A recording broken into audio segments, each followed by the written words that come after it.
seabed in sight. Keeping down 10 meters. Just clear up, sit down. Okay. Still playing out isolated. And down slowly.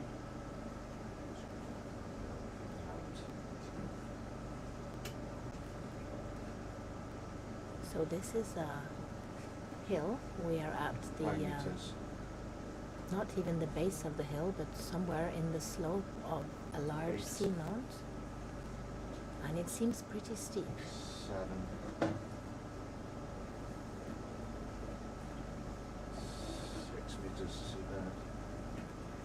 And we will go up this hill afterwards and try to find bamboo coral here. 5 meters. Look at that. It is quite steep. It's very steep, yeah. This is a mountain landscape, the Mid-Atlantic Ridge, and this is the Arctic part of that Mid-Atlantic Ridge, is the largest sea chain in the world. It's part of the largest sea chain in the world. It starts up here in the Arctic, it goes all the way down the Atlantic, middle of the Atlantic, and then it connects to the other mid-ocean ridges in the world. They're all connected, so this is really Just stop here up there for a moment. Maybe at 3 meters. the largest And let's see where one goes. mountain chain in the world. And this is one of the wild parts of it. Should we just record that we are at the bottom? Yeah. Yeah, we're 2.8 meters off. We're 2.8 meters above bottom, and we will start recording that it's at the bottom. The water depth is... We have to do the weight balance as well first. Yes, Yeah. 1291. 1291. So we'll line for that. 6. Probably better putting your forward bullet light off and just using your aft bullet light. Forward bullet, it's in order. And you need to remember to start recording when they are done. Flying off to your port side here. Pick up a little bit here.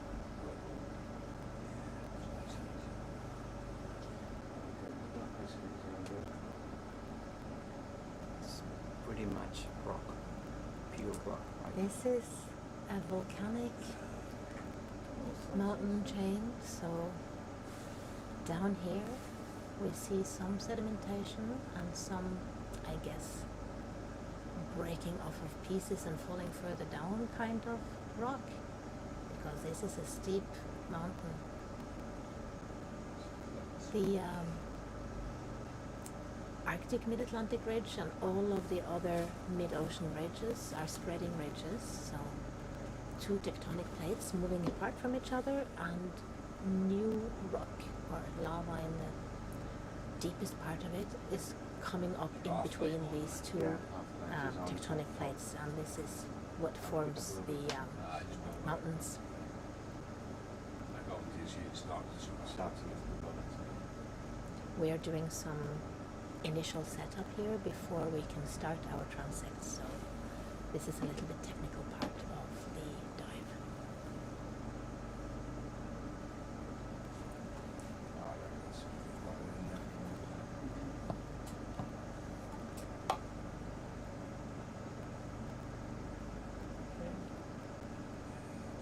Left, okay, I've stopped there.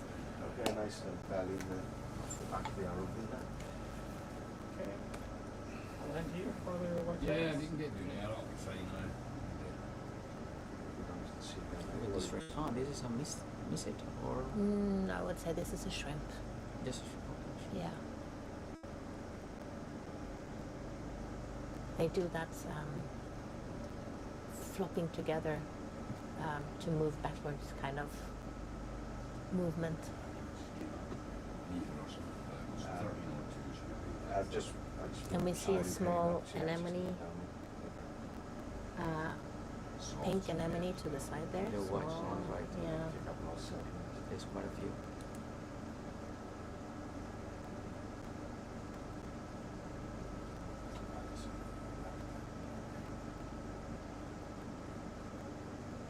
And this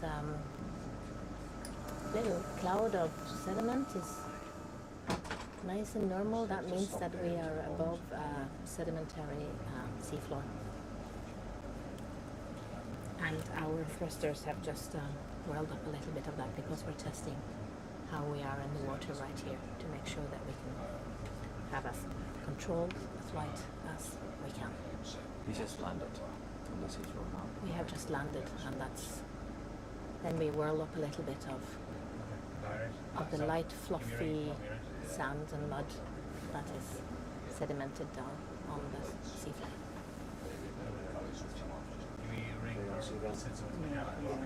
Just take some readings. Just gonna take some readings. I'm just gonna take some readings.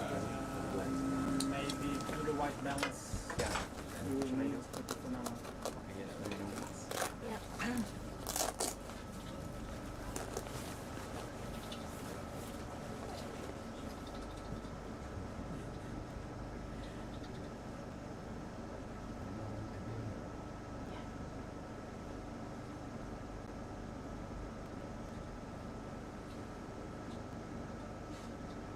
So we will wait until the cloud settles, and then we will do some checking of the camera to make sure that that is all right to film in the correct white balance and the correct amount of light and all of that.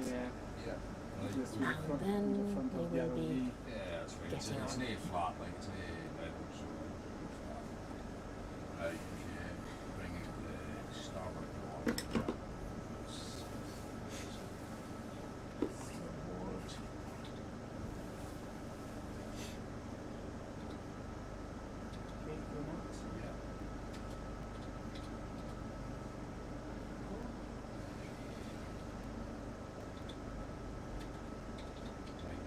Enough. Yeah, you make it.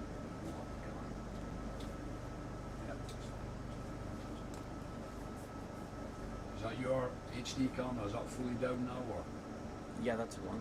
it's fully down? Yeah. Can you bring it down a little bit with I don't know. just Ah, yeah, okay.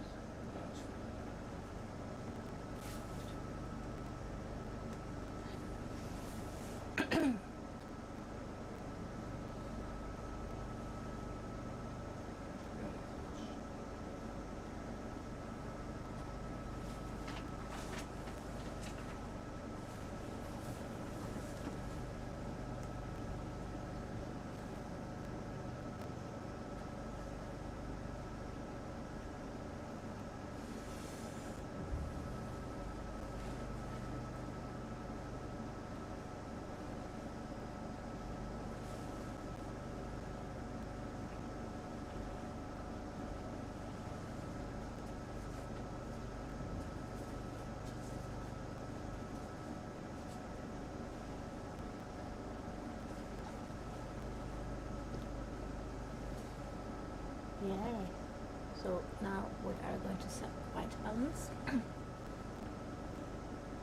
So it's a 10 meters, okay? Is that draw fully out, like? I can try a little bit more because it was Do you want me to do it? That's fair.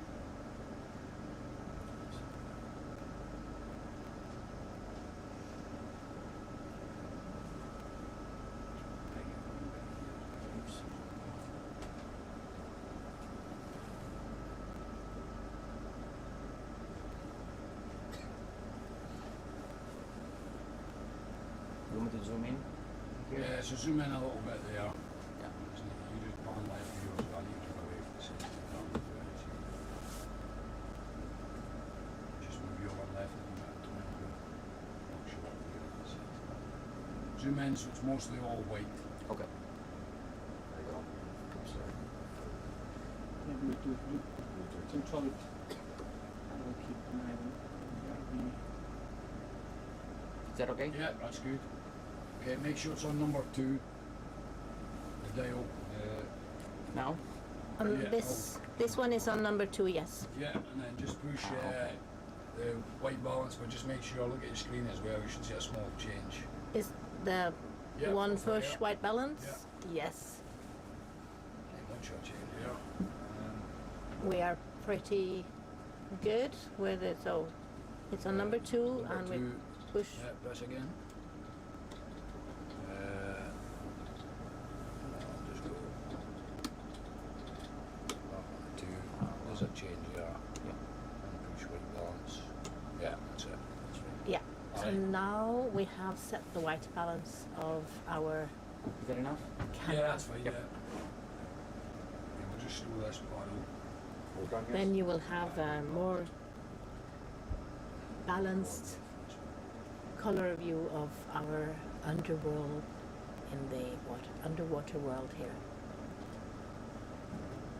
It looks a little bit like the underworld when it's this volcanic and barren.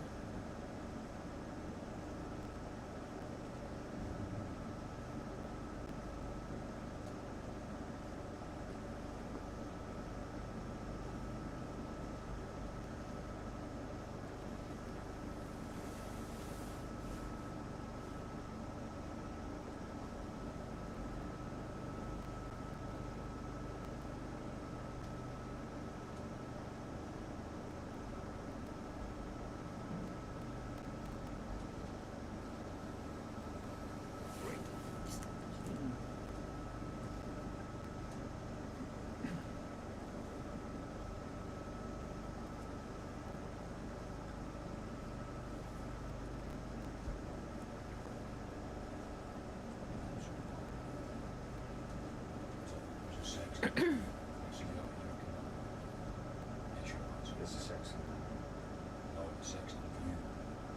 We don't have it here. It's closed. Okay, bring your door in there then. Okay, Just square your camera up there. Yeah, we're about to start. Yeah, so when you take in the drawer, see if we're more in. we can lift the camera so that we can see a little bit again. Are we in the middle? Perfect. So what we will do now is maybe we should remember to start record with the gentleman over at the side. Are we ready to start recording then? Yeah. Yeah. Video roll. Yeah. Yes, ready. Okay, just wait till they tell you. Ready? You ready? 2, 1, record. We are start recording. And now we will slowly start going up this hill. And the plan is to go up the hill until we see a proper dense aggregation of bamboo corals. How do we know that there is bamboo coral there somewhere up on the top of the hill? This was discovered last year by the Norwegian Mariano program, which is a seabed mapping and research program. So they map both depth, geology and biology. And at one of their geology biology mapping cruises last year, they discovered a bamboo coral garden here at the top. And now we're out to map the size of that bamboo coral garden and We want to move The, north first. That point and then both the extent and if it is really truly a reef. So a reef would be when there is old dead rubble under live coral that has never been shown for bamboo coral, so this is an exciting time. No, it's not that big.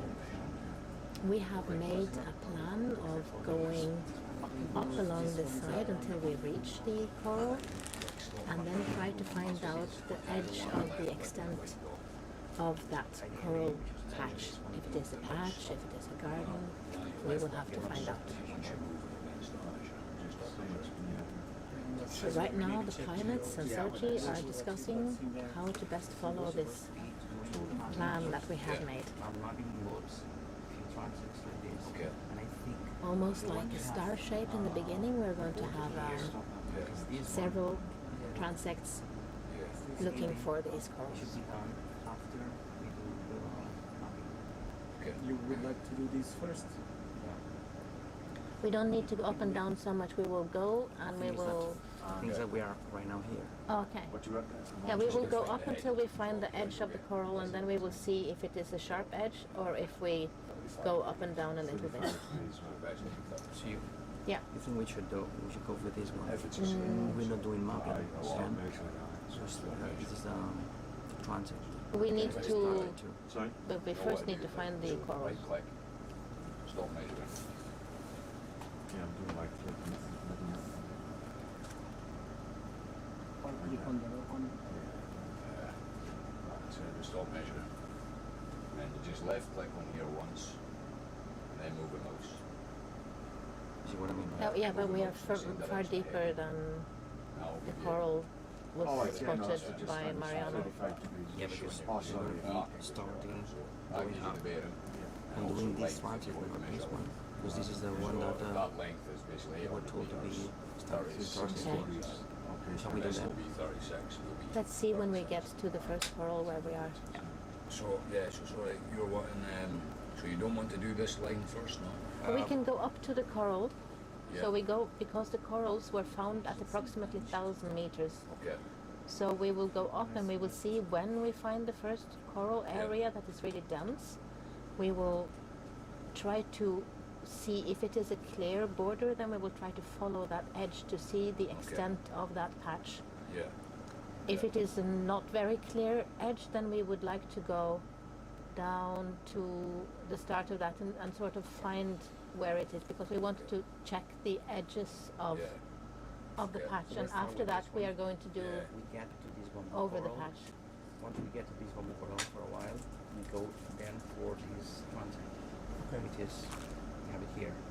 Yeah, but we will see when we get to the coast. Yeah, First so we we- need to get For up. now we go in the Yeah. direction Yes. north. Yes. Yeah, so Following you this want to one. go to the line to start with, yeah? Yeah. Yeah, we want So to. around 300 meters off. Yes, so we want to go uphill and find the But stars. I mean, Zoom out. for example, as we are now, uphill is in this direction, so 282. And if you want to go to this point, it's much more like north. Then we go north. We go north? Okay. So we see you're not aware there. Yeah. Okay, we go to the point. So just Yeah. start arranging bearing on. Probably So through the a arrow bit view, aware here. left click on arrow view, Now we are and then go to the start line. We do this line. Yeah. yeah. Ah, That's yeah. what we do. See the arrow, see the arrow there. See how Yeah, no, it's it's just got an arrow area. If that shows up and you press it, I'll move it. So you know, measure it. So just left click once up to there, and then run it from there. So now we're discussing with the pilots exactly the detailed plan, because Okay.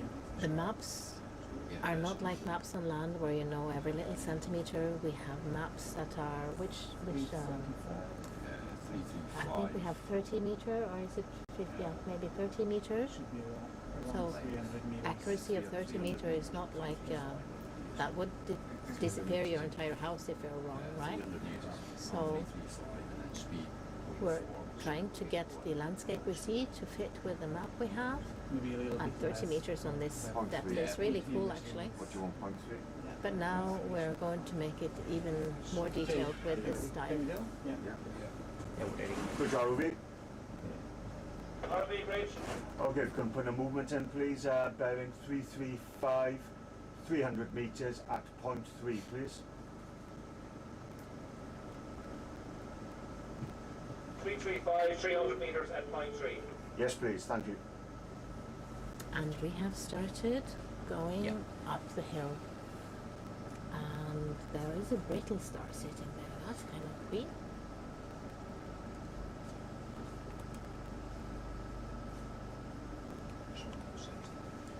Yeah, this feels just that I saw. An anemone. Anemone like to sit on.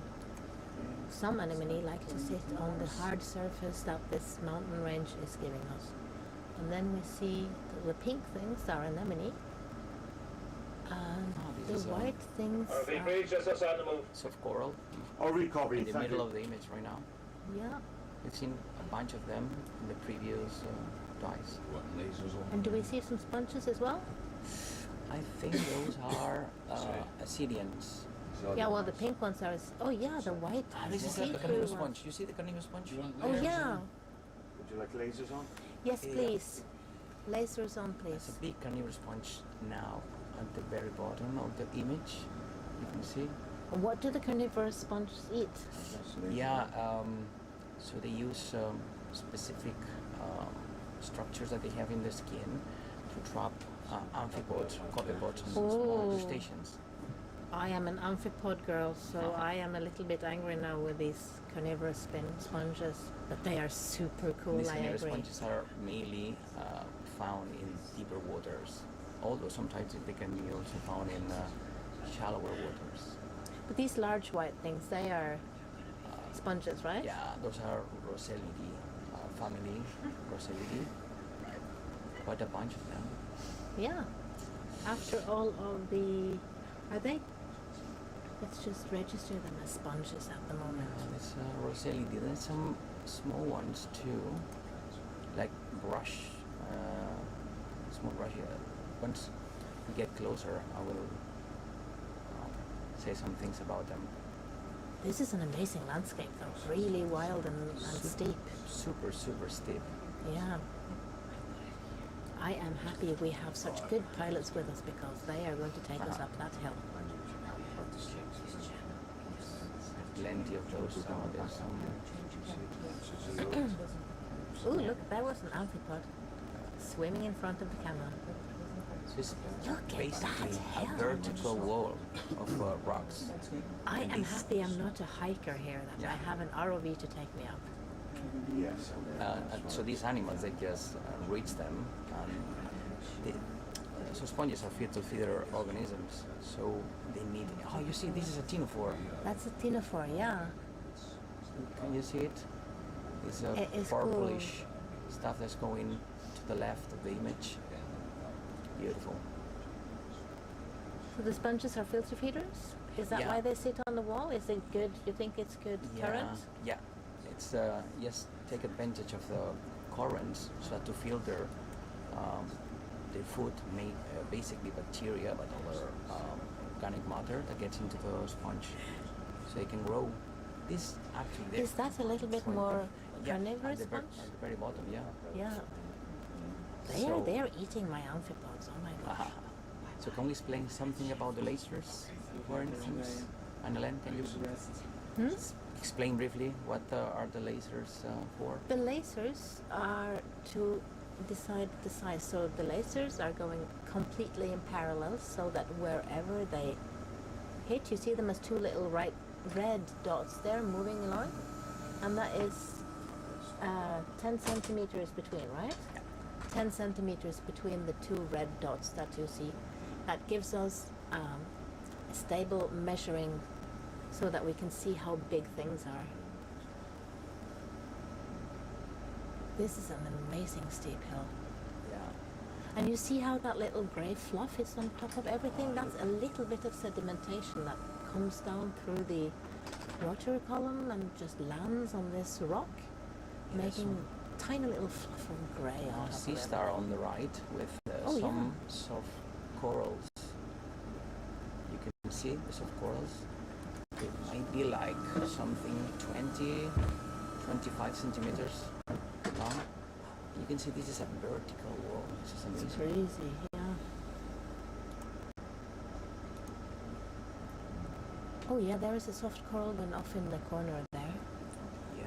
Oh, It's look around that corner. Wow. Wow.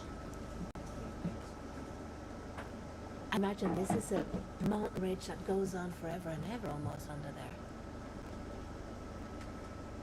Now, there are a lot of cool landscapes above sea as well, but some of the most dramatic landscapes in the world, I think, are subsea.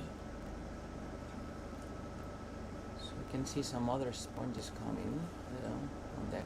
So these small ones on the left, those are Lisodendrorix complicata. We'll see a bunch of them during the dive. But the most conspicuous ones are those ones in the image, the white ones, which are Roselidae family of sponges. can be found mostly in deeper waters. And what is Starting the in thing that middle, is moving yeah. there? Is that a soft coral thing, maybe? Look at this! Oh, look at this beauty. Oh wow, That's that's a big one. no, no, 50, 60 centimeters. And the problem, of course, with the video is that when it's such a white animal, it reflects our lights very Yeah. well, so it's a little bit burned up. But now when it gets a little bit in the shadow, you can see all those beautiful tubes that it has coming up. Wow.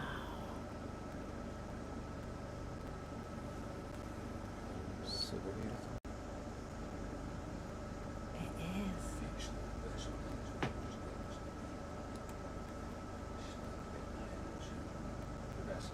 So this is actually the best substrate for sponges. So sponges, they need hard substrate to grow. So they get to the substrate in the form of larvae, and then once they find the right spot, they start growing. You can see some small ones. You can see some big ones in the images. Maybe. So big ones may have even Good hundreds ROV. of years. Could you reduce speed to 0.2, please? 0.2. Point two. Thank you. That one on Is that the lizard? yeah, this is Lendorix complicata, the one on the left now. And Small one. which group of the sponges is that in? Because we have 4 groups of sponges, right? Oh yeah. Yeah, we have demo sponges, which are the most common group of sponges, the most species rich group of sponges. Then we have Lendorix is one of those demo sponges. Then we have hexactinellids. They're the glass ones, Glass right? sponges, yeah. Yeah. And this is one of these are hexactinellids, it's rosellidi. You can find it here. These are mainly Oh, look at deep that. water organisms. Yeah. And those branches, those are the Carnivorous sponges. that's the carnivorous Yeah. sponges, right? Oh, look at there's a lot of them. Yeah, there's plenty. It means there's Wow. plenty of food. It means there's plenty of Amphibians? amphipods and Yay. crustaceans, yeah. Hard on the quarters. Okay, so some of them will be food for sponges, beautiful as well, and they are a right to life just as the pods have. So nature is, of course, dependent. Sources moving around in different trophic levels. But this is a crazy landscape, huh? It is beautiful. And we're right on the side of the mountain. So we started at almost 1,300 meters, and now it's been 50 meters that we reached with the ROV, as if we were climbing on top of this mountain. Yeah. Maybe we should stop the rest of now until we get a better. For those of you who are into mountain running, you will understand how hard it is to get up Bridge those ROV, if you come 50 to a meters. stop, please. Stop. We'll hang here a little Thank you. bit.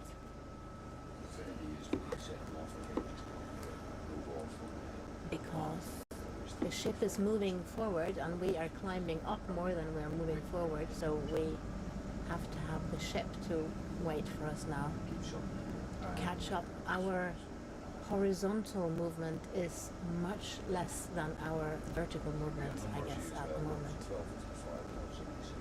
So more rosellidi. These are clearly the dominant. Ah, yeah, there's crinoid at the very bottom. Crinoid, I didn't yes. notice that. Crinoids are called feather stars as well. They are in the group of echinoderms, See where it was, this one. and they're very old animals as well.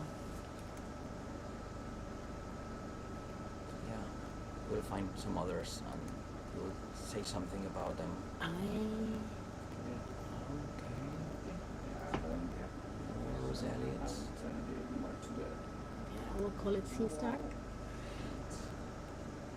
I didn't find it here in our list. So there's another anemone that just passed, There. and yeah, some resilience. There's a vertical wall again. Do you see the shrimp sitting on top of? Yeah. Yeah. Big. That's an Islandorix complicata. The small ones that now we're passing away. It's a different storm. Some Assyrians.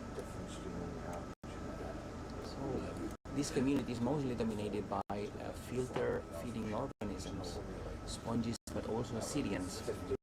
You see in the image, there's a The see-through things that look like elongated tubes of see-through goo. Yeah. But they are chordates, just like we are chordates. Yep. That's amazing. Fifth cousin thrice removed or something like that. Say hi.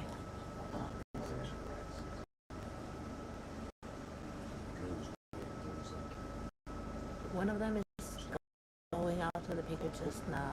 we hit. Oh, and there is a row of them there. Yeah. So yeah, These Assyrians. There's plenty of them. they are also There's the filtering fish on the water. right. Oh yeah, So the fish. I have to register the fish. So my job is to register in our database everything we see, which is why I sometimes look for things forever instead of actually seeing our beautiful screen.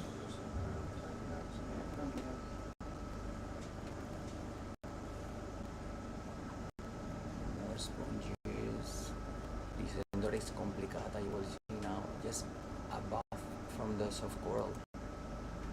Oh yeah, there is a soft coral under there. They are a little bit less easy to see, so we have to keep our eyes sharp. Yeah, sometimes this dust coming into the image is just because the RV gets a little bit closer, and then it removes, it makes the dust come to the water. This is normal because this is actually a vertical wall that we're climbing. It's difficult for the pilots to be like in a decent distance sometimes. So now we see some soft corals, right? That's a soft coral again, That's soft corals. and the one on the right. This is another carnivorous sponges. You see? Oh, on the yeah. right, And in between these another. Assyrians. To the right.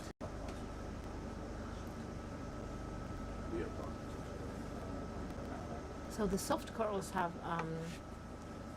a skeleton that is made of proteins, so that it's not very skeletony. It's more movable and soft, and you can see that they are moving with both the current that we are creating with our being here and with our thrusters, and that means that they also can move very nicely in the currents that are here all the time. Because of course, if you have a mountain range of the seafloor, that will direct the sea currents around there, and you will have lots of local little curls and stuff like that as well, and that's one of the reasons that there are so many filter feeding animals here, that we have all of these currents bringing all of that lovely food that is in the water directly to the animals. Coming from the surface, and it's we are like 1,200 meters from the sea surface, but still we're getting food from the upper layer. You can see now this is the Crinoid. crinoid Yeah, on top on of the top. sponge on the left-hand side of the image. You can see Yeah, it look, now. it's waving its arms. Hello. Yeah. And there is one of the Another carnivorous sponges. There's everywhere. Yeah.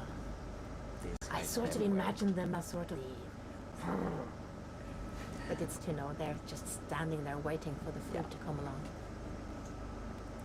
Maybe we should have a soundtrack on that. Bum bum bum bum bum bum bum bum. That would be scary. And you cannot see now these sponges because I think this is a place where the sediment is dominant. Yeah, and It's look, it's colada, more. something Yeah, like that. it looks like it's almost like a little bit of an area where things are rushing down the sea Yeah. sides, right? As if it is a little bit unstable still on top there. Of course, if you have a mountain range, it will be slightly unstable every now and then. And this is, it's not very fun, I have to say. This is considered ultra slow move spreading. So this is slow as it gets. So, It would be more boring waiting for it to move than watch paint dry. we're But it is moving, and that's what's creating this whole mountain range. it's like more launch ones, pretty much. Yeah, it's like that here. Main thing is, And it's amazing how steep it is. Okay. This is one of the things that is hard to imagine when you just look at the bathymetry, how steep some of these areas really are and how dramatic the landscape is, huh? We see the bubbles. What's around the corner? Yeah, some more rosellids, And, huge ones. and the thing that sticks out there is another Ascidian, right? Yeah, the kind of transparent one. Yeah. And yeah, so some facts about sponges. Let's just say something about sponges. You see, there's a big hole in the middle of these guys. They're like a tube, right? Yeah. So these sponges, they use their external part to filter. They have like little holes that allow the water to get inside. So this water gets into some small chambers that they have inside. They are called choanocyte chambers, and this is where the sponges get the food, and then they incorporate these bacteria that they eat. But there's this fish there. Is that the fish? Where is the Oh. fish? Right in the middle now. Oh yeah, No. tiny little fish Yeah. hanging out right So, above the big camera. now. Sponges, once they filter the water, once they get the food from the water, they transport the water, the clean water, let's say, to the very middle of this funnel, and they expel the water top. So there's water coming out of the big, Yeah. like the vase part, and then they're sucking it in through the skin. There's a sea star. Sister, yeah. So sponges, they get water and they pump water out from the animal.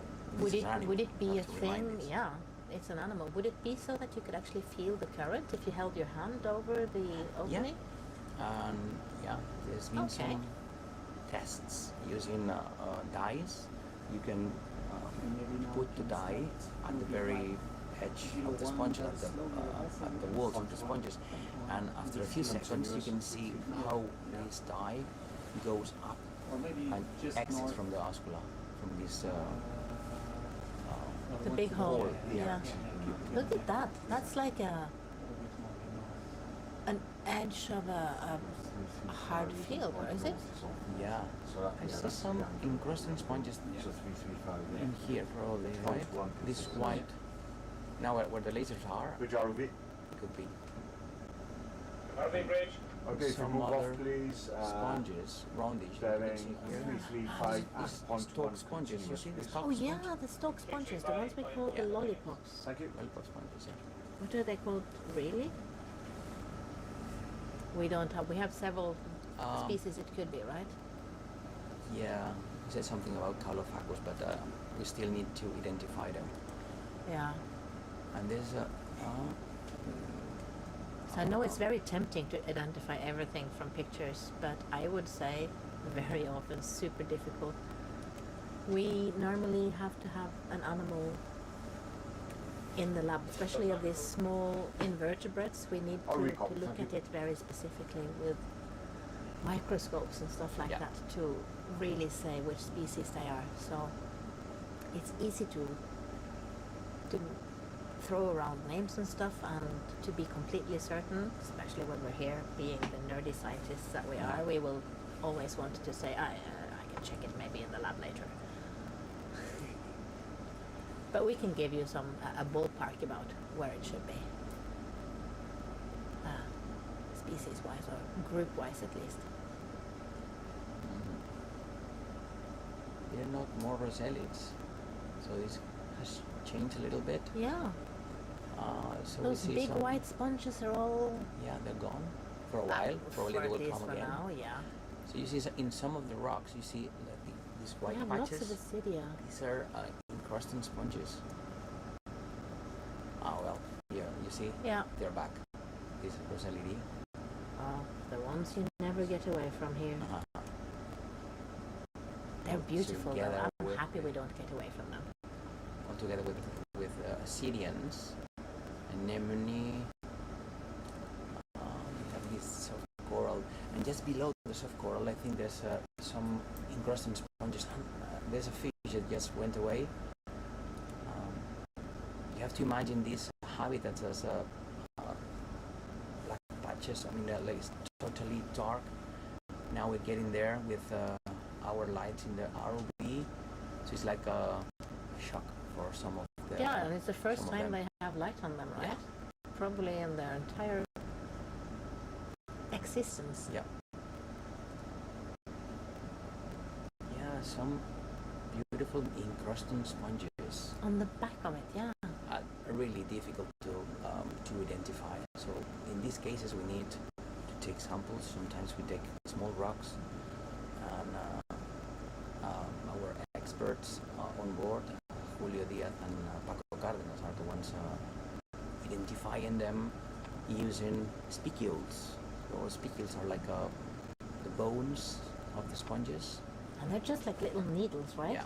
Ugh. I think I have some in my fingers because I get them. Oh, look at that. Oh, that's This a is beautiful crinoid. crinoid. I love them. And so it's still sitting on the Rosalida, right? Yeah. And some carnivorous sponges, I guess. Oh yeah, because Around. oh, boom, boom, boom, boom, boom. That's stuck in my head now. So these crinoids are getting to the top of the sponges to reach higher layers of water and then get food from the water. So they would get from the new water, right? Because that water coming out of the sponge is already kind of clean. I would say the sponges are kind of the cleaners, the water They are. cleaners They of are. the. They can filter like a huge amount of water every day. There's a sea star. Do you see the sea star? The little. Yeah, so this one is Fat plenty of star, different organisms. And you can see it in the image. This is the first rock, a small rock that you see here. This white patch. This is encrusting sponge. It's covered in the sponge. And that rock, sorry. I think. And look at all of those soft corals at the edge of it. Yeah. Beautiful. It's like a little oasis there. Lots of different phyla. Wow. Most of them to the right. Oh, and because look, it's orange opening out is a there. little bit right here, right? So we're at mini flat area. Yeah. And no signs of bamboo coral yet. No, we're still at 12 meters. So what we know is that it was found at 1,000 meters. We know how far down it stretches. So we're 200 meters below where they found the bamboo corals last year. And some species are very specific about where they like to live. Oh, look at that. This is skate. You see? Oh, yeah, Coming to say look hello. at the skate. Hey, skate. We saw one of those yesterday. And this one is not as shy as the previous one. He You wants see? to say hi. Beautiful. It's a really big one, I would say. Yeah. 50 or 60 centimeters, even Yeah. more. Look at that. Hello, beauty. Peacefully going down the hill. So those yellow things up in those little yellow blobs. Oops. Oh, again, skate. Skate is coming back. Maybe he likes our light. Or maybe he just thinks that Look at it would that. be nice to hang out with the rest of all of you on the YouTube Oop. channel. Oops. He found Got maybe a little bit the confused. bottom, yeah. But those yellow Much things, are they also sponges? I think so. Yeah. We need Oh, to and there's a grab pink them. shrimp sitting there. I'm a crustacean person. I have to point out every now and then that there are crustaceans there. So, well, let's call it a yellow sponge, and then Yeah. I will register. We have that to we come back saw later and make some samples to identify them. shrimp.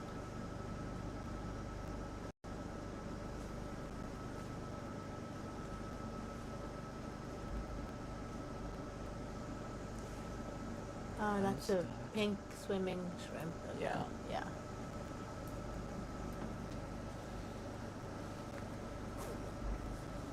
So no more rocks in this area. So It's a mostly little bit not more rocks, muddy sand, more right? muddy. Yeah. And you can see there's no sponges on these muddy bottoms. So we're mostly interested in some cases during our dives to find rocky habitats, because in rocky habitats you mainly find Isn't that a sponge? probably Right next to beside the the sea star? sea star. Not sure. Is it one of Here. those It could be, yeah. flat kind of sponges? Hard to I tell from don't here. have nice names on sponges because Yeah, fun shape. I've sponge. always had good colleagues to take care of the sponges. There's, a variety of different shapes, and this fun shape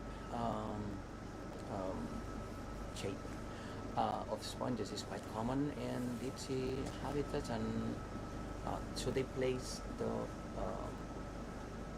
animal against the current to maximize the filtration of the getting more food. But now we're back on the hard and steep surface. Yeah. Have to say, we are on this cruise of the scientists. We are one group looking at sponges, and that's Sergi and Julio and Paco. And then we're one group looking at the other small, movable, invertebrate fauna, and that is Jenny and Ananina and me. So it wasn't by design, but we have the boys looking at the sponges and the girls looking at all the other things. So yeah, some Soft corals and Acidia, the right? right. Soft corals. And at the top right, you can see again this carnivorous sponge.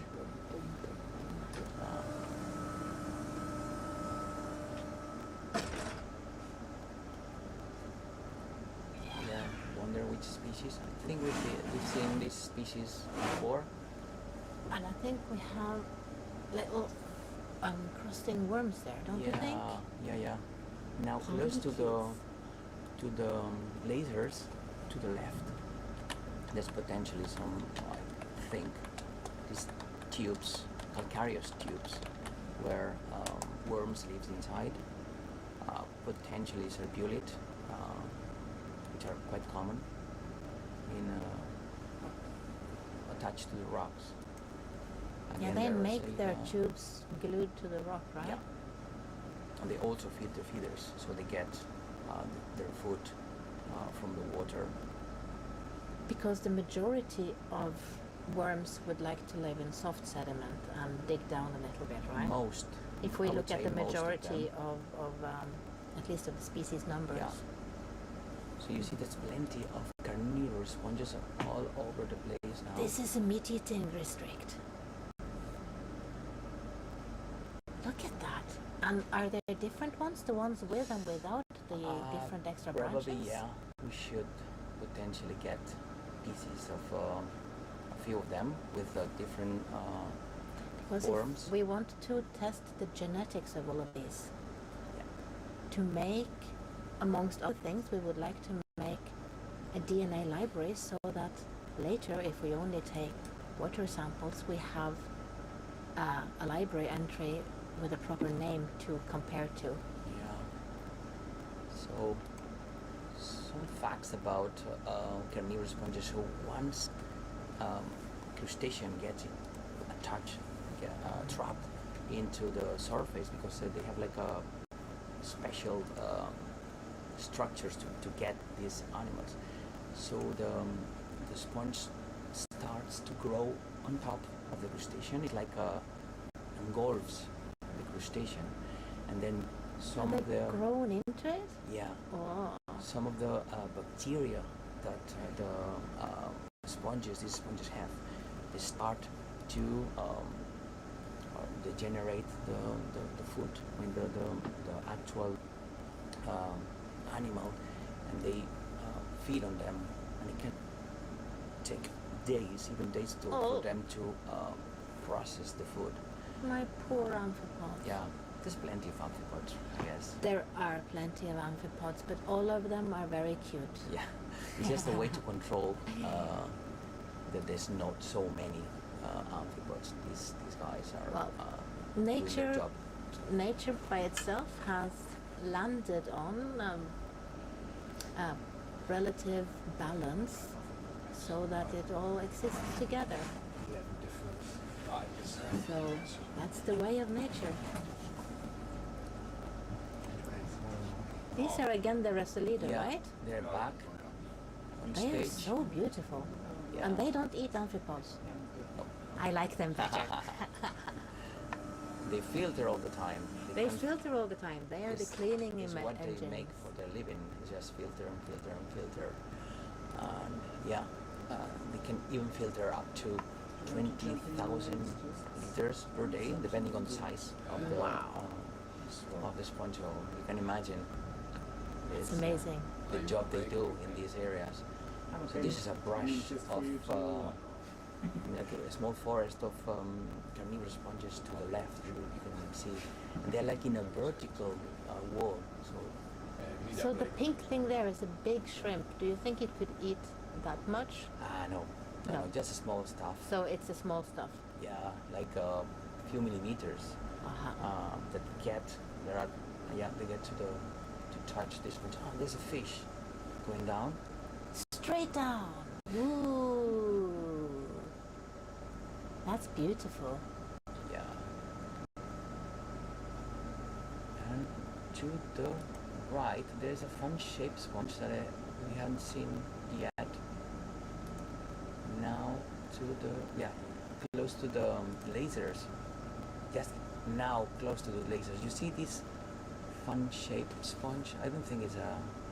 Well, I don't have the right perspective from here. But this is clearly not a Rosalida. Right. Doesn't help to move your head in the Yeah. thing to see around it. Yeah, what my Sergi is sitting here in the shack, moving his head, wants to sort of move around it. Sorry. there's another one of this fun Indeed. shape. Oh You yeah, see this look at fun shape? that. Just above from the Rosalida. Yeah. So the water just made it move.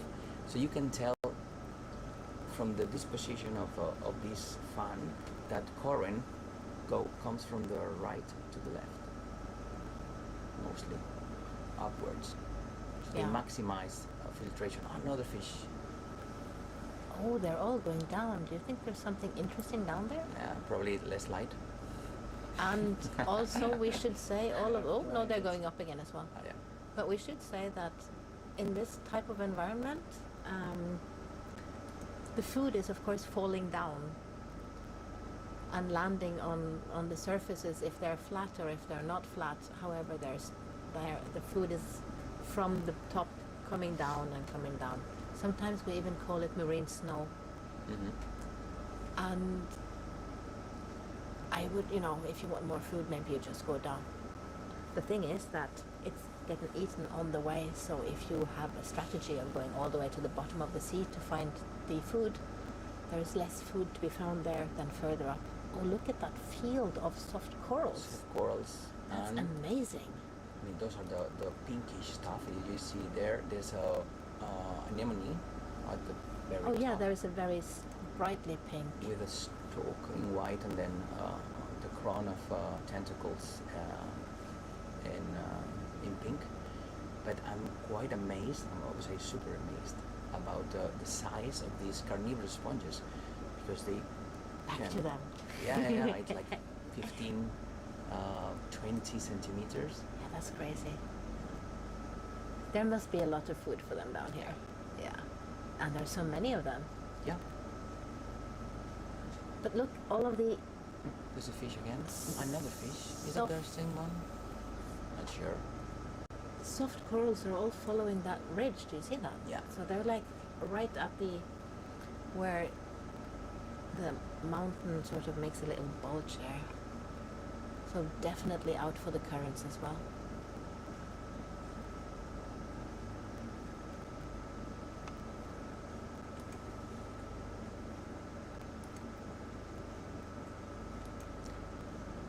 Yeah, this sponge to the right, fun shape like. And there's some other little sponges, roundish sponges, like yellowish that you can see that those are like no, you see them with the laser. I They think look that's- almost the same color as a mountain. Yeah, and Do they do that to hide, or is it just because they're eating the fluff that is on the mountain? it's just because it was the right spot for them. Ah, They don't need okay. to hide from anyone, I guess. Is that brighter yellow and a crusting thing? Yeah, I think so. And here, these big ones are again the Roselida, right? Yeah, look at the one on the right that has an opening that's huge compared to the previous that we've seen before. Potentially higher age, so it's older than some of the ones that we've seen before.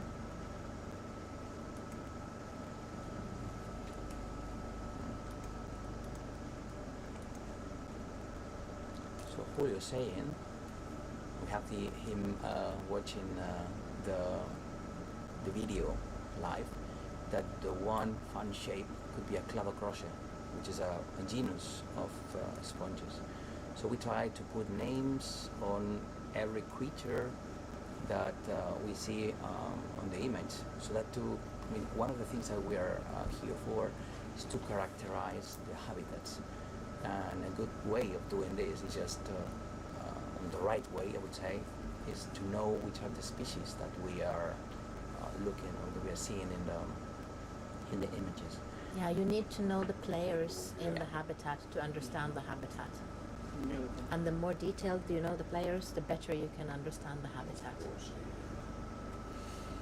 I totally agree on that. Yeah, that's our job here. Well, we have other purposes that we will talk about a little bit later. But yeah, knowing what we have in here, it's crucial if we want, which is what we want, to preserve these 01. incredible habitats. That's why we want you to see them as well. We want you to also fall in love with these beautiful areas. Look at that. Is that also Yeah, the one. This is an behind the Asconiema Roselida? foliatum, I think. The one that you Okay. see just on the left. behind the vase, right? The one that has Yeah. smaller, like, hollow Yeah, tubes. yeah. I cannot say it with my words. But yeah, now at the very bottom of the image you see this Asconiema foliatum. And it's so exciting that he even forgets all of the carnivorous sponges we're seeing in the rest of the picture. Yeah, they'll come back, no worries. Oh, okay. Look at the fish there. Yeah. He's trying to... It's also, of course, all of these things sticking out of the rocks are good hiding places for the fishes to look for little extra food that is stuck in between, or... Yeah. Not just the crevices, but especially the sponges.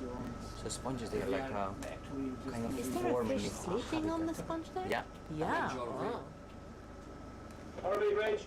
Yeah, if you can come and stop there, please. I'll stop. Wait, we get ahead of it. Sure. So you should imagine as these sponges are as soft corals and the other animals in Oh, here, there's also the crinoid again. forests. And in forests, as it happens in the terrestrial habitats, there's an increase of the biodiversity, including fish and other marine invertebrates and stuff like that. So this is something that we have to preserve in order to preserve this huge biodiversity. If we remove sponges from here, biodiversity would be like super low.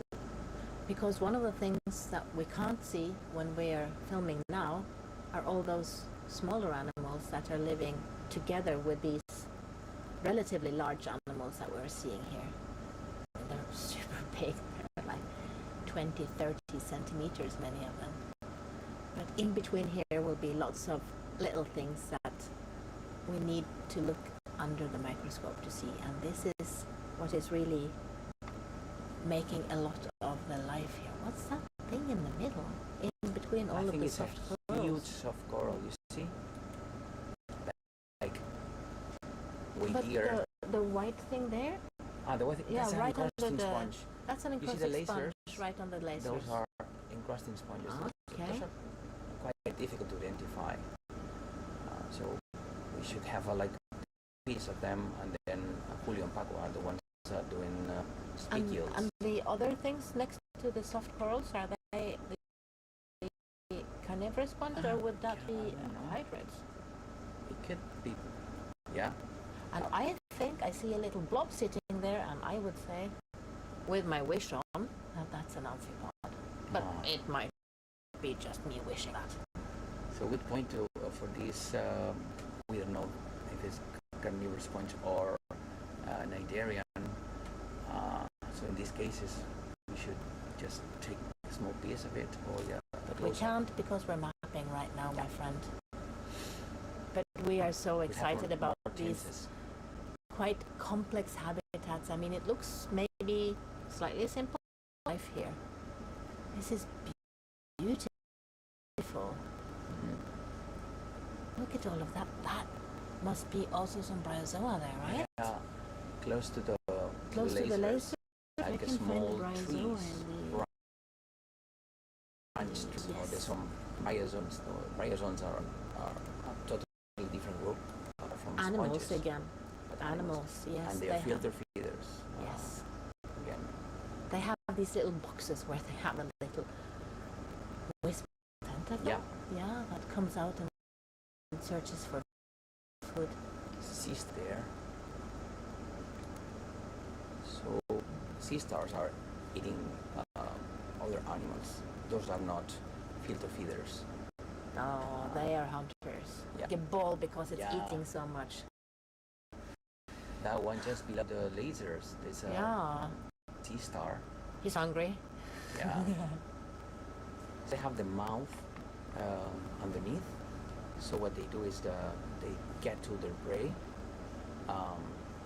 and then they exert the stomach. They produce acids, and then they. So they sit on their prey and they Yeah. eat it? Slowly. Ooh, don't And get one- sat on by a sea star. And once it say it's been done outside, so they get into their digestive tract. Ah, So that's what they eating on the outside, then sucking it in. Yeah. Cool. Life is so full of cool solutions. And they eat some sponges. We don't know which sponges. So have you seen them sitting on the sponges and eating them? think Paco I saw think you some saw of them. that yesterday, yes, on the Yeah. when we were looking with the other camera. Yeah. Small garden of roselids again. And some carnivorous sponges. Yeah. And a sea star in the middle, red thing right next to the lasers now. Oh, yeah. There. Yeah. Exactly. I think the one on the bottom is another carnivorous sponge and different from their previous ones. We are now at 1150 depth, so we have gone 150 meters up from our start. Halfway from the start to where we know that there are coral, bamboo coral.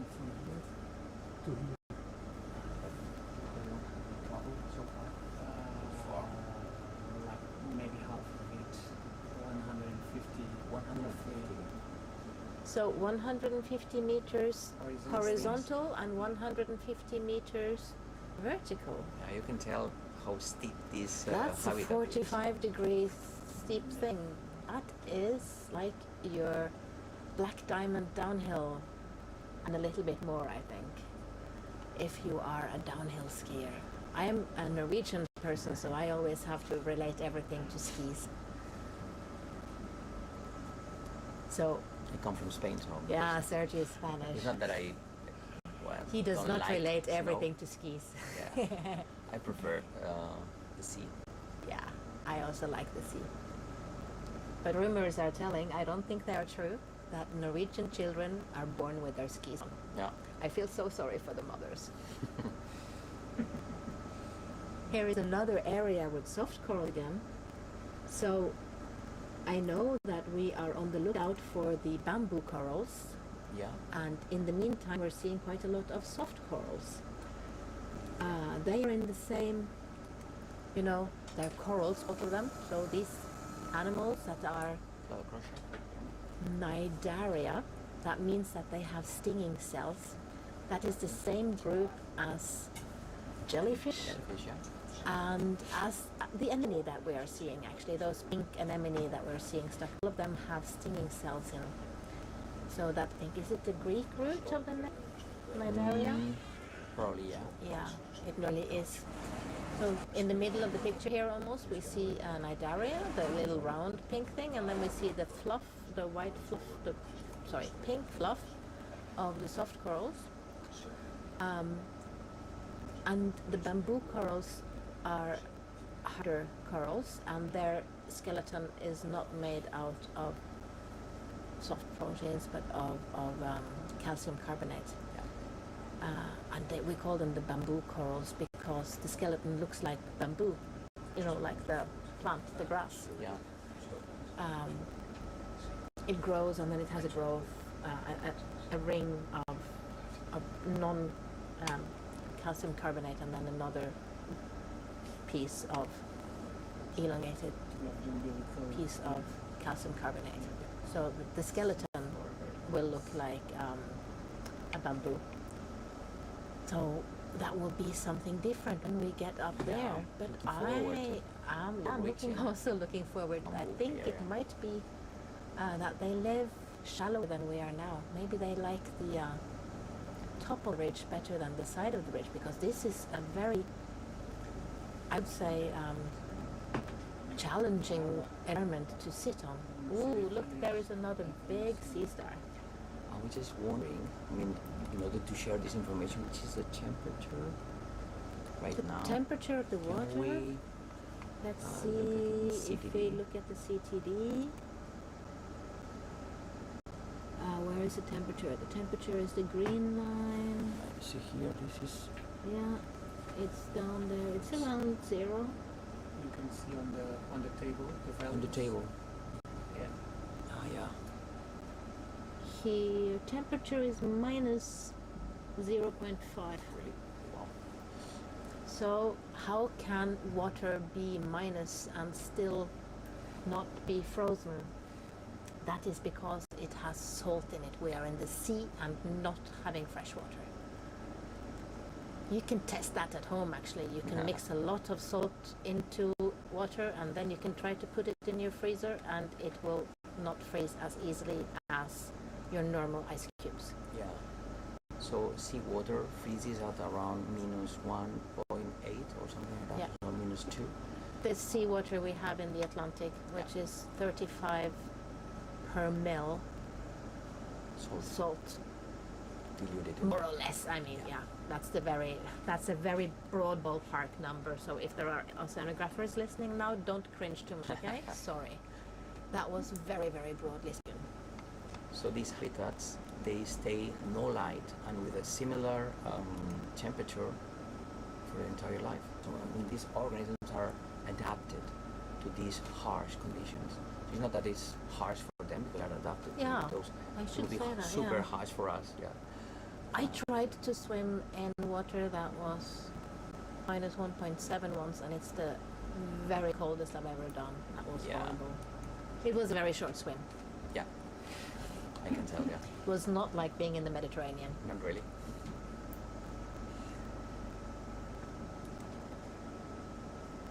Yeah, some soft corals in here. Is that very long thing still the Rosalida? Yeah. So they can have a little One bit in of the different shapes, right? Yeah. Oh, look at how it's really just a line of the soft corals there. Right in the edge. So Yeah. they're like getting use of this position to get more food, because we guess currents are going to be coming from this direction. They're stronger on the edge there. It's life on the edge. Yeah. Life on the edge. Daring animals. Oh, it's like the whole side here is fuzzy with all of the soft corals. Yeah, it's like a small garden of soft coral. Yeah. So corals and sponges are in different phyla, we call that. That's really large divisions of, we divide the kingdom of animals into different phyla. Yeah. So they have different origins, evolutionary origins, but Yes. they reach to similar adaptations in order to get food. It's a good adaptation. Maximize the Yeah. food. Yeah. It's a very good solution, so it's one that has been reached many times through evolution. Sit somewhere smart and just filter what comes to you. I'm not sure whether this is an Asconema, the one in the middle. You think that's a different sponge? Maybe Julio would know, but yeah, it looks like could potentially be a Rosellid, but There is a beautiful entirely crinoid sure. was there, going behind the edge. So we're now 1 hour into our climb, and we have climbed 190 meters almost 200 Yeah. meters. So that's another crinoid in there. Yeah, look at that. Sitting on top of that sponge, that Yeah. Rosellid again, right? But this is a much denser aggregation of Yep. the soft corals than they are on the edge. Liking life on the edge.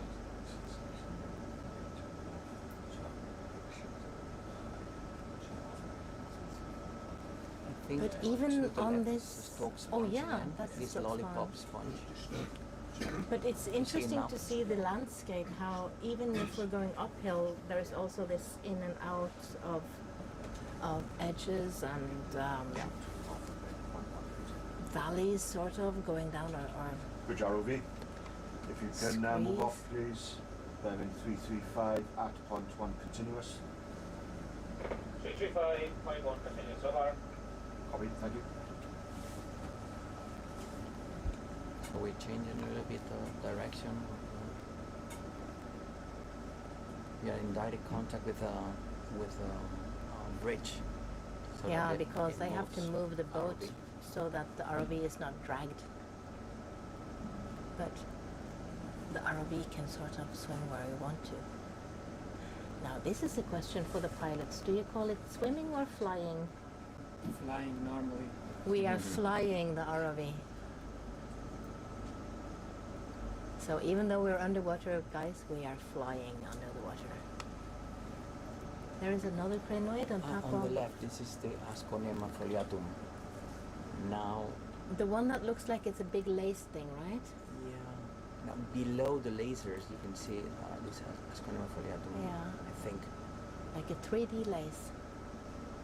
there's another one top left, but mostly it's Rosellid. And the huge rocks are a ones. little bit different. Yeah. It looks a little bit flatter right here. Maybe it's another little, you know, when you're climbing in the mountains and you Right. think, now I'm reaching it, Another it's a one. little crest. There's a bunch of these Asconema foliatum, you see? Yeah. Scattered all over Do you the think place. they like it that it's a little bit flatter? Could be. There's a fish, yes, close to to the left of the lasers, Yeah. pretending that we don't see it. Well, normally it didn't even know that we are a thing, right? Oh, there's another fish coming down. Yeah.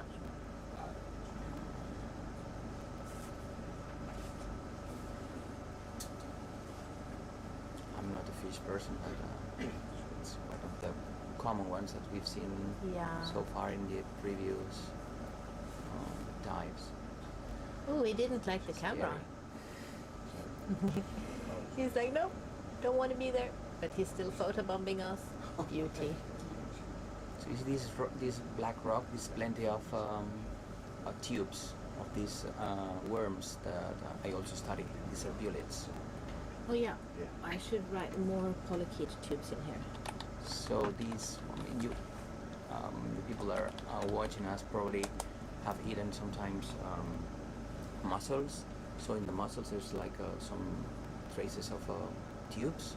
So these tubes belong to these worms. These kind of worms are called serpulids. That are like sessile Oh, those white organisms. little lines on All the, these, yeah.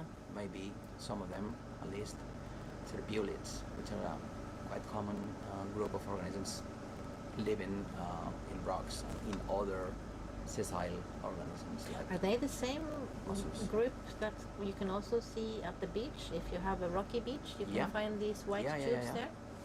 different species, Yes, of course. but the same group of, Yeah, of worms. serpulids. Yes. You So you see can them go in the to your rocks. seaside and you can find those white Yeah. lines there. Yeah. In the mussels too. There's like often there's another fish there. And Oh, these yeah. serpulids, they seem to like the black rocks because I cannot see them in the other ones. But the black rocks are the side of the rock that is not sedimented. Yeah, So I would guess that all of this area, if we It's- take away all the sediment, would be black rock. yeah. And Another then fish. there is There's plenty. sediment making it look grey. This is again more sedimented area and maybe Like a a little bit plateau, flatter, right? like a plateau. This is when you are breathing a little bit easier when you're climbing yourself up that hill Yeah. and not having a lovely ROV pilots flying us up the hill. See, we are not even out of breath here. We're sitting. We have gone 200 meters up a hill without being stressed out. There are two fishes here now, one Yeah. on each side of the upper part of the picture. And the shrimp. 3 fishes actually. Mm-hmm. And a completely different community right here. There are still the Acidia, the Maybe we can go to 0.2 now because this is what we can also call sea squirts. Bridge ROV, increase speed to 0.2, please. But there are less Increase speed to 0.2. when we have this sandy, muddy area here, the sedimented area. There are less hard things to sit and hold on to for the animals that are what we call sessile, so they can't move. They need something hard to hold on to quite often. And so many of the sponges need something hard to hold on to. Yeah. And that's why we don't see so many of them when we come into a sedimented area. There will be different species that love sedimented areas, so they're definitely not empty of life. It's just that Yeah. a lot of the life will be either right on the surface or right below the surface, Yeah. because now they can also crawl under the surface to look for all of that lovely food that is coming down through the water column, snowing down and landing together with a little bit of other things down on that seafloor. So there's loads of food there, there's loads of animals that will be living there. Many of them are smaller, so they're difficult to see with Yeah. with our nice cameras here. But yeah, never, Many. never empty of life. Many would be potentially worms. For Worms, instance, there are many different species, and some of them are what we call deposit feeders, so they eat what has been deposited in the sediment. So the only thing they have to do is just wait for the organic organic matter to deposit in the bottom. Then they use this organic matter. so there's So- energy everywhere, and then there are animals everywhere, and through the one species eating another, we can get that energy around in the ecosystem. Two lollipop sponges, you can see. Lollipop sponges. One at the left hand side and the other one just above from the sea star. So they sit in this soft sediment. Yeah. Probably there's a small rock in there that there's three actually, that they used for them to build the stalk. And on the top of the stalk, they have this big little ball. Yeah. So actually these stalk sponges, they are also filter feeder organisms, and they filter just through the bowl. It's not the stalk that is So the filtering. stalk is just there to lift up the ball. Yeah. Mhm. Just to make them reach in a higher position, which with more currents. So the closest to the bottom, the less currents that you're gonna get, the higher, more access to food. Smart. Getting a ball up there. Bridge And arrow now, beef, increase speed to 0.3, please, 0.3. and now when we see over there at the rocks, we see those big rosellid Amazingly sponges big, yeah, I would again. say. But it's nice. We see also that grey thing there. Do you think that is what we saw last night? Tubes. Those Forums. the foraminifera. Yeah, probably yes. We saw Yeah. plenty of these forums covering, carpeting the seafloor. See, there is life everywhere. Yeah. So don't let the ice fool you into thinking that this is a barren landscape. This is a very, very living landscape. Quite the opposite, I would say. And just again, for you that are following us in YouTube, to remember that these sponges it takes ages, thousands of years for them to reach this size. Yeah. So I mean, these are big. They have stayed there for a long time to become that big. they've been here for ages. So in the middle of the image, this is again this Asconema foliatum that you can see, different from the ones that are whitish, the rosellid. I think they are both white, Yeah, but they are more. gray, right? The Asconema foliatum. Okay, I would say also the structure is completely different. And in the middle there, what is that? I think these brushy, smaller sponges, those are Lysodendrorix complicata. They look like a bunch of spaghetti. Yeah. Okay, the spaghetti sponge. These are not carnivorous sponges.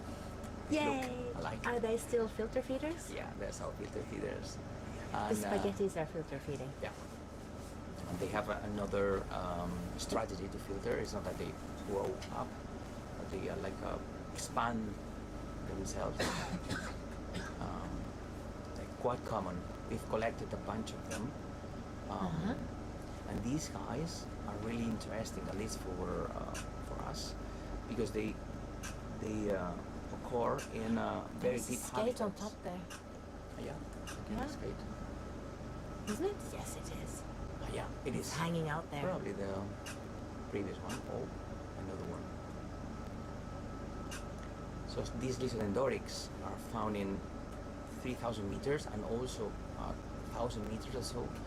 And one of the ideas that we have in here for scientific ideas is to collect a bunch of them, deep water, shallow water. So and from then- different places. Yeah.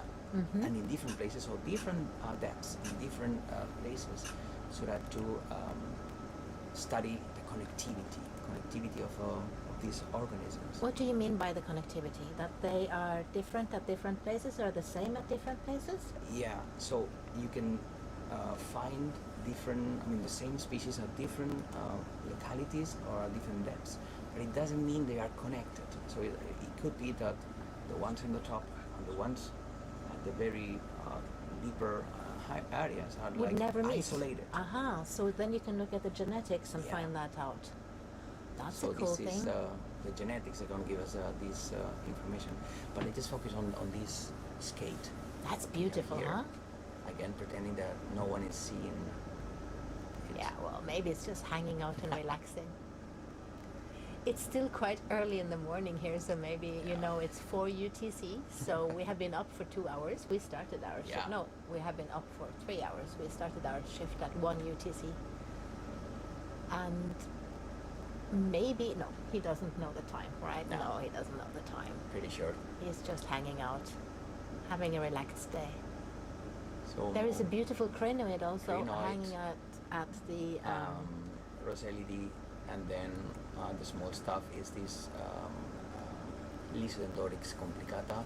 There's now close to the lasers. There's this Ascornema foliatum, potential fan-shaped sponge that Julio told me there is potentially Cladocrocia, genus Cladocrocia. So these Asconema, are they also the demo sponges, or are they the... Those are hextactinelids. So they are the glass sponges. Yeah, I think so. I think it's amazing that we have animals that are made out of glass. Yep. That is crazy. Talk about being very fragile thing. Yeah. Huh? Bridge ROV, There is a small fish again. Yep. RV bridge. can we stop the vessel for now? I'll stop. Another beautiful crinoid.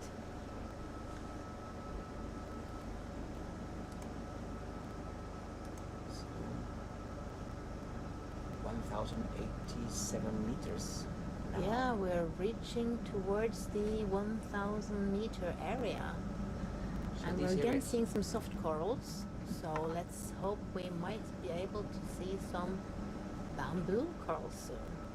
Mhm. We're sitting here talking about this species we haven't yet seen. That's kind of crazy, isn't Yeah, it? we're looking. It's really forward amazing to finding- come a place where we know a little bit and we're just looking for it. I think that's just like, you know.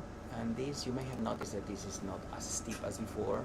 Yeah, like it's a getting more flat. flat, with some patches of sediment. You see the patches of sediment. There is no sponges, and on top of the rocks that are surrounding these patches of sediment, you can find big sponges. They were able to grow on these rocks. There's a fish coming down.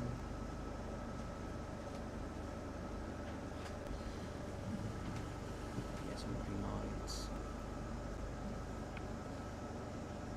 I love the There's crinoids. another skate. I would Oh say. yeah, right? that's another one. I don't think A it's our smaller sleeper. one.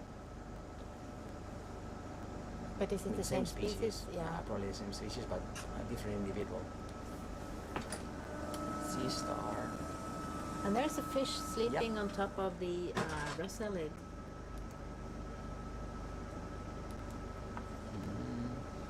There is Another so fish. much different life in here. That's amazing.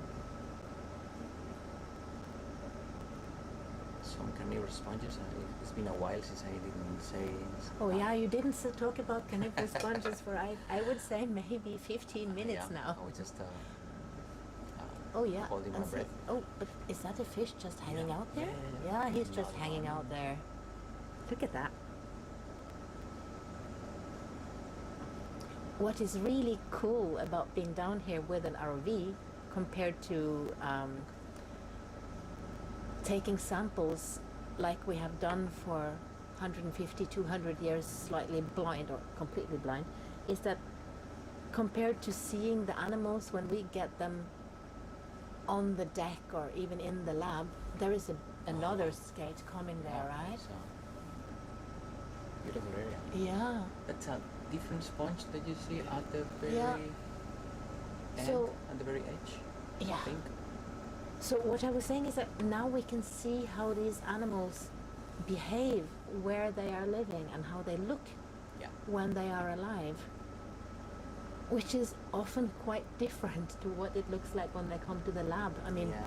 especially when you're in this air, this water that sustains you in all sides, so you can have a completely different shape even than when you come up on in the air where you shouldn't be as a sea animal, Yeah. and just don't have the support from everywhere and collapse a little bit there. So I think that's one of the many wonderful things about being down here with an ROV, is to see this life as it is down here and actually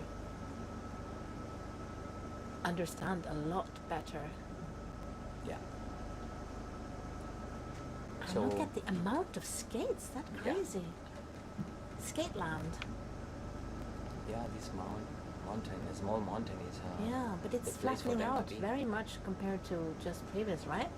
Yeah. We have another crest, It's maybe. like if you had reached to top of the hill.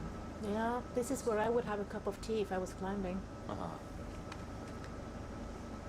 Can start moving again. 02 maybe. 03 was too fast. So I have to remember to click Joe, on if you move all off again, these. please. 335 at point 2, please, continuous. 335, It height. looks like it's like a getting up Yeah, yeah. there. Yeah, we just have a small place to Yeah, see plenty. different things. The sedimented area again, because it's So- flatter. Lisendorix complicata seems to like not super steep areas. You can see this is a small garden of these whitish spaghetti-like So it's on the move there now. sponges. This is Lisendorix Both copy, complicata. thank you. Rosellidi, they don't care. They stay in flat or They seem to like it steep on the or whatever. vertical hills, yeah. But this is a slightly more sedimented area, so it must Yeah. have some hard substrates under it for all of that sponge community to thrive so much. And we already here see the rocks with the Rosellida on again. I'm testing Yeah. out my Latin names on sponges Yeah, here. yeah, fine, absolutely Yeah. fine. Getting there. Crinoid again on top of this Rosellidi. Crinoids, another one. Yes. Another fish. It used to be 150 years ago, before we started even thinking about life in the deep sea. We didn't even think that it could be life in the deep sea. We only knew crinoids from fossils.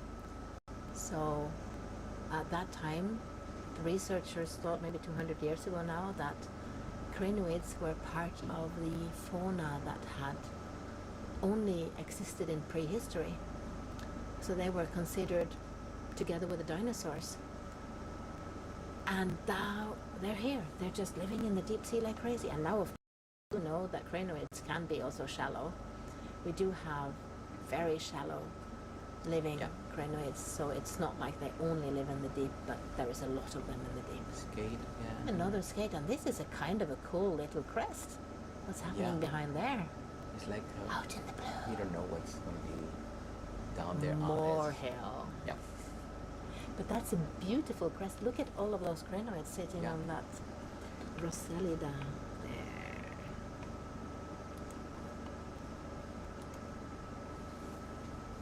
So the idea in this dive is just to try to climb a small mountain. It's Uh, not small, it's well, 300 meters. Yeah, but compared to the previous one that we had, it's like, well, I would say, well, a mountain that just. It's the part of a say it. mountain. I mean, it starts a lot deeper than we Yeah. started, and we are going to come to the Yeah. crest of the mountain. Yeah, so we're following this transect that it's going to get us to the very top. From time to time you see there's like ups and downs in here, or plateaus and then ups, but it's quite normal. This is, as it happens in every mountain that we see, the terrestrial mountains that we are like used to, right? The next wall. And also in the mountains that we are used to on land, we can call the flatter areas slightly more, maybe not sedimented, but we can at least have soil living there or hanging out there because it's not washed down on the flat, on the very steep surfaces. So it reminds very much of our landscape above sea. So when you look at a map of the world and you see that 30% of that is above the sea, remember that all of that landscape actually continues below sea. That 70% of our Earth that is covered by that blue is not just a flat blue surface that we see, it's this amazing landscape under it. We can swap just This is just an example of this. There's plenty of seamounts all over the world. Yeah. And this is the start of that amazing long mountain chain, the mid-ocean ridges that we have all around the world. Continues, it's crazy. Some of them we know where they are, some of them we don't even know where they are, so we need to do mapping on from the surface to the bottom, and then realize where these seamounts sit. This one, of course, we knew. We came to explore here after this expedition that discovered the bamboo reef. But they didn't get to this point, right? No, they didn't go this deep. They had a transect that was more or less following the 1,000 meter depth line. And we are now at 1,065 meters depth, so we're 65 meters below where Mariano project went last year. And so we talked to the scientists that did this last year and planned a way of making a map of this coral area that they discovered last year. So this is, I should say, this is very, very important and serious. We don't take away that research from them. We are planning it together with them. Look at this. This is a different sort of matrix we're seeing here. Do you think this could be sticks or whatever? Do you think this could be the beginning of early beginning of bamboo corals? Yeah, could potentially be this. But they look like they would be old and potentially even Dead. Yeah. Right. But even if they are dead, they produce substrate that is used for other organisms. And in here, as you can see, there are some sponges that grow on top of it.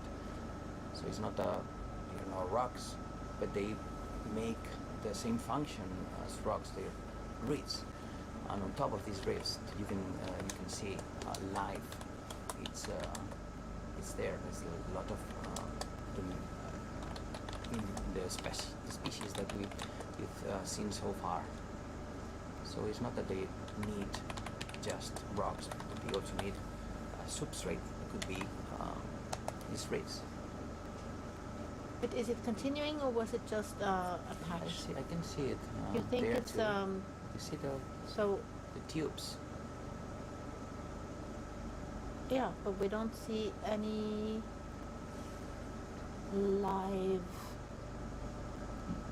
bamboo yet, do we? No. It's supposed to be just bamboo right in there.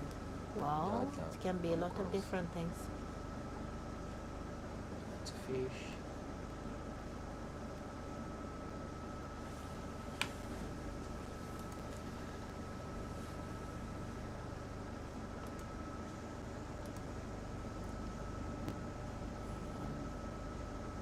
This wall of rocks again with same sponges we've seen so far.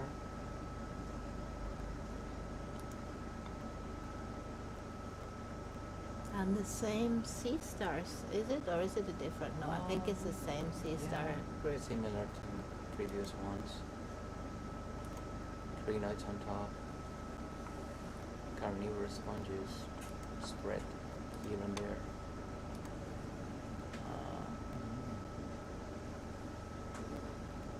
Soft corals again. And it's going steeper again. Yeah. So we're climbing a little bit more rapidly again.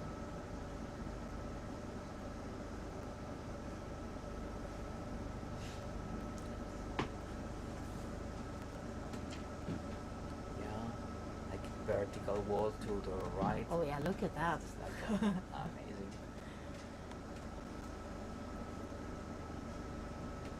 And a ridge here, right? We're Yeah. sort of following. Yeah. It's going down on both sides of that thing. It's never just an easy Skate. a landscape. It's always craggly up and down. So I feel like being in a documentary, one of these documentaries about wild life. And well, actually, this is kind of a documentary, and we're feeling really lucky because we are probably the first ones We are the first ones to see this seeing side. Yeah. this habitat, which is like always really rewarding, right? And we're sharing this With you. lots of people. Yeah. I think all of those white dots there might even be little snails, right? Could be. We've had areas that look white spotted before, and they have, when we have zoomed in, they are little snails. You might ask why we're not zooming in right now, and that is because we are doing a very strict mapping exercise right now, and to make this as available as possible for later proper statistical analysis, we try to keep the picture as similar as possible, or the angle of the camera and everything, and the zoom level, so that we can compare everything to each other easier than if we zoomed in and out. Oh, Then we wow. would be Look at that. less. Is that the- evident. I think these are is the the co- bamboo Bamboo corals. coral, yeah. Okay, Finally reached bamboo that. corals have been reached. You can tell the at difference. 1,036 meters depth. So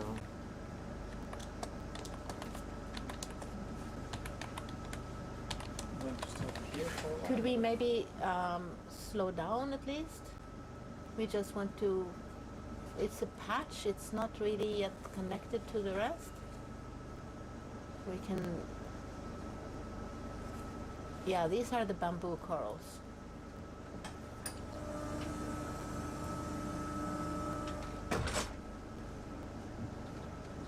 We found them. That's great. yeah. Celebrations in the shack. You can tell there's a difference Yeah. from the previous habitat. It's just, and I guess this black stuff is dead bamboo corals, right? Probably. Not sure. You see here, this is like a. Yeah, that looks like dead matrix. Would your ROV come to a stop, please? I'll stop. Thank you. So we want to reach to a point where most of the things that we were gonna see is this bamboo. But I think coral. this whole sedimentary surface is really kind of dead bamboo corals. Yeah. And as I said, bamboo corals, like all of the sponges we have also seen, are super slow growing. So they live their long life, and after a long life they start to die. And this is what we're seeing here, the dead bamboo corals. It's not because Shall we do something any bad has close-up? happened. No, we are still mapping, Okay. sadly. We will come back later and zoom in and At help some you point for we that. need Yes. to zoom in so that you see the polyps of these corals.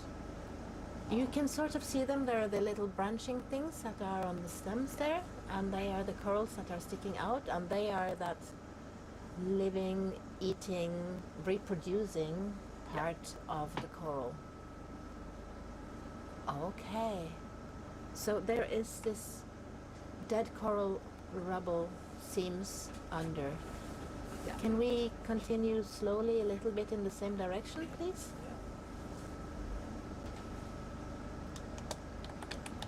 So there will be more coral as we climb the hill. Hopefully. Let's see. Yeah. We never Pretty know sure. because we have never been here before. But we do know that at 1,000 meters and not so far from here is an area where last year the researchers of Mariano found a lot of these corals. Is that a log? You see here? This is a piece of wood, right? You see this? Yes. In the right, in the middle of the image. Oh yeah, This is a a wood piece. Wood piece that made it Oh, here. Yes. Can we make a point about where this is, please? This is an interesting piece. So what happens with wood pieces is that there is a lot of wood floating around from rivers where there is a lot of large rivers in the north of Siberia and the north of Canada also, I guess, where there is a lot of logging industry. And some wood floats out with the river, and after a while it gets so heavy from all of the salt water that it will sink to the bottom. This is a very natural thing. In Yeah. the Arctic you find a lot of these logs on the coasts of the islands in the Arctic. So, but they become a different habitat again Yeah. when they land on the seafloor in the deep. So that's why we wanted to make a notice of that. We wanted to go back later when we're not making a mapping to see who is actually living on that wood piece. Yeah. So I'm studying these habitats in the Mediterranean, and there's some cool organisms that live just. I thanks to know. I have consuming described. this wood. I have described an amphipod species Yeah. from the Norwegian Sea here, that lived only on wood, and we even Oops. named it from eating the wood. Morambo. So this is these pieces of wood are like a reservoir of organic matter, and there are some organisms as amphipods, but mostly mollusks that live in just in these logs, in these wood pieces, and they consume it. Probably this, I don't know if they reach to the Arctic, these organisms, but I've seen them in the Mediterranean, so they eat the wood. So they have some adaptations, special adaptations in their guts to consume cellulose, I mean this organic matter.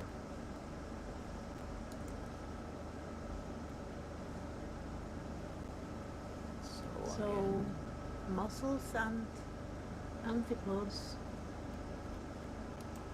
have Some been shown so stars. far. Also some worms, of course, Yeah. have been shown to eat wood, and we call these things actually wood falls because the wood has fallen through the sea and landed on the seafloor.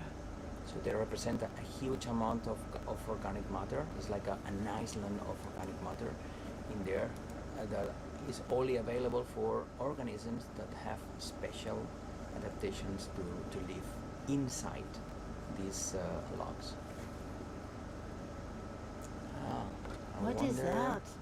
whether this will be also dead. It looks doesn't- like sedimentary Yeah, thing it again, doesn't look right? like dead. It looks coral, like- right? No, it looks like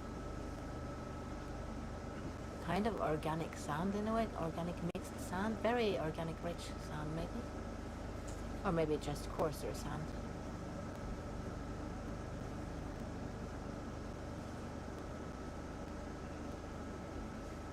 Or maybe this is, It could be. I see some stick-like. yeah, look, that Oh. is almost like a turf. And you see the ascidians in here, at the very middle. This brownish stuff. They have two openings. So one of these openings is for getting the water in. Then they have like a it's called like a basket in inside. Filter the water, they get the food from the water, and then they expel the water, the clean water, from the other of these cavities and these openings. So it's like a similar way, I mean a different way to get to the same point of filtering the water as we mentioned before for the sponges. This is a very interesting substrate. It looks organic. It might be that it is, I see small tubes, right? yeah, either that it is dead coral pieces, like fallen down from bamboo reef, or it might be, I think there are for sure some foraminifera in there as well. And maybe some animals then have used it to build their tubes in and stuff, so Yeah. that it has developed into an even more organic habitat. Yeah, But I my wonder guess. what is the start of that. My guess is that it's been like this for a long time. Otherwise, Definitely, this is these an sponges old are thing. Yes, sponges are obsidians. big. Yeah. They wouldn't be there. It seems to be coming from this all to that point. Yeah. Yeah. It's coming from. So it's something fallen from- down and landed there and become a nice special habitat right there. Let's climb a little bit on. We are now crossing that point. We should continue in this direction, or Should be at the very tip. Yeah, let's. Let's see if we Um, find. pick up. Yeah. Let's see if we can go. If this goes up. How much further? There are soft corals again here. Loads and loads of soft corals and more of those sponges, and they are again the Rosellida.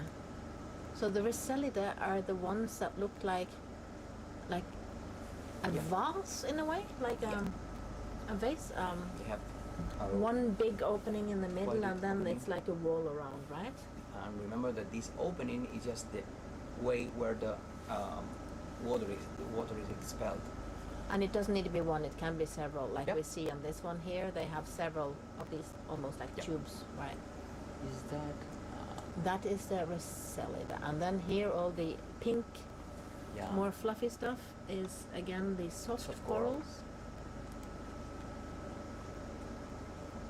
And it seems at the moment that the crinoids, the feather stars, so they're sort of cousins to the other sea stars, they like to sit on top of these vase-like Rosellida sponges.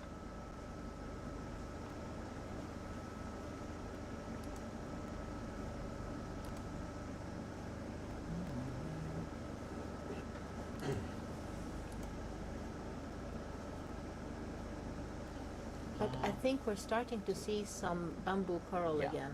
to Yeah, the left. So it's like these small branches. these long, thin. Yeah. Yeah, because as we said, bamboo coral are named bamboo coral, and it's a whole group of corals. And it's not just one evolutionary line that we see have this strategy of making You see a them skeleton, all over the like, place. yeah. Most of it is dead. It seems to be mostly dead, but now we have some living bamboo coral there Yeah. as well. To the right, you can see some. Yeah, 20 minutes until the end of the 20 minutes until the end of the So time. these bamboo corals. Again. This is live bamboo coral. Yeah. So you can see now. You see? Now is where it starts. yes, so here I wonder maybe. if it's the place where. Oh, it starts. Well, maybe. So I think we have an eager beavers behind us here wanting to take over from us. But so we are organizing ourselves into 2-hour shifts so that we don't have square eyes at the end of the dive. This dive can take forever. Not forever, but long time. Are we See, at we're the getting top? to a flatter area. Are we? I think we might be getting towards the top, and we see those long line things, again, they are the bamboo Bamboo corals. Yeah, the ones closer to the camera are the very bottom. Those are the bamboo corals. And there are still some of the Roselli there. And remember that this species has not described yet, so we don't know. Well, we don't cannot know, but put we the have name. we have to check which species, if Yeah. it has been described yet. But we should say bamboo corals are mainly deep sea corals, and we know very, very little about them. Might be undescribed. So toward the end of this dive, we will want maybe to take a few samples of them so that we can bring them to the lab and do a proper description of the species. So yeah, it seems that we are now at the ridge, Mhm. and in 15 minutes we have a tape change and a logger change. 15 Yeah, minutes, my thought 15 was minutes, not yes. accurate then. All right, then we come again in 15 Oh, minutes. you can stay. You can stay if you want and heat up the space because think it's getting more too cold. bodies are more warm. So bamboo to the left and to the right in this plateau area, as you can see Yeah. here. I was just saying that's great. Mostly on the edges, where there's more Maybe that's possibilities of the currents, to get use of the currents and get food. Yeah, because now food we is will an start important through thing. This line because we found the ridge, so probably now we go in this direction. So I think we say that we have found one edge of the coral garden, Yeah. and we need to make a little bit of a decision what to do now. If we follow the edge or if we go down and start the next transect off. Maybe we don't need to start again at 1300 because this definitely started at around 1050, Shall we go- 1030. So we go to this one. So Yes, I guess maybe we need- go yes. down to, but maybe we can start at 1100 meters instead of at 1300 meters, even though it was a beautiful sponge area further down. We might want to see if this has to do with the inclination or if it has to do with the depth. Because now we're both at a flatter area Yeah. and we are at 990 meters, and look at all of those bamboo corals there. Now they're like a big tuft in the middle of this ridge that we're on, and it definitely seems to be both live bamboo corals and something, a matrix that could be dead bamboo corals below there. And is that on the side there? Is that the what was that? That was the one that I call the lace coral, the Asconema foliata. The one on the left with the fish inside or just resting is Asconema foliatum. Yes. So we have the bamboo that's- coral garden now on the right-hand side of this picture, and look at that.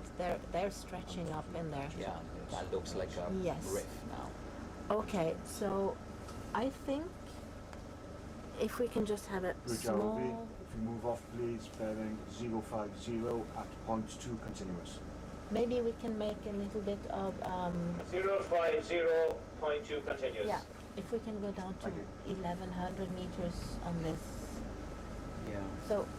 So we wanted to find out if this maybe this garden start these bamboo corals, if they are only here on this ridge or if they are also on the steeper side. So we are considering going down to around to fly out and have a little bit of a blue transit down to Along this transect. along I this. have the coordinates in here. So and maybe not all the way down to the bottom, maybe just to 1100 meters. No, but just as a quick going out, going down, and then going in again at 1100 meters to check if they are start, because this started at 40,000, something like that. So if we go a little bit below that and go up and see if it's about the same depth they always start at, or if they are needing this flatter surface. Yeah. Do you have Close any up now. reference points in the map, or do you want to give us So this is going to be this one. the straight one? So we have these coordinates in Yeah, here. but they are all starting at 1300 something, and we don't need 1300. So, I think you want to do it on the water column, then back to the seafloor, and go up again. so sorry about all of this, but we need to help the pilots know exactly where they're flying and where we want them to fly. So it seems that this is a steep ridge, and we are considering going Yeah. out into the water, not seeing any seafloor for a little while, Maybe it's better and to then- stop for a while. and then go down a to little bit find and the try reference another up. points, to fly on the water and then come back again to the seafloor. And maybe Because we're gonna. it's a good point to for change positions maybe. Yeah. And the pilots have to also agree that this is a smart idea, not just us biologists sitting here and dreaming up things, because You this see- is a big. You may notice now where the currents come from. You see Yes. these particles just floating in here. They come from the left to the right. We're happy. He's a point two at the moment. So we will change positions. Okay, I've put the auto edit for you. Thank you so much. You're welcome. So we are going to go a little bit out and then go down, right? We'll enjoy it. Yes. Downside of the ridge. So we are repositioning the ROV so that we will be able to find out again how far this bamboo coral area stretches. No trees at all. So now we are just seeing out into the water, and we will go a little bit out into the water, and then we will do a descent again, and the pilots definitely will need to do all of this on the map, and then we will start seeing seafloor again. So we will have a little bit of go out into the blue before we see seafloor, because we need to see what is in front. So we need to go a little bit out away from this wall so that we don't crash into it. But look at that, that's a lot of filter feeders hanging out there. So we're backing away a little bit from the mountain so that we can get possibility of going down without crashing. This is important. So do we have the coordinates? We have the coordinates for the 1300, right? Yeah. And We're then, gonna try to reach somewhere here, right? yes.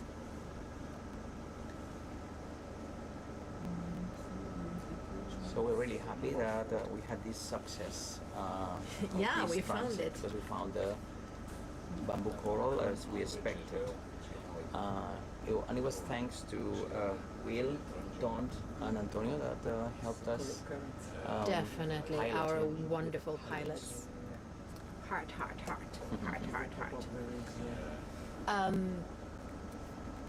Also, I will have to say thanks to the Mariana Project, who visited her earlier and shared the coordinates with us and shared the thinking about trying to find out how large this area is.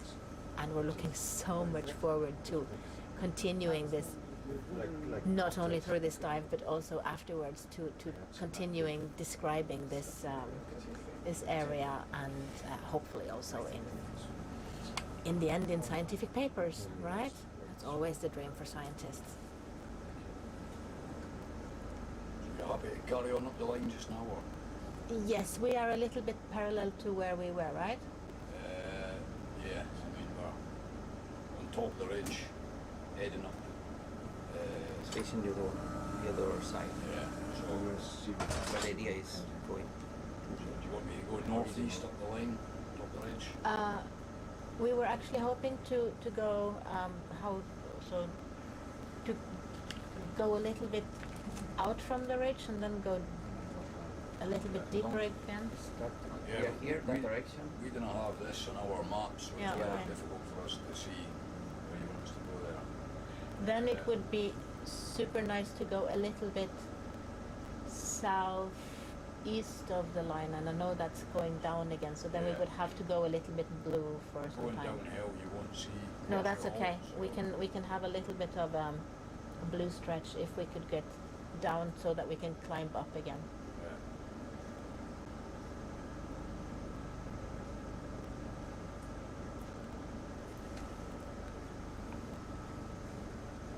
What's on 050? The drop down the side of the bridge. Down to 1100 meters. 050. 050, whatever you call the ridge, drop down the side to 1100. We want to make sort of a parallel ascent to what we already did to see if this happens To the north. up to the Northeast, yeah. northeast. Northeast. Yeah, but a parallel sort of thing. That's when you come back like that. So that's the ridge here. You want me to go up and then drop down, or drop down here? Drop down here and then sort of make a parallel ascent to what we already did, And look And- into the ridge. and then go up to the ridge again, and then sort of let me. But don't you think it would be less closer to go to the path moving on the top? Point two. Again, to stop. Yeah, so So Bridge ROV, if you come to stop, please. Stop. Thank you. so if we could sort of get to Yep. somewhere like and make a new line up like that. We're here now, so if we could go, and we don't need to go super deep. We need to go down to maybe 11 or something, yeah, and then climb up again. yeah. Just because obviously that was 300 meters, that was like nearly Yes, 2 and we hours. don't need 300 meters. We need just 100, the last yeah. 100 meters. Yeah. Yeah. So drop off the ridge now, yeah. Drop off the ridge, go a little bit into the blue, and then when you feel comfortable to try to find the ridge again at around 1100 meters depth, then we make a new ascent. Okay. I just keep that ability as well. I'm gonna write it down. We gotta start with people as well. So what we have planned for this mapping expedition is to do several ascents like we did now, but now we have discovered that the bamboo corals didn't really go below 1,550 meters maybe, so we will start at 1,100 meters depth instead of 1,300 meters depth, since we are mainly after finding the edges of this coral patch. So maybe it goes a little bit deeper in another side or another area of this ridge, so we start a little bit below what we think that they will live around, and then we will test along the ridge here how far it stretches, or the whole area, the whole patch stretches. So we will have another exciting ascent up along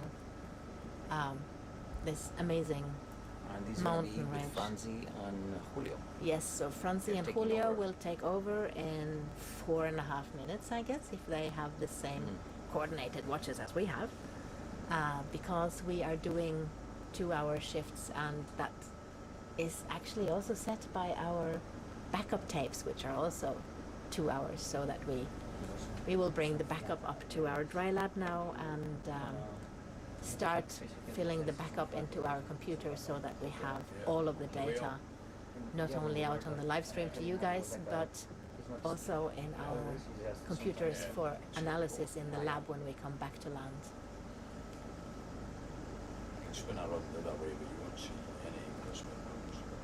Yeah. So our lovely pilots are actually backing out of the ridge instead of doing a much more easy blue swim, just to make sure that you guys have something to look at. We really love our pilots. Thank you so much. Now we will reposition ourselves a little bit along this mountain ridge to make sure that we can get some almost like a parallel line up. So we will go several of these parallel lines up. That is going to be our wonderful day. Mhm.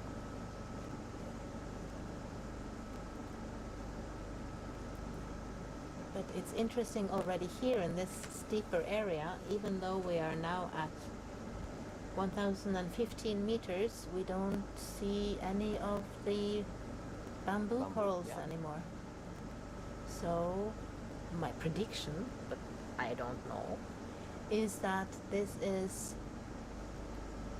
maybe also related a little bit to the steepness of the habitat. So along the crest and not along the steep wall would be what it looks like right now. But we have to say, as a scientist, I have to say we don't have that many data points yet. But from the few data points we have, It's our prediction, our this is hypothesis, right? our hypothesis. We have to do this correctly, right? At the moment, the hypothesis is that we will see when it comes on. Here comes Julio and Franzi to take over from us, and we will hand over the seats and the microphone and the control of the registration to Franzi and Julio. And 1 minute until tape change.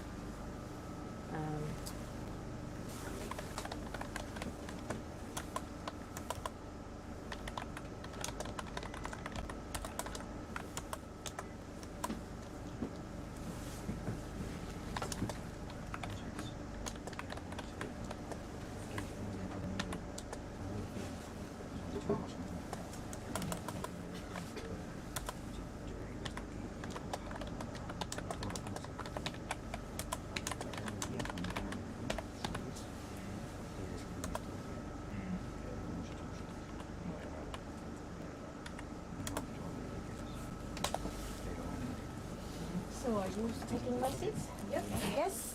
I will up with me. You will have Franzi. See you in 2 hours. Mira, ahora voy a meeting. Sí, random. Top of the Congo River.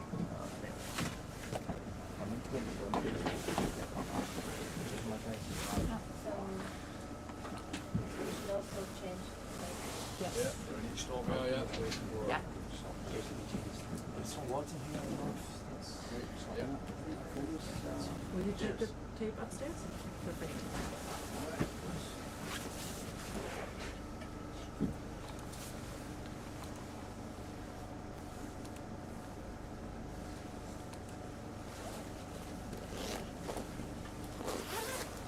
So you let me know when you're ready to change.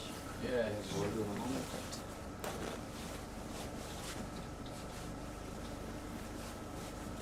And so we're now going, well, on our way down there. What we are doing is diagonal, up, diagonal, up, diagonal. Yep. And we're going not all the way down, but just No, just when you reach 1,100, that's Yeah. climb. Cool. all right. Stop, Thomas. Okay, ready to stop? Yes, Let's ready. say that we come. 3, 2, 1, stop. Okay. Do this, right? But let's say that it's the super dense that we are following. So we're keeping good track of when we change the tape, so later on we can always see in our notes when a new tape started, when we want to go through the videos again for scientific analyses, and then we can see according to the timestamp that is on the video and on our notes notes what we've seen at which time. So that's very important later on to keep good notes, and that's why I will also type in now who's on the watch. Francie and Julio on watch now. Thank you so much. Have a good break. Thank you so much.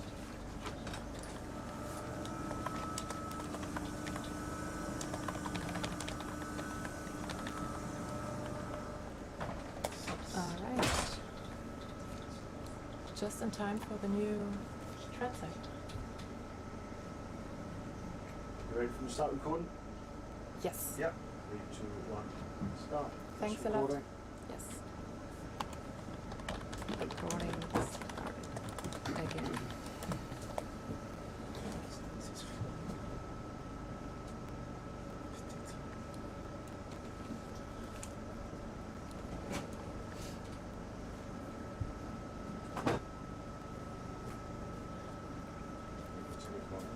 And right now we're not climbing up yet, right? Oh, we have blue transit in there. Blue transit, yeah. Blue transit going on.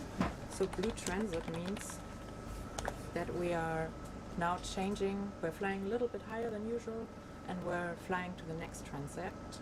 And yeah, we can do that without recovering the ROV all the way up again, which takes, with this depth, I think over an hour. So yeah, it's really nice to save that time and just go a little bit slower in the deeper area and have this, yeah, blue transit because we're going through the blue.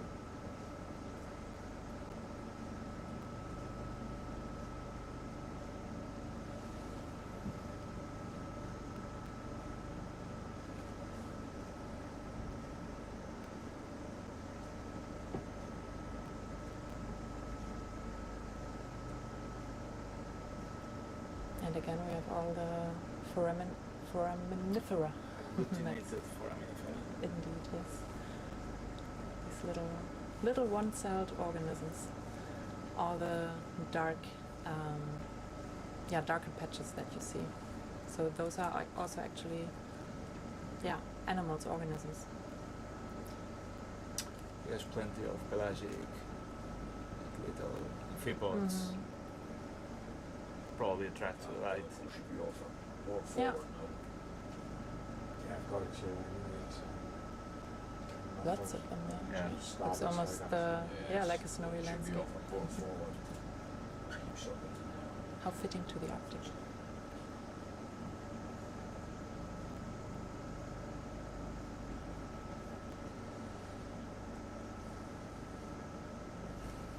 What depth are we? 10-4. Yeah.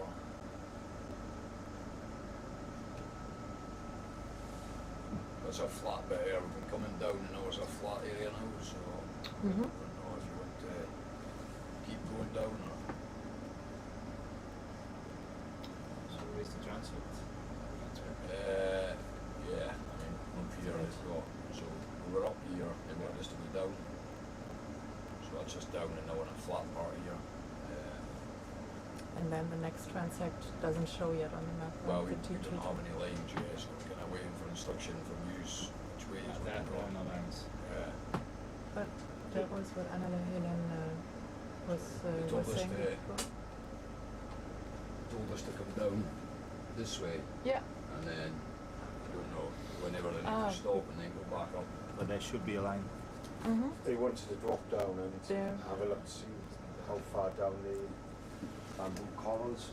So it should be this one. Yeah, but we don't have these lines here, so. You just have the first one. So you see that there is like a ripple going down. Yeah, So maybe you can go halfway of that ripple. and it's quite a big area, it's 300 meters from here to here. So even here it's like 100. Maybe here. Yeah, well, here you want to go down? Yeah, we start. And that would be for here. Are we then not very close to this one? Maybe this area that is a little bit more whitish. Yeah. So diagonally. Yeah. Yeah. Thank you.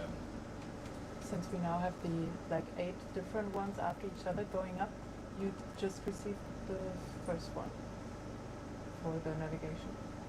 should we take care that you also receive the other transects then? Because I thought you would have them up there.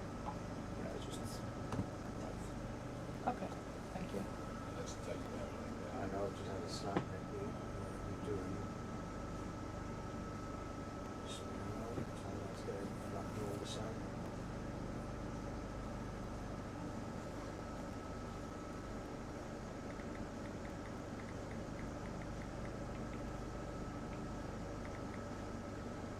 sorry, that's the Quite a big bridge boulder that's there. taking care of the transits. If we want to give you the lines, Yeah. should we go with the bridge? Yeah, the bridge won't give us lines, no, it'll be rolling. Yeah.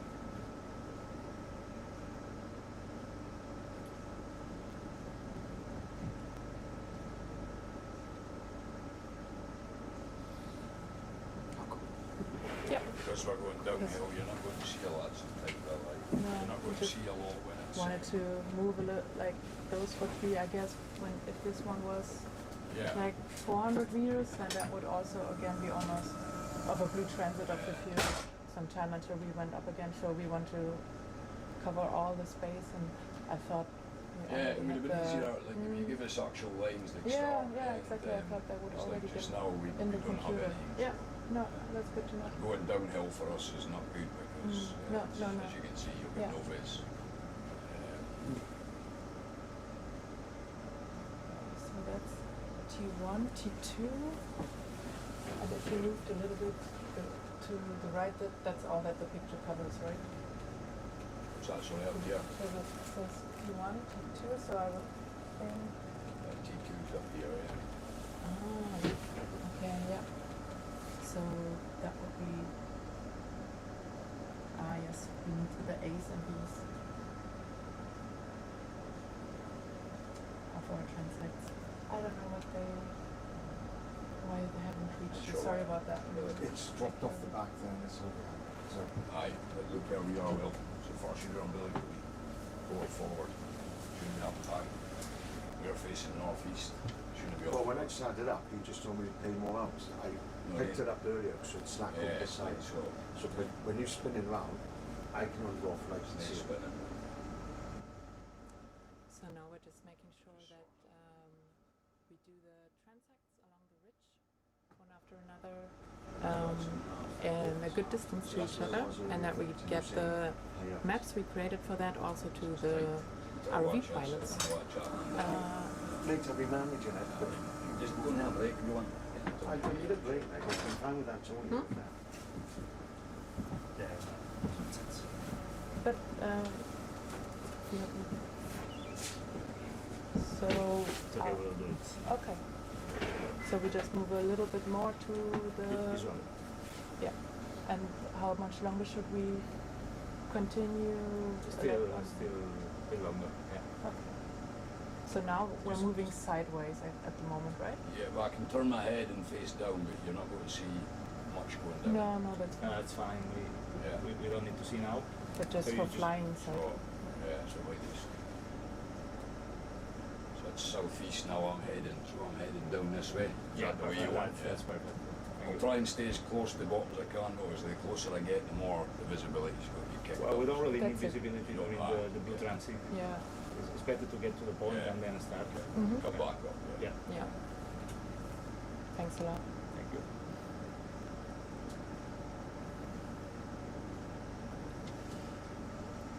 So yes, as for the blue transit, we need to be a little bit away from the bottom because we're just transiting and we're not actually mapping and trying to define the communities we see, but we're more looking into getting to the next starting point of getting up the ridge slope again. So just bear with us while we transit and then start up again. You're seeing some nice sponges in between anyway. That's the Rosalide community. And also all on like the elevation part. Yeah. Guess On the it can- ripples. to better filter their things out of the water. It's quite interesting. It's very dense, a lot of biomass. And you can also see that there's a lot of the stony bottom in comparison to all the sediment on it, and that's where the sponge is gone. That's probably because of the current. Also, yeah. So the current will remove the sediment, and that's why you see the rock, and at the same time, that's why sponges are there, because they are trying to capture the food that's coming through the water. And you can see also in our lights that there's quite a lot going through the water and the blue for them to catch. RV bridge. Yeah, if you can start moving off 147 speed 0.2, please. 147, 0.2 continues. Yeah, cheers.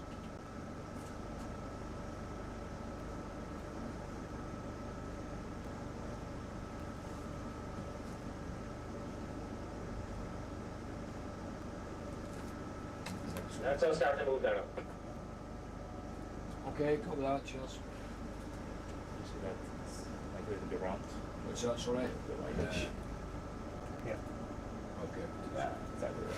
Yeah, it's around here. Yeah, around there. Yeah. Thank you. Thanks.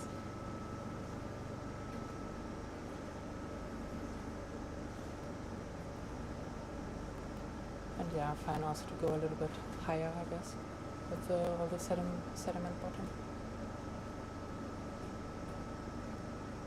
Oh, and there we have some feather stars on the sponge.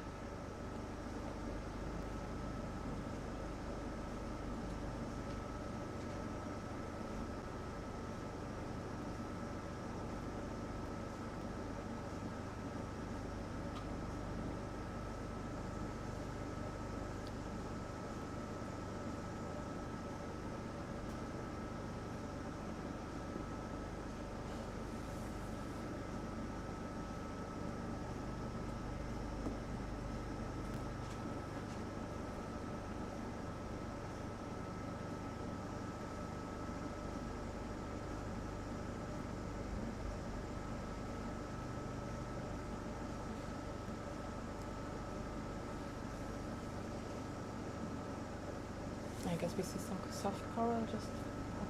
And there's another skate. Yeah, another skate on the bottom right, just passing by.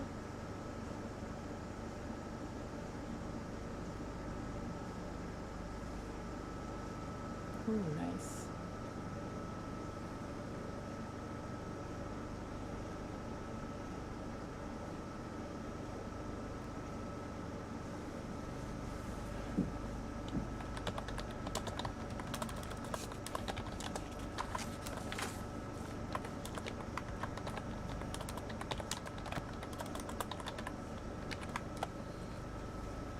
Now it is a very blue transit.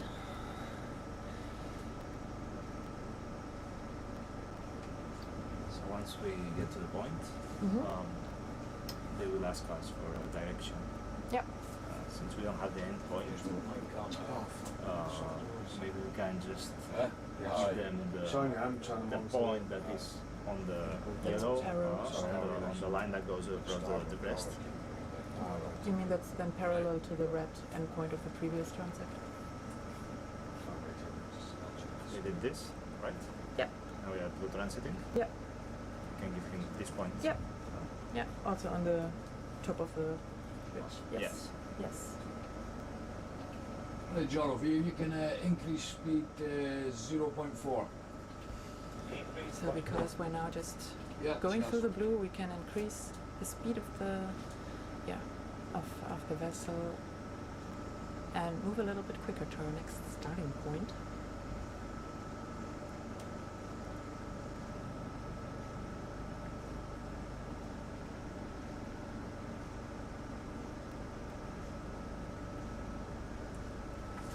So once we get to the point, we will want to go to this point, more or less. Back to the ridge. Okay, yeah. Yeah, so That's here, right. here, and then up to here. Maybe a little bit south.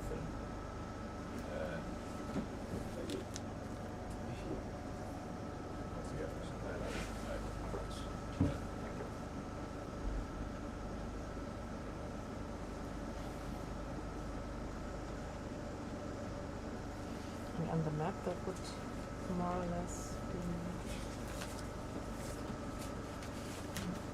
still close. So Yeah, we are getting there. then we would be somewhere in between here or so. Oh, you think we would be? Yeah. Yeah? We're going here. You see Yeah. that there is this irregularity on the map? Mm-hmm. That's where we are facing towards.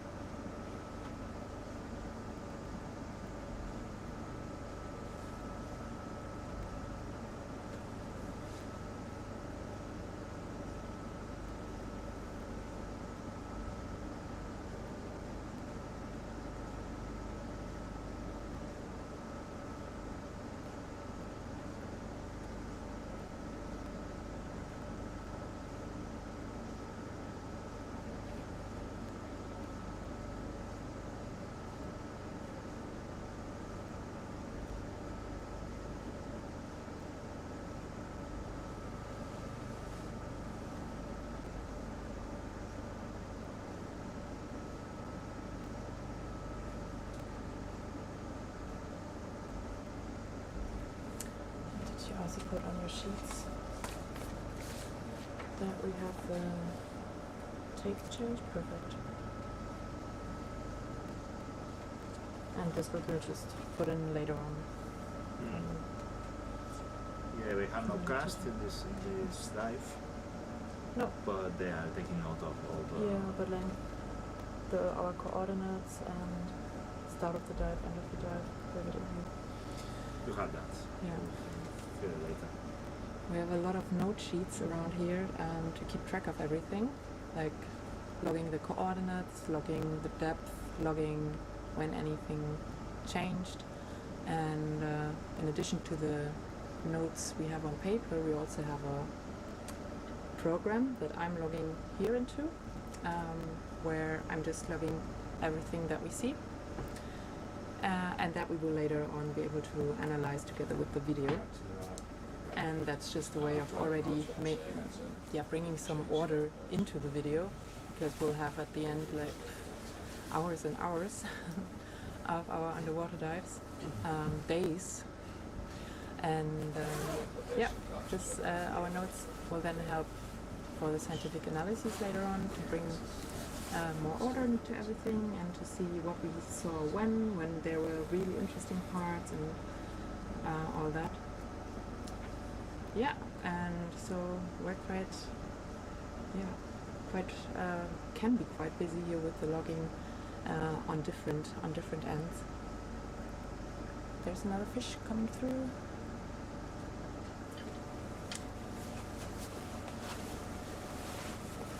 It's quite chilly after all. Yeah, I'm glad I put my big jumper on.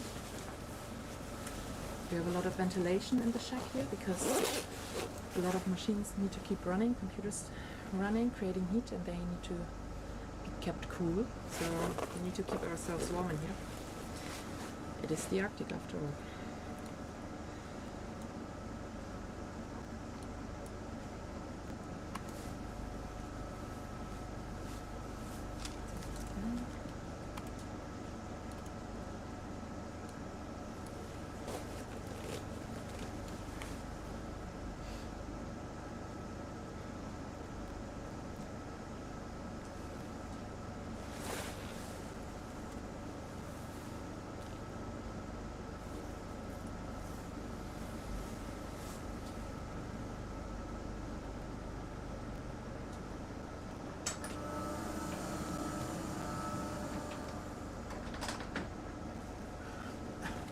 Hello.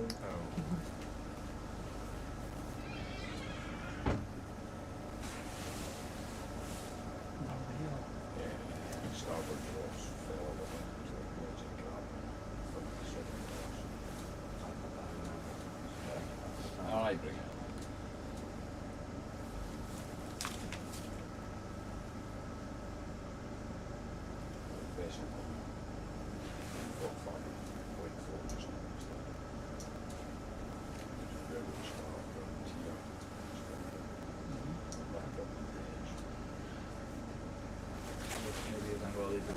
towards the north now, just a little bit more.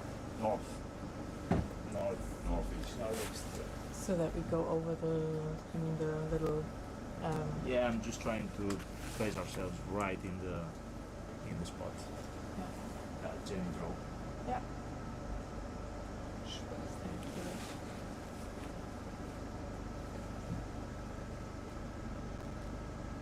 So we are getting to our next starting point to start the next transect up the slope to discover more of the supposedly first bamboo coral reef that is known, and to discover if it's indeed, or to help to show if it's indeed a reef and help with the mapping.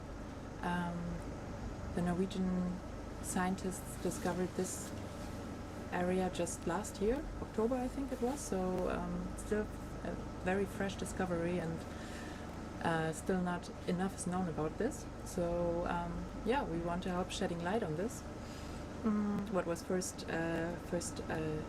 seen and shown in the Mariano expedition, so from Norwegian research collaborations to better map the seabed here in the Arctic and the communities that are down there. And this place that we're looking at is among of those. Yeah, and it will be good to then move to the next one and see where the bamboo reef coral are starting again, and then at the end we get a better picture about how large is this area, this bamboo coral garden, and yeah, is it indeed a reef or no is to be analyzed later on still. There's a lot of ripples in my channels when like this. Yeah.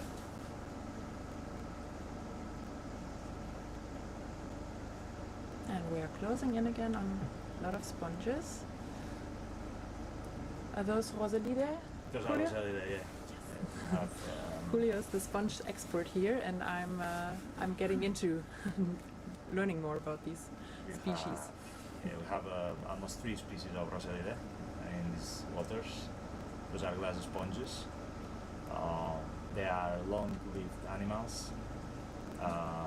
They thrive in really deep waters. You won't find them in shallow waters. And they are very common here. That means that it's a really healthy area. They help creating habitats, as you can see. Because the sponges are here, many other little animals can be here and can use them as a shelter or a place to lay the eggs. And Hey John, over here, you can all stop there, please. we also have plenty of carnivorous sponges over there. Because typically sponges do not capture prey, but they're like just filtering the water, and then they just get their Exactly. nutrients out of there.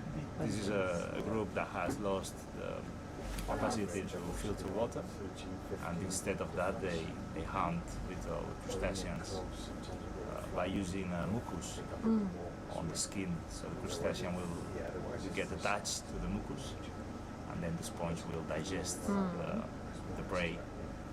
yeah, so they're like a trap somehow.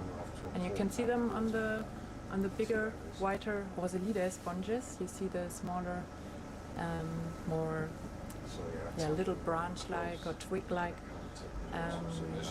sponges. Those are the carnivore ones. Maybe you can start here.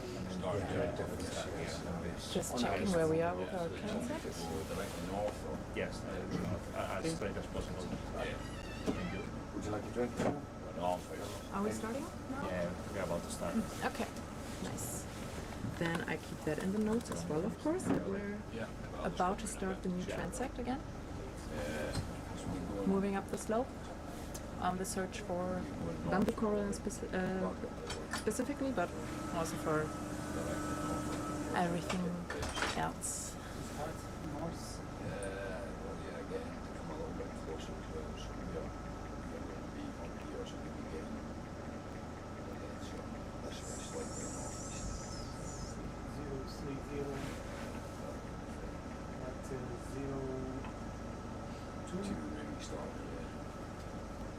Bridge ROV. RV bridge. We would like to have a move on the vessel, direction 040 and at 02 knots. Continuous 040 at point 2, okay? Okay, that's it. Yeah, start coming up here. Yes, good to start. I will come a little bit more. So, starting the next transit. 2 and going up slope. Alright, let's see what we find here. Carney sponges, Rosalidae. So yeah, we will have this community repeating until the very summit probably. So this is basically Rosalidae and Avestopluma probably. Do we see those yet? No. The carnivorous, so the little trees Yeah. that are all over the place. Yes, yes. Those are the carnivorous sponges. And you said Rosalida are glass sponges, right? So Those they are, yeah, glass sponges. produce glass down there in the deep sea. So most of the sponges produce glass. That's what the skeleton is about. But glass sponges produce a lot of glass. So they basically have almost no tissue, but glass. And that's why they look like that. Yeah.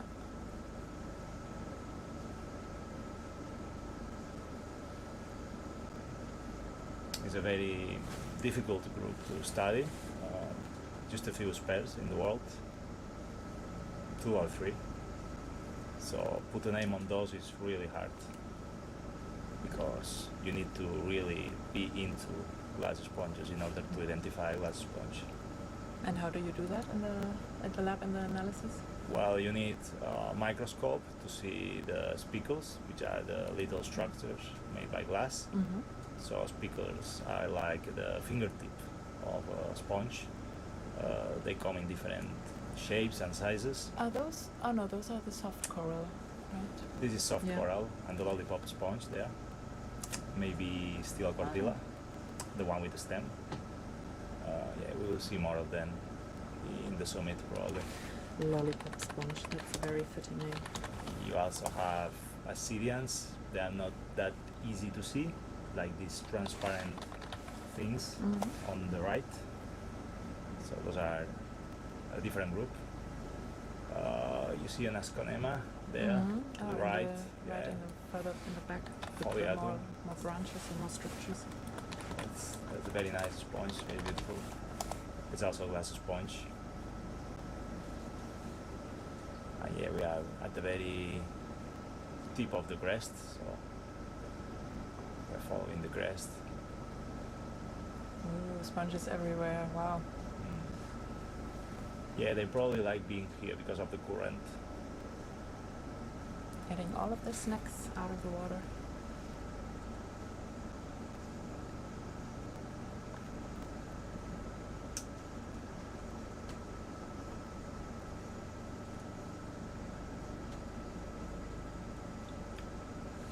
This is actually a very interesting landscape.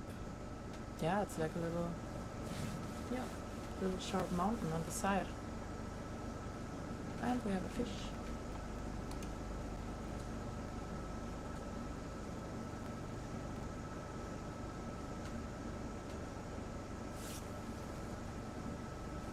Is that a canyella? A little.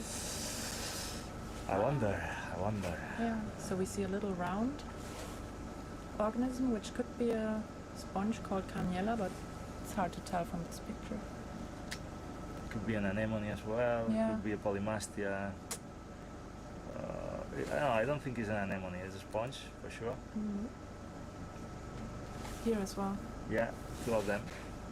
I put canyella with a question mark.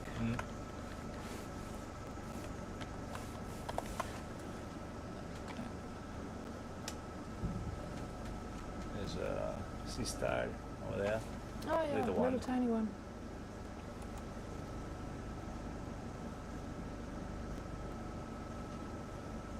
And then you can see the little white snow, the sea snow falling.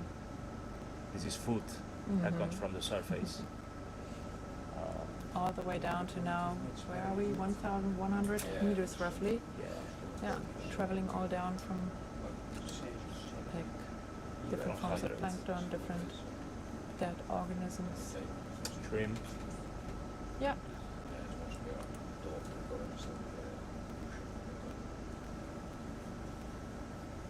This one here is also a carnivorous sponge. It looks like, yes. And another sea star.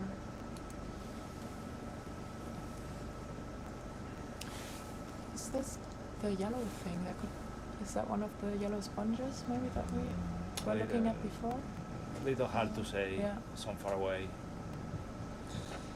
Yeah, ideally you want a sample to identify a sponge. You have a lot of these different little yellow. Those are the ones I like, the little encrusting sponges, cryptic. This is where you can find many new species for science, little things. Because they are very diverse for one side and very unknown into the other, while these large ones are more well known.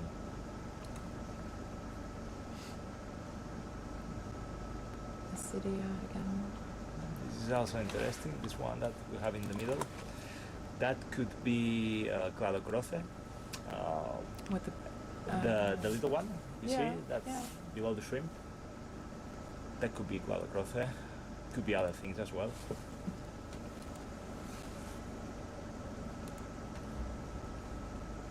And we have crinoids. Yeah. So crinoids, they really like to sit on the top of the Rosellide. It's probably because they have a nice spot to collect food.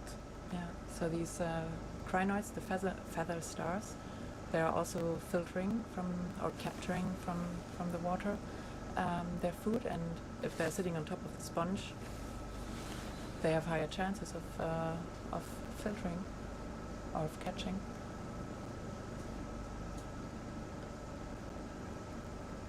Also nice decoration to the sponge somehow. Is there a little fish inside? I don't know. No, hard to tell. How about a sea star? And carnivore sponge. Sorry, what? She started Yeah, to I left. have that. We should open a little bit more the movement of the vessel. Bridge, ROV. RV bridge. Fish, they're like Can on we the change the Rosellide. direction of this movement to 070? So the fish seem to Okay, like to hang around the sponges as well. 070.2 continues. They're really building, yeah, Now habitats. Cladocrothe over there. Is that also in our list already? No, probably not.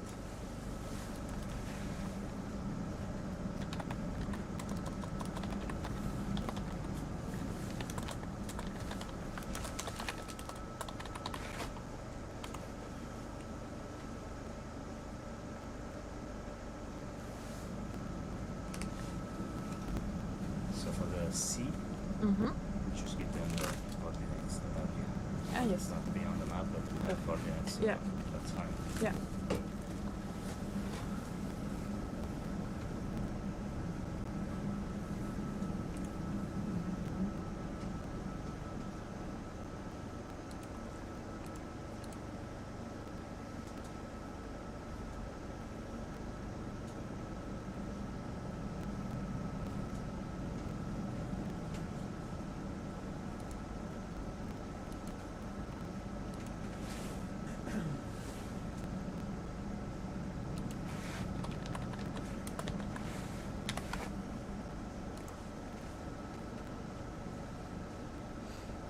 And some more little sea stars here as well.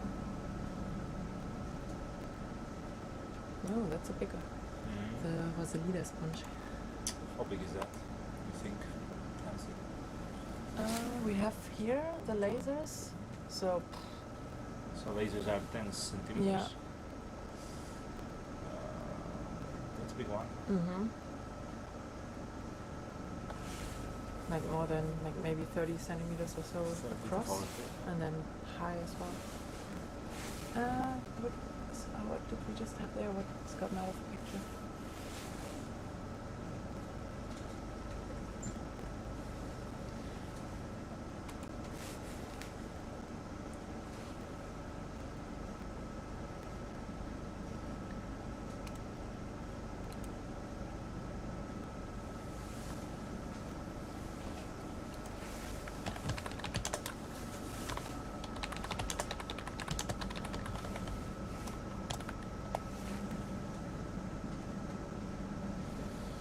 Yeah, we should try these yellow little, find out what these are. Yeah, those. Seem to be very, very dispersed around the area. Is it? I have a very good eyes. Yeah, no, that's right. Yeah. Oh, Yes, so there are still a lot of animals, organisms that we do not know yet, that live here, and basically at every research and study sampling that you take or dive that you take, you can discover more of, especially of cryptic species, of species that are very hard to describe, that are often also hard to detect in the first place, are small, yes. well hidden. So yeah, it's still a big area of exploration down here. Also, the lack of specialists is a problem that we have. That not so many people that know how to identify organism, especially for some groups, like sponges. So it's only a bunch of us, and there's a lot of diversity. So a lot of work to do.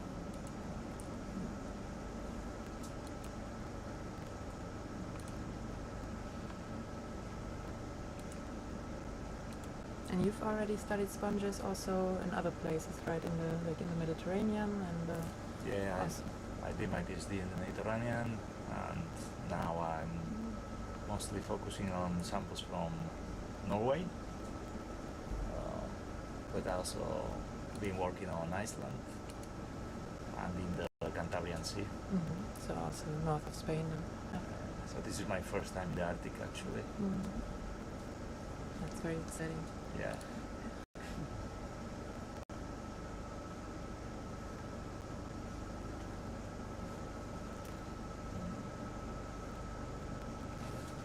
And you've already described new species, right? Couple. Yeah, I don't know how many. Not that many. Still a lot to come, I guess. Yeah, as soon as you go a little bit deep in the ocean, you start finding new species of sponges. Sometimes you don't even have to go that deep, but in front of your, also in shallower waters. But yeah, especially in the deep sea. Yeah. Because it's so hard to reach. Yeah. All right. So I have a couple from caves as well. From where? From caves. From caves, So caves are also hard to reach, access. Yeah.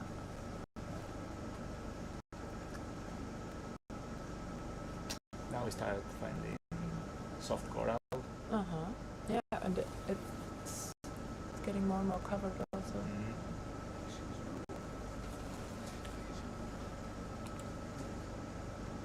Carnivore sponges and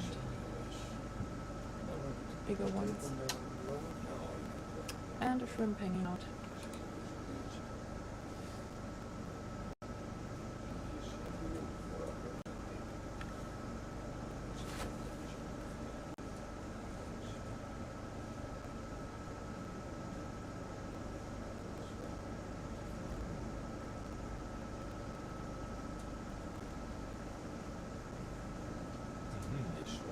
Yeah, that's a big one. Big green up. Where they? Yeah. Yeah, multiple ones. Very nicely placed there on the sponge. What is that? Oh. Also Koordinaten and the soft coral next to each other? Soft coral? Yeah.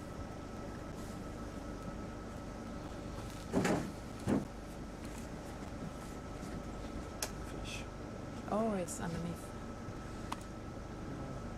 It's green. Yeah.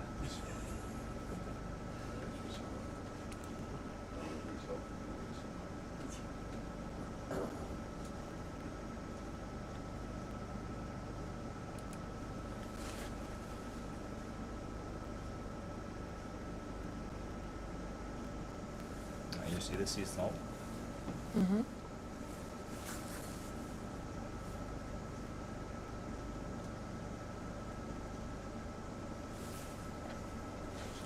Just a base of the Maybe a little bit slower, just more vertically. 0, 1. yeah, just Bridge, are we? What's over there? RV bridge. Coral? Okay, we would like to adjust I the don't know, monitor, yeah, changing some- the direction to north. Sponges And, around, we or need to do they see just to look a little bit 0.1. different there? I'm not sure. Yeah, it looks different. North and 0.1, okay? Looks like coral to me, but different species. Okay, that's Yeah. it. Okay. see you make this thing. Yeah. There's a large Oh, that's Sconema foliatum over there. Mm-hmm. In the edge of the other roof and all the Asconema Foliatum. foliatum here. And plenty of those orange little crust that you spot before. Ah, yeah, yeah. Yeah, that's interesting.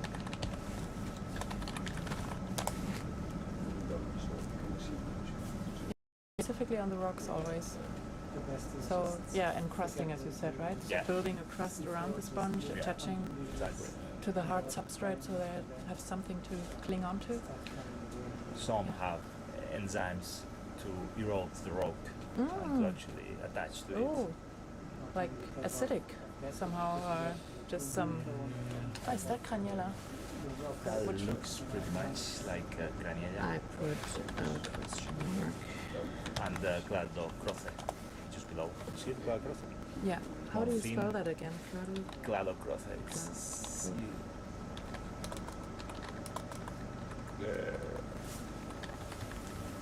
This is. Why is it written 6?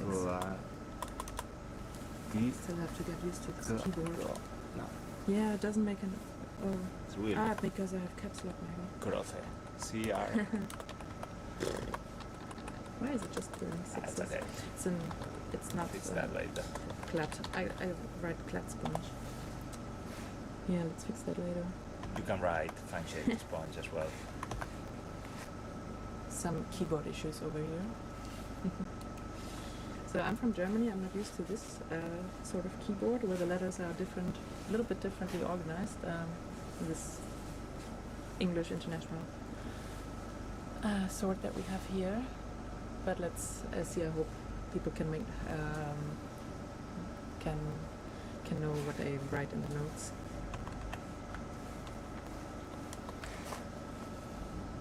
So this sponge that we see is one that we collect a couple of days ago. The one with the crinoids. Mm-hmm. That looks to me like Alicondride, species of Alicondride. okay. We don't know the species yet, Yeah. but there were a bunch of them a couple of days ago at the Louis Boyd Seamount. Yeah, they could be interesting. Mm-hmm. That group is not so well known as well, and yeah, we are working on it. You never know when you get a new species in this kind of habitats.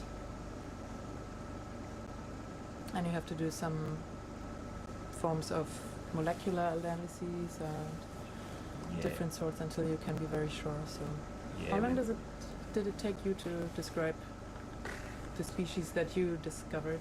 Or that- Since the very moment that you saw the species, Mhm. that you collect the species, then it can be 1, 2, 3, 20 years. You never know. Yeah. You never know, because then it's like a puzzle. Sorry, what's this? Yeah, that's sponge? that's a different sponge. Let's see if we got a better view.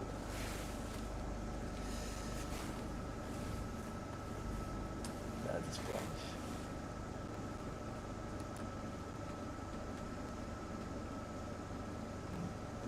Has more finer structures, Yeah, yeah. I don't almost know. brain-like somehow. Yeah, I don't know the species. Oh, and sisters. It looks very much like a Poecilus Carnival. credit that we collect some days ago, but I'm not sure.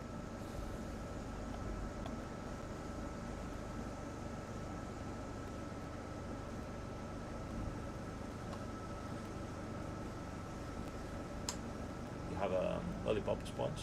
Yeah. Oh, over where? Yeah. Is it? Ah, yeah. So, yeah, next to the feather star, we have a little white dot, and that's actually a lollipop sponge. It is on a stem, and has, or also called tulip sponge, right? Because the head, it looks a little bit like a tulip. Shit, this keyboard, I cannot write anymore. With this part where it has the numbers, it just puts the numbers there.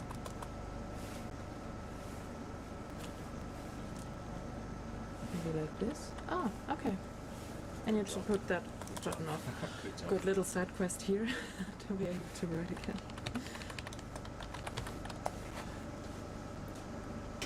So the lollipop sponge is probably Stylocordila. A what? Stylocordila. Ah, and stylo because of the like it describes the stem stylo. It's a good question. I would say Sounds that to me like that. I would say that is because it has a particular type of spicules that's called styles. But I may be okay, wrong that makes about. more sense. Yeah. So the spicules are the little glass needles. Yeah, you could needles. say, needles. That you also looked at through the microscope to see which species or which group at least it belongs to which Correct. level. They come in all forms and also sizes. Yeah. So like they're super diverse. It was very interesting to look at that. Yeah. And you get those spicules by using ethanol to like get rid of all the other things except the glass. Right? You need to take a piece of the sponge, then you put it on something like bleach to remove all the organic matter. So once you have done that, you only have the inorganic parts, which in the case of glass sponges or demo sponges, the ones that we are seeing now, it's only the spicules. And then you will clean that bleach. You will do a couple of steps, and then you will go to the microscope and check the spicks, and then you will measure them, you will compare them. We have a lot of books, we have a lot of keys to identify the sponges based on that. But in many cases it's not enough, so then you need to do molecular work. You need to barcode, you need to take a piece of the DNA of that sponge and compare the piece of the DNA of the sponge that you are trying to identify with all the other pieces of DNA that are sequenced by other researchers. So you have a big database with all the DNA Exactly. sequences, and then you can compare, and if it's not matching, then maybe you have described a new species. Exactly. Is that a rock or a ray down there, the shadow? Has it a little bit of a... No, rather a rock. Yeah, it's a rock. But here you see that the community has changed now. The little bushes to the right and to the center. This is Lisodendorix complicata. Yeah. Oh, Lisodendorix complicata sponge. What's up with that one? Yeah, we together with Sergi Taboada and Paco Cárdenas, two colleagues that are here on this cruise. We are very interested in this sponge because we want to know how is the genetic connectivity of the sponge in the North Atlantic. That means how much the populations are connected genetically. Also between different areas. Yeah. Exactly. That's very important if you want to protect an area, because how connected the populations are can tell you how sensitive they are to anthropogenic disturbances, for instance. So the more connected, the more resilient. The less connected, the more likely to be very severely impacted if that place is exactly is impacted by humans, for example. Then if you destroy that place, then like there's no chance or lower chances for then the population will get isolated, and there will be not so much variability inside the population, and then you are not so good by adapting towards the changes on the environment and the pressure that can happen. Speed up to 0.3 knots. Yeah. 0.3. in these areas that we're looking at, different seamounts, for example, they can also serve as stepping stones, right, for different Exactly. species. So like to propagate from one area, from one mound to the next, and yeah, thereby covering then in the end a larger area. So if you can see that the sponges are most on the summit of the seamounts, that means that they are not on the bases. So Are those already bamboo? summits, no, That might be dead. This is like rubble, I would say. Yeah. And here you And have some- again the alichondria, that one, Yeah. the one in the middle, next to the asconema.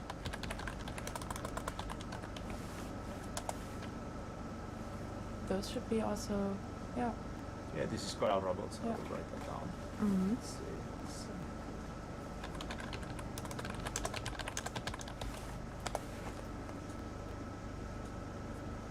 Sorry, I'm always interrupting you when you're about to No. explain something. I'm like, here's that, here's that.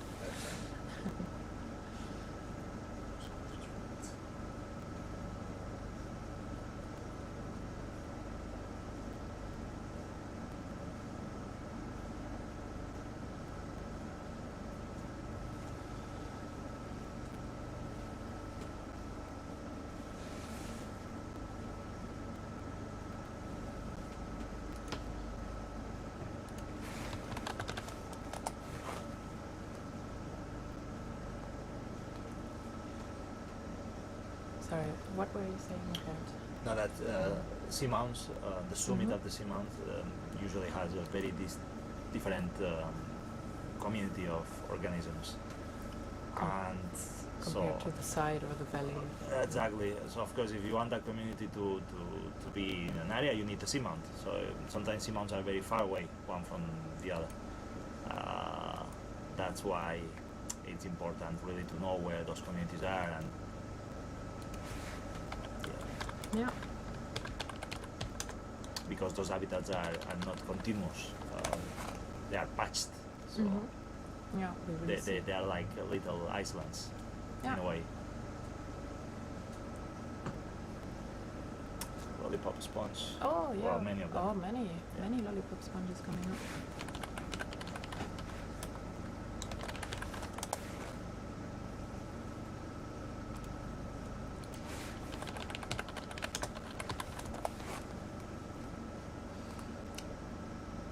And carnivore sponges as well, and soft Soft coral, coral, yeah. yes. Soft bottom again.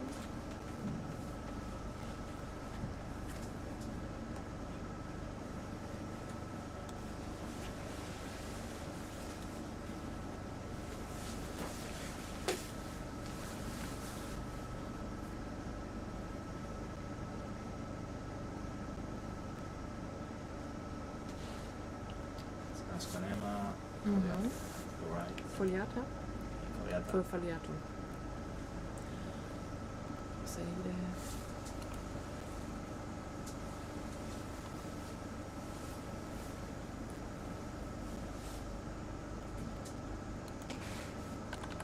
Do we have a button for the lollipop sponges as well somewhere here that I can press?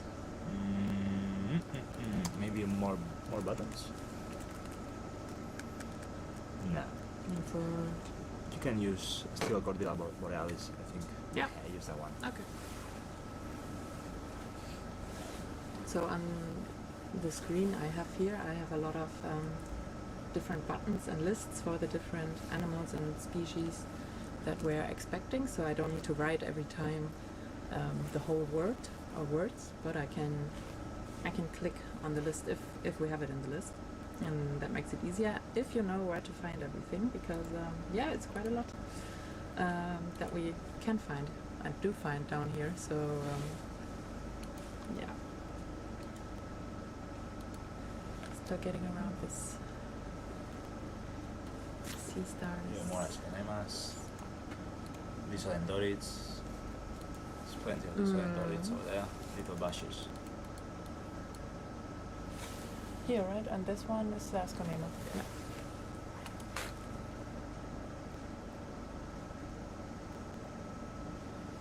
So very lively sponge communities down there.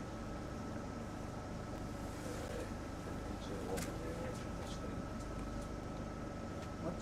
It's a woman watching the screen. It's too soon. It's the view what time we start school in At 9. Maybe wake up like 7:30. Double check in. Mm.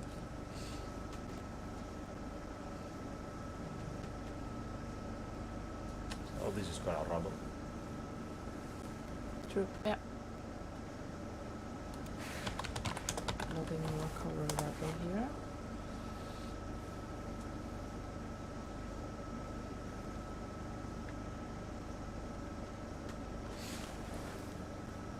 Yeah, so the darker patches we see, that's those are dead coral.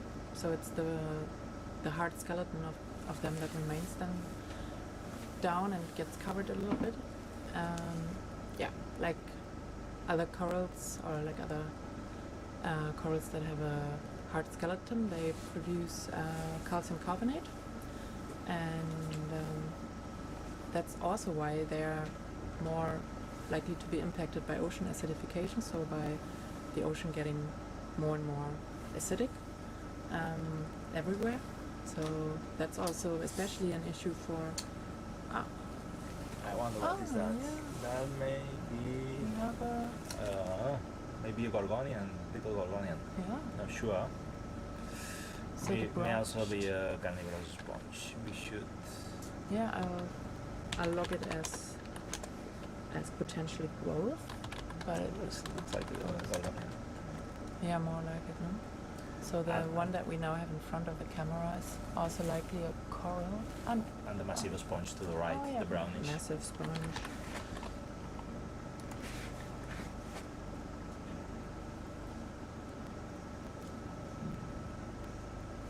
Cladocrothe. Is it the one? Cladocrothe, yeah.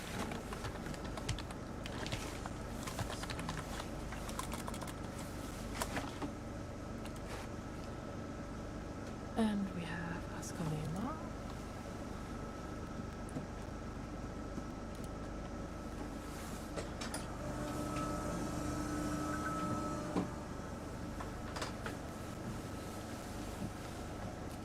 And more and more coral rubble.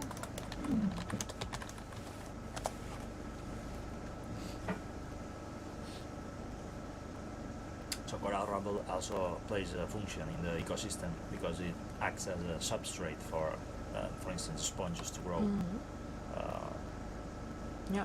So even if it's dead, it's helping the ecosystem in a Yeah. way. So it's still a hard substrate to Yeah, it's attach like, to. It's like a rock. Yeah. It's like a rock. We don't have rocks, but we have coral rubble, then sponges can grow. Yeah. Sponges and nidarians or whatever.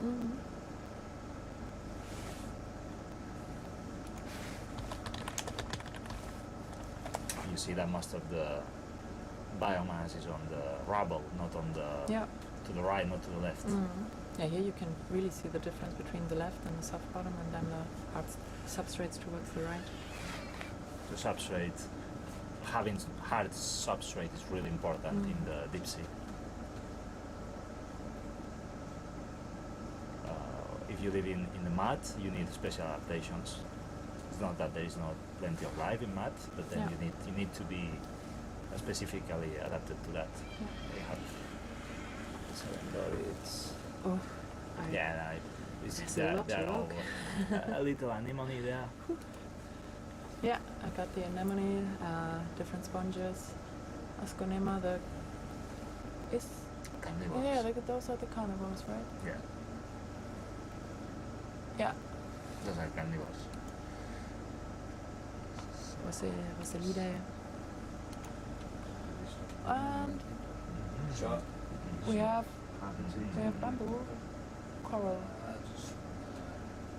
Yeah, Looks like. yeah, bamboo coral. So this is.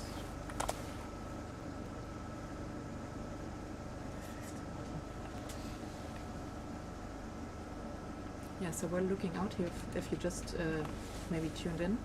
we're looking out for bamboo coral here because last year Norwegian scientists found on this area not only a lot of bamboo coral, but it seemed to be even organized in a reef-like structure, which would be the first time that a bamboo coral is recorded or is seen as an actual reef. So we're here to gather more knowledge about this area and see and map better the extent of this coral garden, and we're also looking how far the rubble, so the dead coral underneath, extends, and with that we can get to know more about all of this. And a reef would even be more sustaining more biodiversity. It can hold a lot of generate substrate for other species, and also generates like the whole habitat. So that's very exciting. Wait. Oh yes, I should keep logging. Sorry. No, that's good. And soft coral over there.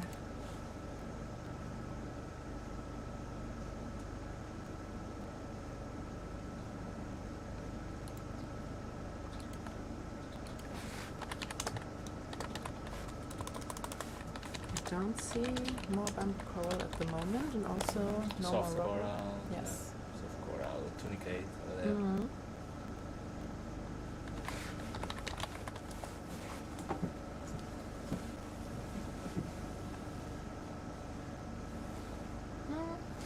And there are different forms of soft coral here, right? Yeah. More pinkish ones as well. Yeah, I wonder what is that. Yeah, we don't see that so often. So those smaller patches of more brighter pink, supposedly soft coral, those are interesting. And we have a feather star on a lovely sponge. So Assyrians. Yeah, quite a lot of soft coral here.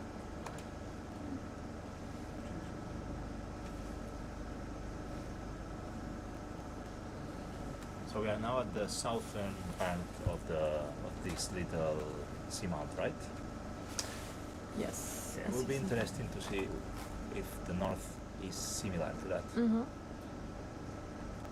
Yeah, we'll find out in some hours, I suppose, because we're gonna circumvent this mount and coming up from the sides on the slopes, and then we'll be able to tell more about the extension, about the communities on the slopes.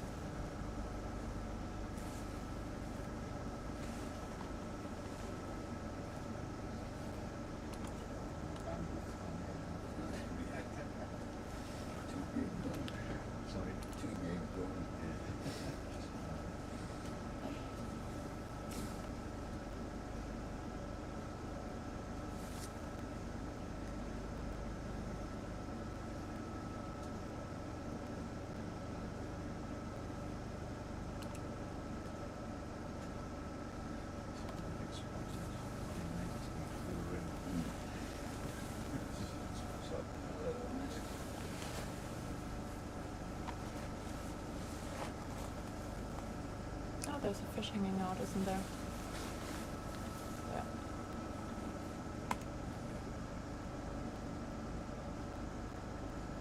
And we have more of the pinkish ones there on the side. Yeah.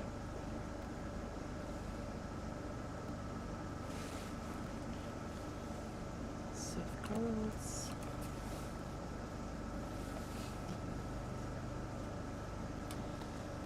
And a patch of coral rubble where everyone's hanging out on. Coordinates line, I will give you the coordinates of the starting point. Okay. That will work. Yeah.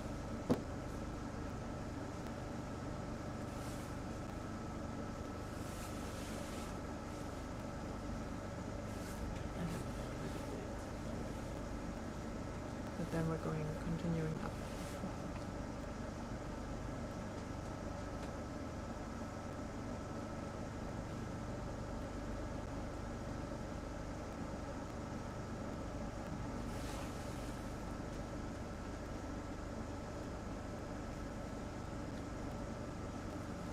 So we're moving.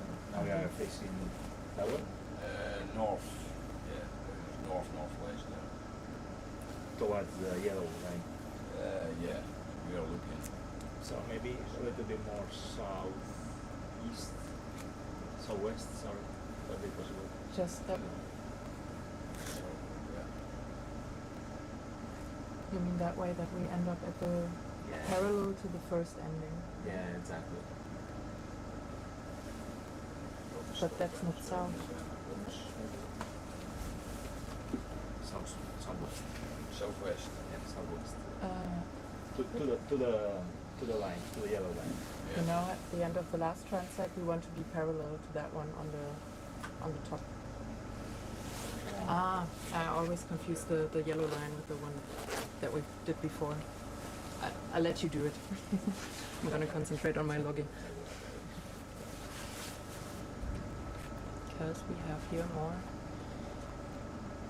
Yes. Bamboo coral.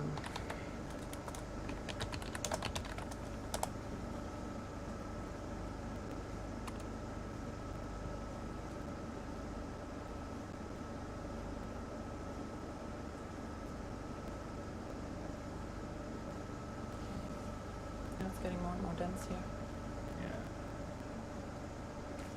Yeah, because we were not really going through the rest. We were going a little bit sideward.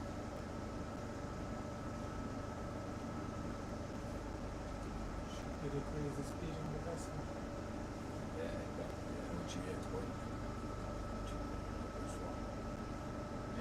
Maybe just change his direction a little bit. We're like northwest or something.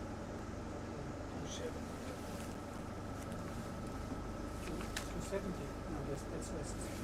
Going to look west? No. Well, yeah, but we'll be heading south. Southwest. 340, is this the heading?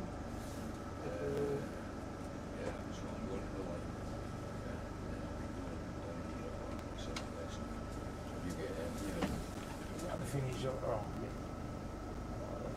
Just to reach the line if you want to. Yeah, just with the line. So it's roughly 330.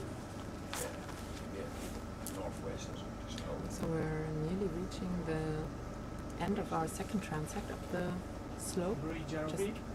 giving RV bridge. the shrimp Can we coordinating move everything a bit with to change the direction of this pilots and the ship. movement to 300 at 0.1 knot? 300.1, okay? Is that okay? Yeah. 0.2. Yeah, I'll Scott. Sorry, Bridge, can you make 0.2 on the speed? 0.2, okay. Here you can see really beautifully how many species congregate with each other, like sea star, crinoids, sponges, And I different wonder, sorts. you see that on the bamboo Mhm. areas there is this like layer, Yeah, yellowish. here are also the yellow dots again. Here as well. Talk about that. All this like Yeah, I know. Yeah. mat. But above that.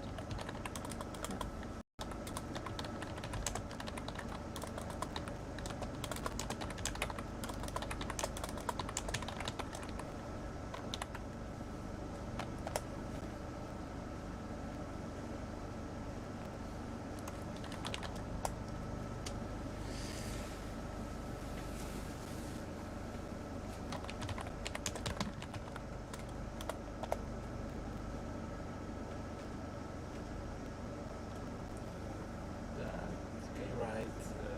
Or unknown porifera here. Oh, So that one is interesting. we have a sponge that we cannot clearly identify, or that seems unknown to our sponge expert here.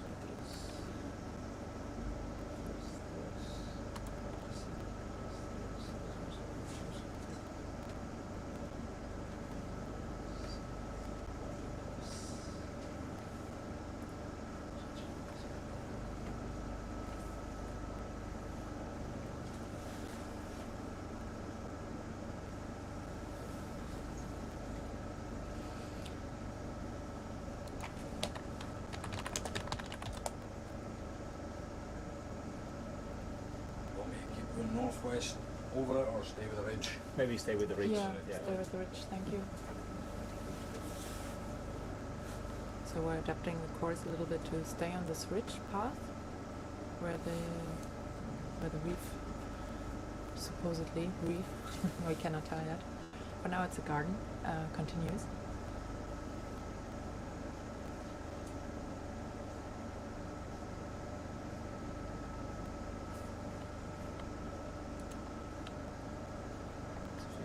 Yeah, got it. And a big anemone up there. Can see the tentacles, right? Yes. Yeah.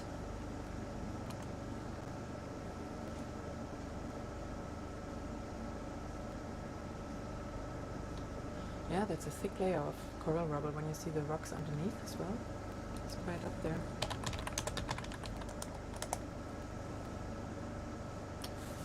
I wonder what is this, like mat, you see? Mm-hmm.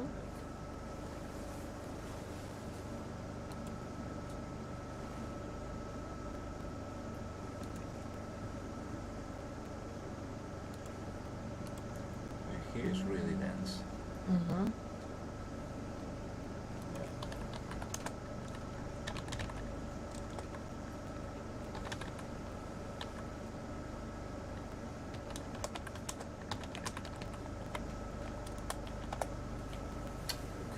Really dense.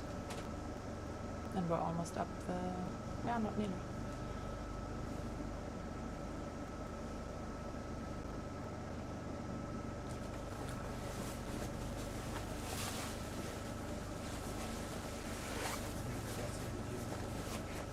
So we have more fish hiding or relaxing, hanging out in the coral. Yeah, even if it looks a bit different to a tropical reef, still reefs in general provide a 3D habitat for many different species, so they're a hot spot. So you have a nice anemone over there and the cladogrothe. Yeah. And shrimp flying through.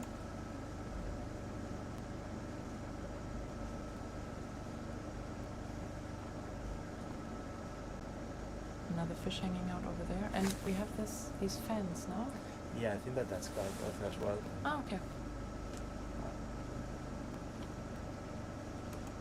Yeah, it could be other things. It's always a question mark when you are identifying through visual. Was the Calocrothe? Without the H. Ah, And grothe and a C. ah, That's it's a Spanish accent. Yeah, sorry.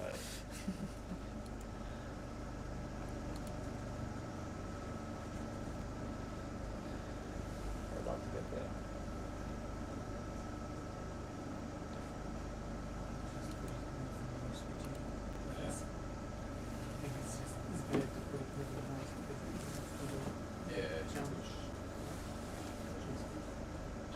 Bridge ROV. Hello? Can we change the direction to north? Change the direction to north, okay?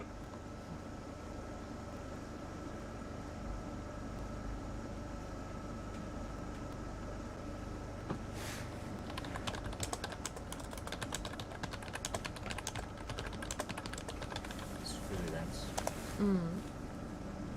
Here we have a slight valley where it's not so much growing, at least.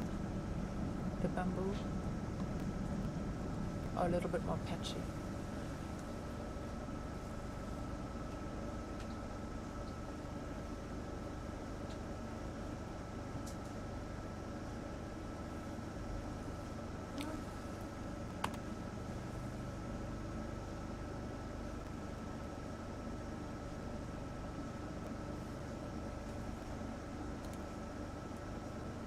Oh, that looks really nice. That's really beautiful. Ooh. I think I spotted a Tenophora. Ah. You're right, yeah, it was just a little more.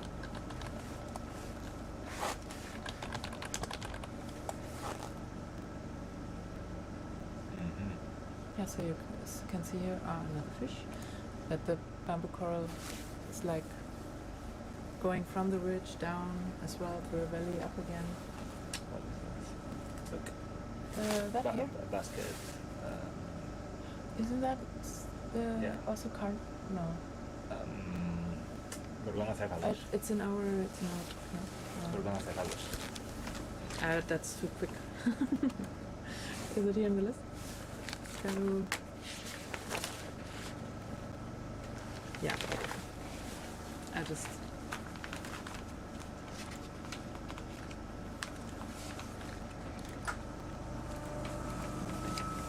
Doesn't it?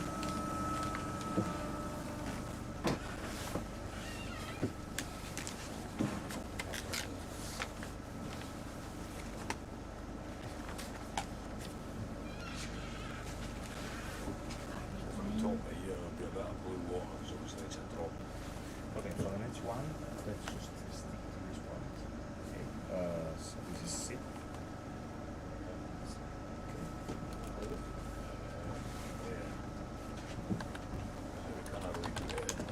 You cannot put it. No, we stop and hold it up and line it again.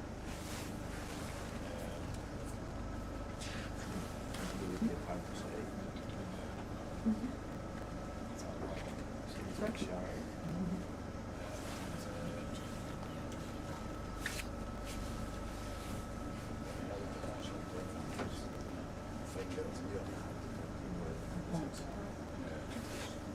Should really try and get all the lines on. You need So we're right now coordinating because we're almost at the end of our second transect of the ridge that we're now doing a third one to get a even more complete picture, but we're going to continue with, we planned 8, so 4 on each side of this little mound, and make sure that we get a good idea about all that is going on in this area. And that's also why we're not really zooming in on anything, but we keep the camera more set Last time we did that. for the analysis later on. Ooh. Now we see more of the old bamboo coral, the coral rubble. And yes, the gorgonisif. Yeah, thank you. Around that line. And obviously going down like it's not just a straight hill, it's mountains. So basket stars. We'll probably just head to, you can give us a point, so say it was here, we'll just head to here. Yeah, just head to there and then from there go into the hill at around 1100 meters and then follow the hill up. And we will do these kinds of loops around that transect so that we can map the outer line of where the corals are. So it's going to be a loopy ride. Yeah, That's not the loopy yeah, obviously the downhill is obviously Oh, look at all the beautiful soft coral. And you can even see the little polyps. Them? lines they want, but are they all started out? It's easier just to follow. Something different.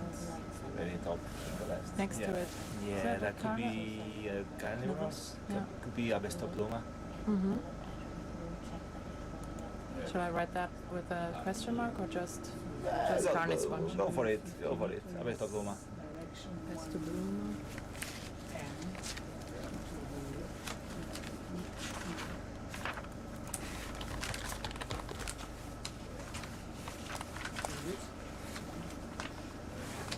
You happy for us now, we'll head off this direction. Sorry.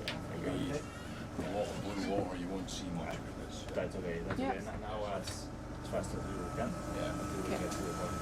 We're now going into another blue transit because we've reached the top of that crest. And yeah, we've seen again where the bamboo coral started and how it started. And now we're gonna move again through the blue to down the slope again to start from a place that has been further set to one side again to make up our way again. Yeah, and look where the bamboo coral starts there. So Let's set off as well, probably. Okay, now to transit. Bridge, Have a RV. couple of minutes. RV bridge. Can we stop this movement for now and do another one? Direction 110 at 0.4 knots, 250 meters.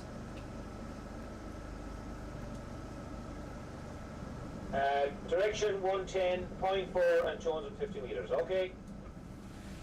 Okay, that's it, thanks. End of transit. Yep.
Yeah.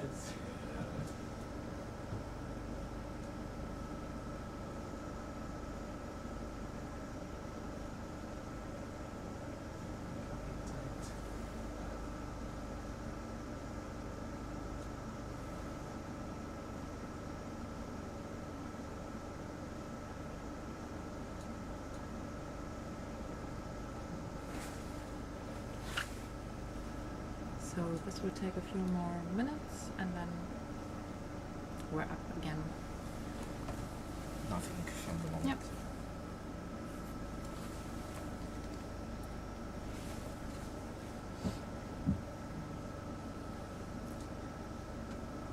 So how did you start with the sponge research back in the days? How did I start? It's a good question. How did it all begin in the first place? Well, I went into a crew 2016 in the 10 years ago. Yeah, 10 years ago in the Mediterranean, and that was a trawling assessment crew that they do every year. Mm-hmm. So they know a lot about the communities that are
So just staring out into the blue with the two lasers that we have.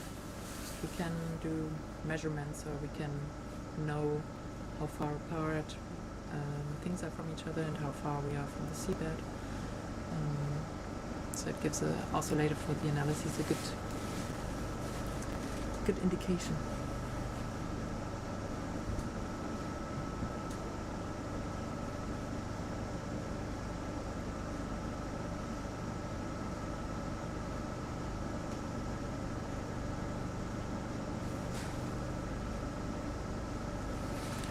And we see the seabed again. And some sponges, of course, was a leader, and other ones. Does that make sense to you guys? Yeah, a wee bit, yeah, I was like that. Yeah. Oh, this part here where it rises up on a ridge.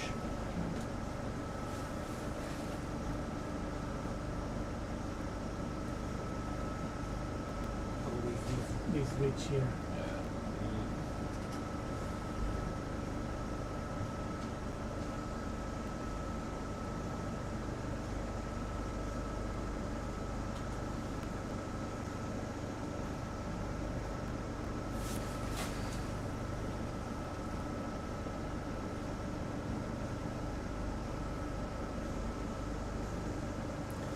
Which group of sponges are you most? Did you most study? I work with the most sponges, which are the most common sponges and the most diverse group. But then the most sponges is so huge that you want to specialize a little bit more. But I haven't, because I try to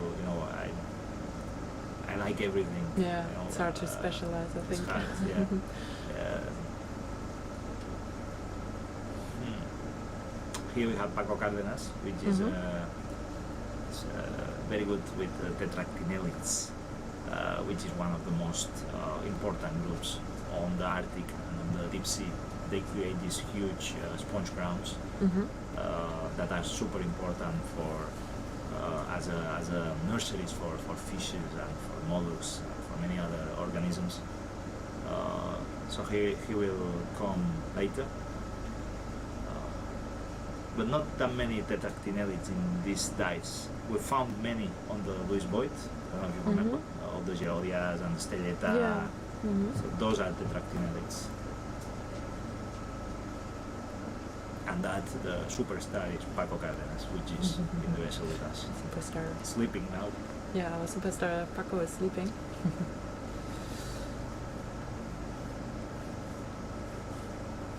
Because we have 12-hour shifts, so 12 hours on, 12 hours off, and then we sleep in the meantime. And yeah. So what time is it now? Normally? Oh, almost. Yeah, it's actually morning and not night anymore. Yeah, having fun. we're awake for 6 hours or so already.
We haven't seen any Raja in this transit. No, true. Not any skates. No race, no skates. Yeah.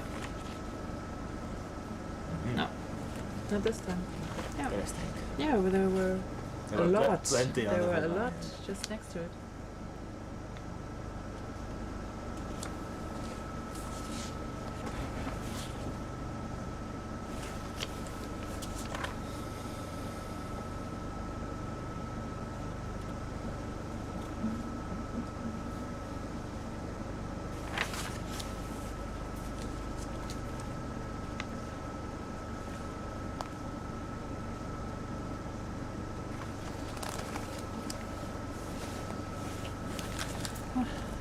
much space here.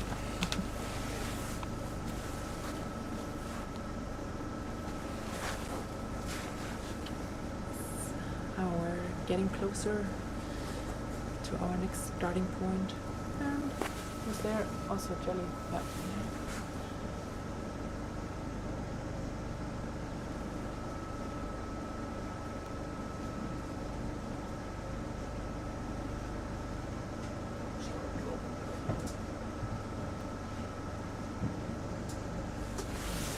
And this one is then, we're not, where would it be relatively to this one, or a little bit more up?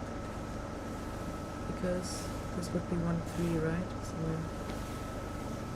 we're a So bit you see this, more- you see this Mhm. V shape Yeah. here? Ah, yeah, You yeah. can see it? Yeah. So Ah, yeah. yeah, this is a little bit more north, Mhm. but I think was Pam's saying.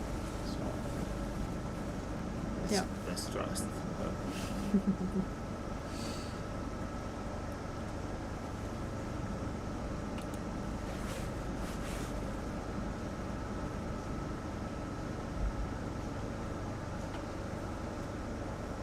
It was around Iceland that you also did this deep sea research, right? Yeah. Yeah, that was in October on the Denmark Strait Mhm. between Iceland and Greenland. It was 10 days. It was very tough. Tougher weather.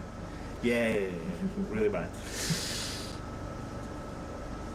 And Oh. I got seasick. So Ah, it yeah. was the first days not so funny. Yeah, fingers crossed that the weather stays as fabulous as it Yeah, was. but you know, if there is work, then you kind of forgot about it. You know. Yeah. Don't know about in this shack with everything. You don't have any Yeah, but comparison No, to look at the horizon. So.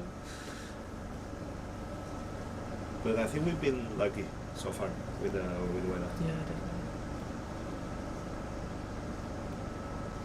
I thought it's gonna be more, especially this time of the year, since it's not really summer yet. In the last years when I was in this area, during summer it was quite nice, but during springtime it can be more. How many tougher, times I have you guess. been here? 2 Times. With the wisdom, with the with the witness, with the little sorry. Greenpeace sailing vessel that we actually saw just last week, because that vessel is again doing the cetacean research in this area as well. So they're looking more above or in the surface. But actually also for deep diving whales, so they have the hydrophones out, the underwater microphones to detect whales in this area, which are also dive down to more than 2,000 meters, up to almost 3,000, like sperm whales and so the northern bottlenose whales. Yeah. Have you spotted some whales in this cruise? No, in this in cruise. this cruise. I've not been on the bridge or looking out to enough, but the captain and the crew on the bridge, they have seen a lot of whales already. A lot? Yeah, I was Okay. saying. So you exactly start from this area here, 11:45, or we are just at the other side of the ridge there. Yeah, you can start here. Looks good. And Yeah. then Just which follow direction? the direction of the yellow that it goes. Yellow line. That one. Okay. Yeah. No, Just follow that. that one was the one that we did. Yeah, that's the one we came That's down the on. one that I'm doing now with my mouse. you know. Ah, It So- seems fine to me. yeah. Yeah. It's perfect.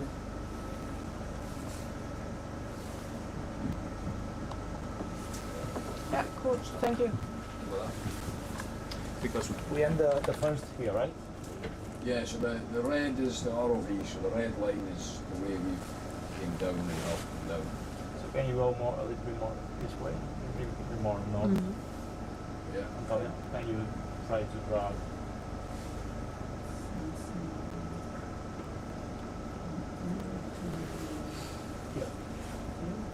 Yeah, something like that. Looks good, yeah. We're making last plans to get up this the ridge again and fly the ROV up again closer to the ground to actually look for the different organisms and the bamboo coral in particular. Here. Bridge ROV. RV bridge. Can we stop this movement for now? We would like to start another one. Direction 310, 0.2 knots for now. 310, 0.2 continues, okay? That's it, thanks.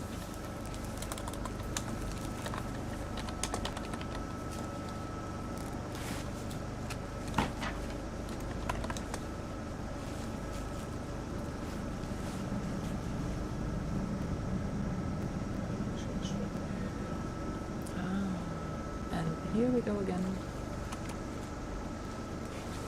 So the next transect up the slope begins. So, Just positioning everything here.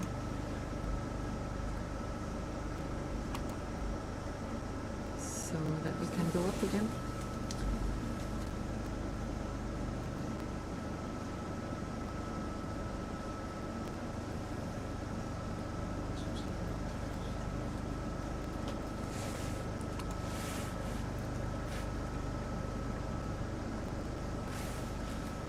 And we're logging the coordinates and everything.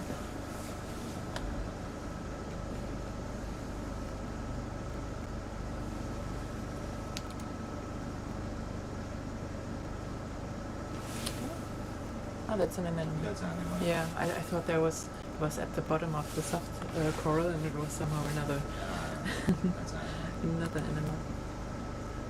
Oh, there was the You see the yellow. one, It had yeah. more structure. What It is was that? growing here. That was growing quite tubular somehow. And like a Yeah, it looks spongy to me. yeah, looks spongy to Julio.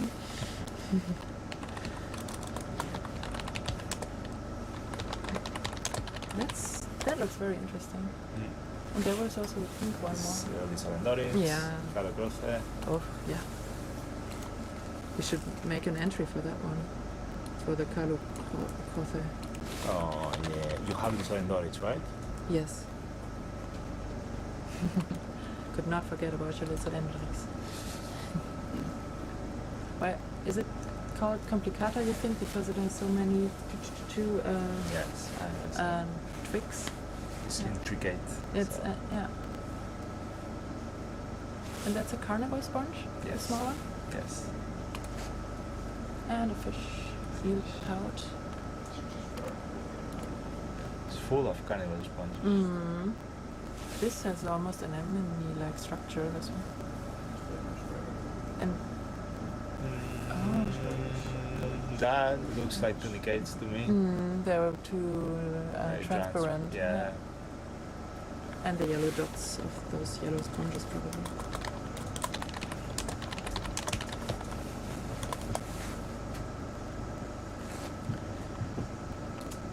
Oh no, that was the wrong click. Ah, that also. Then. Okay.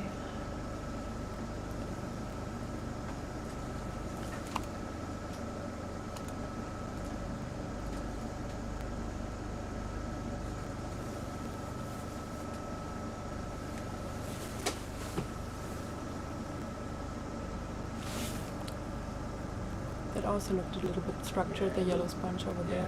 Yeah, that's probably the same as before. It's probably grassed scape. Oh, oh, nice. We have an Arctic scape coming up.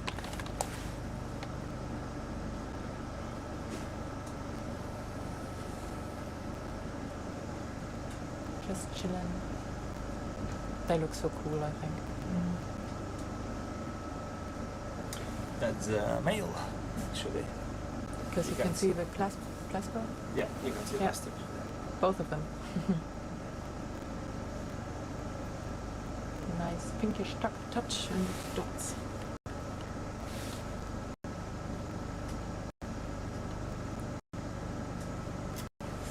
So, what is that? Rosaida with carnivore sponge. Is it? You don't think so? Yeah, probably.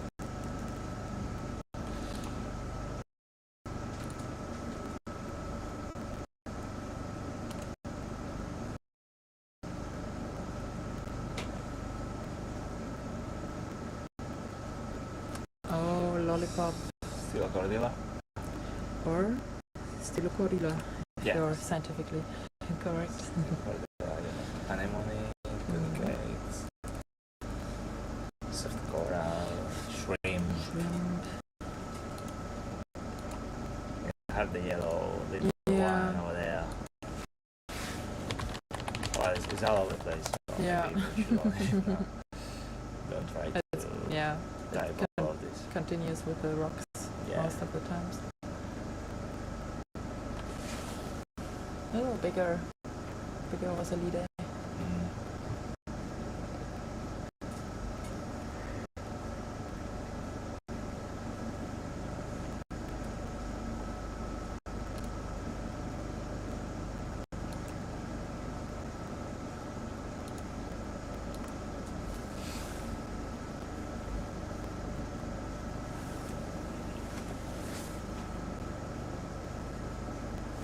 Is there another skate?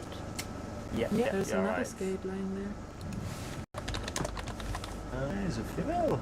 Looks like We me. don't see the claspers. Do you also Yeah. call them claspers with Yeah. skates, right? Yeah, so maybe there's something going on here. Just Mm.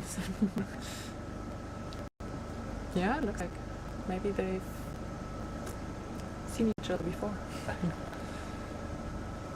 So skates are also in the group of rays and sharks, and they're the male actually has two penis, so to say. So they have two claspers that are, yeah, characteristic for the male. it's a fish here. So Oh, yeah.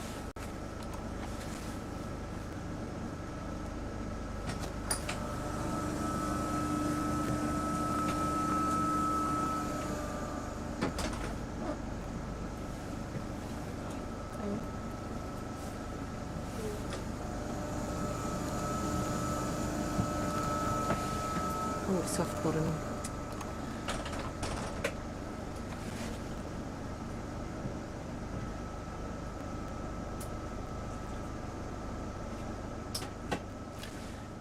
it's a And a fish fish, over there. yeah. Yep. Shrimpy.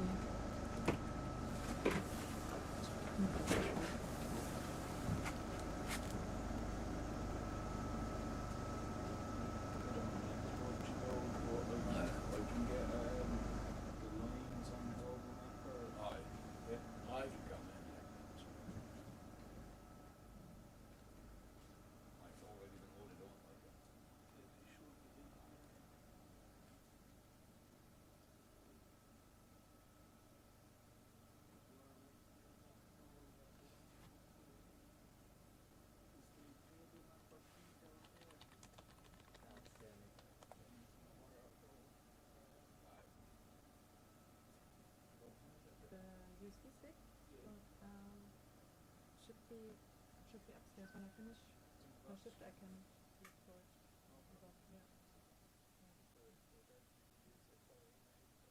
Yeah.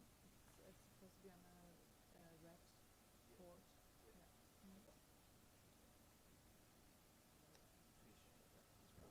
Oh, yeah. These are really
like climbing.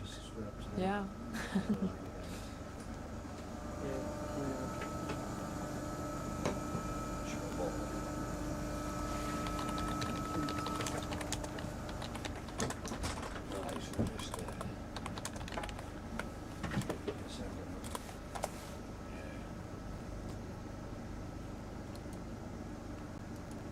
So Anne-Helene and Sergi are getting ready to take over again here. Yes, we are getting ready to take over. 2 and hours to are let flying you by. have breakfast. Oh, lovely. Off to the line again, and then we'll probably see. Yeah, actually getting hungry again. Oh, it's gonna be lunch for us. Yes. Time is getting crazy here on these ships. Okay.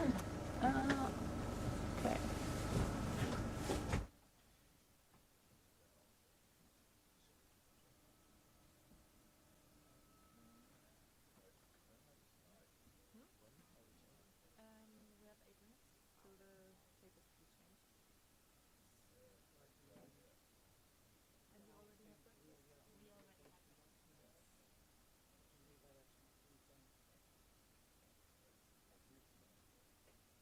We're getting closer again when we can. Right?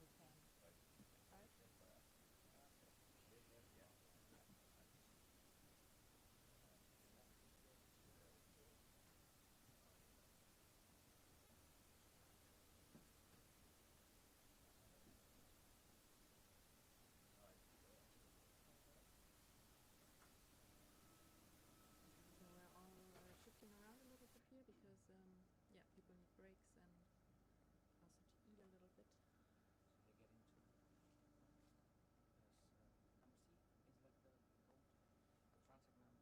Yeah, we're now in number C, yeah, or in the third one. But it's not yeah. the number of the sea. I written here Like three. more or less. More or less. Like C, not 3, yeah. Right? Yeah. I've written here 3 because they don't correspond. They are not the Now same. you see the numbers as well. Yeah. Now next one, Oh, great. ideally.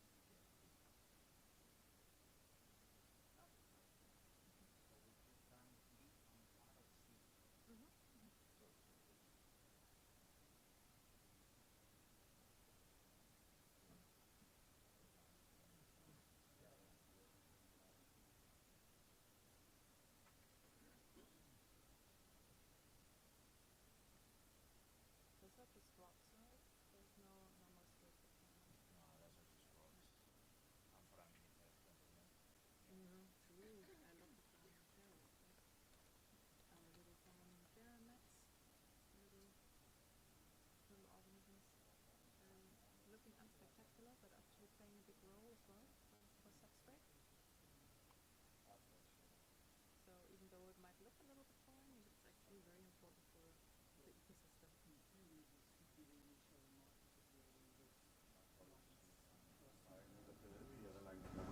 Yeah. second plan. One last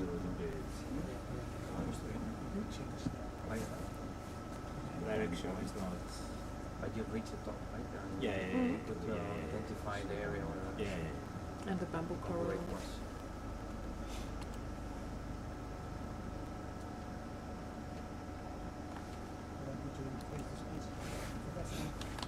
I've slowed down. What were we doing? It's Always between 03, 02, and now we are in 02, so Has Conema. Yeah, Oh, yeah. yeah. And The fully and the Galographer. bridge RV. RV bridge. So Can I 5 increase the speed minutes. to 03? Increase to 0.3.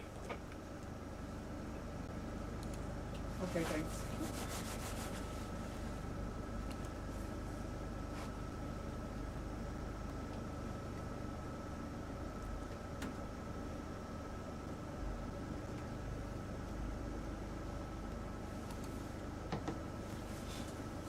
That's a Desalendorits. Oh yeah, in the corner. Almost think. missed that. Yeah. No, go up in the door. Yeah, no, yeah, no, when you were here. It's about the speed. Is what is here? Is that something? Little stick-like? That may be Coral Rubble. Yeah. Or little fish Yeah. over there.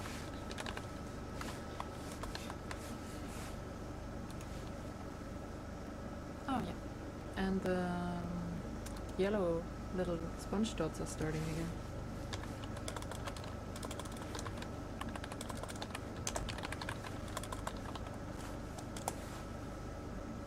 Now the sun that it's Mm-hmm.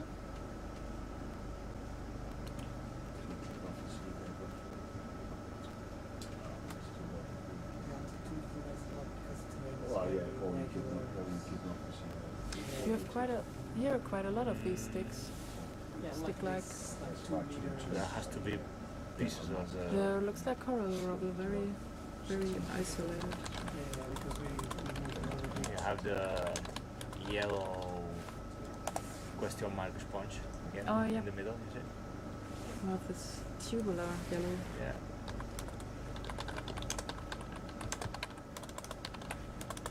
Big rock. Oh, hey. Structure changes here.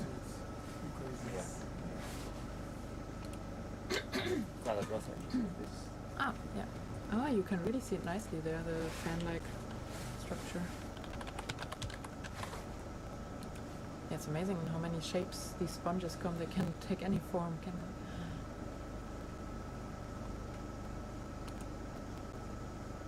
Fans, branches, tubes.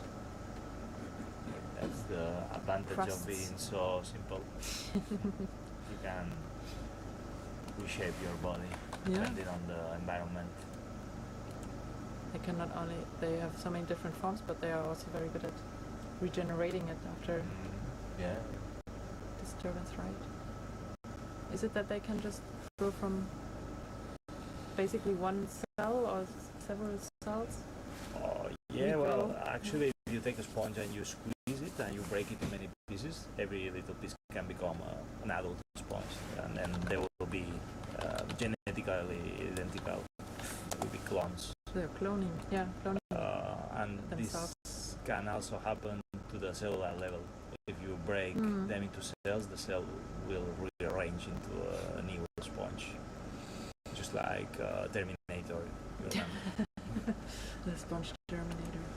Yeah, speaking about simple, that's actually very, yeah, I don't know. I mean, Many cannot do that. they are quite complex. What is simple is the body shape, Yeah. let's say, Mm. the way the body is constructed. But then they have a lot of complexity. Oh, and we have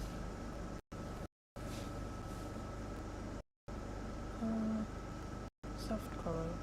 Yeah. So, Syrian, soft coral, carnivore sponges are everywhere. let's use stuff.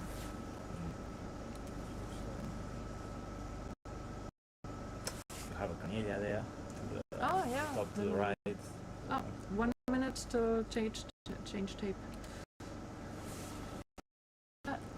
Yes. Good.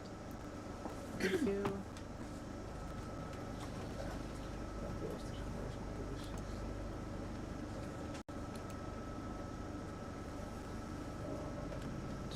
See my soft coral.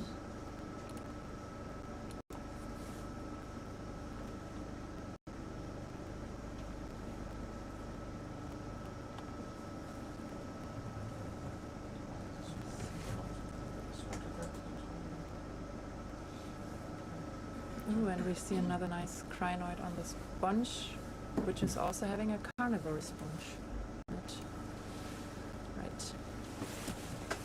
You ready to take over? We are ready to take over. Thanks a lot. Anne-Helene and Sergi back. Have a nice breakfast break. Thank you very much. Have some rest. Saving flowers. So, Sergi and Helene are back after a little bit of a break. So, I just they have us. And we will take you on a couple of transects again. We're still mapping the extent of this bamboo coral area and the how much it is. Yes, we need a tape change. Can I stop recording? Yes. Mm-hmm. New doing these transects. So we checked a little bit on all of you who have written comments in our YouTube channel, and some of you have asked for zoom-ins. Some of you are even our colleagues, I see when I check who we are, and we will get to that, I promise. Don't worry, we will first now map and get a general feeling of this area, and then we will come back to some of those areas with lots of start recording. And you will get zoom-ins later, my friends. No worries.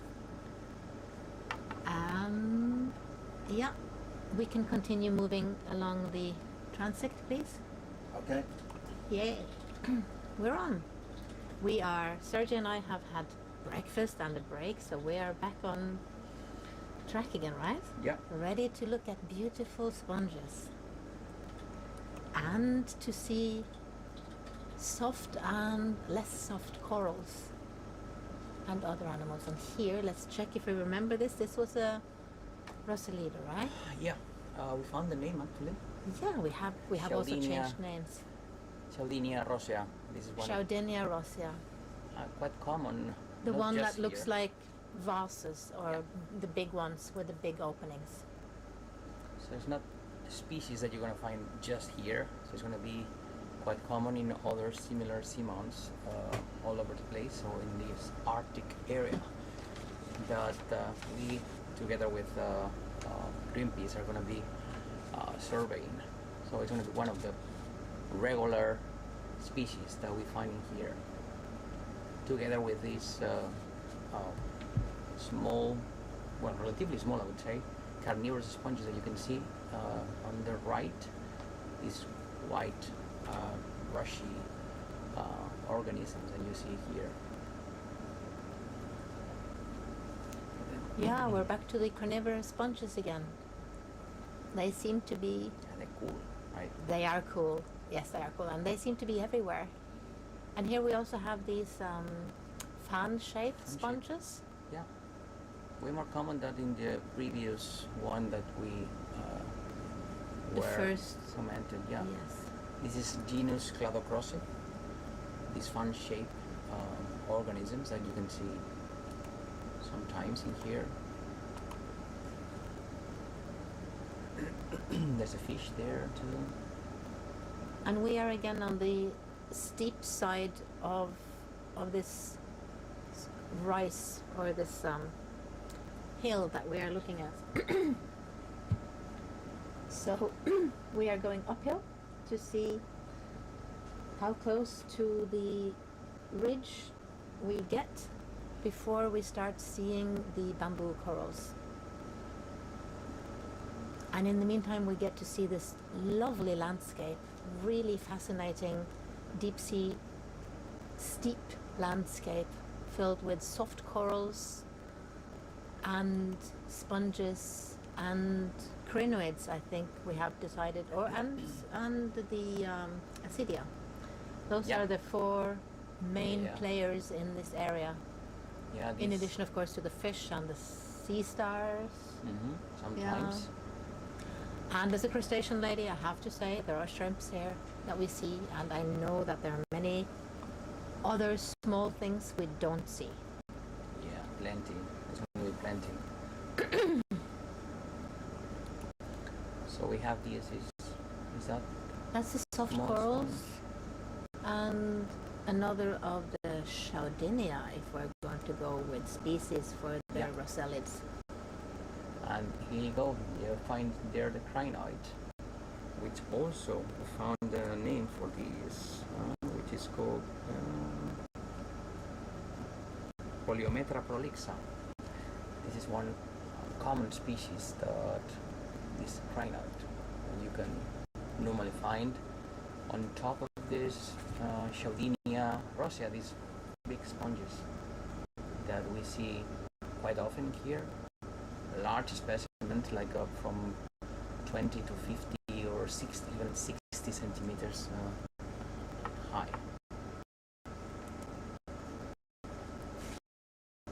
Here's another of those big, See? beautiful. I think there's some Shouting, geodias here, just on the left-hand side. Oh, those little brown Geodias. round Yeah, balls. they're like rock, but actually when you touch them, they're like really tough, really soft.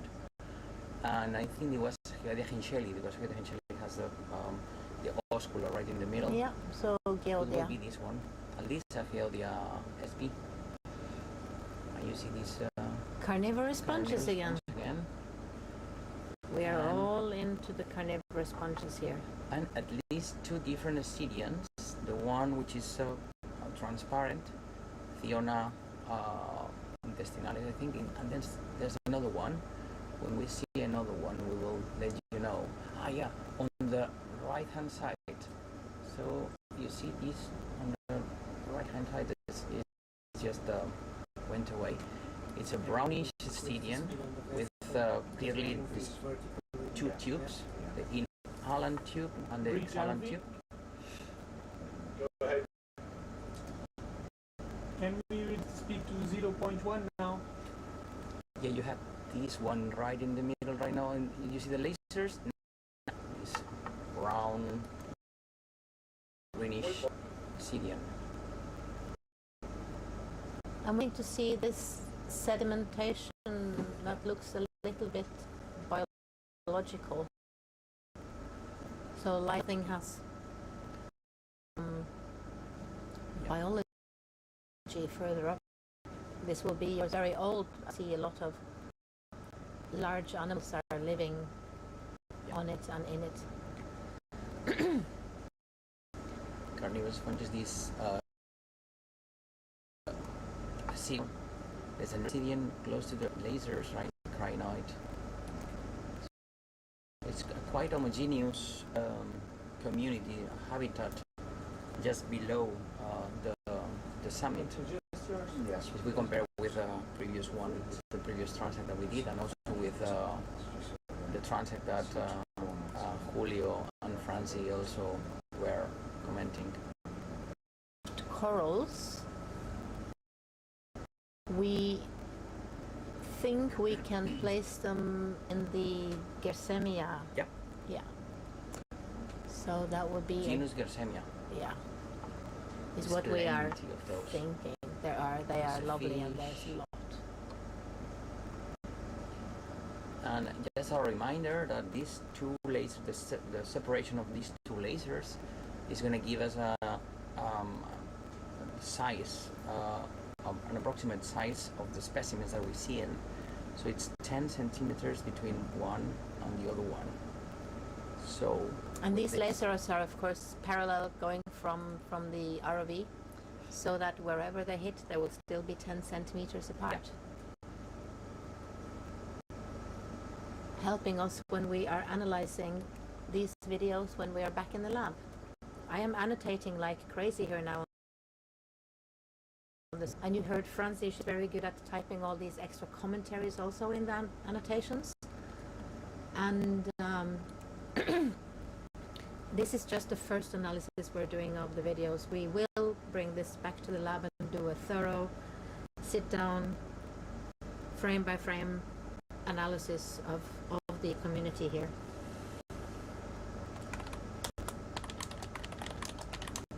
I mean, it's not just beetles that you have in here from different species, but also it will give us an idea of what is the biomass, which is the amount of organic, of organisms that you find in here, and which is related to the productivity of this area. You can imagine that with such a great amount of organisms in here, this is a really rich area, really rich habitat. There are lots of currents bringing a lot of nice nutrients to this area, so this is yeah, this is a very nice place to live, it seems, for all of these very many animals.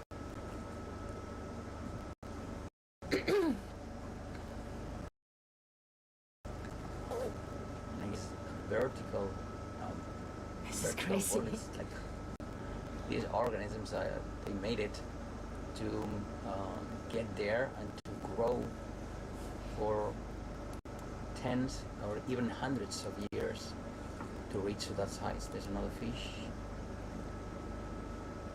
And it seems we're getting into an area with more soft corals. Oh, look at that. This is the bamboo coral, right? Yes, this is the first sighting at which Okay. depth we are? 971. 971. So we are having an Okay. higher than we were thinking first of maybe around 1,000 meters depth for the bamboos, but now we're already at 970 before we see them. Yeah. And that was the first straggler. So maybe this theory, but we just have this as a theory still, Yeah. that it has to do with the inclination of the slope as much as the, in combination probably with the depth, right?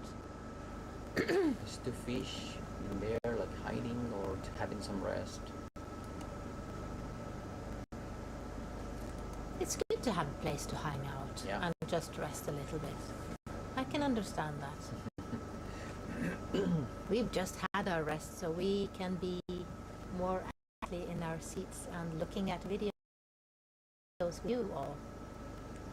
Yeah, that's a crinoid. This is a soft coral Poliometra area. Yeah.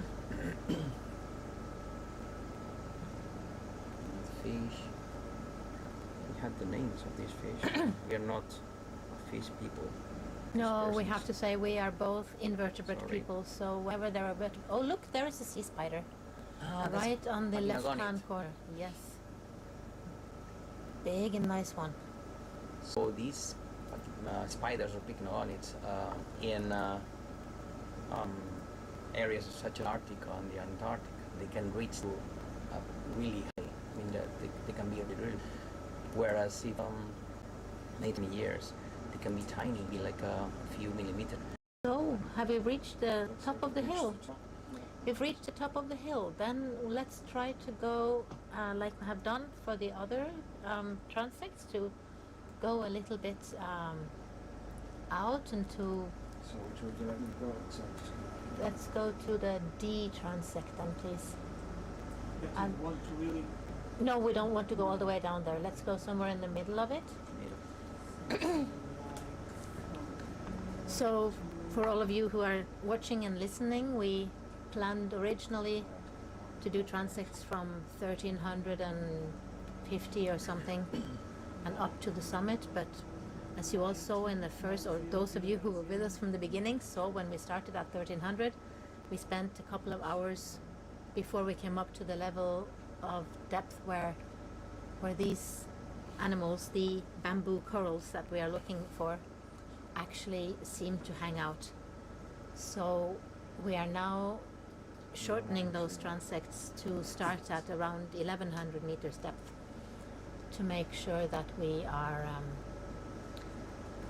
not spending too much time, even though it's beautiful and super exciting to look at this very steep hill covered with sponges.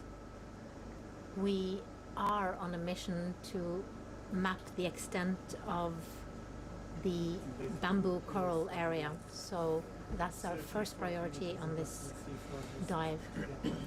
Yeah. So that's why you're right now seeing blue water, because our pilots love to go uphill or flat, because then they can see what is in front of them, and it's really much more difficult to go downhill, so we go out into the water before we descend a little bit again. And we need to face the away so that we can actually have control over where we're going. So that's why we are in the blue. But Sergi, you have mainly worked in the Mediterranean, right? And Antarctica also. And Antarctica, so you have been in the cold areas, but Yeah. you have never been in the Arctic before? No, my first time. No. And we Yeah. didn't even have celebrations when we crossed the Arctic Yeah. Circle. Are you? Well, we can at some point.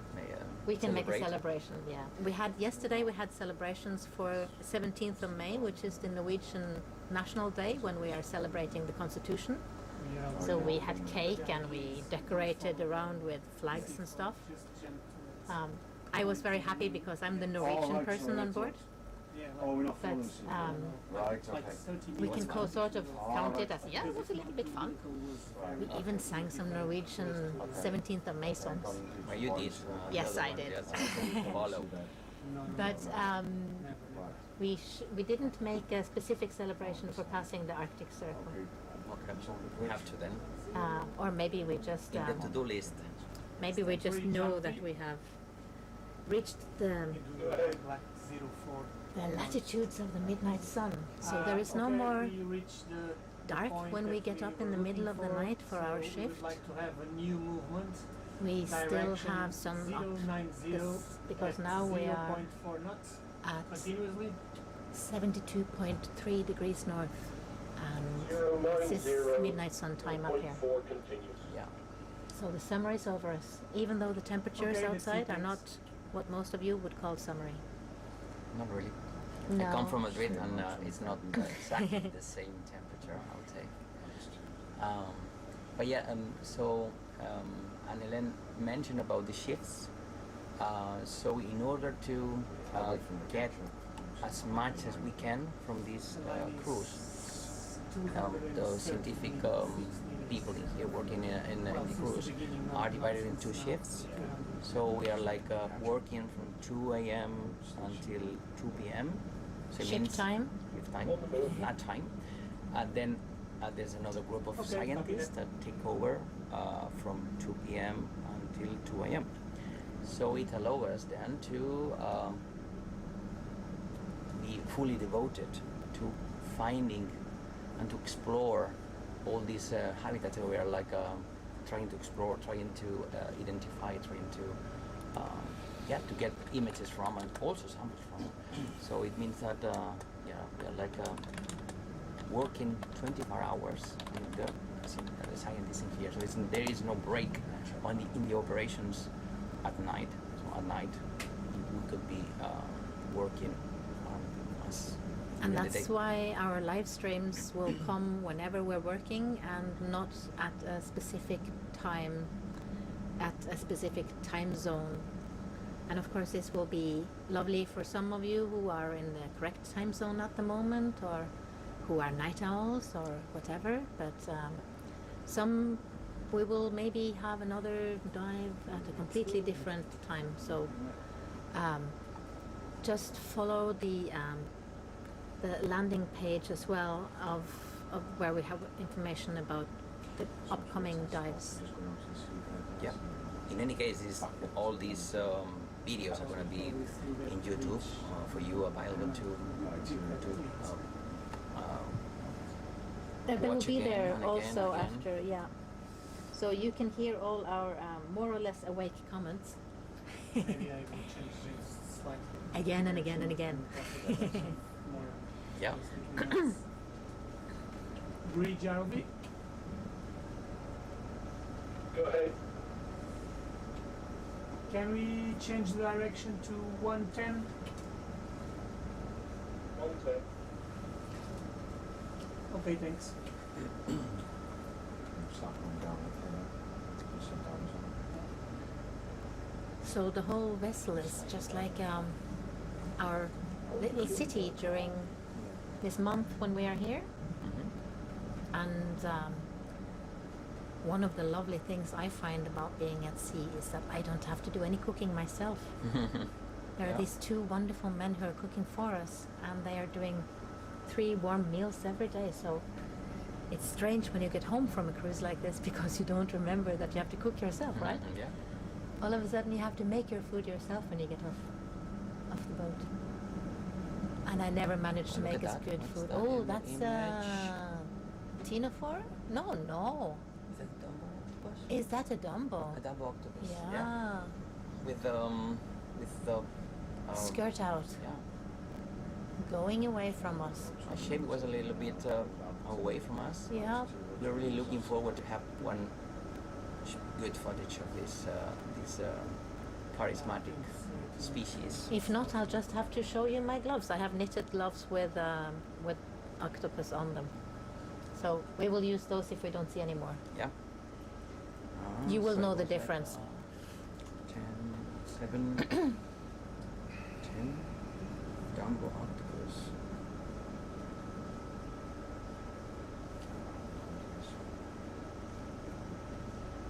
And you see there are a lot of movements of little things in this blue water that we're seeing. These are all those animals that will become, in the end, food for all of those animals living on the seafloor, if they're not eaten by the fish or swimming around anyway.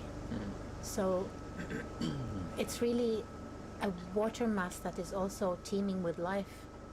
And here, remember, we're only seeing the big animals. We don't see the smaller things very easily, but they are definitely here as well. We have done some light traps further up in the water column, and we've gotten loads of animals in those as well. Yeah. We had an onboard photographer, Solvin Zangbo, and he made a special light trap that he could hang 500-600 meters under the boat so that he could see which animals were in that water column. Okay, can we come back to the previous direction, 090? So we are still heading to the new Okay, transit. thanks. It's gonna take us a while. Yeah. so that's us here now. How far Yeah. is it gonna be? How far is that distance? That's, Oh, sorry. 150 meters. Okay, 150 Yeah. meters to reach that point. So we're flying in the blue for 150-60 meters more. Maybe a And- bit less.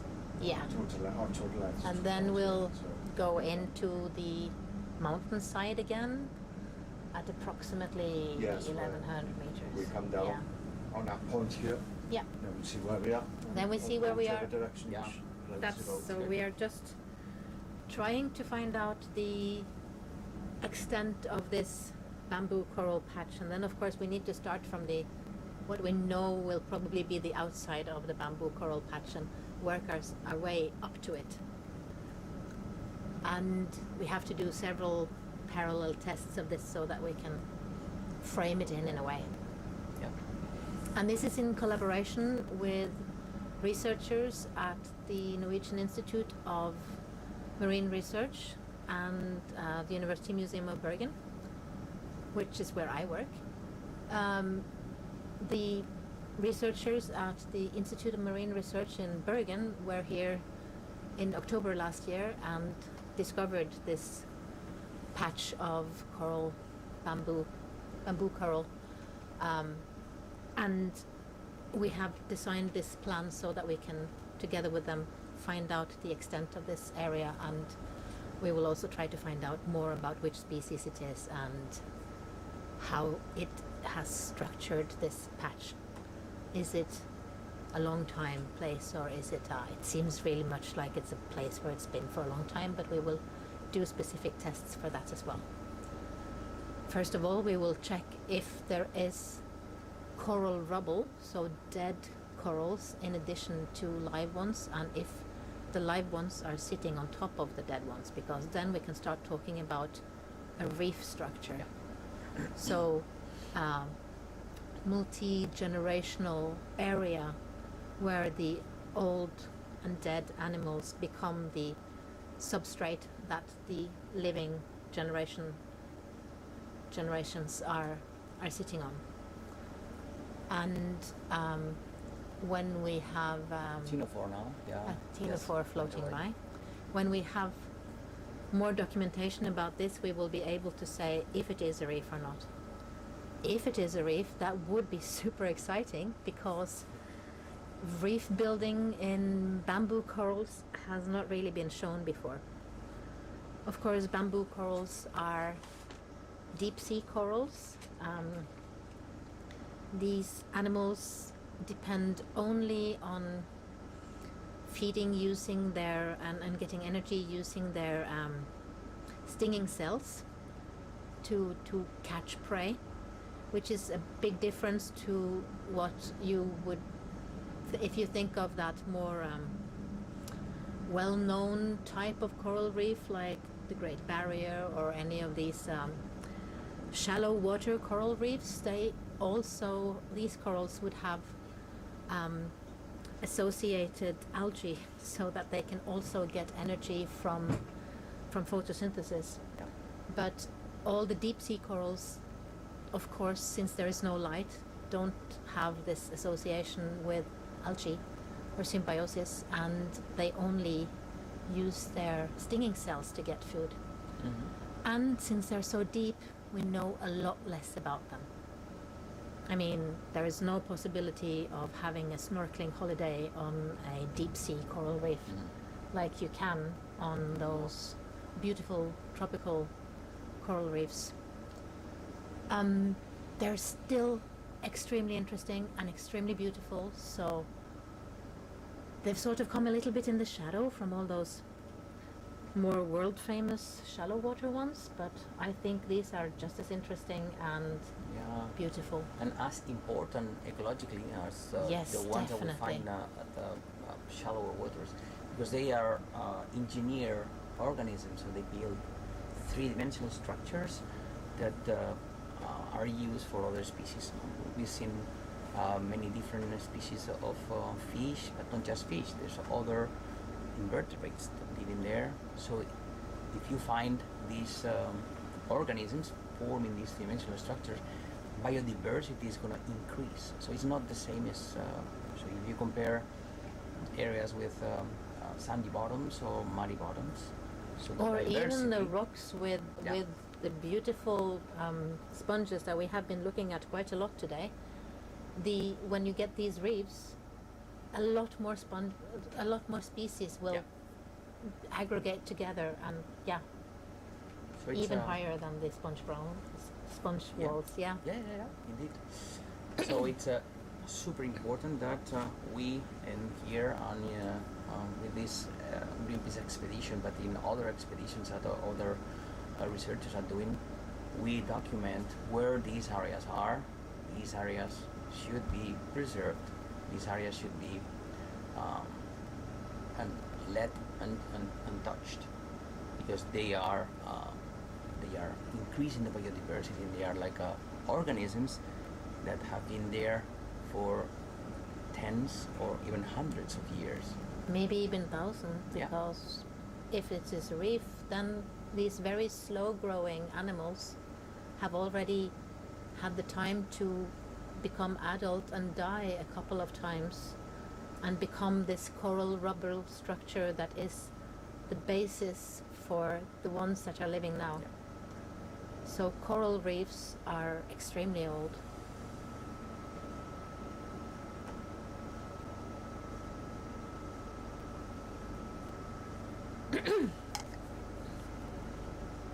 And soon we will see how large this is and if it is a reef or not. Yeah. But definitely... I'm getting the we feeling it yes, is indeed a reef, right? Is it? Yes, as the researchers from IMR already said in their note, they thought that they saw some rubble, and we have also seen Yeah. some coral rubble, so dead corals that are becoming substrate. Starting to see the seabed. Yeah, Not as far away now from the point. yeah, we we see would some want to seabed start here. this transit.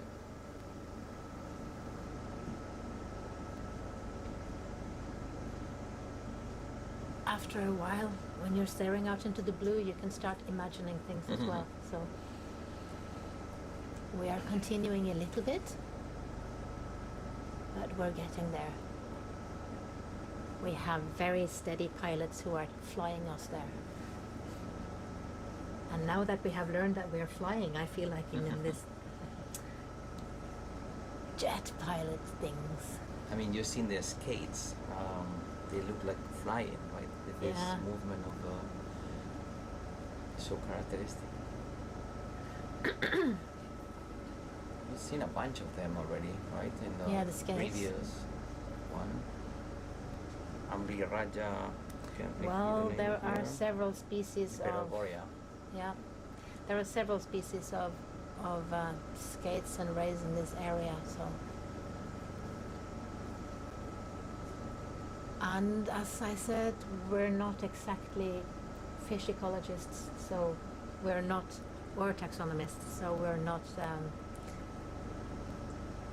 So I mainly work with sponges, but I used to work in the past with worms, marine worms, annelids, and annelid. I am a crustacean person, so I work with mainly with amphipods, but I have also worked a little bit with the other crustaceans that very specifically don't have pelagic larvae. So this is a group we call Paracarida. So that's the amphipods and the isopods and the comatians and the tanaids and stuff like that. Really difficult to identify, right? They're tiny, mostly. Some of them are big. And when you work on worms, which I think is super difficult to identify, Yeah. I have heard it sounds very difficult to identify crustaceans, and sometimes it is difficult, but I think it's all what we get used to and what we learn. But what I really find interesting about my amphipods is that they don't have this larval stage that is floating around in the water, so they have very limited dispersal possibility, which is interesting when it comes to evolution and how the species are related to each other. So in addition to finding lots and lots of species, some of the species that are in this area were new to science when I was part of describing them, which is super fun. Some of them were described 200 years ago, which is also cool to find them back. And when you don't disperse so much, then it's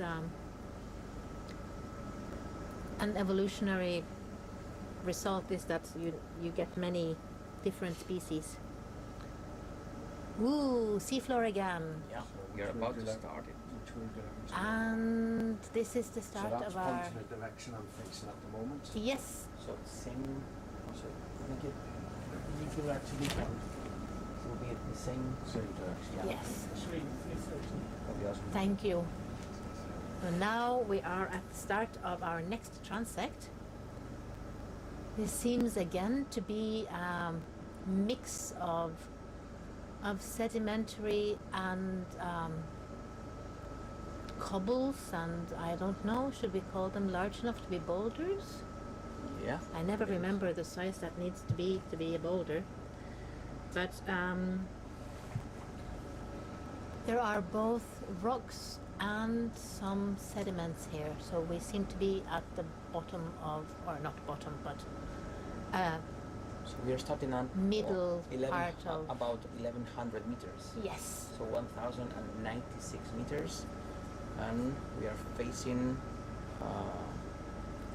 this mountain to get to the summit, and we will be describing again the communities and the species, the most common species that we find here, which is going to be more or less the same, but still super beautiful and super interesting. So again, first view, you can all identify these rosellid sponges, which are Chaudinia rosea, which we mentioned before that they're quite common in this at these depths in areas which are like with lots of current, because these guys are feeder organisms, and they do filter the water all the time. So, to answer my own question to myself, what is the size of a boulder compared to a cobble? And that goes at the 25 centimeter difference. So, below 25 centimeters is cobbles, and boulders are larger than 25 centimeters in our substrate definition right here. That's maybe a thing that a lot of you will discuss, and if you do so, then that will, I'm sure, become one of the discussions on the YouTube thread. We are of course mainly here for the biology, but the biology depends on what sort of the sessile animals here depend on what substrate they can live on. Some of them need hard substrate, right now, that would be boulders mainly available here, some cobbles. And some animals depend on having a softer sediment to anchor into, even if they are Yeah, there's a sessile, fish in there. or just burrow in if they are more motile, can move around. Now let's start looking at the Rossellids, Chaudinia, was that it? Chaudinia rosa, yeah. This is the large sponge that you see there. Up with in the a wide left-hand opening corner. in there in the middle. This is the Yeah. oscula for sponges. And we are getting a little bit closer so that you can identify some other creatures. As the ones that you see just below the laser, there's some kind of transparent organisms in there. Those are ascidians. This is Thiona intestinalis longissimus, and it's a filter feeder organism as well. We mentioned that before. Water gets in through the body of this organism. It produces a mucus. It traps all the organic matter on different bacteria, blah blah, all this stuff. Then it eats this mucus with organisms that it's captured, and then it expels the water, the clean water, through another hole that it has. So another inhalant hole and exhalant hole that they have. So Yep, and cool that they are our fifth cousins thrice Yeah. removed. They are chordates like us, so they have, in parts of their lives at least, a nerve cord. is it a That looks like yeah, this this is a crinoid a crinoid, right? on the rock that is now disappearing in the bottom Yeah. of the picture. Again, the name is Poliometra prolixa. And this is an area with a lot of these Ascidians, right? ascidians, yeah. And you can see now there's a sponge right below the. You're gonna see it now, just below the image. This is a fan-shaped sponge. It's quite common. I wouldn't say super common, but it's Julio said is genus Clatocrothe, one of these sponges that are like fan-shaped. And you can see now these organisms in here on top of these sponges, these crinoids.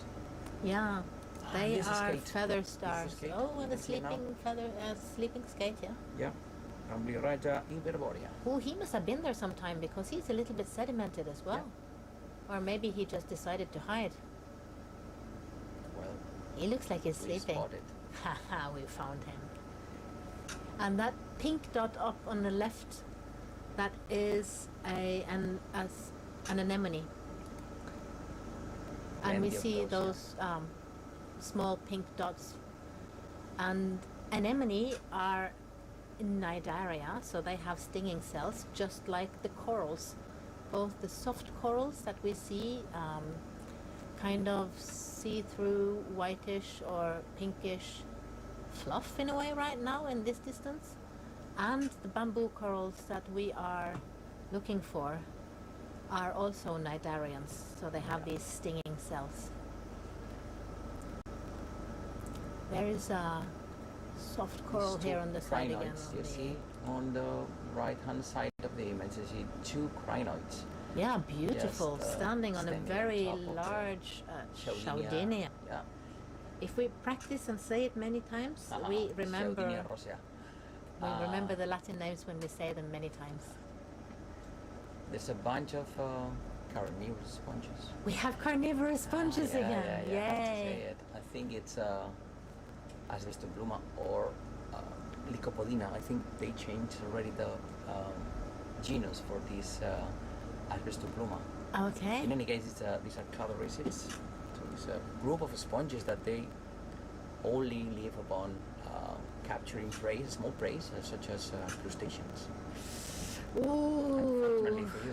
Yeah, unfortunately for my lovely animals, I am. Okay, I still have to love the carnivorous sponges because they are amazing animals, and I don't know. They're all over The place. nature consists of a series of eating each other, so that's how nature is. So all of these white stick-like things with like little empty trees, that will be the carnivorous sponges, Yeah. right? Yeah. All of those And these balls in that the you see middle of the here, picture right now. the small balls that you see there, like oranges, those are, I think, craniella. These are sponges too. Those little balls? Yeah, we just got some. Yeah. Once we find some others, I will just try to point the people Yes. where they are. But right now we are seeing the Chaudinia. Some of them have crinoids on them. Yeah. And then we are seeing the more stick-like carnivorous sponges. And we see the pink, or we see the Garsemia, the soft coral, the pink whitish things, and the more strong pink things are anemone. And see, all of a sudden, here comes this sediment that has sort of run down on the side. Oh, do you see that yellow spot right next to the crinoid on the left-hand side we there? need to identify it. I mean, But it's a sponge. Yeah, probably yes. Yellow sponge. That is what Julio said. He And suggested. now, almost coming to the middle and a little bit to the left is a sea star, huh? Yeah. Normal, happy, fat sea star. They are There's the a fish there. they are the predators here, Yeah. right? Together with the fish, I guess. Yes. Oh, another sea star under that carnivorous sponge, going down on the left-hand side there. Yeah. And yeah, the fish, the tiny little fish there is hanging out and sleeping again. I don't know what it is with fish that they want to sleep so much. Yeah. Maybe we are misinterpreting this and they're not sleeping. Yeah, probably not. Yeah. Who knows? There is another fish between the boulders here. So this is the right habitat for these organisms to flourish.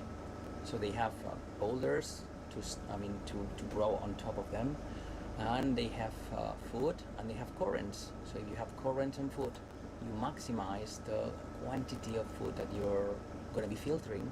Most of these guys are feeding organisms. These sponges, the crinoid is also getting the food from the water column. These Garsemia, the soft coral, and the other guys that we will see in a minute, these bamboo corals. So most of them are filtering the water that surrounds. So it's actually just the, of what we can see easily here are just the carnivorous sponges and the sea stars that are eating. Predators, we'll say. Right? Yeah, well, they are predators. And maybe the sea stars are a little bit more active because they go and sit on top of their prey. Yeah. Imagine that. You just get sat on of a big sea star that starts eating. Yeah, they take their time to get there. It's not that they are the fastest in town, but once they reach a potential prey, they avert the digestive tract. They start to digest the prey, and then they suck the organic matter they feed upon. The world is full of beautiful and interesting ways of eating. Yeah. There is another lovely crinoid sitting on top of This Chaudinia. Poliometra prolixa, apparently. And again we see these two species of Acidia. We see both that very translucent one, the Siona, and the little bit more brownish one, and a little bit more sturdy maybe, which was the... I don't know if it's Acidia, genus Acidia, probably. Genus but Acidia. I mean, two different species at least of quite common Acidians in here that are like, again, filtering the water. And well, one of the things that we are studying, or at least what we are studying during this expedition, is it's related to this capacity of filtering the water.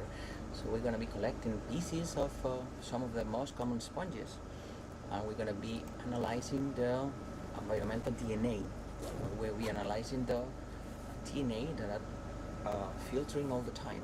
So it's going to give us an idea on the different species that surround, that are a part of these incredible habitats. So it's like a way of indirectly identify the different species that compose these habitats. And to be sure to do that very accurately, it is very important to have what we call DNA libraries. So one of the things that I am working on together with most of the team at the University Museum in Bergen is to make a library of all of the species that we find in this area, where we have sequenced all of the species after we have already checked in the lab what we think this species is for sure. Yeah. And as we are a museum, we also keep a voucher so that we can come back and check if we think we did a mistake, which is part of science, to check when you think you did a mistake. And using a library like this, a list of species with their associated DNA sequences, if I have made that, for instance, and Sergi can come with his eDNA list and compare what he has found in his environmental DNA, the eDNA, to what we have in the list, and he can say, oh, I have that one, and I have that one, and I have that one, and then we can get the species list from a water sample, for instance, or a sediment sample. So it was in the past, it was just seawater that was filtered, or sediment, DNA from the sediment that was analyzed. But given that the sponges, they do filter like hell, actually. They can be filtering up to, depending on the size of the sponge, like 20,000 liters per day. So given this ability of sponges, we are going to be using the tissue of the sponges to identify different species. Yeah. So instead of using expensive filters, we are using tiny little pieces of these animals that are, and remember what Julio said right before we changed, these animals are very able to regenerate themselves from a tiny little part of them. So even if we take a small part of a sponge here, and I know that looks horrible, that sponge will be able to patch up that part, and even if we lose a little bit of it somewhere along the way, that part would also, that lost little part would also be able to make a new sponge. Yeah. So even if we sample pieces of these sponges, we are not killing them. So you have to bear in mind that the studying the deep sea in the past was done mainly using like very aggressive tools, like what is this? Is this already the bamboo? I think this is already. Yeah, that's a bamboo. So yeah, we have seen the bamboo. So it's you see the lasers to the left of the laser. There's like a flagellated sponge. Just below, there's some we're starting bamboo to coral. see the bamboo corals. Yeah. So now we are at already at 1,052 meters. That is a lot deeper than we saw them before. But this is slightly flatter area we saw because it has a little bit more sedimentation on it. And look at those beautiful crinoids sitting on the Chaudinia sponges. Yeah, it's like 20 centimeters wide. Amazing. Crinoids. Amazing crinoids. So the common name of crinoids is feather stars, and they are lovely. They are the cousins of both the normal sea stars and the brittle stars, so they're sort of and sea urchins. And what is that? Is that another, those spiky, those tree-like, are those? You see that ball, orange ball? The orange ball down there, is that a sponge? Yeah, that's a sponge. But is the white sticky things also sponges? Yeah, probably yes. Everything down here is sponges. Yeah. Especially if you ask It's Sergio. a realm of sponges. It's the area of sponges. That's why we have brought 3 wonderful sponge gentlemen. So it's Paco Cárdenas, Julio Díaz, and myself, Sergi Tawada. Or the 3 sponge bobs. Yeah. And yeah, we're going to be doing covering different aspects of the biology and ecology of these creatures that we are finding in here. And we're back to the Shaudinia Rosia. Shaudinia. This is an exactinelid. So that's a There's glass sponge. A glass sponge, yeah. They're all made of glass. Yeah. So there's just like 4 your groups. windows. 4 groups of sponges, and exactinelids is a group of them, and it's mainly found in deep waters. Not that you only find them in deep waters, but mostly in deep waters. There's another group which is called demosponges. We haven't seen so far this Lisodendorix complicata. When we find it, I will let you know. That is the one that looks like spaghetti. Yeah, the spaghetti one. And then you have another exactinelid in there that didn't appear so far. The one in between the 2 Chaudinias. The one that looks like smaller tubes, not so big as the flagellated. others.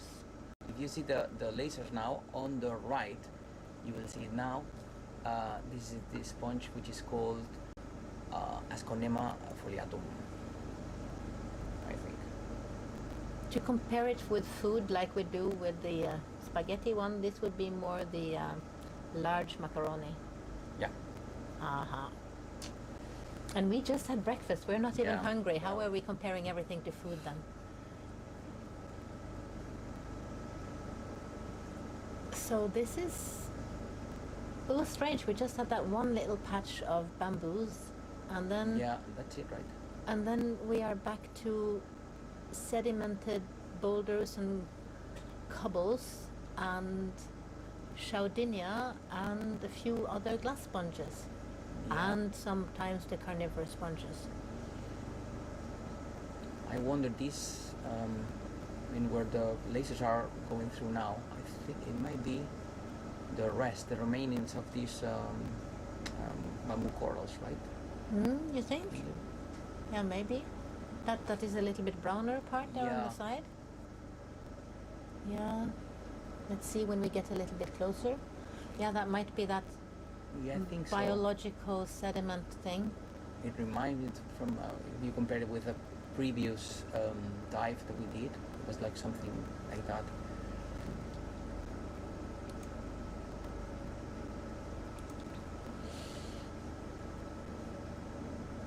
But we're still deeper than 1,000 meters, so this is more what we saw on the other 1,030. transects. We're 1,030 now. But we're coming to a ridge, so maybe when we come to this ridge, we might see if there are bamboo corals on the top of that one. Because so far, all of the ridge parts have had, when we are at this depth level, we have had bamboo corals. It may be that we have one of these plateaus. Let's just see when we get there.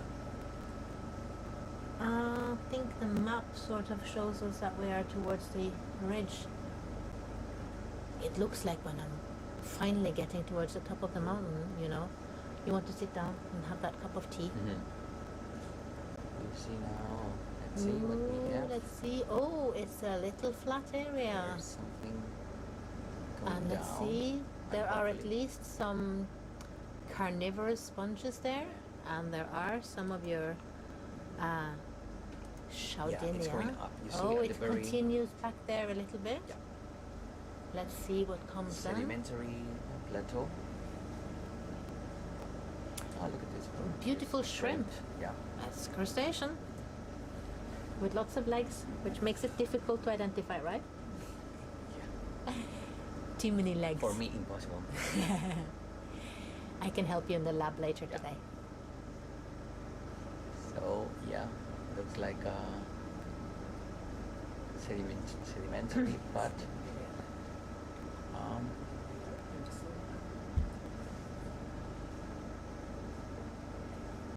Yeah, but it looks like it goes up after little this bit, sedimentary thing. Yeah, Yeah. 50 meters. yeah, awesome. So our pilots say 15 meters to the next uphill Yeah, stretch. because they have that's a radar, right? Yeah, that's a sonar, yeah. It's a sonar. We have a Sonar. sonar that tells us everything. So we identify in advance what we're gonna be facing, and this is actually I am so happy we Hill. have lovely pilots to fly us here because I wouldn't find anything. Is it the sea star at the bottom? Or is it another sponge? Oh, probably another sponge. Probably another sponge. Yeah. Sponges everywhere. So half of the scientists on board are sponge bobs, Yep. and the other half of the scientists on board are This is the spaghetti one, the one you see the at the very bottom. Lysodendorix. Yeah, exactly. I got Lysodendorix complicata. This is one of the most common species that we find. A target species for us because we're going to be studying the connectivity of these species, collecting samples from really deep habitats around 3,000 meters and also around 1,000 meters from different areas, and then try to study how to establish which is the genetic connectivity between different areas and at different depths. So here we see again soft corals and your Chaudinia, which are the vase-like structures. So we go from the large structures, Chaudinia, via the Asconema, which are the really large macaroni size, to the more spaghetti type of Lysodendorix. Mm-hmm. Yeah, There's all some through the small- Italian cuisine. Yeah. There's some small roundish stuff attached to the rocks. Those are, if I'm not wrong, Craniellas, which is another genus of sponges. Is a fish that you can see there on the right hand side. Oh yeah, very much on the right hand side. He's sleeping again, Yeah. or at least resting or something.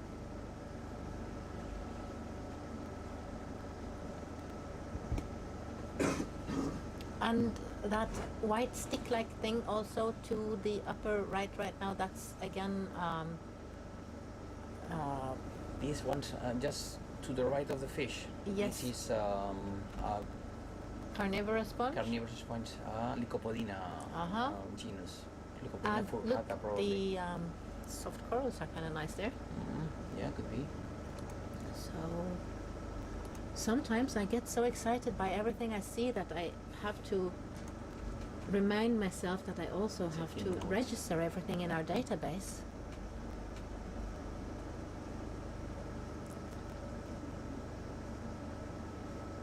Yeah, but this is a very amazing landscape, I would say. It is indeed.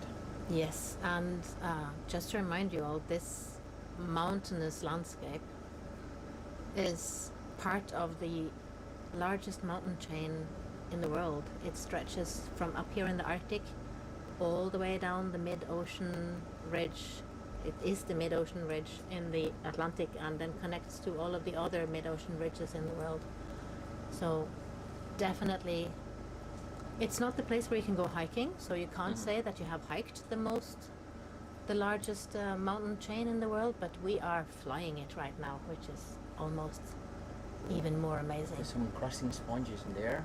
This boulder on the right hand side is covered half of it by sponges. Oh yeah. Encrusting sponges or other type of sponges. So sponges, they don't need to be like the size or the shape of this Chaudinia.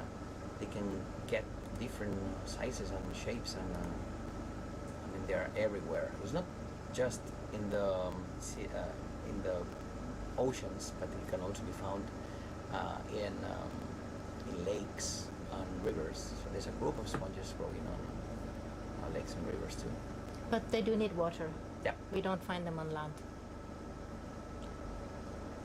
So amazingly, most of the animal groups in the world, animal phyla, can be found in the ocean, Yeah. and only a few of these animal phyla can be found on land or up in the air. So the ocean is definitely the place where everything started. Yeah.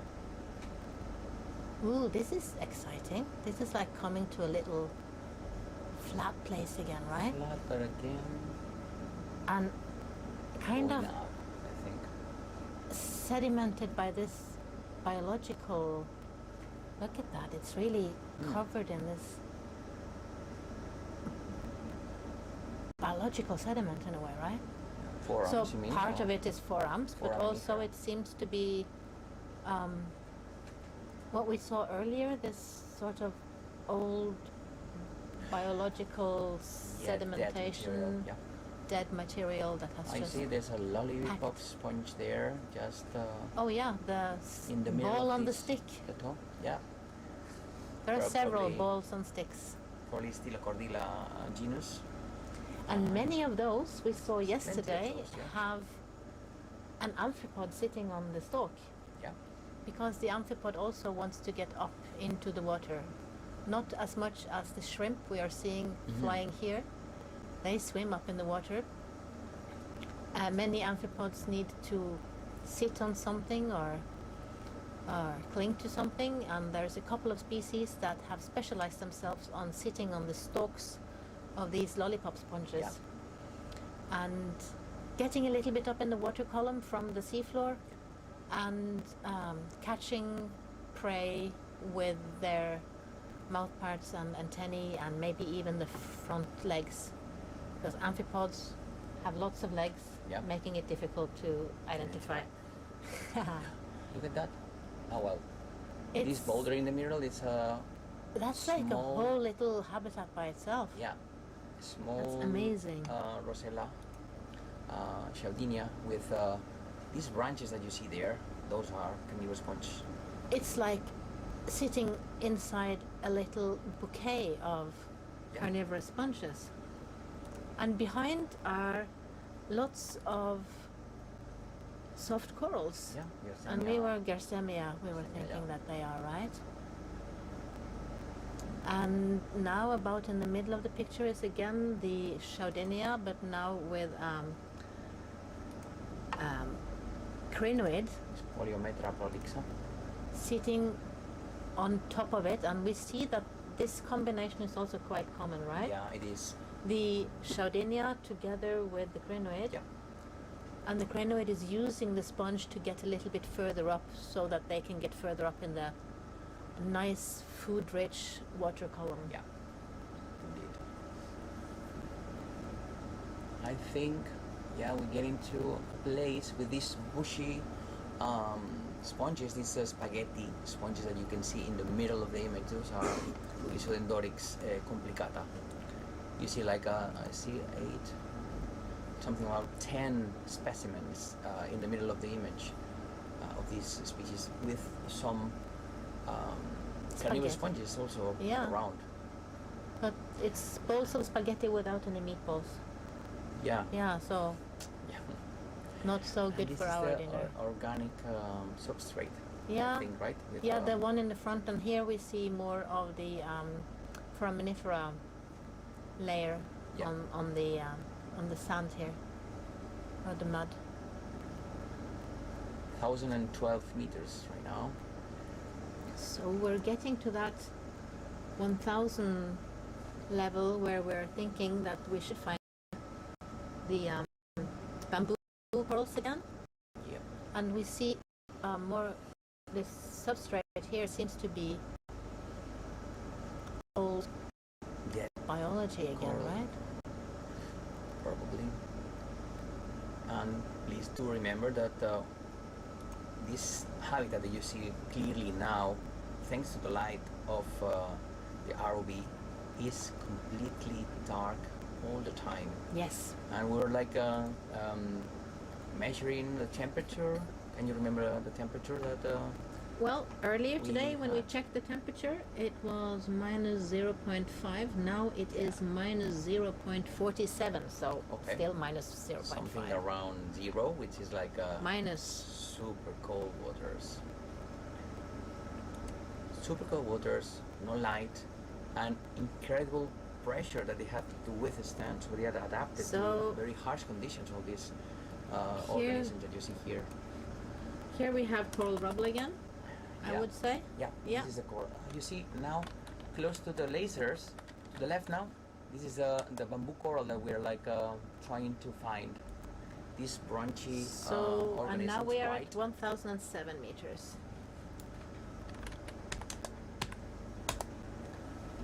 So, that was, apart from that patch we saw down at 1050, that's what we had here. I think there's another one to the right, Yeah. branching organism, which is like this colonial organism, this bamboo coral. Corals are kind of difficult to say what is an organism because they are lots of polyps. Yeah. But could be that are their own reproductive and eating stage, but they still organize themselves. Yeah. But this is definitely, I would say, coral rubble, right? Yeah. See.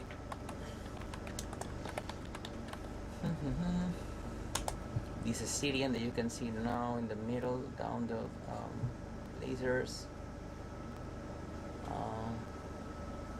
This area mostly sedimentary, but when it gets to the rocks with species that we've been talking about during the whole life. Haven't seen many skates. In the previous one we saw like I don't know, 6 or 7 skates. In the previous transect. Yeah. Well, maybe that was where they all hung out. Hmm. That's where the cool places are. And there are some Assyrians again This here. is definitely the dead coral that you see. So in the middle of the image, you see like small branches, brownish. This is a result of corals being dead. To But the now we left- also see the live Yeah. corals on To top. the left of the lasers, you see now these branches, which are like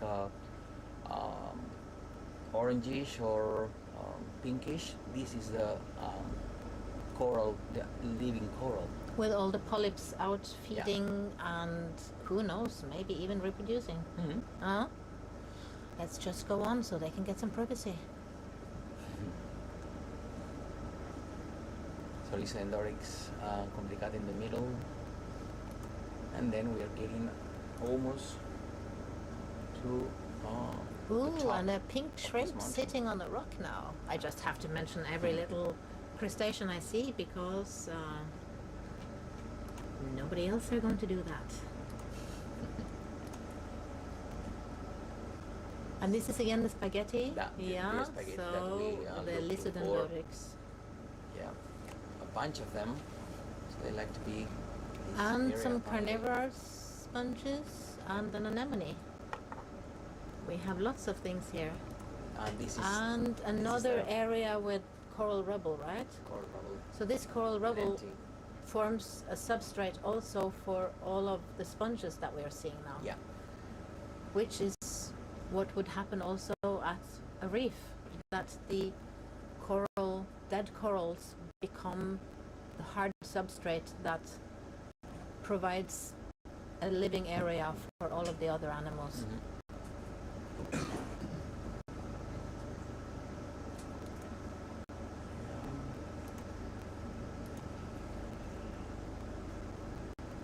Again, these Fiona intestinalis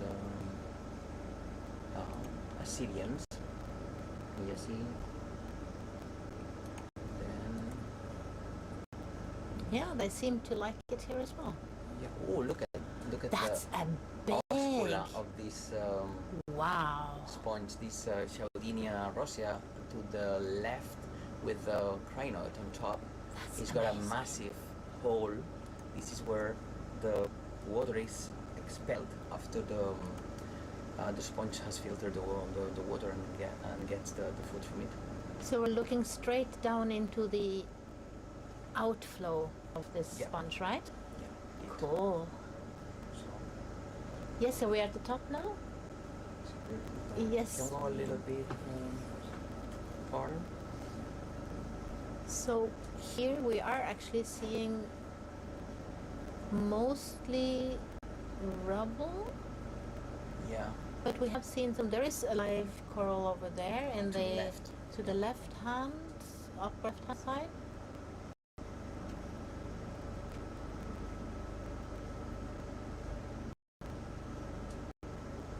Yeah, indeed. This is a bamboo coral. to Yeah, the that's left. a bamboo. And we have to remind everyone that this bamboo coral, we don't have a name still for this species. And one of the things that we're gonna be doing is just collect small pieces of the bamboo coral and try to identify trying Which to get to the species is it? species level. Yeah. But this is gonna be Oh. done once we come back to the lab. Yeah. So our colleagues in Bergen are probably excited to get these samples brought back to the lab, and I hope some of you are watching now. Look at that. This is an amazing substrate. Mm-hmm. This all looks like old biology. Yeah. See these rocks now. Yeah, what's that? That's like a, oops. That's like a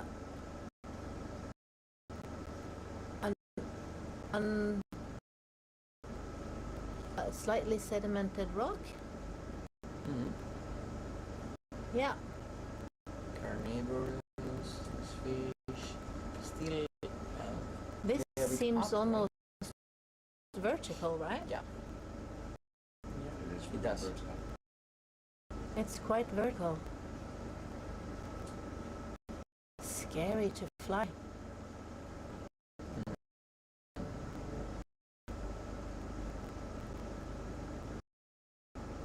And with sedimented little patches. Or a little bit of this biological sediment here for the rest of the sediment to land there when it, so it sort of grows a little bit.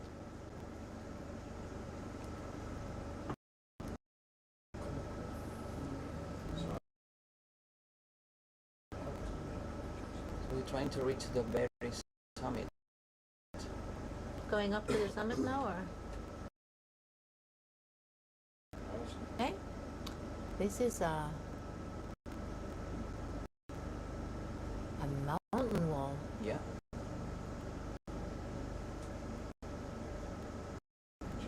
Summit. Yeah. What do you think? Oh, look on the side here. Yeah. There's a lot There of was bamboo some. coral. We're still getting up. I have Some corals in the middle of the image, as you see in the image, the two lasers. This is where the living bamboo coral is.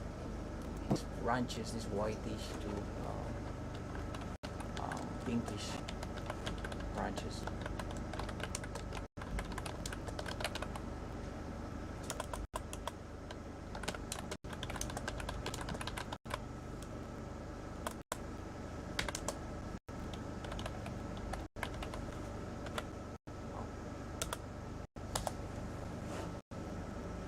So 973 meters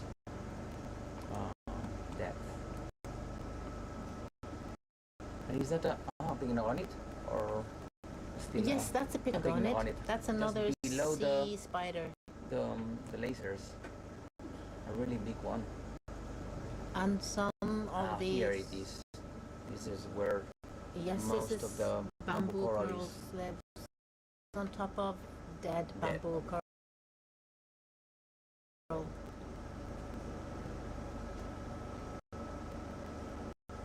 It's still up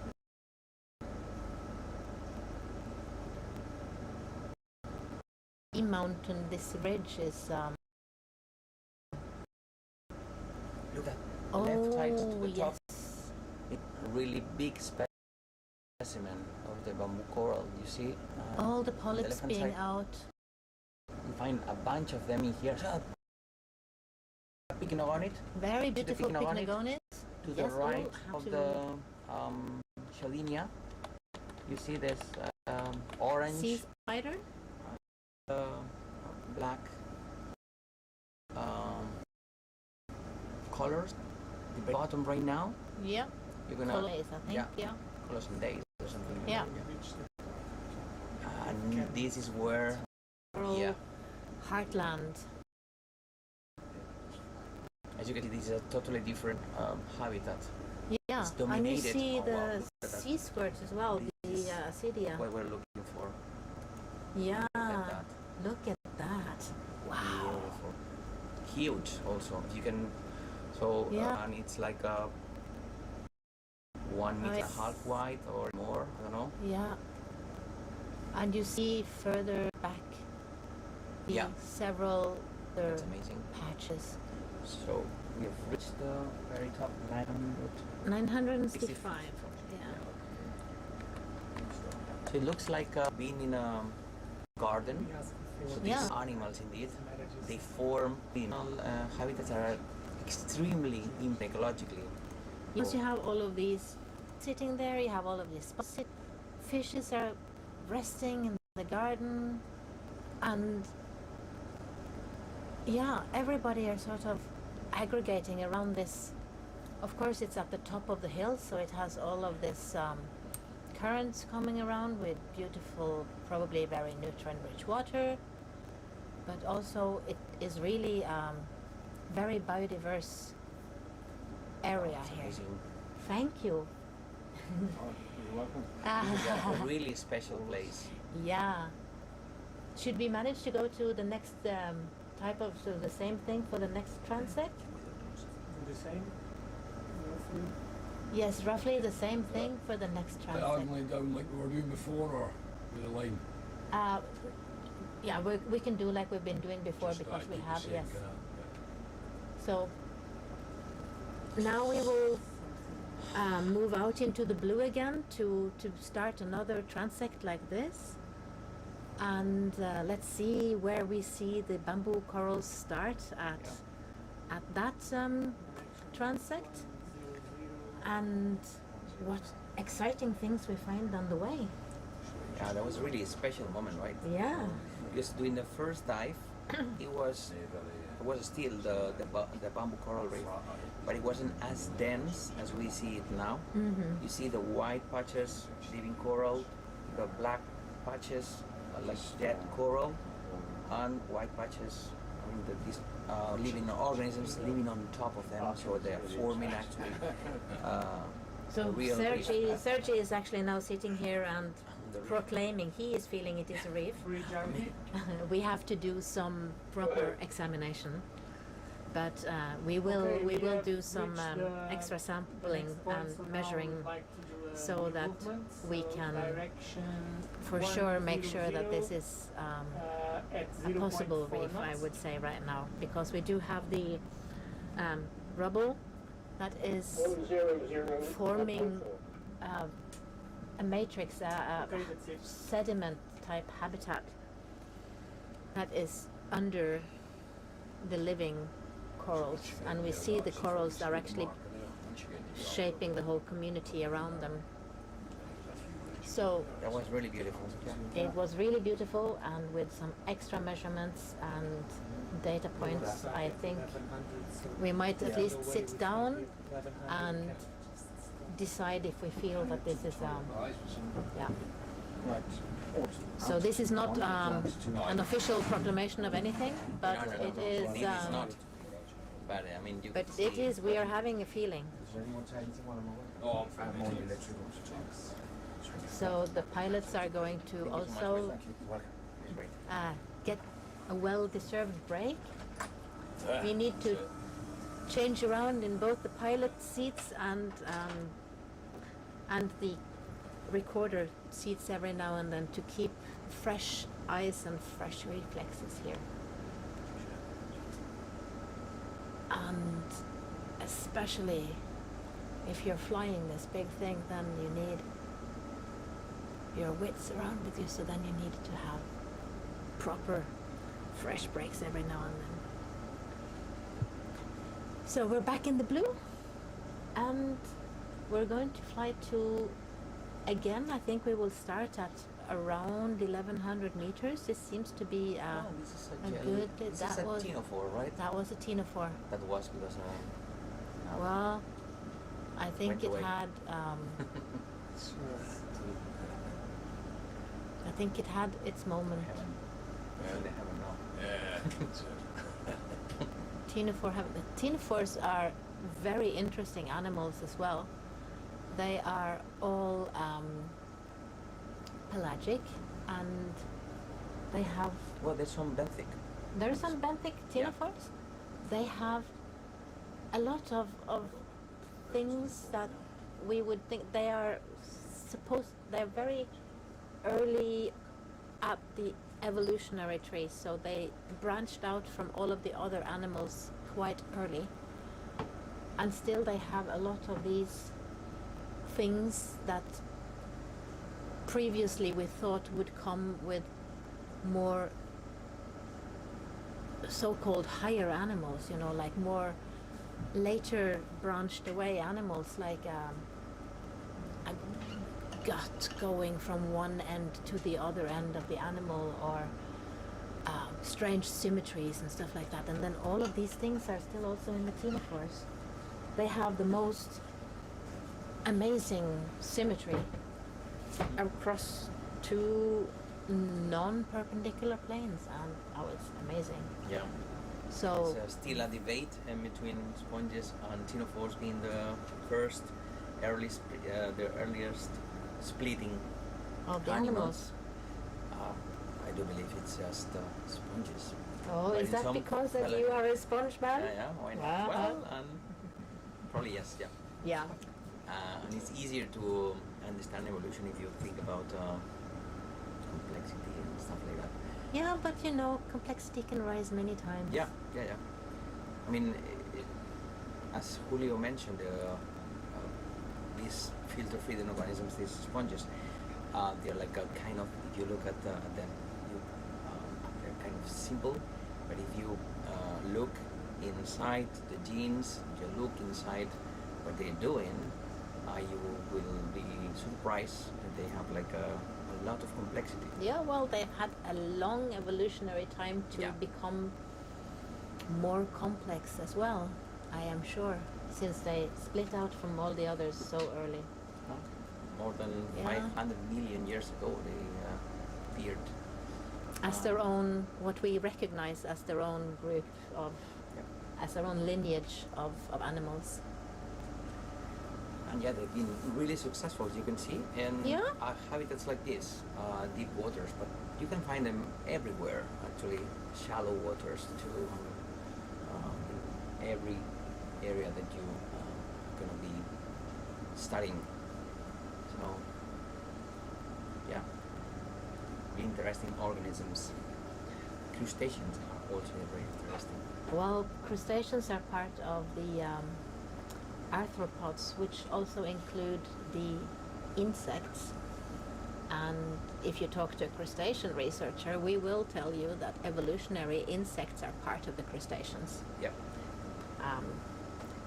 Which I think a lot of insect researchers will say, no, they're something special. And they are, of course, something special, all the insects, because they have developed wings and have taken on this three-dimensional habitat of the air.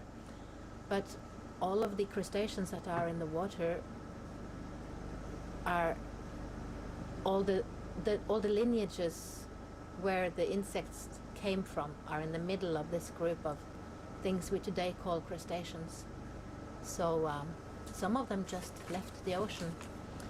But the crustaceans in the ocean are also very, very successful and very, very speciose, and not only in how much biomass there is of them, but also in number of species. Some of them because they don't have a large area to spread around, because of, as I told you earlier, these paracarids, the amphipods and isopods and cremations and tanides and a couple of other groups. They don't have any larvae that can float around in the water for some time, so they don't spread very wide, and then you get many species. And some of them just because they're also a quite old group of animals. They have been around, settling in all different habitats.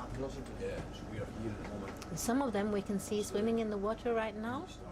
I would say many of the white dots we are seeing here are crustaceans.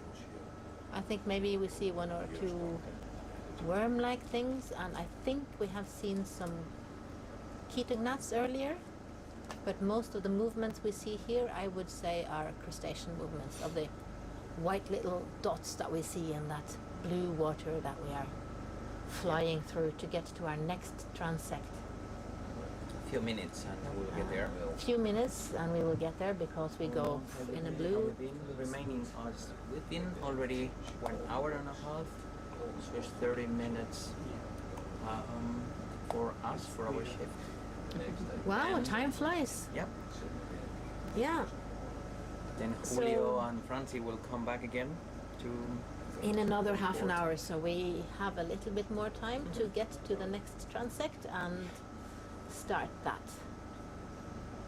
And this might feel quite repetitive for a dive that we are live streaming, that we're doing several of these short transects and not a long exploratory thing, but for us it is very important, as we said earlier, to map the extent of this bamboo coral, let's call it patch, garden patch,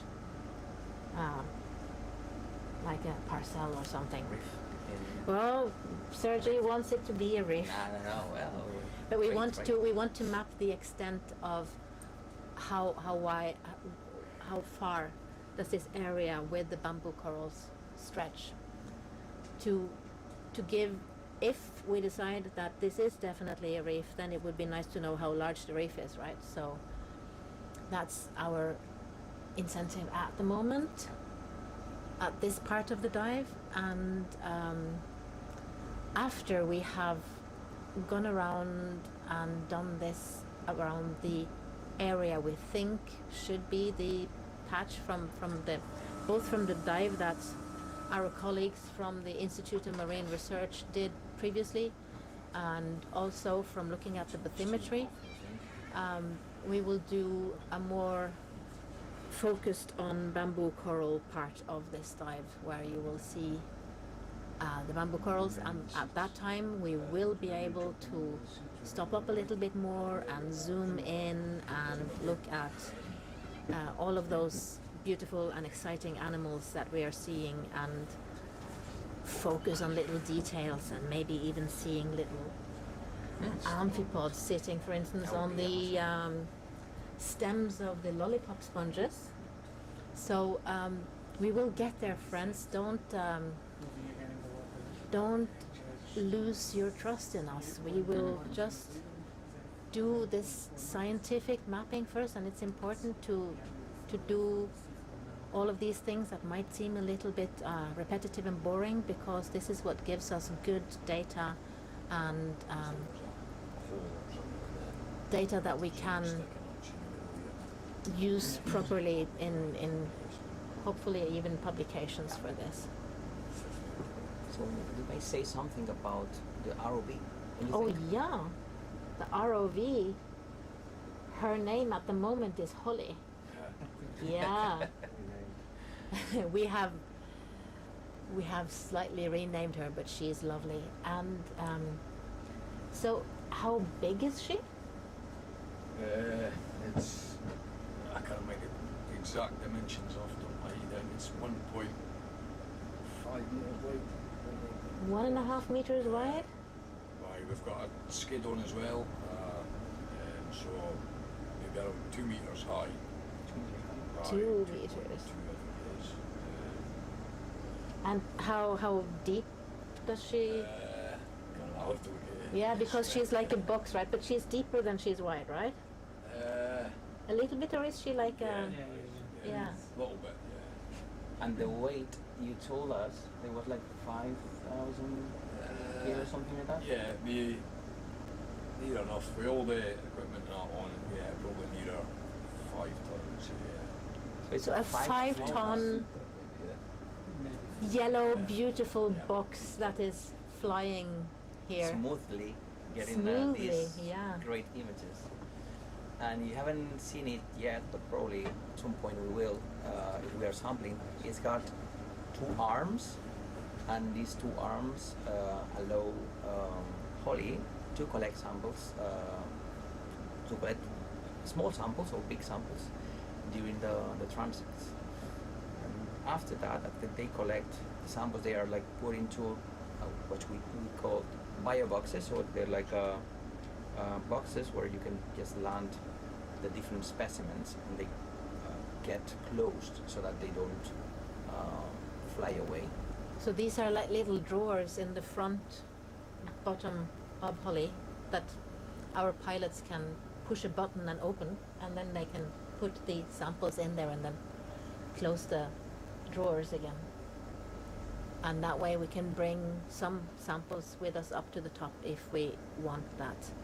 And to be able to identify the species of this bamboo coral, we will have to look at details that is impossible to look at only with a video. So we will have to get small pieces under the microscope to be able to tell you, and the different bodies that are managing water masses and sea floors around the world, which species we have, and to be able to say something more than this is a bamboo coral. So the more precise we can be, the more we can also come with good information about the habitats and about the ecosystems and about all the life that we see down here. And these reefs, as they are so important for a lot of biodiversity around them, we really need to know which species is building them. Yep. So we might at a later stage of this dive or at another dive take a very few small samples. And we should also underline that this has been approved from the governmental bodies that are approving these things, so we will not take more than absolutely necessary, and we will bring them all to the University Museum in Bergen, so we are not taking them far away, and we already have a large group of people awaiting these specimens so that we can do all of the research we can do on the samples. Yeah, we are not experts on this group of animals, so we need to handle these samples to the people who are experts. And I hope that some of you guys are watching. I think I sent you the link, most of you, so you can still, you know, guys, you know who you are. You can send us comments on how you want us to sample. And Sergey is already getting the emails from you. No, not me, not from people from YouTube. But, yeah, but from the colleagues that are going to get these samples. And maybe some of the colleagues are watching us, right? Are watching our, at the moment, blue screen full of, oh, that's a little worm swimming around there. Yeah, did you see that? yeah, there's some worms. Antonio's got the spec for the... And Helena must have. Yes, okay, let's hear. Thank you, Antonio. Is about 3.2 tons. 3.2 tons without the extra equipment on it? Yeah, and roughly 3 meter long, 1.8 wide, and 1.8 height. Wow. A cube of A more than 3 really tons. large box, 3.5 tons. And how is it to fly? That's okay, yeah. She's okay? Yeah, She responds to all of your decisions? yeah, most of the time. Yeah? I think it looks super difficult. Yeah. Did you have to have a lot of courses to learn how to fly this, or? Yeah, a lot of it you learn as you know, the more hours you fly, then obviously the more experience you get, the more comfortable you get with it. So we haven't introduced to the pilots, Don't, Dude, yeah. Dor, Will, Well, yes. and Antonio. are the Yeah, ones, they are the folks. crew. Yeah, they are our Helping lovely us. crew here. And if some of our viewers think that it looks super cool to become an ROV pilot, what should they do? There's a few ways. I mean, the easiest way is mechanical or electrical background. As most of them are either mechanical or electrical. Electrical would obviously be the best advice with the current way things are going. Everything's going electric as opposed to hydraulic. But yeah, that and probably playing video games, computer games. That'd be the, So There's gonna be plenty, there you are. plenty of people. It's gonna be. There is a good reason for doing all of those video games. yeah, that's it. And go to school. Go to school is another. That's Yeah. the most important. Combine those video games with school, guys. And are there specific schools you have to go to, or should you just Yeah, do? I mean, there's like specific courses, not you can sort of like ROV courses you can pay for and do. Mhm. But, once you've got the mechanical electrical qualification, there's a lot of companies that will take on like apprentices or juniors and then sort of bring them up maybe in the workshop and then bring them up, then gradually put you offshore and get the experience offshore. So. Because a lot of your work is to look after Holly to make sure that she is actually Yeah, that's it. behaving, and so you're doing a lot of work in Yeah. addition to doing the flying here, Yeah, right? that's it. There's a lot of maintenance and that goes on in the background and that while we're And in the water. It's not Now? all flamboyant. Yeah. But you got Large us to laugh. the seafloor again. That's wonderful. Yeah, Yeah, we are it's about to start. Yeah. That's just a 1080 here. So how much of your time do you fly compared to how much of your time do you do maintenance and fixing? It's if your system's good and tight, then you'll be more flying, yeah, more operational, and then maybe a couple hours a day maintenance. Yeah, it just depends. Each system can be different. Some might require a little more maintenance, and some might be more. I mean, some systems will need 2.5, 3 weeks in Yeah. the water without coming to deck. Wow. So it all depends on the project you're on and where the conditions, whether you're going to come to the surface or not.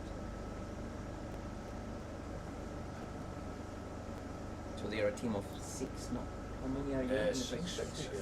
So they go shifts just like we go shifts Yeah. because we work 24 hours on the ship, all of us. So everybody on the vessel are going shifts, sleeping at strange hours and working at strange hours. And when we come home, we are all a little bit confused about this land life. But that's to use the time of the vessel as efficient as possible. Is that all? Tinophore. That's another of those ctenophores. Tinophore in the image, yes, Yeah. went away. Ctenophores have this beautiful comb-like Yeah. structure that reflects the light, so it looks like they're blinking at us when we get close. And this seafloor, it looks sedimentary with those darker patches of what we think would be the foraminifera, foam stuff, yeah. foraminifera mats. And I think we can say we have some sponges. Are you surprised? Yeah. Ooh, yeah. Oh, no. Surprise of the day! You didn't know? Wasn't expecting that. Well, So we're about to reach the start, right? Yeah. About 20 meters, 50 meters. I mean, we can start any time. How do you think? yeah. Shall we start? Yeah, let's just start. This looks like a nice hill to go uphill. Yeah. Yeah. Sediments with boulders and cobbles. Got a jar of you, if you can all stop there, please.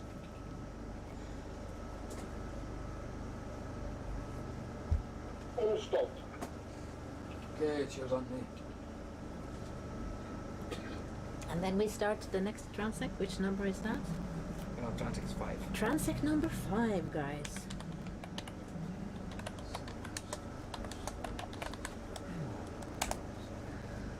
And we have sediments and boulders and cobbles. Yeah. 20 minutes. For this one, do you want to go same as the line heading, or do you want to go back? Yeah, let's do approximately the same heading that we have been doing, so then we can compare them better. Okay, so that's Yes, 330 was the previous one. Yeah.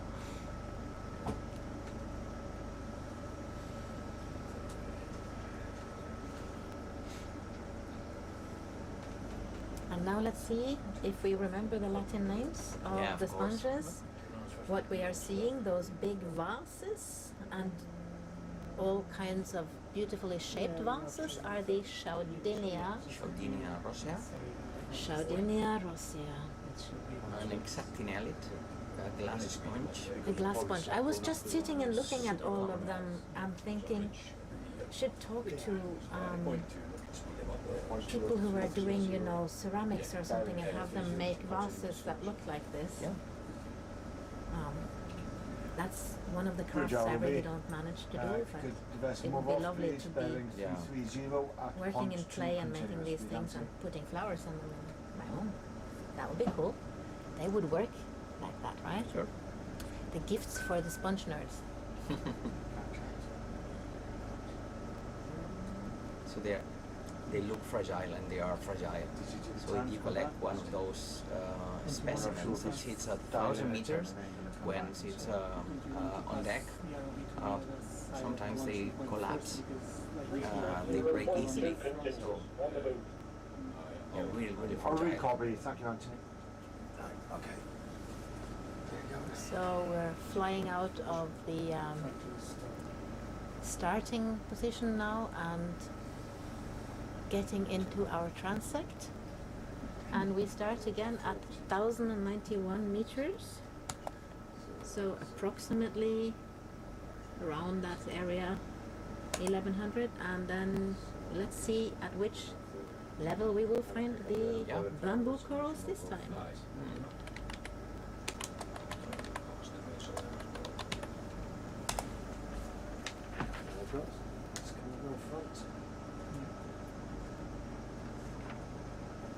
From 990 to 965 meters. Has in been the various area. transits that we've been through. Oh, okay, So the very so top that of the was summit.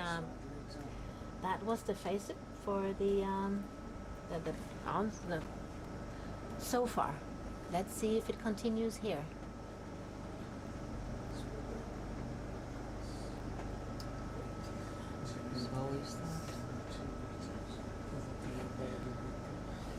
It seems to be a little bit of a flat area right here. But remember, this is just the upper level of a much deeper mountain. The start of this mountain is much further down. So we're just going into the mountainside at a quite high level. Because we know that this bamboo coral is not that deep. So we're trying to find where the bamboo coral starts in different parts of the transect. So again, These are the Stylocordila species, these the stalked, lollipop. sponges. So they have this stalk. This stalk is just for them to reach a higher portion of the water, and they do filter the water just with the very top of these sponges, the whitey stuff, not with the stalk. The stalk is just for them to get attached to the bottom. And get higher up. Yeah. But did you see any amphipods on that stalk this time? Not really. I want us to find the amphipods as well. So last night we had we were diving at a different seamount, and we saw lots of these lollipop sponges, and I think every third had one or two amphipods sitting on it. middle of the image, this lollipop Yeah. is just to the side. It's a little bit difficult to see that stalk, but when you see it, you start to see it all the time. Yeah, definitely. It's more a training of the eye. But here again, we have the Roselli, there's Chaudinia. Chaudinia. Chaudinia rosea. And we have a yellow sponge Yeah, thing there in the I think- middle flying by. This is Syrians, these Intestinales longissimus, all over the place too. If you pay attention to the image. Yes, sometimes because you see they are a little bit more translucent. Yeah. So it's hard to see them. Sea star. And sea star, yeah. It's always easier to see the animals with a little bit different color Yeah. than the background they're sitting on. And this is again a very steep hill, I would say, right? Yeah, it's fairly steep. Yeah. It's like a cliff going up. Oh, there are, This is carnivorous sponge to the left. together with a fish that is sleeping Oh, yeah. on the carnivorous sponge without being eaten Nothing gonna because happen it's to these fish. because it's too big. These it's- carnivorous sponges are devoted to eat small organisms. No. So the fish can just hang out there. Do you think maybe that fish also likes to eat some of the In, small things that are landing on the sponge? I don't think so. No, you don't think so. So you don't think they're fighting for the food? They are There brave it enough is. to have some food on their own. Yeah, they are. There were some soft corals there, and Closer in, yeah. so we have the things that look almost like little feathers, I would say that one looks like. The long, thin thing with thin branches on it, that would be a carnivorous sponge. And and then the vases are the Chaudinia sponge, the glass sponge. And on some of them are crinoids sitting and Yeah. enjoying the lift up from the seafloor a little bit higher up into the water column. These crinoids, they can just kind of fly a little bit in the seawater. Yeah, they swim like that. Yeah. They look like they're really flying. It's beautiful when they're I swimming. haven't seen any of those flyings yet. Maybe they're sitting at a good place, all of them, and don't need to move. But Oh, here look we at that. have also soft corals and Ah. and a fish Think you- sleeping. We already have this. This is the Oh bamboo coral. yeah, You see? the In the middle of the image. yes, also. we do have some bamboo corals So there there's a clear already. difference in between the Would you boulders that read- you could see you and reduce speed to point on one, the right please? hand side. 1067. You can still see. You can now see this bamboo coral occurring. Point one. What the? Copy, thank you, Anthony. That's amazing. Yeah, look there early. I thought it was. So it has a sea star. crinoid inside, sitting on top of the bamboo Of the coral bamboo there, coral. and This there is an anemone right Right next in to the it. middle, you see this bamboo coral. That's nice. It's a lot deeper than we've seen it Yeah. before, because last time we saw it at 1050 and now we were at 1060, almost 1070. So that's amazing. And this is a little bit, again, a little bit flatter. Yeah.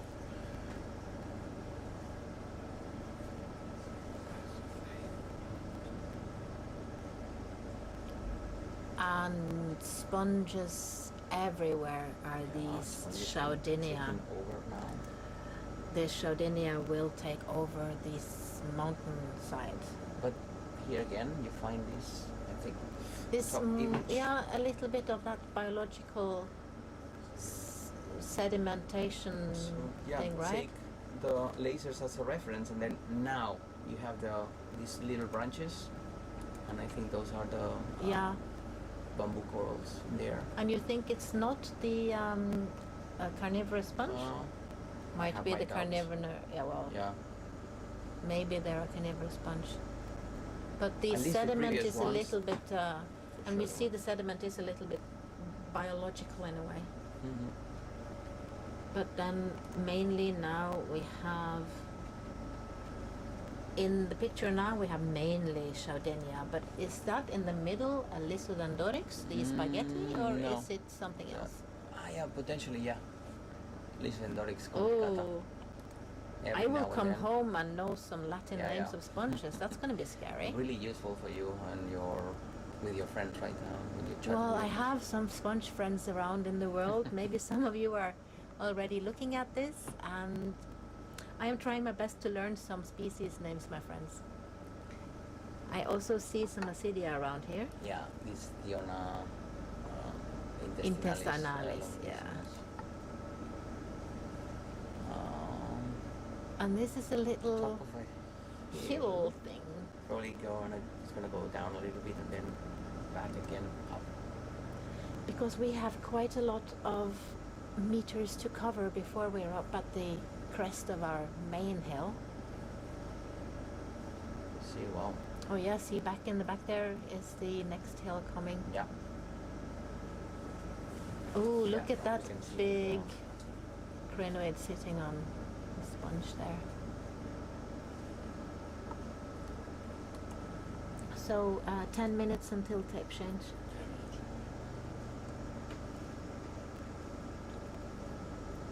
Yeah. It's a plateau that we've seen already in previous times. With not many sponges. Because these plateaus, since they are flatter, have more sedimentary seafloor, and many of the sponges need hard bottom. Yeah. So either cobble or a boulder or proper bedrock to hang on to. Yeah. Sometimes when we see them in these sedimentary areas, it's because they've found a tiny little or a big thing that is hard surface right below this sedimentary surface. But what we see here are these darker patches that we think might be foraminifera. Yeah, probably Um, yes. So aggregations of foraminifera. This is still a cordilla, right in the middle, close to the lasers, to the left of the That lasers is the lollipop, right? Yeah. We also saw an Asidia and again Chaudinia. Starting here, and then it's going to be more common up in the mountain. So we have these Lysodendrorix complicata. Yeah, okay, so we There's again have a these bunch of spaghetti. them. So these spaghetti sponges that you see just close to the Chaudinia, they look like being this Lysodendrorix complicata. Common species in here too, but less common than the Chaudinia, definitely.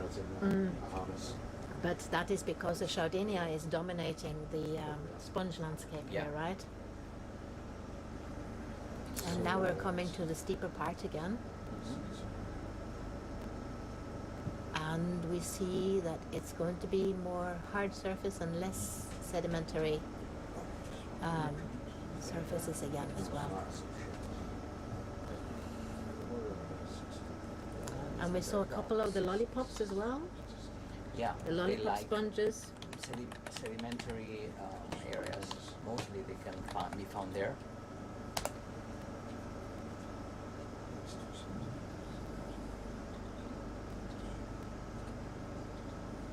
So do they dig down into the sediment to get stuck, sort of?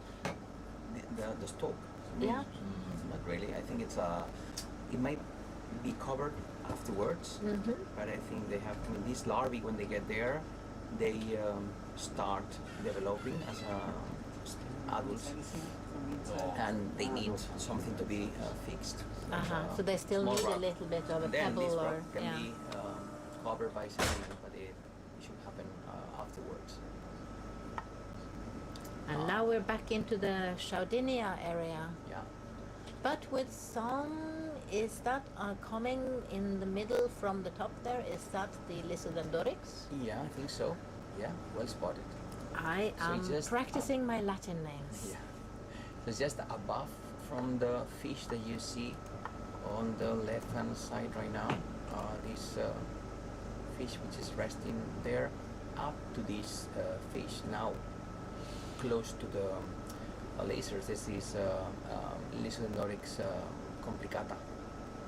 with the crinoid sitting on top of it. So Yeah. that's a combination we haven't seen as much Uh-huh. as the crinoid together with the Chaudinia, Yeah. the vase sponges. So what we're talking about is these spaghetti sponges and these vase sponges. Clearly there now, it's an area for the more But look, These are is dorics. that this is bamboo. that is another bamboo coral, right? Bamboo coral. With some rubble under it.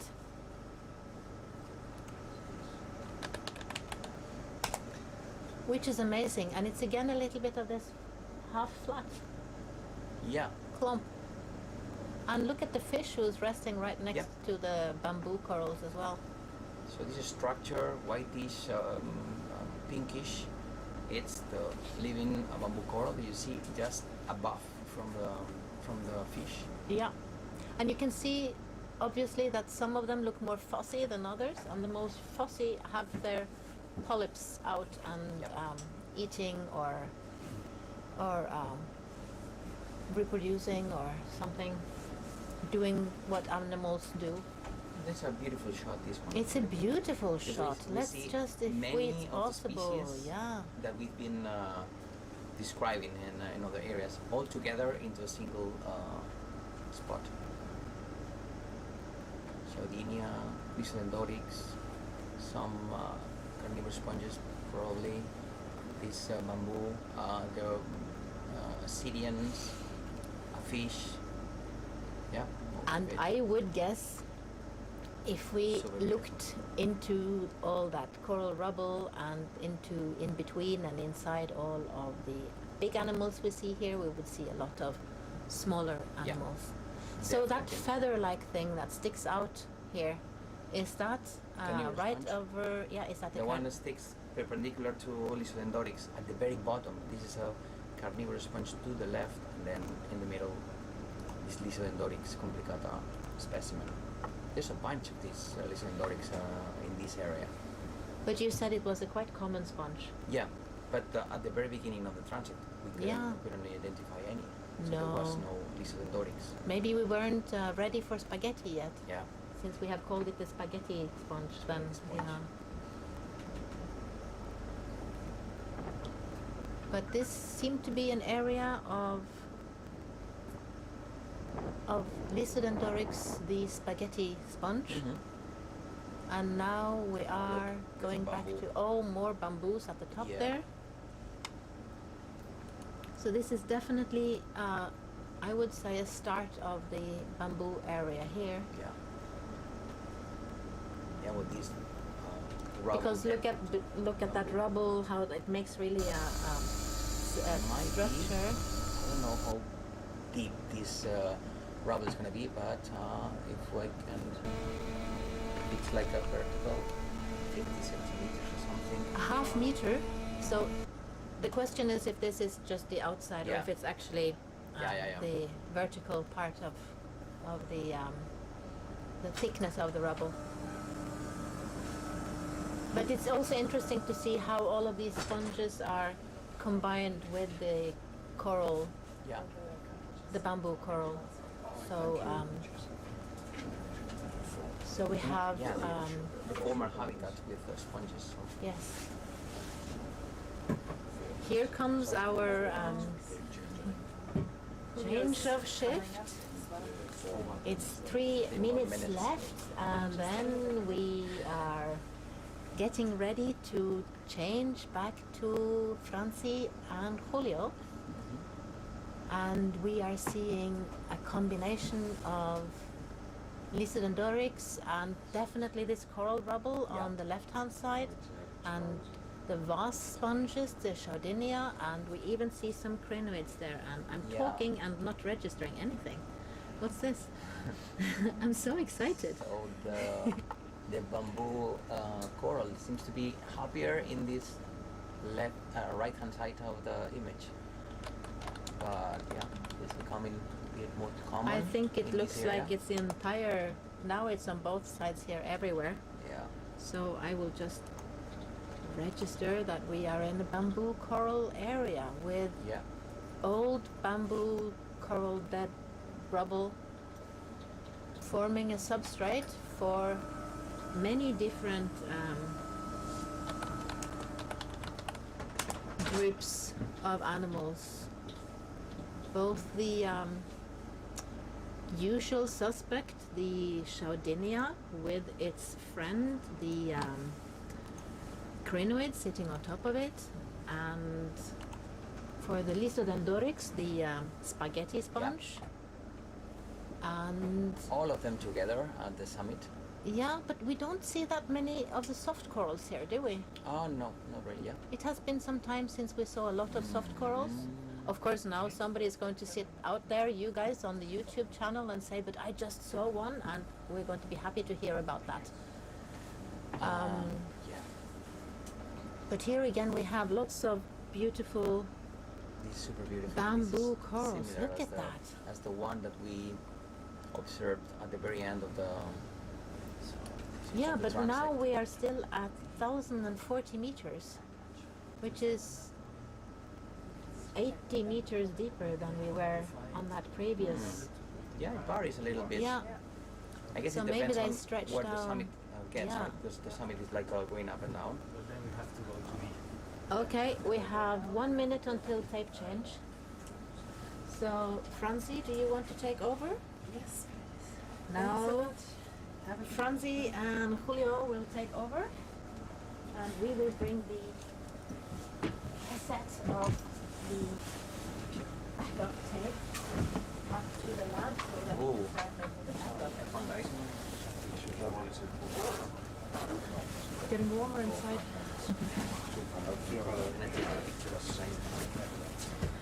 Oops. Settling in here. so this is end of the line. No, we're sort of in the middle of the line. Yep. Ready So to stop we the go back. recording now, or Sorry? ready to stop the recording? Yes, just a second. Now we can stop and change. Yeah. Okay, happy when you stop? Yes. Okay. And Stop. tape change. Yes. Perfect. All right. Then up for the next 2 hours. Okay. Thank you, guys. Thank you very much.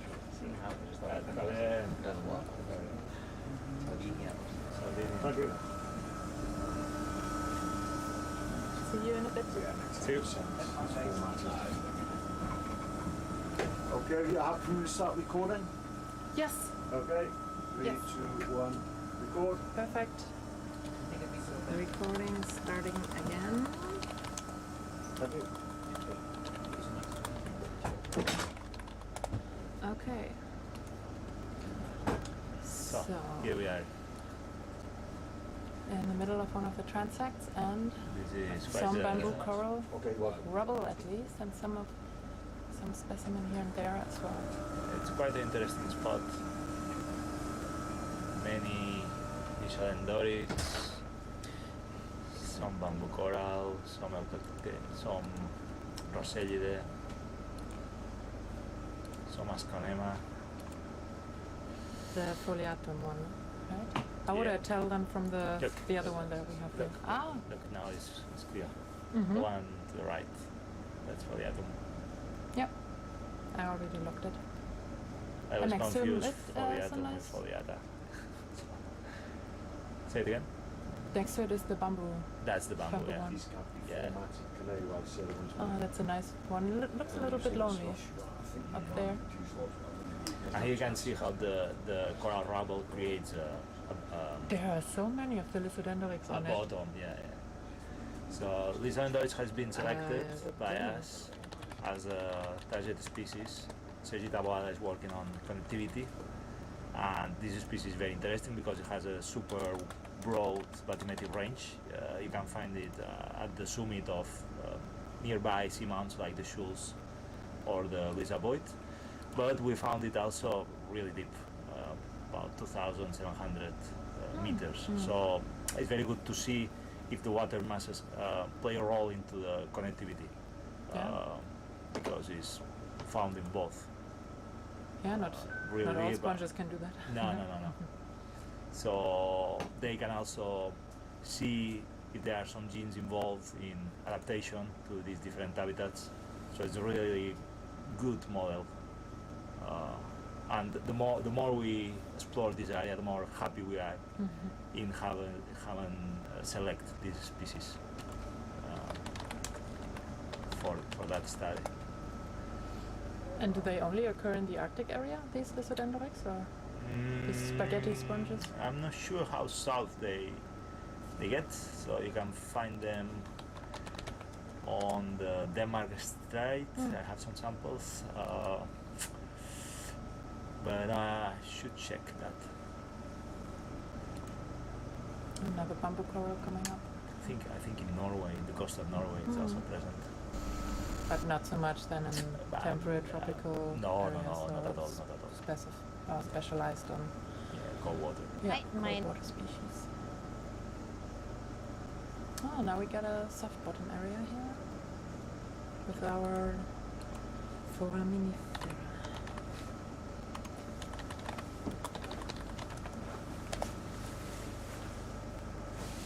What depth are we currently? 1,000 something. Yeah. Okay. Yeah. Oh, that's a big. Rosalie there. Yeah. Sardinia. Now. Is it? Yeah, it looks like. Big sponge at least. No, See the hand in the middle. There, yeah. Yeah, that one.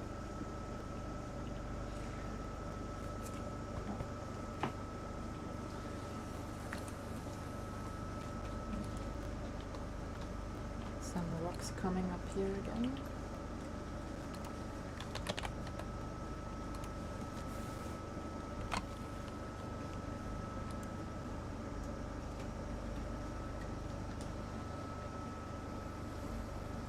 There's again one of our little yellow friends. Well, you see this one? It looks also a bit tubular. I don't know. Doesn't look like a crust, at least. You know, sometimes crust they can grow on top of. I don't know if this is like a speckled mat or something that is hard. So it's still a crust. So all these are little crusts. You see. So Okay. it's not only on rocks. Yeah. Encrusting habit is more something really thin, spreading towards the substrate instead of growing as a massive or tubular shape. Just looked as if it had a little bit more structure. Yeah. In an So crust. vertically. Yeah, well. they are more two-dimensional rather than three-dimensional. Do we have a white anemone there? No, that's a sponge. That's a Rosalie there. Yeah. Or Sardinia. A classic here. And Lollipop sponge to the left. oh yeah, a little lollipop. Stylocorilla, potentially. Yeah, always. 'Cause it's Try just to easier- be cautious. Just easier to press that button for a Yeah, Stylocorilla. press, yeah, it's okay. Been typing everything.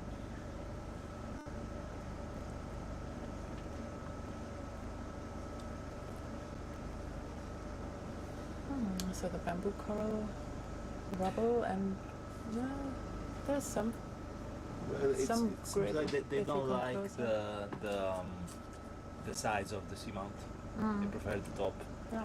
Maybe it A has to little bit more do. flat areas. Yeah, maybe it has to do with the availability of the substrate. So bamboo coral they grow on fine substrate, not rocks. So you find more of that in flat areas rather than cliffs. There are quite a lot of the little yellow. Yeah.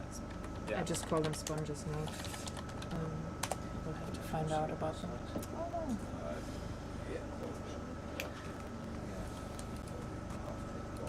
And crinoid again, sitting on the Rosalie.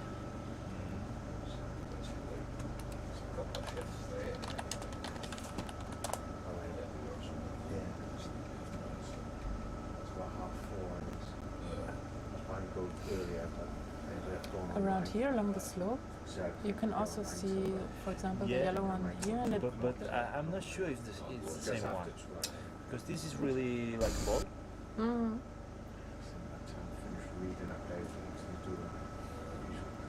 Maybe it is, huh? It is calling it yellow for now.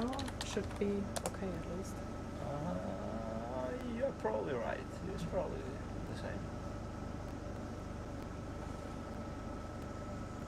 Yeah, the more you look, the more you see here. All of They're all over. the small and bigger ones. Yeah, we need to put a name on that one at some point. This slope is very steep. Mm-hmm. Looks a little bit like a avalanche almost. Yeah, desprendimiento in Spanish. I don't know the English word. For avalanche. When you oh. have this place where all the sediments go. Oh, little Spanish lesson here. Isodendrix and anemone. Yeah, right. Oh, that almost looks green, but I guess it's just a piece of rock. Yeah. Looks like rock. Yeah.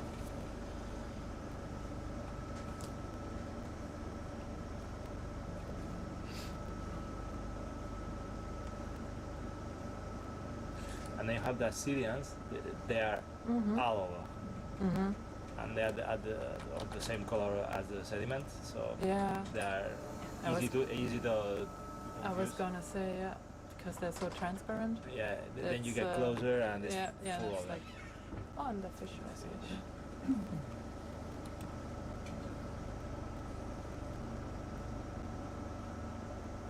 Ah, another one up there. Swimming.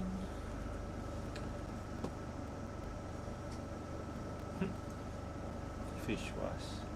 Mm-hmm. I think I got that. Yeah, that was swimming. I was trying to get the shrimp. Mm. Number one. You know, this community actually reminds me of the community that we saw 2 days ago on the very deep dive. Mm. This rock community where we found that potential new species. So yeah, it would be good if later at some point we The one make that- some close up. The one that was uncrusting on the rocks. Yeah, this is Alicondride. You see, this is different. The one on the Yeah. left.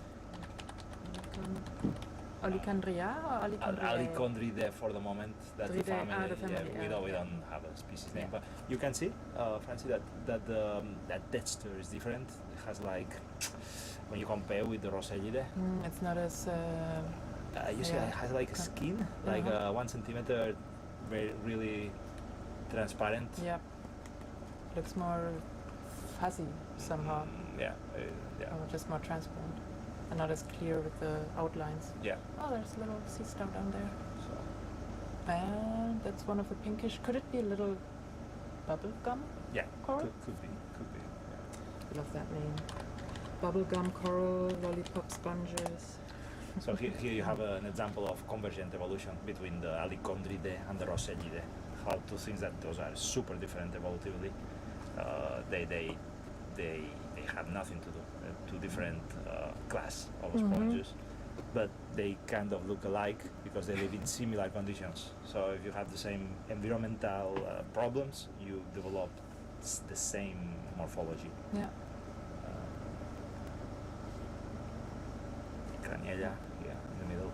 And that you can only distinguish then genetically, you can say. Genetic morphology, yeah. Or by microscopical shape as well, but Yeah. you need to pay attention. Yeah, sure. And then our little yellow friend Yeah. as well, so yeah. But those should be sponges, right? Yeah, I think so. Yeah.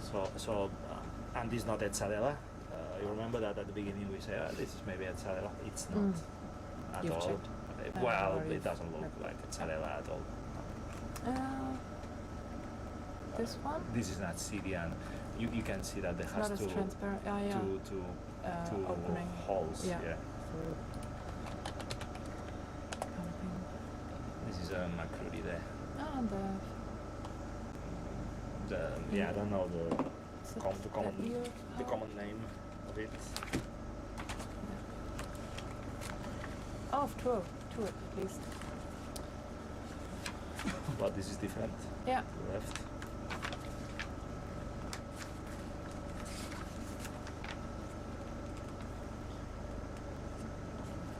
Macrodos, Berglats, maybe. The one to the right. That would be then grenadier if it had a pointy nose. Okay.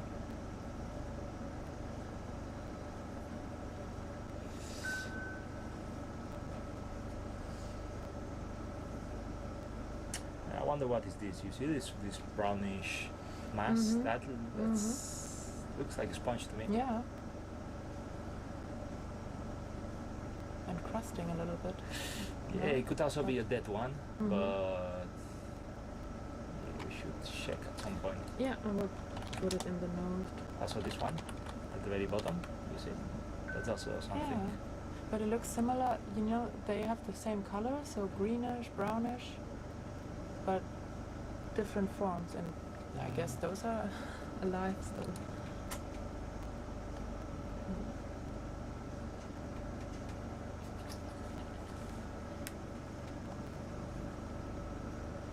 Yeah, from the eyes, this also, because the fish has quite a big eye, could be more of a grenadier, or maybe one of the... Need to check up on our fish game here. Like over there. Where? Yeah. Ah, gosh. You're a good spotter of those craniella balls. Wow. They're well camouflaged, I think, around here. And this is something as well. You see this little This is grayish. grey thing that is covering the bottom. That looks like a sponge to me. Quite filamentous. Lollipop.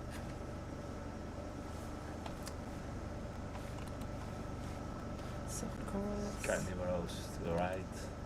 Mm-hmm. Soft corals. Yeah.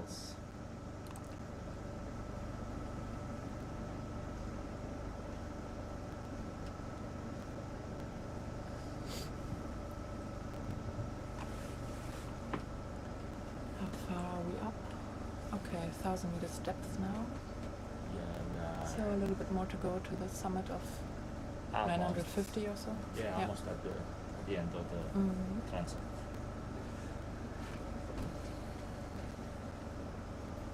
Let's see if the alive bamboo coral comes in soon.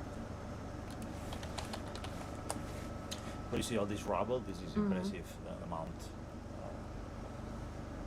So this is really creating Yeah, a mount. substrate. A mount, yeah. Or a mountain, yeah.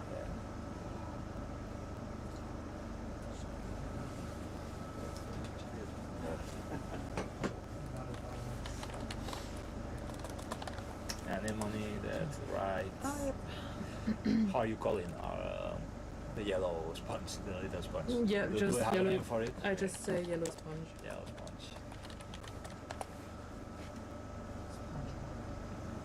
You guys welcome to propose nicknames. Yeah, a yellow sponge should be SpongeBob, yeah.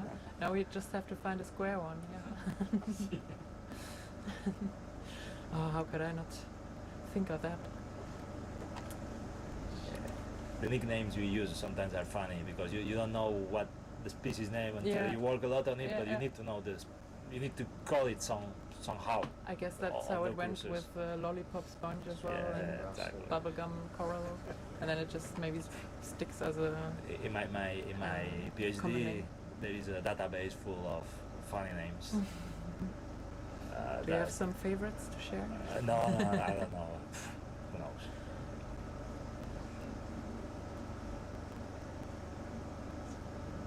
And there's a little Patrick while we are at SpongeBob Yeah.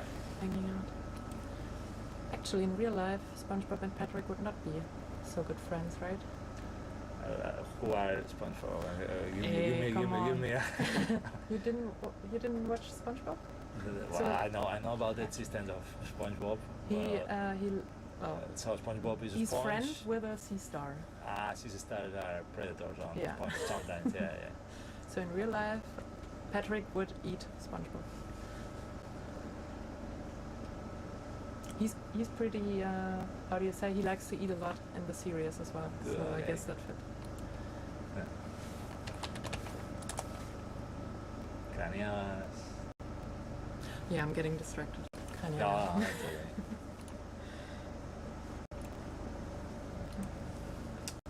Well, now it's a little bit more rocky. Mm-hmm. Maybe you can write that down. I do.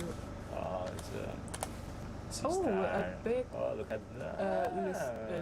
This is I don't know. Could be Elysoendorids, but Shall I put it with a question mark, or how maybe is it we best? can write down the coordinates. This is an interesting shape. It also seems like on the right side it's different to what is on the left side. It looks more like a carnivore on the left. Or interesting. Interesting sponge.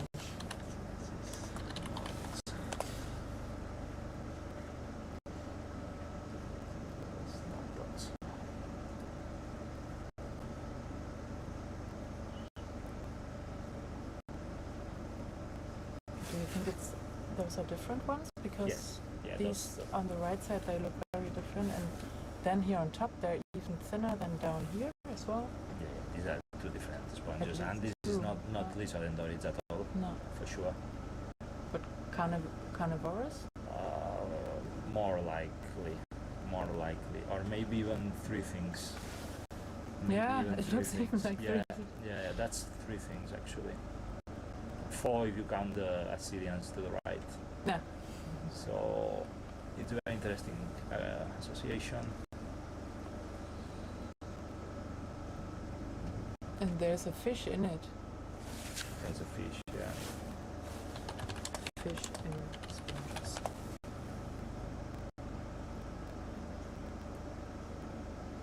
Huh. Great. Yeah, thank you for looking closer into that. Oh, we have little bubble gums, possibly. Corals. That's a large one. Mm-hmm.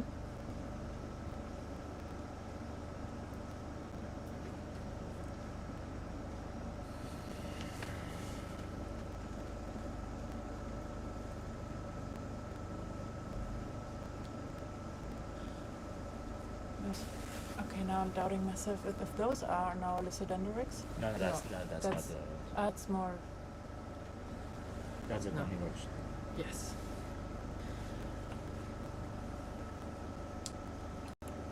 Good that I have a sponge expert with me here.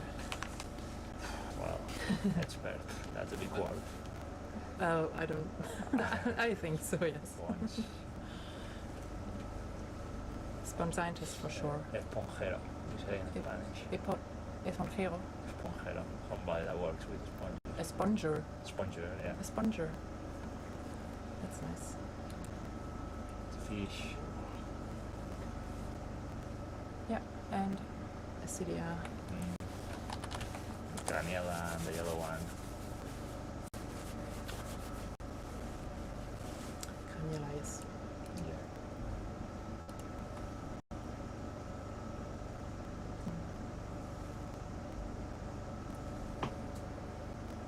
That's not a fish. There's more bamboo coral coming up. I guess. Greenoid. Oh, yeah. Yeah, and the bamboo coral starts appearing again. 76 meters.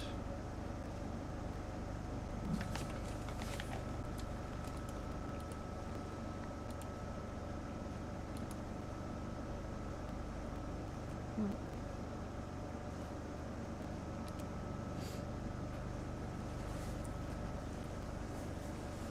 And now it's just back to more rubble. More what? Sorry? To more rubble than I'm actual really, bamboo coral. rocky outcrop. Yeah.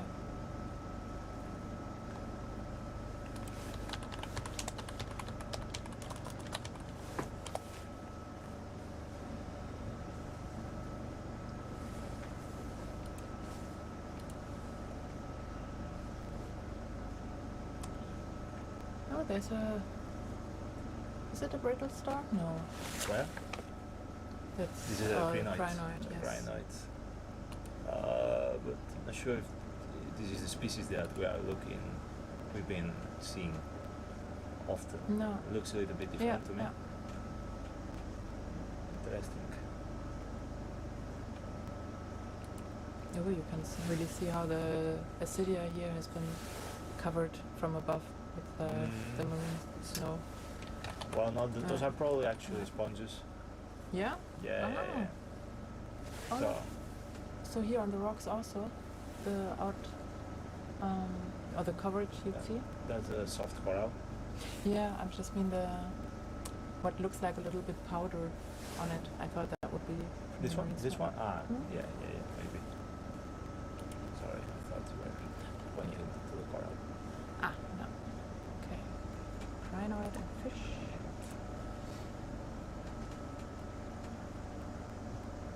And bamboo coral getting denser here. Yeah, here is really the party. Yes, party. Yeah. So You what have depth are we? Alicondri that this is 960? yeah, 996. Okay. I will write it down as well. And we're 966 at the top more or less, so that fits again. coral starts get denser. And the crinoid is also sitting on top. This is So the that- Alicondri that you remember before I told you, the one that had this little 1 centimeter of transparent skin. Ah, yes, yes. That one. How do you spell that? Alicondride with H. Alicon. Alichondride. John. Ah, not. Okay. Yeah. Alicondride. Right? Dridae. Yeah, so, for the family name. Yeah. Yeah. So it's Lysodendroids over there. And now I see the Lysodendron. Potentially Potentially. Cladocrothe. Two Cladocrothes. Ah, yeah. Mm-hmm.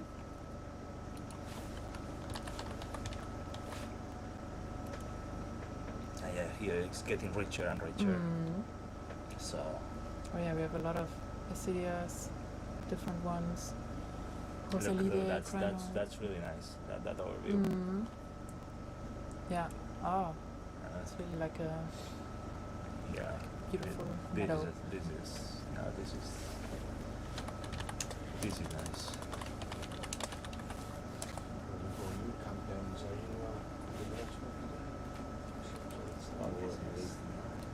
So much to log here. Ay, ay, ay.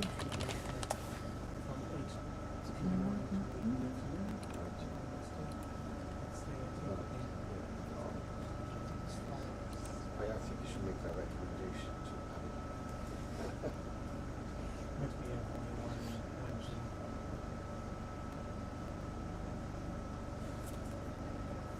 Ah, there's also lollipop down. Yeah. Yeah. So this is telling us that probably below the coral there is mud or some fine sediment, not rock, because lollipop sponges they like Good to indicator. yeah. True, we've seen them a lot on the soft bottoms, yeah. I'm in a shepherd position midday to midnight. Ooh, really closing in, and we can see all the little polyps on the bamboo coral. It's interesting, no? Yeah. Because most of the coral is to the left. Maybe that's where the current is. You see, and So then they're like in the middle to the right, you don't see it that shaded. much. Mm-hmm. Yeah, so they'd be going there to catch Yeah, those catch guys the are prey. very good at knowing Mm-hmm. where to settle. That's a nice view now over the ridge. That's the Nazca. Oh yeah. Folia. Now here. Go up for about half an hour. Thinking that you see there, down on midday. So it's only been on the down. So should we check that we go down and then go up again? Are we at the area? Almost? Or are we almost?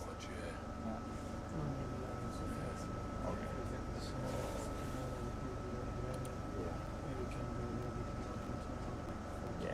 There is a little bit more up to the northeast, but Yeah. Mm-hmm. bridge to the point and then let's go down. Yeah. So like that we are strict Thanks. with the methodology. So continuing a bit more up here to the summit. And then we're going to be on the next mapping up. Oh.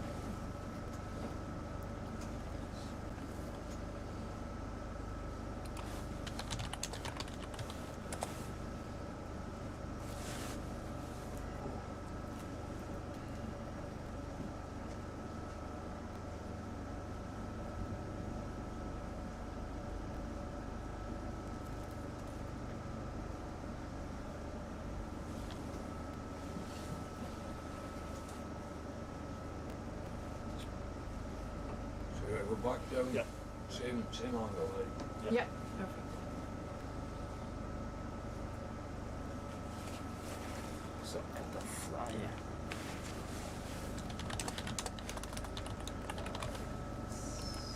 So I'm moving away a little bit to go down the slope again and continue our next transect here to go up and Good job, discover Ruby, bring the vessel to stop, please. and to discover where else we find the bamboo coral along the slope. Or recopy, thank you.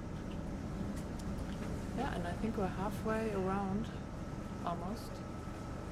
Yeah, now we're going on the E. Yeah, so that should be then around the Is it? We can check. edge somewhere, You're going to be, or like over. yeah, we're going to be about middle of here. Possibly. Where did you start last time? Yeah. Started here, yeah. Go down. That looks good. Yeah, that's perfect. Thank you. Great, thanks. Let's see. That's E. Do you have the overview?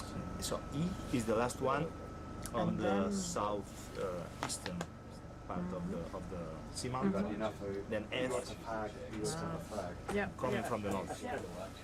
So F will be really interesting, I think. Because then we're gonna be on the other side. 20, no, 12%. It's not my head's on it. Okay. You got The Q. coffee up to you and go back. I'll go for a So Yeah. for some minutes we'll have again a Double. blue transit double espresso. before we go up again, and yeah, It's average, it's start all over you got a strong. to find out how far this potential reef stretches along this underwater mount that we found. Okay, nothing. Yeah, but it was found last year by Norwegian scientists. First discovered this bamboo coral garden, and we wanted to have a closer look and yeah, see how it stretches along here. Continuously, and then we make conquest. For remove, maybe just bring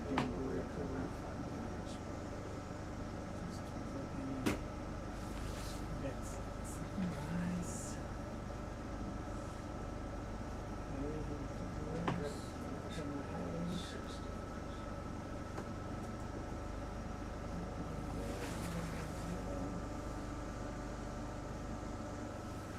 Which region in the middle? 04. On 4, yeah. And we'll be ready. Yeah. That's the good. Rujar, if you make a move off, please. Bearing 090 at 0.4, please continuous. We can ask them. 090.4. Yeah, we need to click there. Thank you. Yeah. What's the depth at the point that we're going to? It should be roughly 11, Oh, yeah. 1,100. Yeah, cool. Yeah. So right now we're at roughly 950 meters, and we're going down again to about 1,100.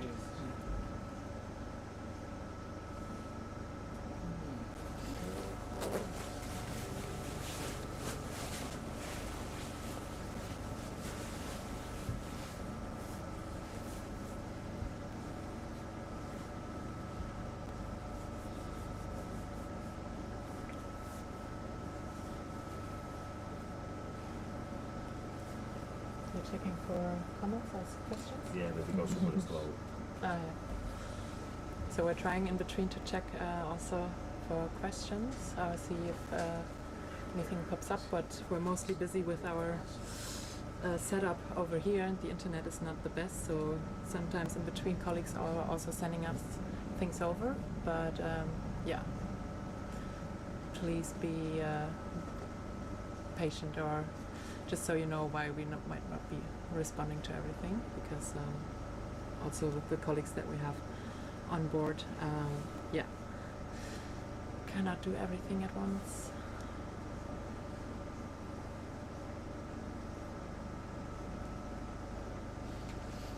But yeah, maybe while we're blue transiting, I give a bit of an overview about what's going on anyway. So I have Julio here with me from the sponge team, so to say, a sponge team of three. I think Anna-Helena likes to call you gentlemen as well, so it's the sponge gentlemen that we have, Julio and Paco and Sergi, who has been in the shack before as well, and then the team, the lady team for macrofauna more in general, Anna-Helena, who you know, Anna-Nina, Pans, yes, her nickname is Pans. Yeah, we have Anna-Helena and Anna-Nina, so those are two Annas. Can be easily confused, so rather go with Anna-Helena's nickname Pans. And then also Jenny on the ladies team, and that's the team of the 6 scientists that we have on board. And I'm working for Greenpeace, studied marine biology, and we're working together on this expedition to discover more about the Arctic deep sea. So that's also why we call the expedition Deep Arctic, especially at seamounts and also at hydrothermal vents that we'll also visit later on along the Mons Ridge here, and along the Arctic mid-ocean ridge, where a lot has not been discovered yet. But still the industry has its eyes on these places, so I hope that whatever we find out can help to protect these areas better. Yeah.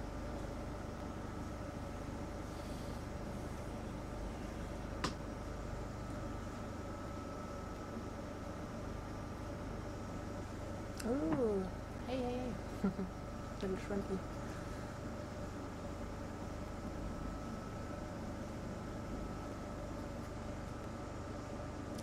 So now would be time for a little octopus, I'd say.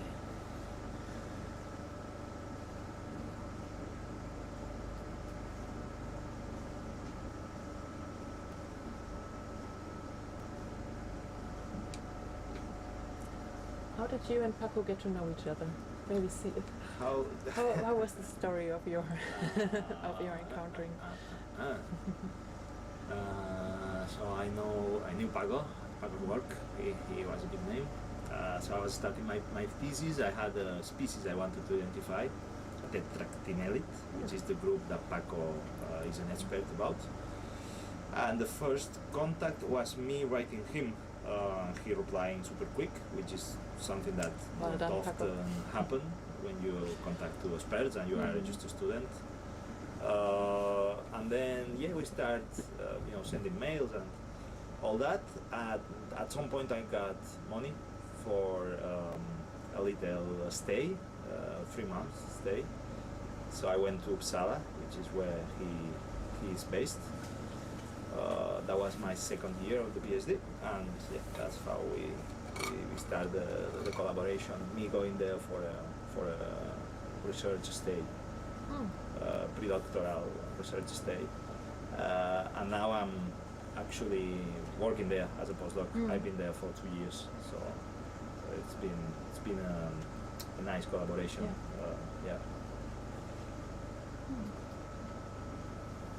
So at the beginning, you were not sure that you would, because you first did then the rest of your PhD there, and then you also stayed for your postdoc. So at the beginning, was not. Oh, I'm going to Uppsala now, but exactly. Not sure that you would. Yeah, it was only stay for that long. Yeah, no, only 3 months. And because I come from a hot place, which is Mallorca. Uppsala was okay for 3 months. I was like, oh my god, this is nice. It's very different. It's beautiful. But I was not thinking going there for 2 years after my PhD. But I've been there and it's been very nice, productive. I've never been. It's nice. It's yeah, you should. You've never been to Sweden? Yeah, yes, to Sweden, yes, but not to Uppsala. To Stockholm? Yeah, to Stockholm. Southern Sweden for excursions during my biology studies to the swampy areas. And had a student exchange with the Åland. Oh no, that's actually Finland, but they speak Swedish, Åland Islands. So if you go to Stockholm, like half an hour, you're in Uppsala. Yeah. It's very quick. And Uppsala is where Linnaeus was working all his life, so the father of modern taxonomy. Taxonomy, yeah.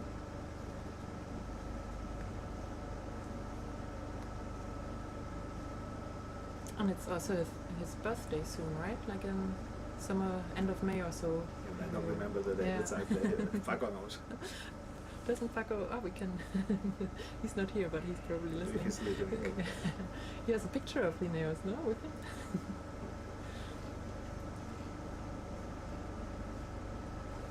Yes, he has a big. Yeah.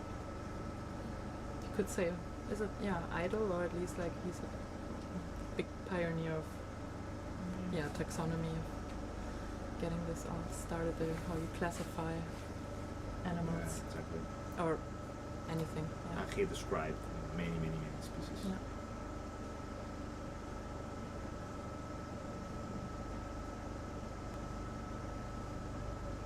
Ooh, Shrimpy doing a show for us.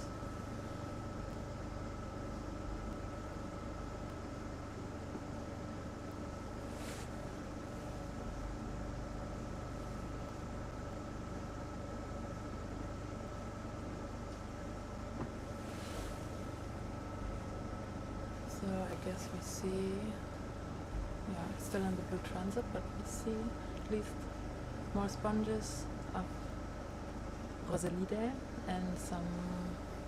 I think it's not the coral rubber, but rather the foraminifera. Is it?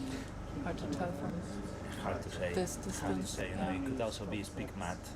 Those roselids, they produce a lot of spigs, and The when little time passes, spicule spikes. they decay and they stay at the bottom. So you have a bamboo coral over there. Oh yeah. Those ripples are very interesting. I wonder why. It's more for, you have a Tenofora as well, flying to the left. Oh yeah. There's a big colony over there. Mm-hmm. I just logged this anyway during Blue Transit, saying that's been seen by us during the Blue Transit, so we know a little bit that it's. We shouldn't write. We shouldn't write. No, but I write just during Blue Transit, and so we get a bit of idea that we also see now at this depth, at that location, some bamboo coral, but not for the actual map, just for knowing, I guess, or getting an idea.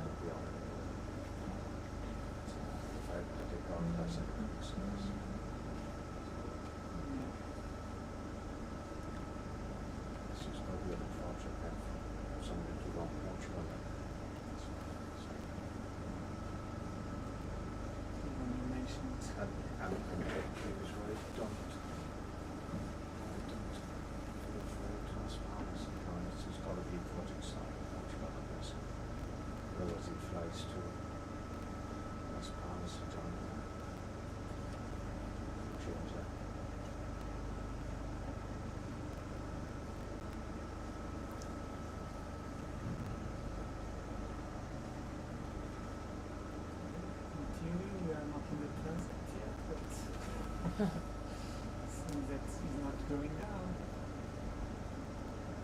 Oh yeah, we're going over a ridge, yeah. Yeah. Because how precise is this bathymetry? It's like 50 maybe. I don't know. That comes from From Mars. For bamboo, I think we had 25. 5? That's cool. 25. So we planned these dives based on bathymetry data that we have, so data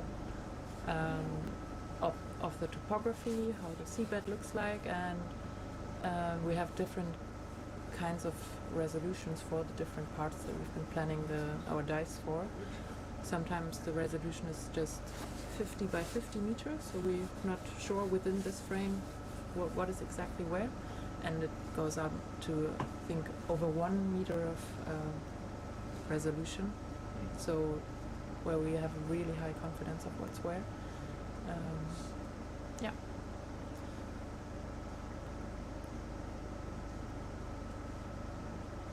But still 50 meters already quite good resolution for many places. Yeah. It's, you don't have any idea at all on the seabed, or it's maybe 100, 200 meters that you roughly know there's a hill coming up, or Yeah, there's a valley. It depends, I guess, on what you are looking for. So if you are looking for shipwrecks, maybe 50 meters is not good. Yeah. But here, that is kind of exploratory. Yeah, good.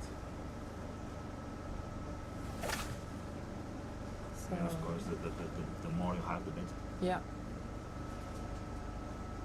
For planning, for example, the dives, and knowing also for navigation. Now is the slope coming up, or now we're going down, now we have to watch out, get a little bit of more distance.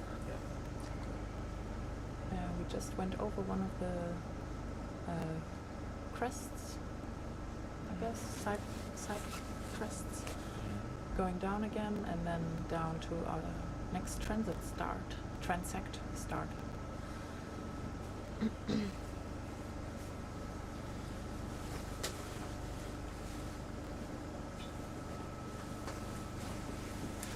Sometimes it's too warm, sometimes it's too cold, right?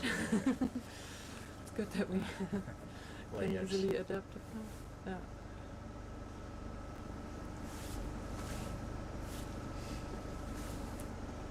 So we are sitting in a little container here on the deck of the ship, and there's a lot of air condition going on to counteract the heat generated by the computers, and we're sitting below that air conditioning, and sometimes we're getting a bit cold, but sometimes it's just right.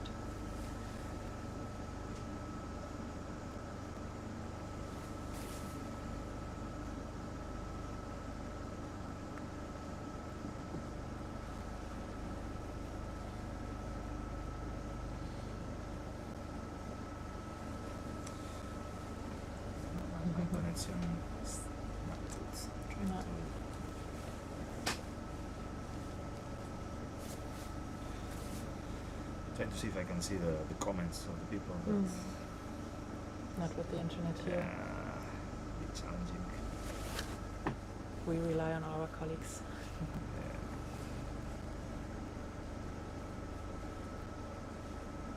Somebody say, come on, Antonia, on the comments on YouTube. Comments. Come on, Antonia. Come on, Antonio. One What of is my it? friends, Oh, yeah. Come on. I sent them the link to the YouTube video. Nice surprise.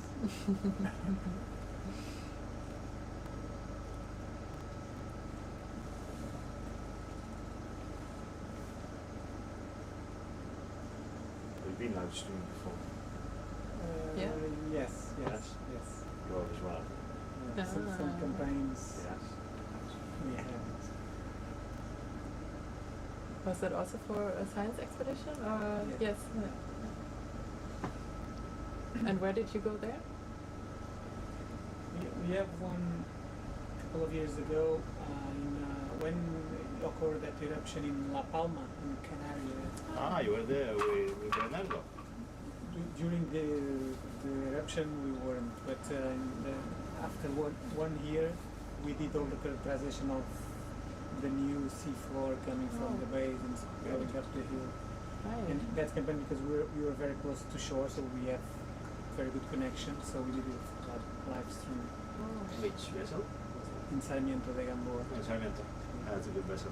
So the Eh, Spanish one Well, most of our campaigns are in Sarmiento actually. Yeah, I did one a while very, ago. very good festival. Yeah. So that was with IEO, Spanish Institute of Oceanography. No, this was with the IGME, Instituto Geológico y Minero de España. Yeah. And who was the driver? The chief besides of you? scientist. Yeah, not the ROV. Was me and Andrea and the rest of the usual team, Bruno and Miguel.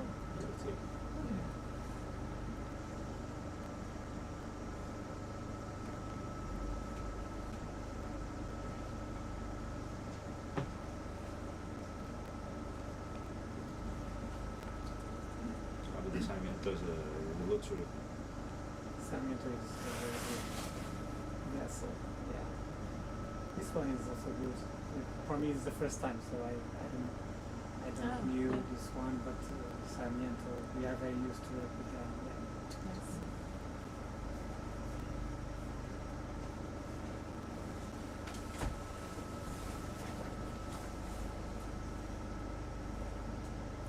And Will, where have you been live streamed before? No, Or are you? first time. Ooh. Maybe when you go home and may have a fan base, eh?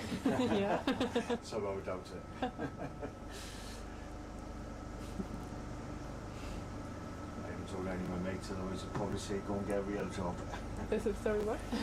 So I haven't told anyone back home because he'd probably say go and get a real job. No way. Come on. You're working hard. Yeah.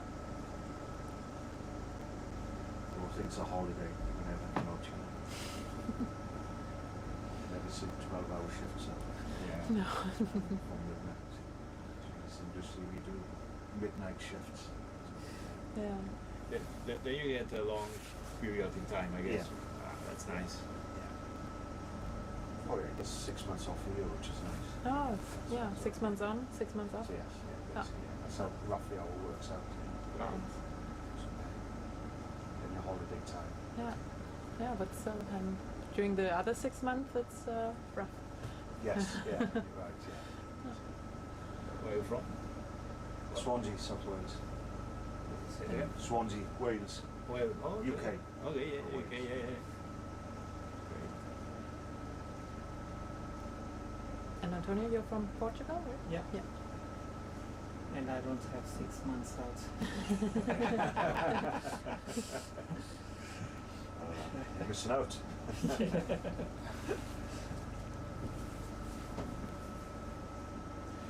Where are you guys from?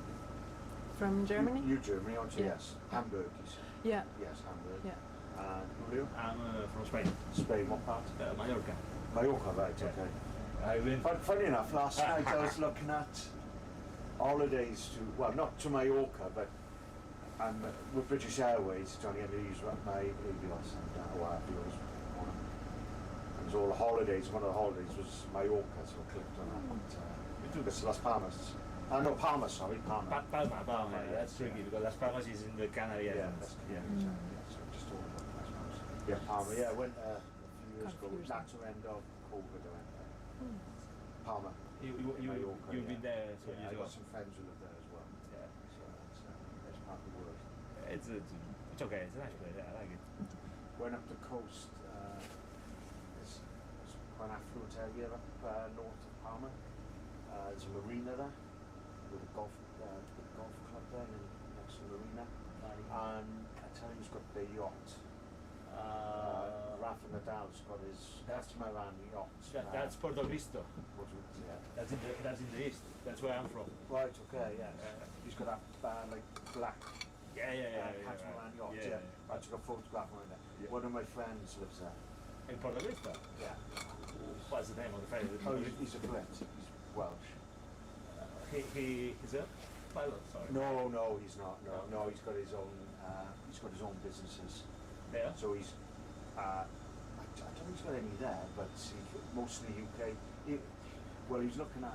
I got to be careful to say. I'm not going to say anything. If it's nice to read that. I'm not going to mention his name, but no, Because Puerto Rico is he's small. more like so- fun stuff, let's put it that way. Yeah, I used to work in a bar in Puerto Rico. Small where world. everybody They goes. finding Yeah. So I common, cannot, maybe not now because common it's been friends a while. or acquaintances. I'll mention it later. I used to when know we're not- yeah. people by face. Yeah, right. From Puerto Rico. I'll tell you later. I'm not going to say it. No, but No, small it's- world here. Find you later. Oh, well. So you want to start from that point? Yeah. Yeah. Same. Okay, Same. that will not be so deep as in the others, but that's not a problem, right? Because I think even if we come across the line, this seems to be Yeah, it's all good. roughly the same depth. Let us, because here I see that there is bamboo coral. Yeah. What we want maybe is to see the end Mhm. of the. So can we follow the line a little bit? Downwards? Yeah, is that an Yeah. issue? Coming from here, for example. No. The same line, but doing a little bit of a blue transect, maybe down to here. Get a little bit deeper, So we want to see the beginning of the community of the coral. Yeah. Well, but to go deeper, I think we need to come to this black part. That seems to be deeper. Otherwise, But you don't. yeah, no, because then we are not following the transect. But we could not going deeper in sense of like depth, but just like further down the line could also help, no? I'm Find not the sure beginning? if the structure is by bathymetry, Maybe we'll stop then you there. will just find coral and coral and coral. If you want to see the beginning of the coral, Bridge ROV, bring the vessel to a stop, please. but it's okay just to start as planned. Start at the point and then go up. Yeah, because Copy, thank you. Okay. yeah, no worries, just to start. Yeah. Yeah, that will be fine. Okay, so I will go down here and the go corals up the already. hill this way until we reach the point, and then we have to do another line somewhere. No, because we should follow the line that is already written. Yeah. Yeah, that's fine. But we were doing the last ones we did like 3:30, all of them. So now we are going a little bit more. Ah, no, I understand. Yes. No, I understand. I think we are keeping that pattern. I don't know. Keep the pattern. Yeah. Can Then you, we should- Antonio, draw a line here and see the profile now? You can do it. I don't think so. I'm not used to work with global mapper. It was also first for us. But Yeah, keep the pattern. Keep the pattern. Let's do it. Let's do So it. from here, okay, just discussing how we're gonna start the next direction transect up. 3:30. I will have a hole in the middle, but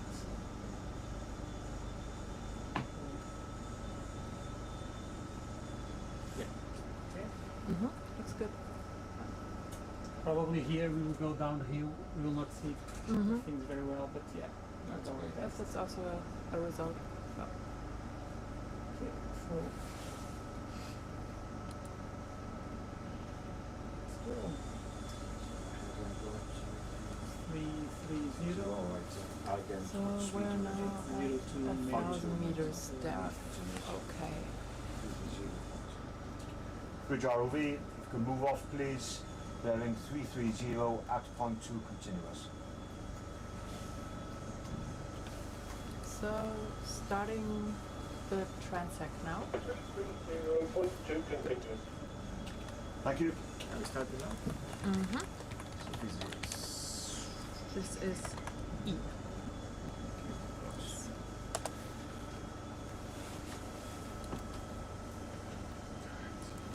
Okay, now back to the logging.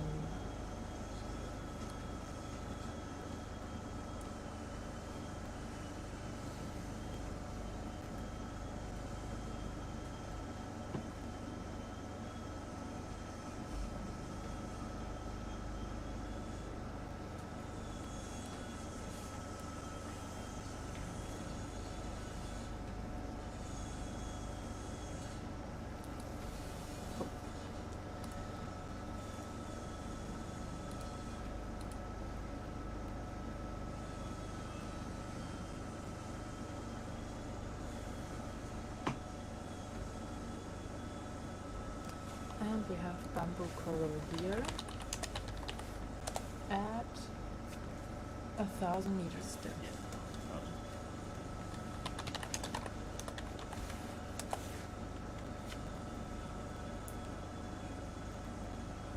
And do we have Yeah, that's the- Galapagos. okay. Alice and Dorids and bamboo coral. Yeah. Mm-hmm. Plenty of sea snow. You see? That's it. Just a second while I log the A lot Lysodendrix, of yes. sea snow. Mm.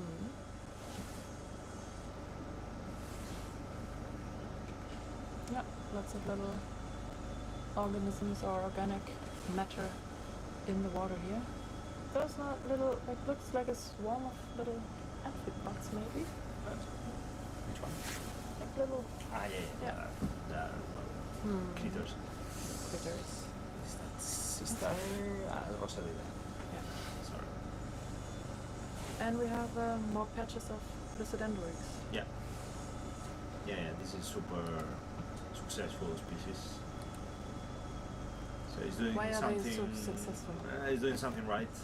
Maybe grows fast. Maybe has some chemical that gives her more potential for compete Mm-hmm. to compete for the substrate or You said it's basically in every depth. it's Present, in every right? day, but it's also very abundant. And Yeah. Now we have more orangey colors along the rocks as well. See all these? Could that be an That's kind of a metallic crust Yeah. or something. It's like to me. Yeah. I'm not an expert. That looks more rocky. It's kind of a craniella over there, soft coral, Cannula. more craniella, some carnivorous sponges, Oh yeah. Rosalide, Ascidian, Yeah. many things. Yeah. With our little Our yellow friends. yellow friend. The little yellow sponges, which we don't know yet. But very interested in finding out more. Shrimp. Where? Yeah. Oh, that one. And this, I think, Hydro. that may be a bryozoan. Ah.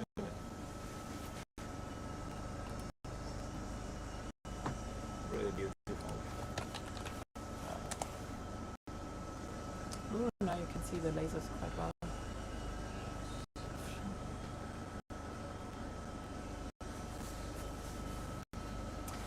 Yeah, and you see again a little bit of the structure of the little yellow sponges and scale. Oh yeah. Oh, you can see the spikes, so to say, on its tail. Also very good. And I guess a female.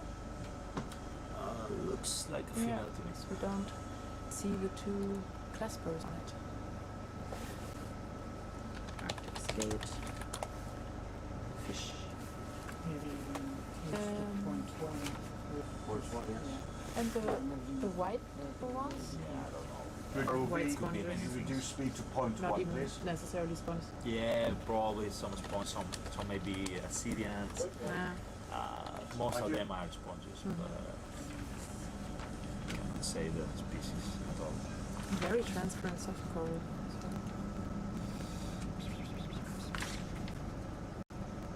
I was looking for something and now I don't remember what I was looking for. I don't know It's a either. greenoids, Could be there are looking two for. greenoids. Yep. You can write if you want. Fancy Mhm. massive sponge. You remember before that we were discussing about the massive sponge Yeah. with no ID. There you have it. I will write the coordinates. Let's see if It looks. Yeah, looks interesting. yeah. Somehow encrusting. Oh, and now a lot of beautiful soft coral coming our way. Yeah, I think they have a good time there, catching their prey with the little polyps on it from the currents.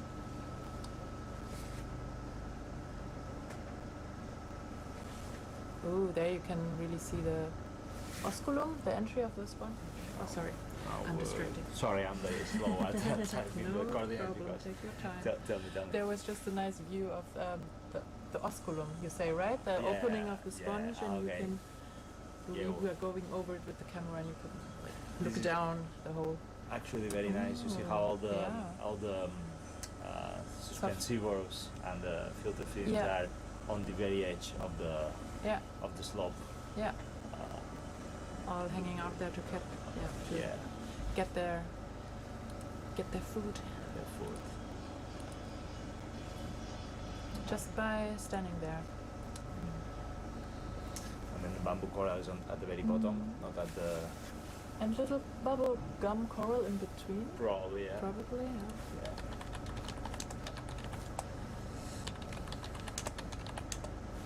And now bamboo coral.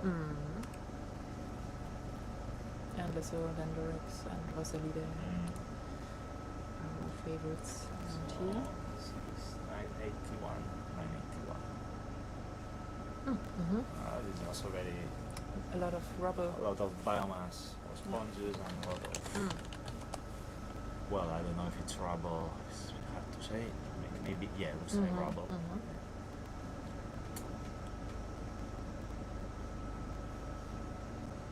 I mean, it's nice to go down sometimes a little bit because you see the landscape. Yeah, you can really see the different ripples or little Exactly.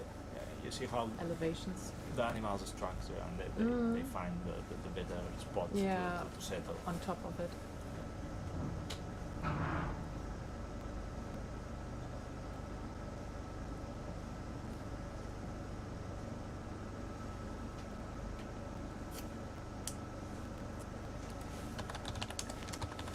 And this thing that is swimming looks like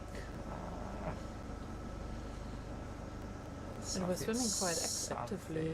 I've seen before. That's a smaller version of it, isn't it? But that looks more passive. Hold on. No? That's maybe the rock or The hole. Like a vent.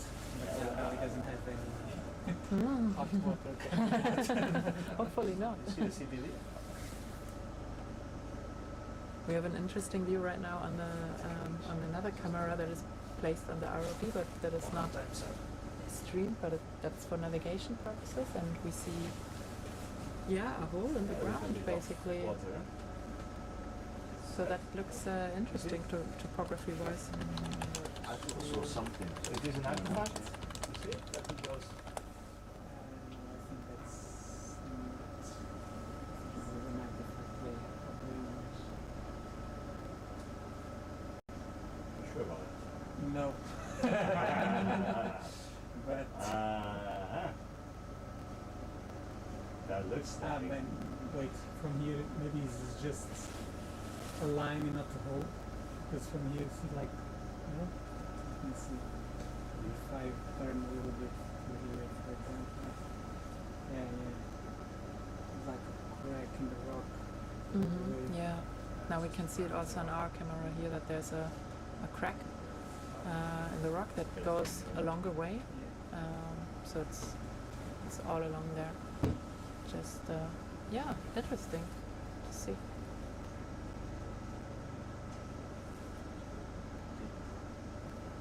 it's quite deep, huh? Yeah.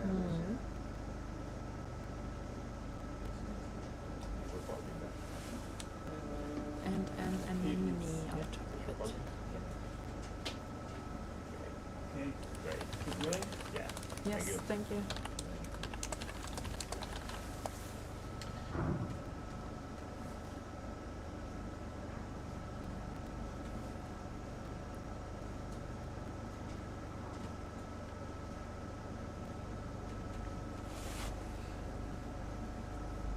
So we have quite a lot of carnivorous sponges around here, don't we? Yes. Yeah. Yes. All right. And the city, you can really see the those, city. those moving. tunicas, there are a couple of species that are quite abundant to me. I think that they are repeating.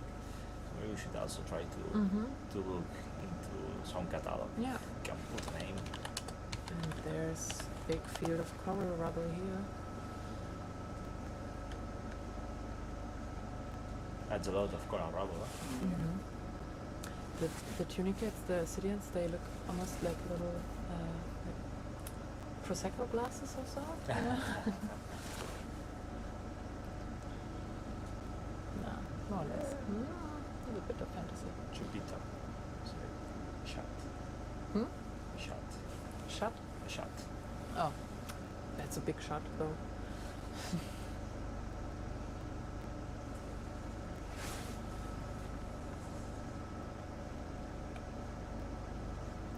It's a lot of rubble. Mm-hmm. And a lot of growth on it still, or like it's hard to tell, but you can see some lollipops. Lollipop sponges, little bubblegum sponges maybe. No, I'm not sure about Bubblegum coral. that. Yeah, mixing everything Now now. crossing that ridge, you want to go across, you don't want to follow the ridge, No, right? just go across the line. Let's stick to the line. That's fine. That's fine for you. Yeah, this is that part that probably we won't see so well because, yeah, That's okay. Oh yeah. part of that's fine for Yeah. us. So now we're crossing a valley on our way up. So we're a bit further away from the bottom, which is also, yeah, more inside a little, yeah, just valley, so to say. More soft bottom, So that reads, yeah.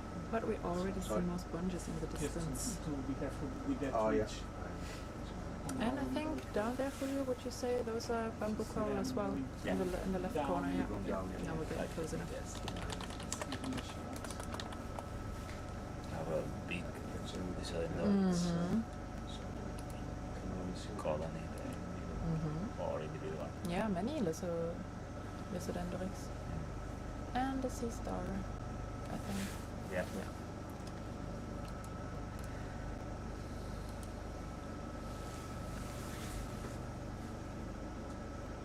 And a fish.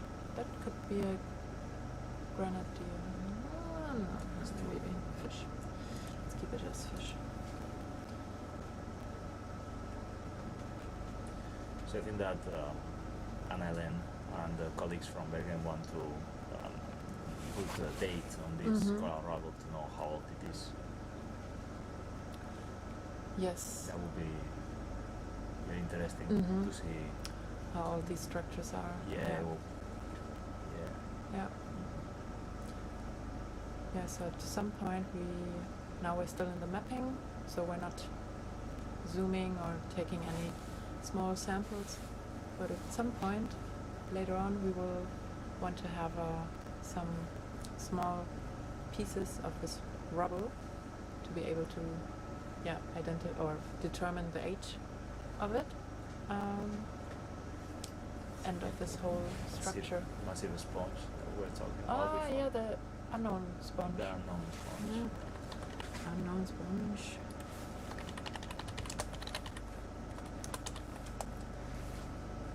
And another hole. And would you say, like, what these sponges? This It's a good question. also interesting Yeah, I ones. don't know. Very interesting. More different unknown sponges. Looks like a sponge to me. Yeah. There are scula. Sorry? There was the osculum. Yeah, the holes. So Oh, there's also a big osculum. From the Rosalidae sponge? Yeah. yes. This is technically called atrium because the oscula is inside. So all the oscula they go to the to a bigger oscula-like place called atrium. You can see that if you use ink, they can see then how the water goes in and out. That it's then filtered Sandra. through all the little pores. Hi. Sandra. If you have a moment, I would like to get an understanding what our next transect start of line could be. because we have discussed that we would slightly change the order. Okay. Is that a good moment right now? So, well, it's just kind of start. Well, you're in the middle of E. I think we should continue with E, and then we talk. Maybe we can take Then the it's overview. F is not already. Yeah, before we change position, Yeah. let's talk. Let's finish E. Yeah. Okay. So we're right now on this one, and then before we go over here, we have a look, because this is E. We're finishing this Yeah. side.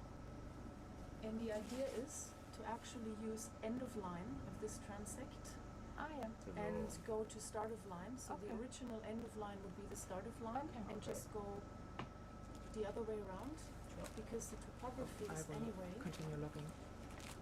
Yeah, you need to continue logging. Topography is anyway. Wait. This is far. Yeah, so better. Get with the bottle. We should continue. Yeah, Yes. Yes. Good to continue for now. Just already making plans for the next ones. So we have more crinoids, feather stars, and anemones and surf coral So this is line on transect 2T1. so How is this called? little lysodendrix, the spaghetti sponges, and some patches. And there's a rocky area coming up with a lot of surf coral. Start of line. Okay, and we are very close. So we are here. Right. We are here. We will go here. Perfect. And the little yellow sponge.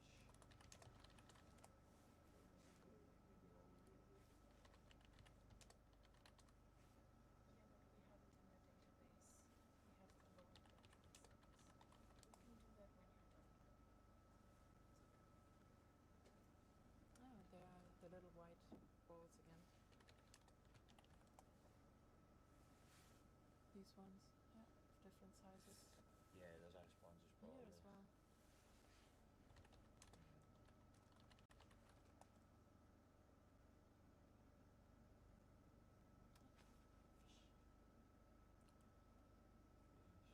Yellow sponge.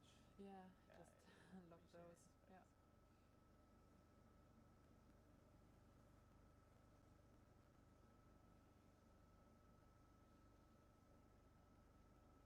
And some more of the Acidia. They are very well camouflaged.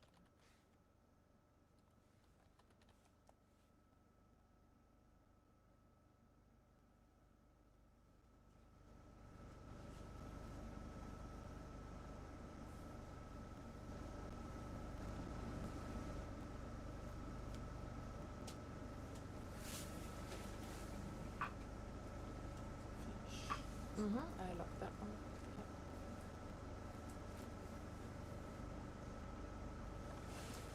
Oh, nice view. Can also see all beyond. Bubble boom coral.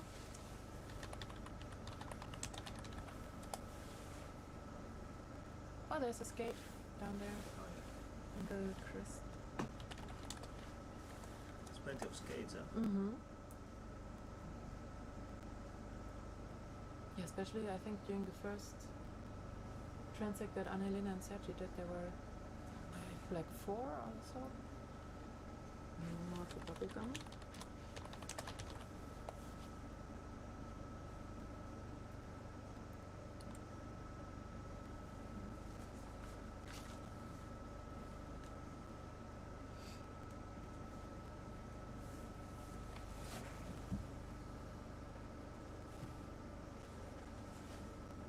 So yeah, no bamboo coral here on the rocky outcrops. But maybe when we go further, or when we see more of the soft bottom, we will see it again. Because now we're at 963 they don't like rocky meters. bottoms. They want soft sediment to settle. And an indication for the soft sediment underneath was also, for example, the lollipop sponge you Yeah, saw, yeah. right? Yeah. While Roselli, they are everywhere. Yeah. Yeah. They're also very, they can just adapt to different substrates.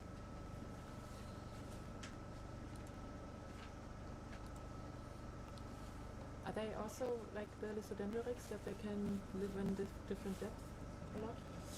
Or not as much? To some degree, yes. The thing.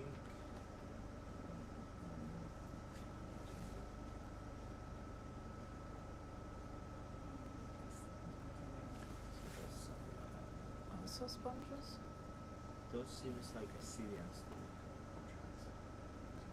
but Can you draw I'm not sure. Yeah. Well, we can one line with 330? note down with a question mark maybe. Yep.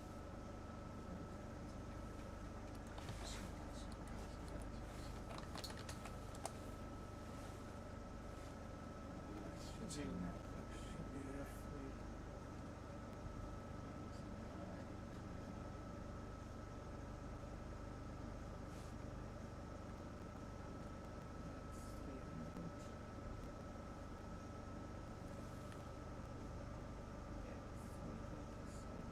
So that's the planning for the next one, right? Because now we're just following up. Yeah. There for sure some Assyrian.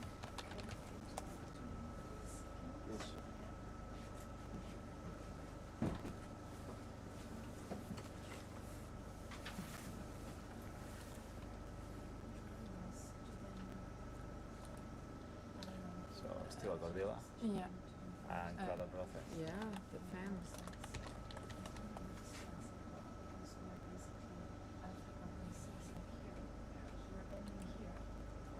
And we have bamboo coral rubble. And also Nardus. Not sure what is that. Ah.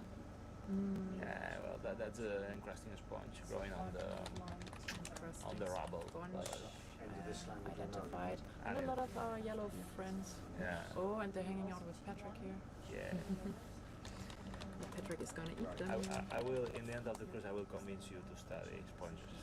SpongeBob. Little sponges. I can't. Ah, yeah. But you're a sponger, but you didn't watch SpongeBob. So that didn't motivate you. Or was not as a child. No, I was too I old. want to study SpongeBob. No, I think I was too old when SpongeBob was. You're a never thing. too old for SpongeBob, I think. I like that. So Yeah, maybe this one and that it's And the really soft happy ones. soft coral in the middle. And brittle? No, sea star? No, that's a that's a sea star which different has one. like a heart in the middle or so almost. Yeah. Whether you it want is it altered or in our book as well. whether you want the text Want me to look for altered it? on the screen, do you? Or It's okay, we can look later. Yeah. Right. I locked it as sea star for now.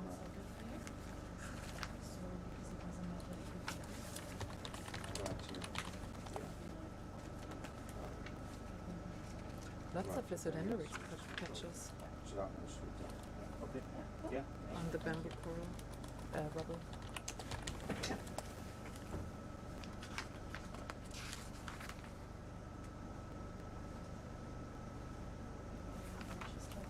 Sure. Yeah, asteroidea. This one, but Yes. Ah, yes. Asteroidea in nada. Who changes that map for you? Is there a sea star on the Wasalide? well, that's sister. Is eating, yeah. Uh-oh. Right, okay. We have a live view Yeah, that's of fine.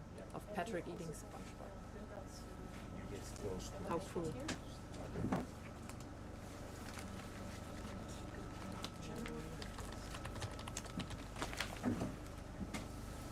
So yeah, Yeah. sea stars they predate on sponges. So they have, They are spongivorous animals, so they can eat sponges. Not many animals can eat sponges. so that's So here we have a sea star on a Rosellide. We don't know if it's eating the Rosellide, but maybe potentially. Yeah. Basically, at the Checking end it of out this at least. line, Yeah. was And the initial you're spawn. saying not many species, animal species can eat sponges because also of their Not something that defense you- mechanisms. it's not something you want to eat. They have secondary metabolisms. They're toxic. Many of them have the sticks, pickles, which are hard to digest. But these kind of deep sea ecosystems are really depending on the nutrient flows between these predators and the sponges. This helps the recycling and making a circle with the nutrients. So that's interesting. So we continue this to the end, and then we'll make a beeline then down to the start point there. Yeah, discussion about Yeah. the To the end. And this is one of the fans, the Kalukrosse. They gonna do the zigzag motion. That's Konema there in the center. Oh yes, To that point, more transparent sponge. and do an out the And opposite side. do you think then, the black just one here have could them be an egg? It looks like. Yeah, from a skate like It this. looks like. Maybe it's like a skate from Yeah. So the black little patch in the top left could be an egg of the skates. Thank you.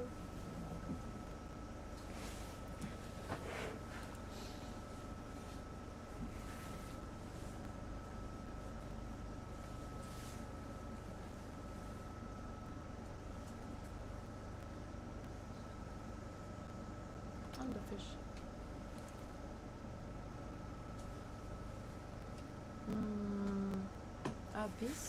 This one's again. Yeah, I don't know what is that. I thought here the. You're gone? Yeah. I thought maybe these bryozoa. Yes. I would like to have a close Yeah. up.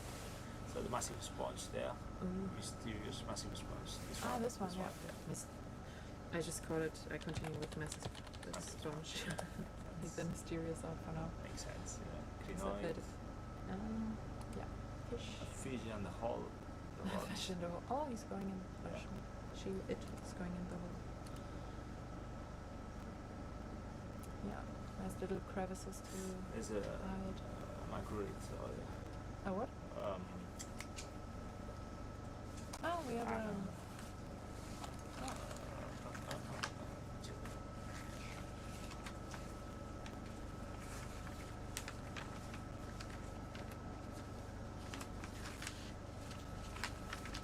And bamboo coral at 947 already.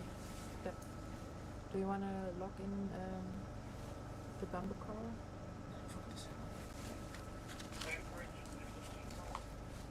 Shrimp.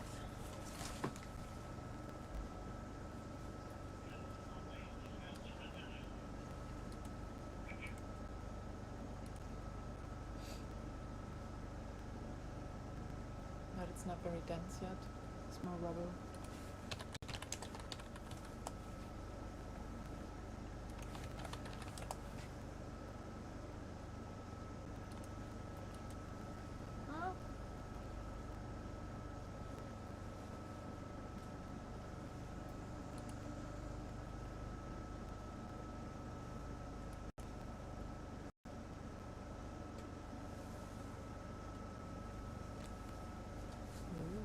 that's the Aliconida.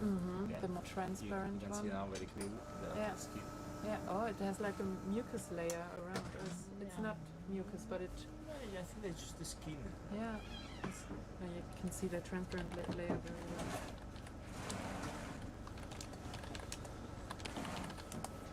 Here the coronal Yeah. Yeah. So when we finish this run, They're really inhabiting the top part here. Fuchsia's run basically Kalukrosse. down, she wants to Oh yeah. Oh, that's a big. It looks quite big one. finish And does it have? down to this What's point on it? here, Are the those? There's one of those Amenina so creatures there, I don't know. The or amphipods. something. Maybe, I don't know. Kalukrosse with amphipods. Arthropods.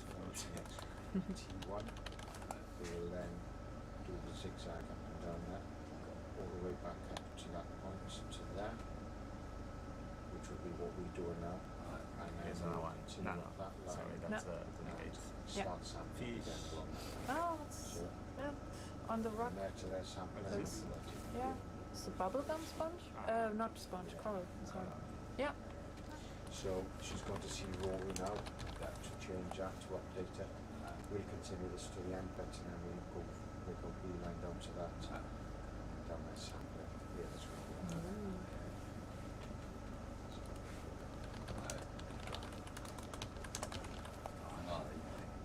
Yeah, yeah. Actually, if It's plenty. Mm-hmm. Yeah, you can nicely see how they extend on the slope still a little bit and then fade out.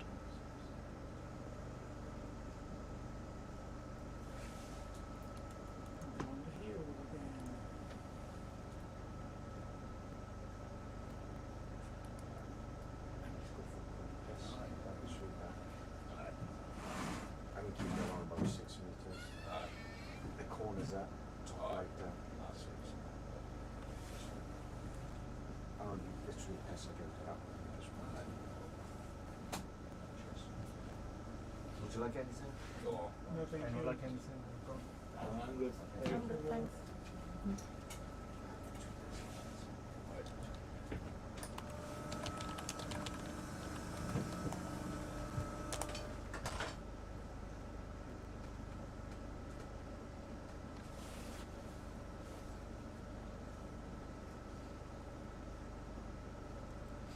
But they're not really extending over this one.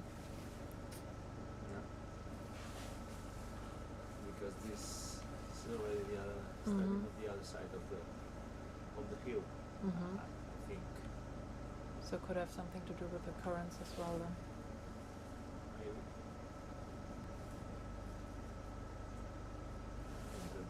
That's a good question.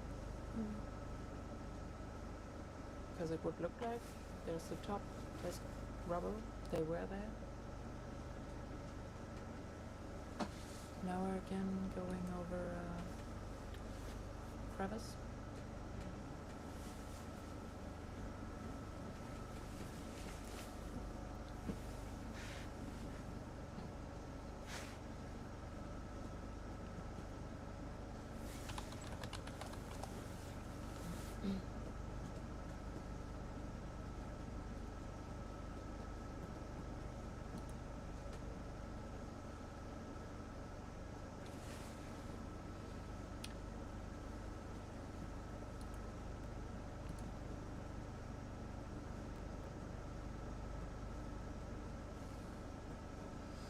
Those are all Rosalide, no? Except for that one here. Could be an, no. Yeah, very brave. That one, Yeah. yeah, probably not. It's a bit far away, but Yeah. yeah, sure. Rosalide and Ascanema maybe. Yeah. It's funny that Ascanema is not that abundant here as in Lucerboit. I don't know if Uh-huh. you remember. Lucerboit was more abundant. Yeah, and they're very close to each other. Yeah. So the seamount that we visited before or explored before, we found more of these of the Asconema sponges than here, even though they're pretty close to each other.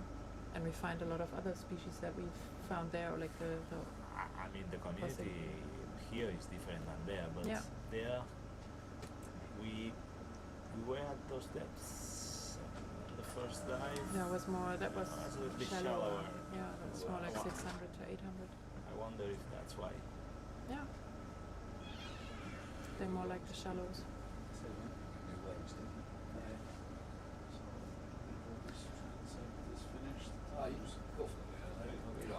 So now we're going more into the blue Yeah, I'm sure. because yeah, there's a crevice.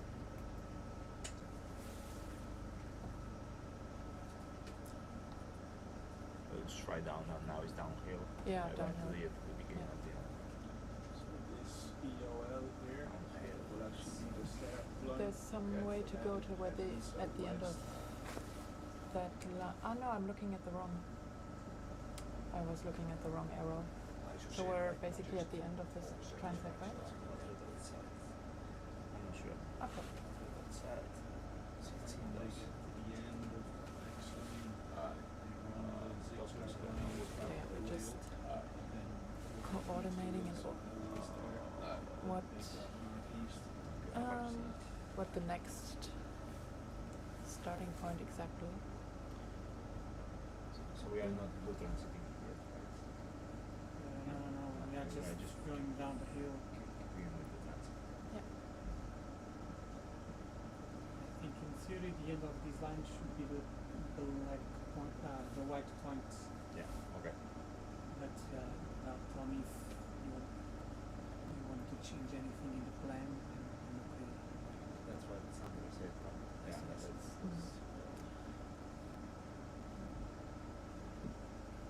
So we're continuing a bit till we're at the starting point of our next transect.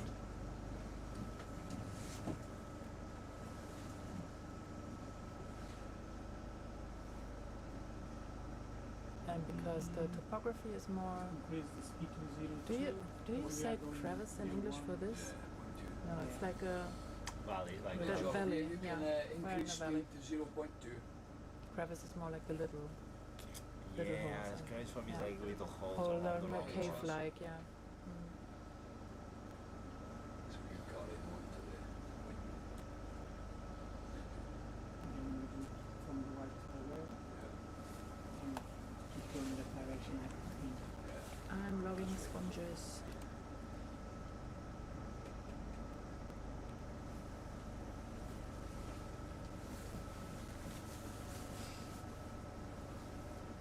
Should come to the very beginning of the line. And there was a little Lysidendrix patch.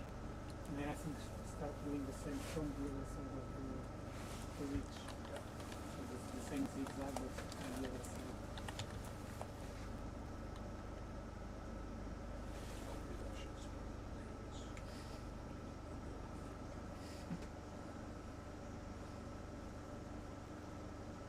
Maybe we can ask to the trail lab if they want us to keep going or do transiting, because if it's downhill all the time, But I think we are reaching the base of now.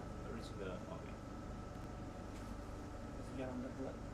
We transit from the green to the black, and now should be black. Should be blah blah. Should be So the should same be- bathymetric or same depth. probably up around here, so you'll be back uphill. Yeah. Okay.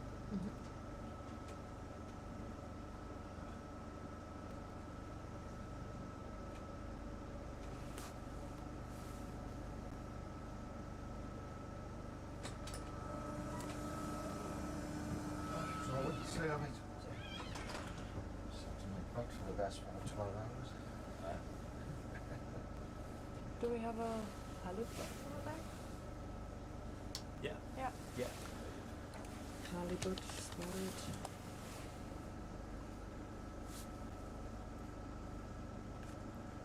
It's one of those flat fishes.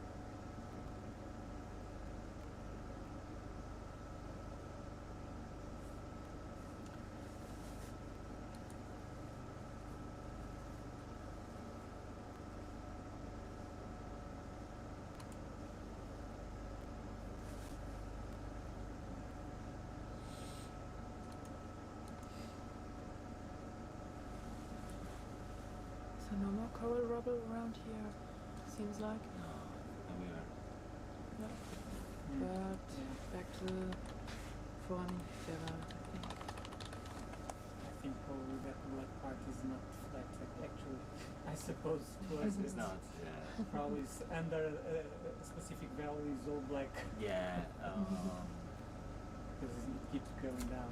Yeah, How can we communicate with the dry lab? over there. Of, Comes here. yeah. Yeah. Yeah, you wanna Try contact? lab on a bit.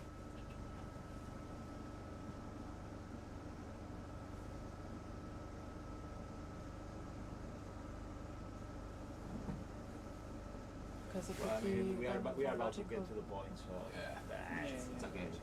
It's just keep. Just 50 meters. Okay, yeah.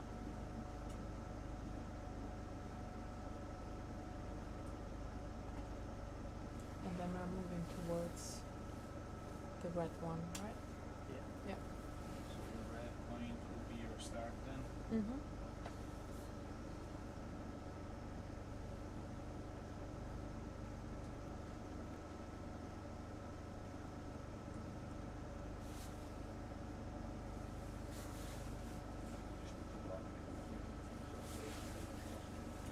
I would write that now. It's just blue. Yeah.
That transit we pass to the other side of the vessel.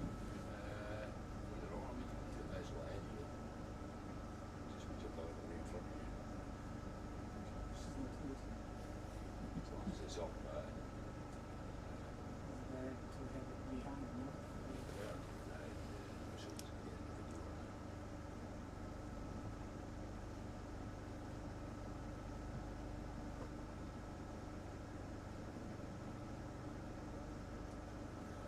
So the area we're looking at is just having, is built of a little valley here, so that's why we see just blue at the moment. But all around us actually are you can see now part of the seabed again, are elevations of the area, and we're moving to the next one, and then we're able to see sponges again, and trying to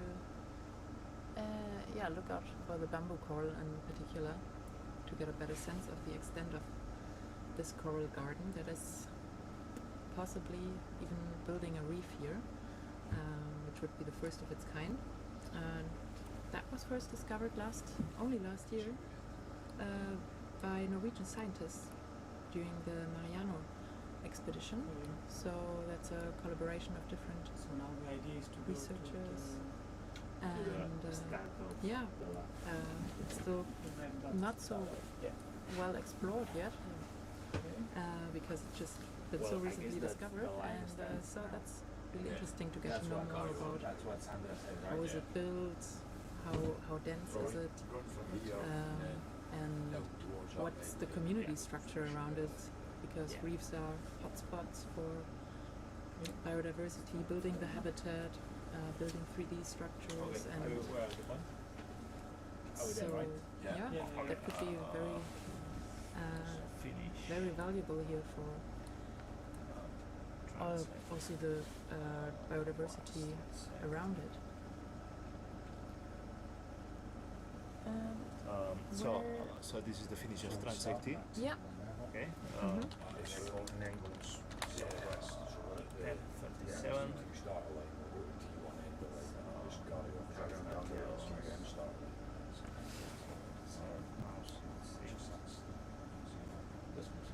So because we're mapping, we're going in strict lines. We're not zooming on different parts, but we're we're more rigid with what we're doing with the cameras and with the ROV. We're not as exploratory as we're going to be in other dives. And now we finished one of the transects, or the next one, and we're moving now to the start of the upcoming transect. And the upcoming transect is going to be more on top of the ridge. Before that, we've been going up the slopes all along one side, and now we're going actually on top of it. And afterwards, we will go up the other sides as well. And that way, we hope to get a good idea about the area here. I will hold on in this position for a while. Julio, is that also? Sorry to bother you while writing. I just Just finished up. here. I just think I'm seeing interesting sponges. Sorry. Are those interesting sponges to you? Or is that even a sponge? Just a Oh crust? yeah, probably those are the ones that we're discussing before that were. I've Filling seen these them. Yeah, nets. exactly. So fancy now. Yeah. We are at start of line of transit 2, Mm-hmm. but this will be actually done westwards. Okay, so now we'll go to T1 EL, Yeah. and then we'll keep going. Yeah. So T1 EOL will be the start of our transect. We're doing that one the other way around. I think that we are. So T Yeah. is finished, right? E is finished, right? Yeah. Have you written that down? Yeah, I And now we are. locked. I guess that they are waiting for us to. Just waiting for the vessel to come toward us, and then we Then we can start. keep continuing in the best position. Okay. Perfect. Great. Sorry. Go down just now, we'll have the umbilical in front of us. So Yeah. Rough shack, dry lap, rough shack, dry lap. yeah, go ahead.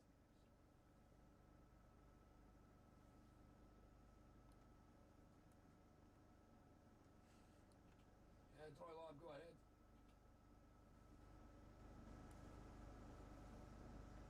Should we? No. It's already easy. Do we want to check Yeah. what they want? Maybe they're discussing. Oh, yeah. Rough shack, dry lap. Yeah, go ahead. Can you let us know when you have reached end of line for the current transect? Yeah, so that's us end of line.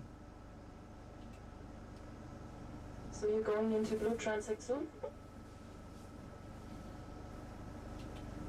So we're going to carry on down this line to the southwest, so there might be some blue water while we hop over the ridges.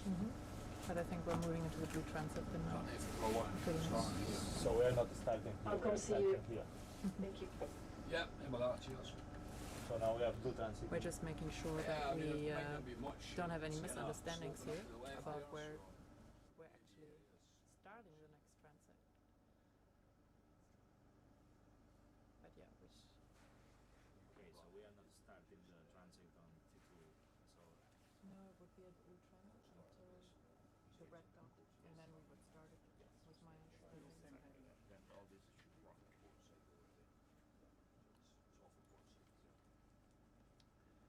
All right.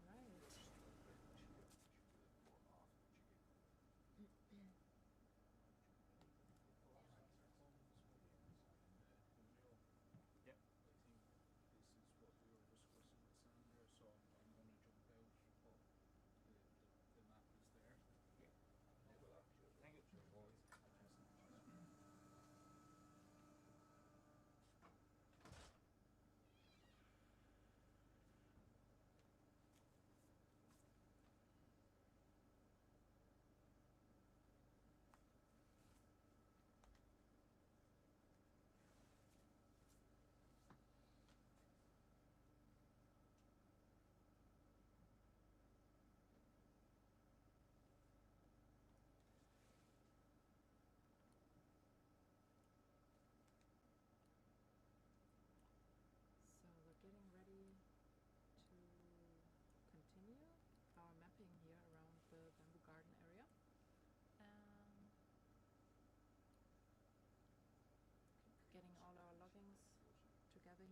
sheets and in the computer. And yeah, trying to get a better idea of this whole area.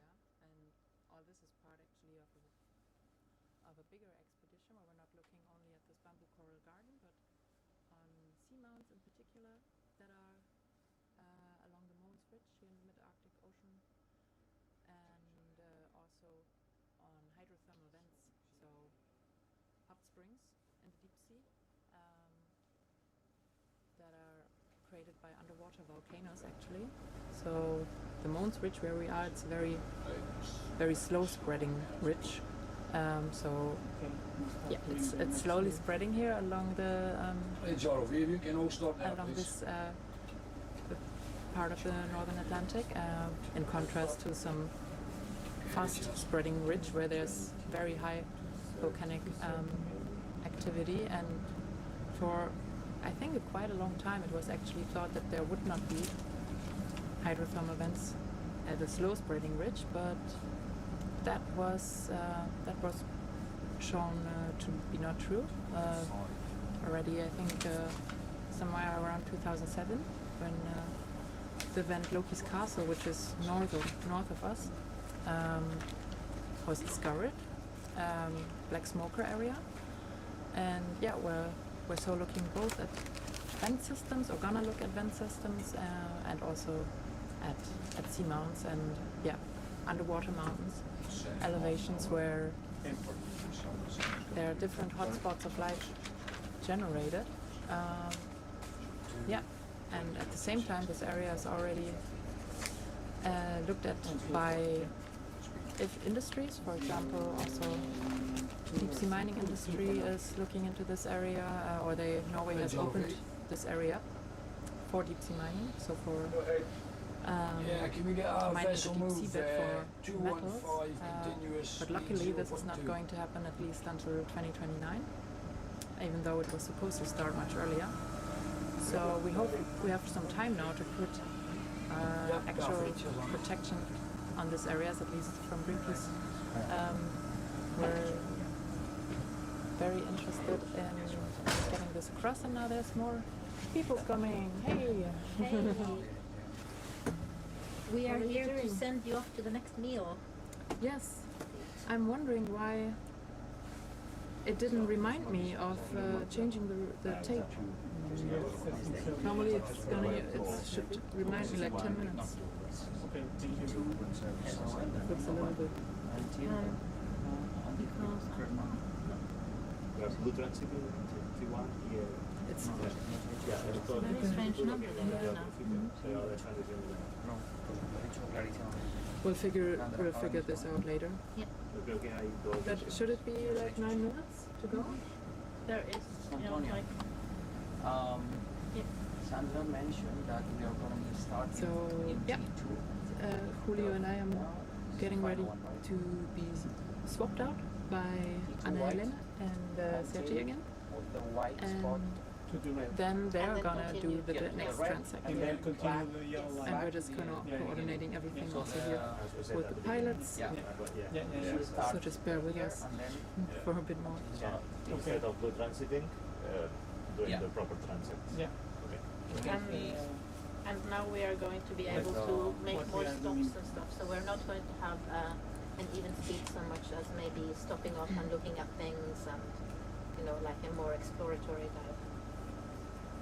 So it will not be a strict mapping transect, this one. This will be looking at all the beautiful things and maybe stopping and taking more zooms and stuff like that. So we prefer to stay on the other side. There is sponge that goes on the Do you already want to take over? No, you can, if you, It's kind of large. So maybe bring to 0.3 speeds. You can take it close up. Yeah. And there is a very tiny one. Hey, John, if you can increase speed to 0.3. Orange just depends on who's looking. You can also take it close up. That would be great. So we're going to take some topics All right, cheers. So if we take the little yellow one, because it's all over the place, we would try to identify that one. And this will be blue transit until we reach. No, we Okay. just do a normal. Okay, good. Yeah, Okay, but because it's still some minutes. Or configuration. should we just change the video? I don't know. Yeah, we This is a can. very strange noise. It's like counting up until 2 hours now. Oh yeah, it's counting up instead Yeah. of counting down. Mhm. Yeah, then let's wait until you have the. But does it add up then with your? Yes. Yeah. Oh yeah. Fish just hanging out around the sponge here. Maybe he's enjoying the filtered water that's coming out of it. Having a shower. Yeah. With very fresh and filtered water, very clean water. Because sponges filter up to, how much was it? 10 to 20,000 liters a day? Yeah, that's what. Some Depending on the species, size. yeah, some of the size. Yeah, it's impressive. Clearing out the water from little particles that they're eating. Oh, but up here, I think we have some of these almost like lava to shape Ah. structures, right?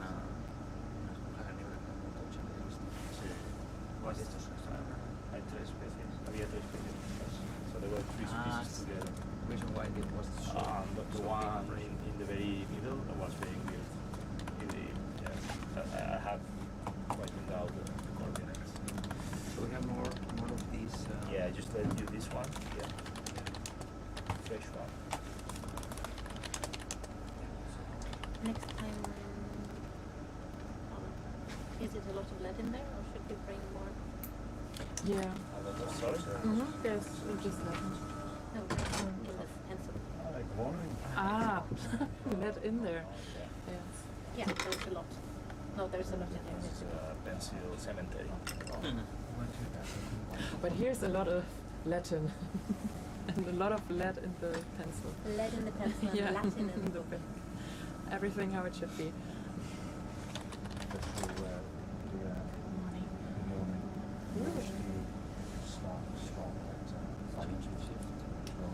Morning. So the ROV pilots are also gonna change.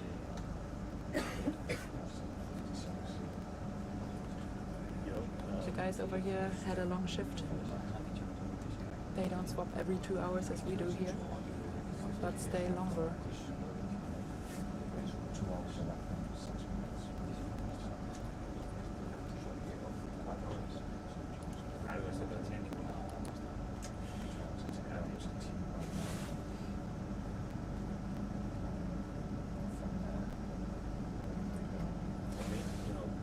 It's quite, I mean, it's not similar to the one in Disappoint, but most of the scenes we already know what they are, except 3, 4, 5, 6 that appear from time to time, which is this yellow, the little yellow, the thing that grows on top of the speak mud or on the Also the little Yeah, I white want to ones. zoom in on that.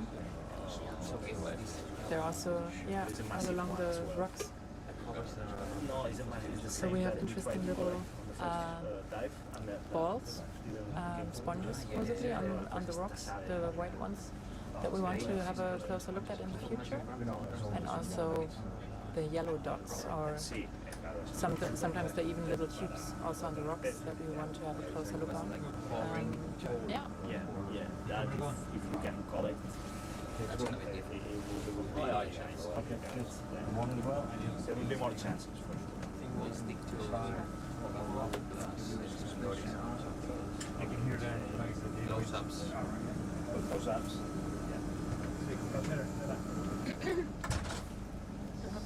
So, Shall we go? yeah. It's 2 minutes. 2 minutes, yeah. It's still 2 minutes. Sorry.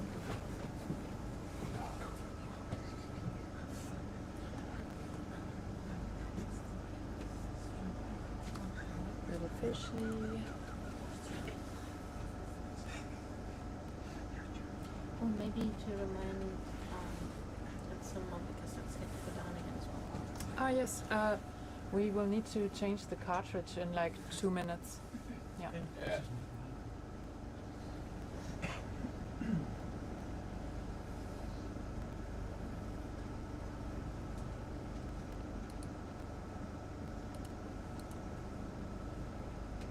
We have also little carnivore sponges here now.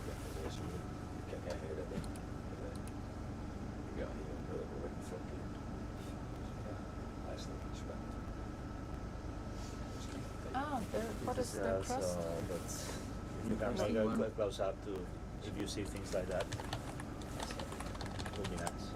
We've seen another which is like a brownish. Yeah. Not this one, definitely. No, they're full. Yeah. The brownish is a little bit more massive, I think. And more on the floor. While this is more on the walls. And a little lollipop here. Potentially easier to collect in the future. Change of video in Yes, half a minute. Yeah. You want to stop the tape now or? In half a minute. Yeah, we can. Half a minute. Mm-hmm. I'll just move a little bit away from the wall. Have you seen any of the ones, the potential new species of Some very bulk Yeah, you rocks. can make real. They Which could one? be Yeah, I can completely similar. So we won't collect that. Because they are not You like to be left there, which are. Okay. So we are following the direction to. Okay, we're ready to change the tape if you are. Yeah. Cool. Stop recording. Okay. Yeah. Stop. To 15. We've got to format the next one, so we have a minute with that. Yes. And then follow these yellow lines. Yeah. So now it's right again. I don't know what. So that it's counting down here on remaining video time and here up. Yeah. Yeah. So we're good. Okay. Thank you. Then we're handing over. And enjoy your lunch. Oh, is it already Lunchtime. crazy? Andrea just gave some dates, Yeah. Let's go. Alright. Okay, see you later. Yeah. See you. Have you been deleting it or formatting it upstairs or something, or this one's 99%? Yeah, and just did it. Yeah. Just did it there. Didn't you format it? No, you just put it in. Okay. Or can we call this transect? We just wait for the tape. Yeah. We just wait for the tape to start, and then we can. All good. All good, yeah. Any idea on the name of the transect? Okay, what's the... This is going to be like Transect 1. T1. T1. But we did already T1. We're here. Okay. So following the transect that we did. And Yeah, I see that. that's going to be. Yeah. Just write Ridge Transect 1. Get back on the.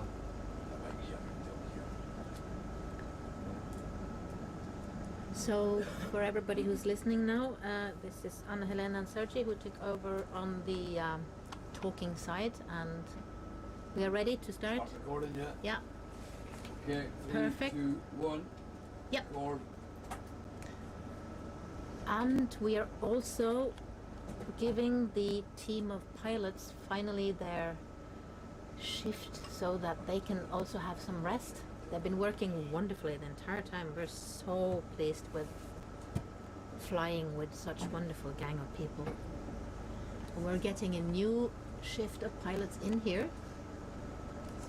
And what we're going to do now is that we are going to go along the ridge, and we're going to take the possibility to every now and then stop and zoom in on things and look at things.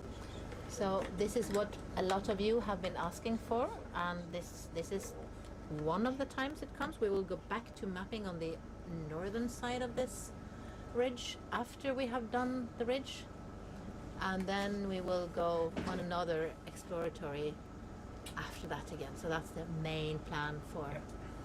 That's a long, long part of our day. Yeah. So now you have to be here Yeah. and here a little bit as well. So we're gonna take some time to for close-ups for the different species that we have identified during the past transects, and taking special attention for the bamboo corals that you will see in detail. We're going back to the summit, the very summit of this mountain, and we will follow edge, this summit.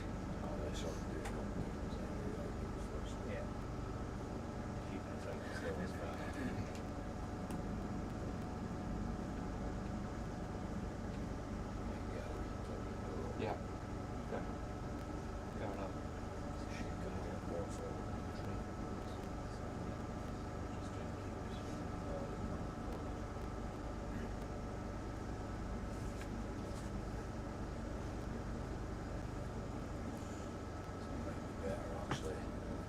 So do you want to maybe look a little bit? Yeah, let's just, we only have still, we're not in, probably this is summit, right? The direction. So we're going Should be that south. direction, Yeah, we're doing southwest along the ridge, and we see guess that it's there are bamboo coral aggregations with coral rubble under. And yeah, we can go as slow as we want right now. So we're gonna try to find areas with just sediment where we can land the ROV, and areas that are close enough for the samples that we're gonna be studying. And then we can zoom in on things and study and look at things more closely. But we can, maybe we can even... Well, we have to tell them in advance, right? Yeah, but we can start with the camera and zoom in. Yeah, it's really so this just is the summit. ridge, yeah. Yeah. We are following the summit Very of summit. the edge of the ridge. And it really has this bamboo coral all along. So what we are doing now, is that we are following quite close to that transect that the Mariano project followed in October last year. And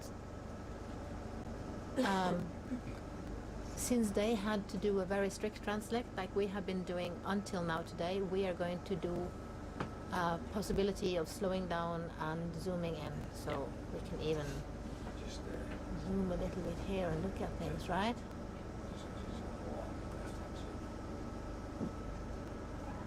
One of these specimens of the bamboo coral. Yeah. On top of these dead corals. So we have to find a place where to land.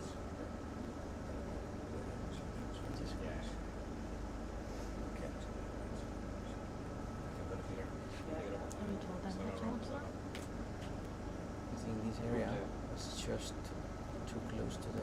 Yeah. I would wait for a while. Do you think we could land here? Or maybe just hover and look. Is it possible to hover a little bit so we can zoom in on things? No problem, yeah.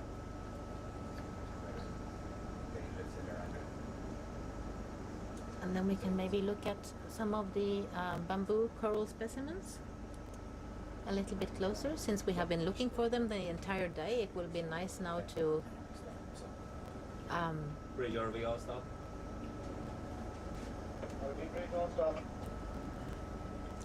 it would be nice to have a closer look and look at also the community of what everything is here.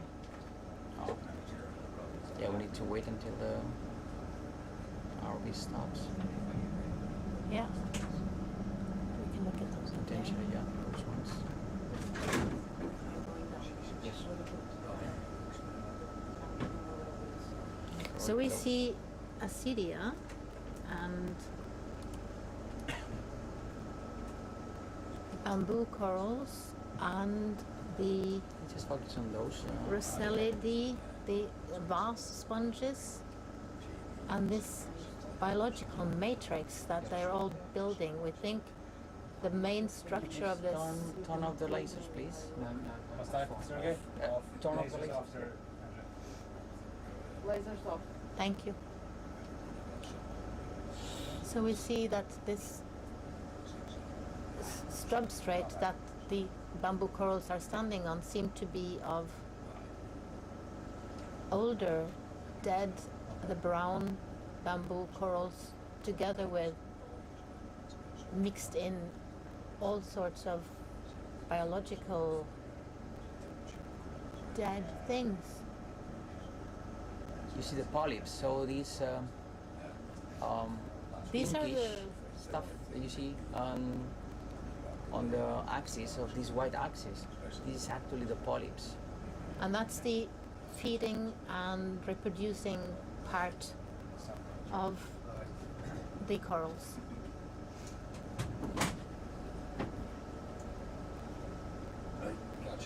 Still moving a little bit, so this is why you cannot see properly.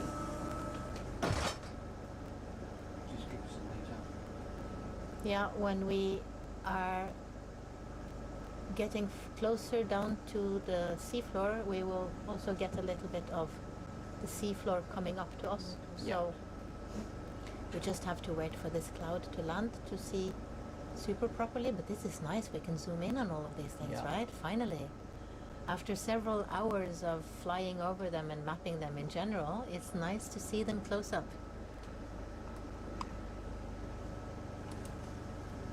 Is it RV landed? No, do you want it landed?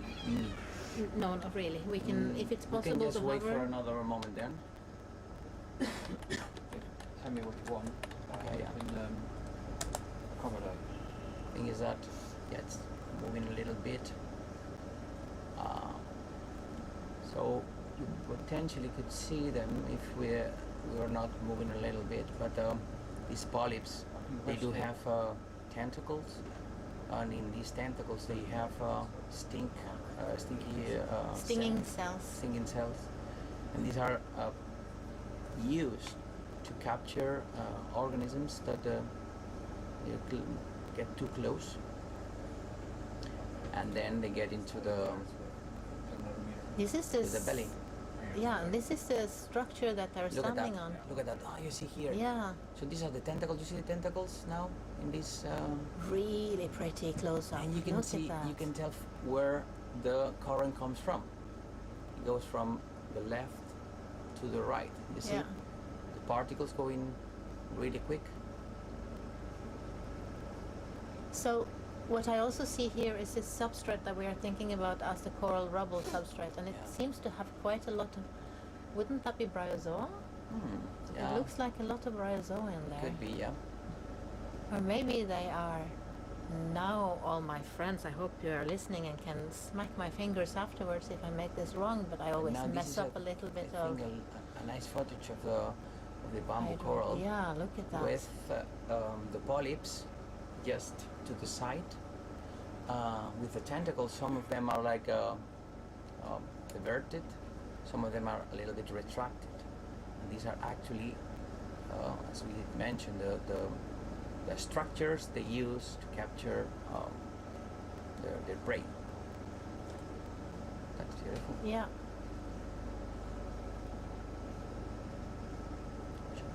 I'm just trying to make it slightly less burnout, but this iris doesn't really work, does it? And there are some acidia, the brown acidia there. Yeah. So they're sitting in the same reef and filtering like crazy, just like the bamboo corals themselves and the potential bryozoa. Yeah. So this rubble of dead coral is not dead at all. Well, they're not. Harbors Yes, they're making a different live. species. Yeah, but it's they're not anymore having polyps Yeah. eating and reproducing. So, in that way, these dead brown sticks are actually old and then dead bamboo corals. But within this structure we can see So much life. yeah. So much life. Now This is that we are wonderful. able to make these close-ups, Yeah. we can be certain that there is plenty of life, different organisms, acidians, some small sponges, bryozoans, probably some eggs of skates that we've seen during the dives. Yeah. Yeah. So, what are these larger orange things on the left side there? Do you think that they are also polyps on the? So they are. So, there's a fish there. Oh yeah, See? it's hiding. So Annelen is just mentioning. It seems what to are be these coming structures that you from. see in the middle of the image? These orangish polyps. Yeah. Can Yeah, be orange something. polyps from the same. They can be specialized polyps, or Yeah. I don't know. I'm not much into Cnidarians. But this is from the same bamboo coral. Yeah. Yeah.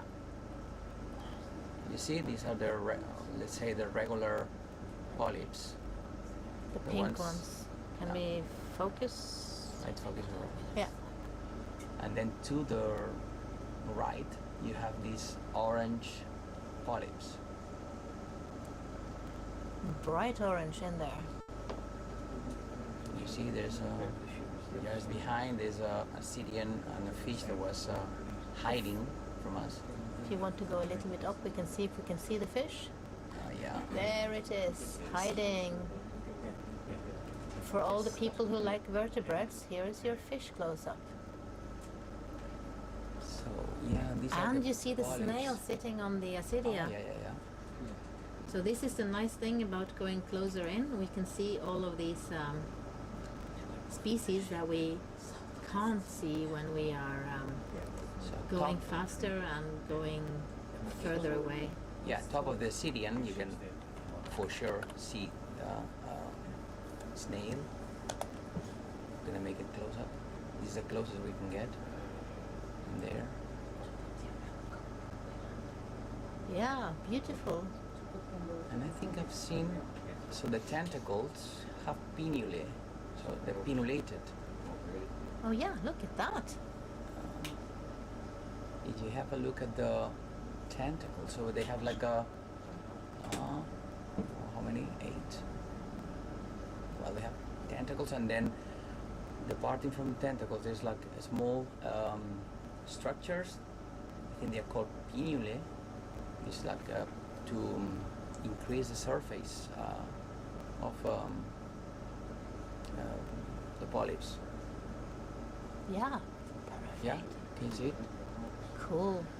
So Pay should attention we... to the Yeah. tentacles, and you will see some structures all over the tentacle. And I think so. There's a polyp in here, just in front of us, with no tentacles, and it means that these organisms can retract the tentacles inside of them. Sometimes if they get too stressed. Those are the ones that I Yeah, just the mentioned. ones that look more like balls right now. They have been subtracted everything. Cool. Should we see if we find a new place to look a little bit closer? So let's fly a little bit again, should we? Yeah. Thank you. And thank you for that hovering session.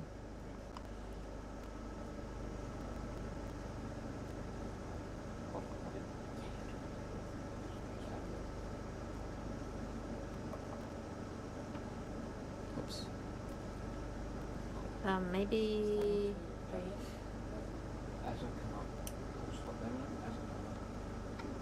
Yeah, we're just up a very... We are... So the picture is a little bit over white because we are... We have to use quite strong lights to see anything down here, because remember, everything is dark before we bring down the lights from the RV. So a lot of the animals, like the bamboo corals, are quite white, and then they will reflect a lot of our light. And they look a little bit over light when we are coming with our lights on them. You know, it's not possible to land in here. No, it's too small. Remember the size of the RV now? It was 1.8 times 3. Yeah. in the base, right? We have learned something about Holly today as well. So you can see now here, it's a bunch of bamboo coral specimens, these colonies, fully covered by these polyps. And standing together with Acidia quite often, I see. And now behind there we can also see some of the Rosellida. The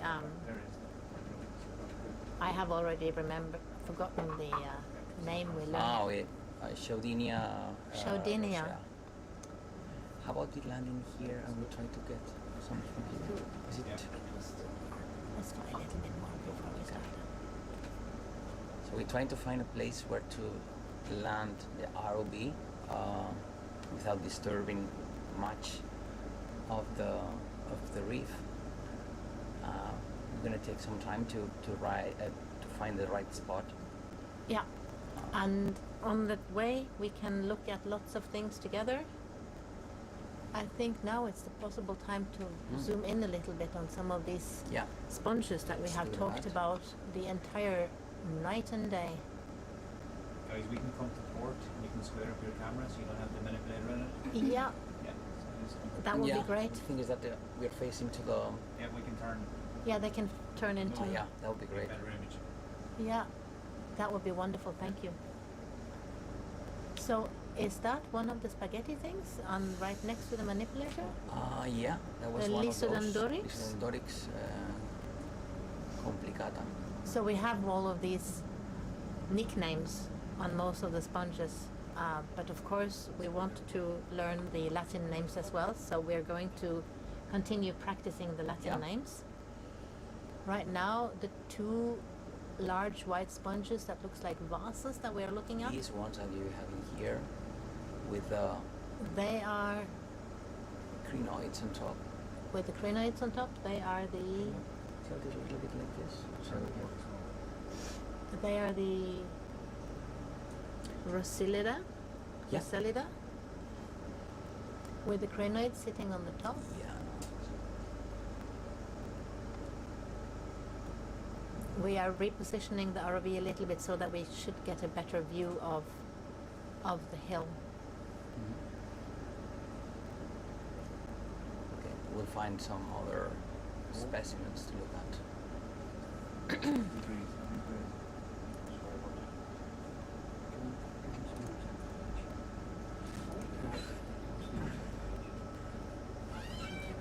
But as we have talked about throughout the day, that's the sea star dancing in this wind that we're making.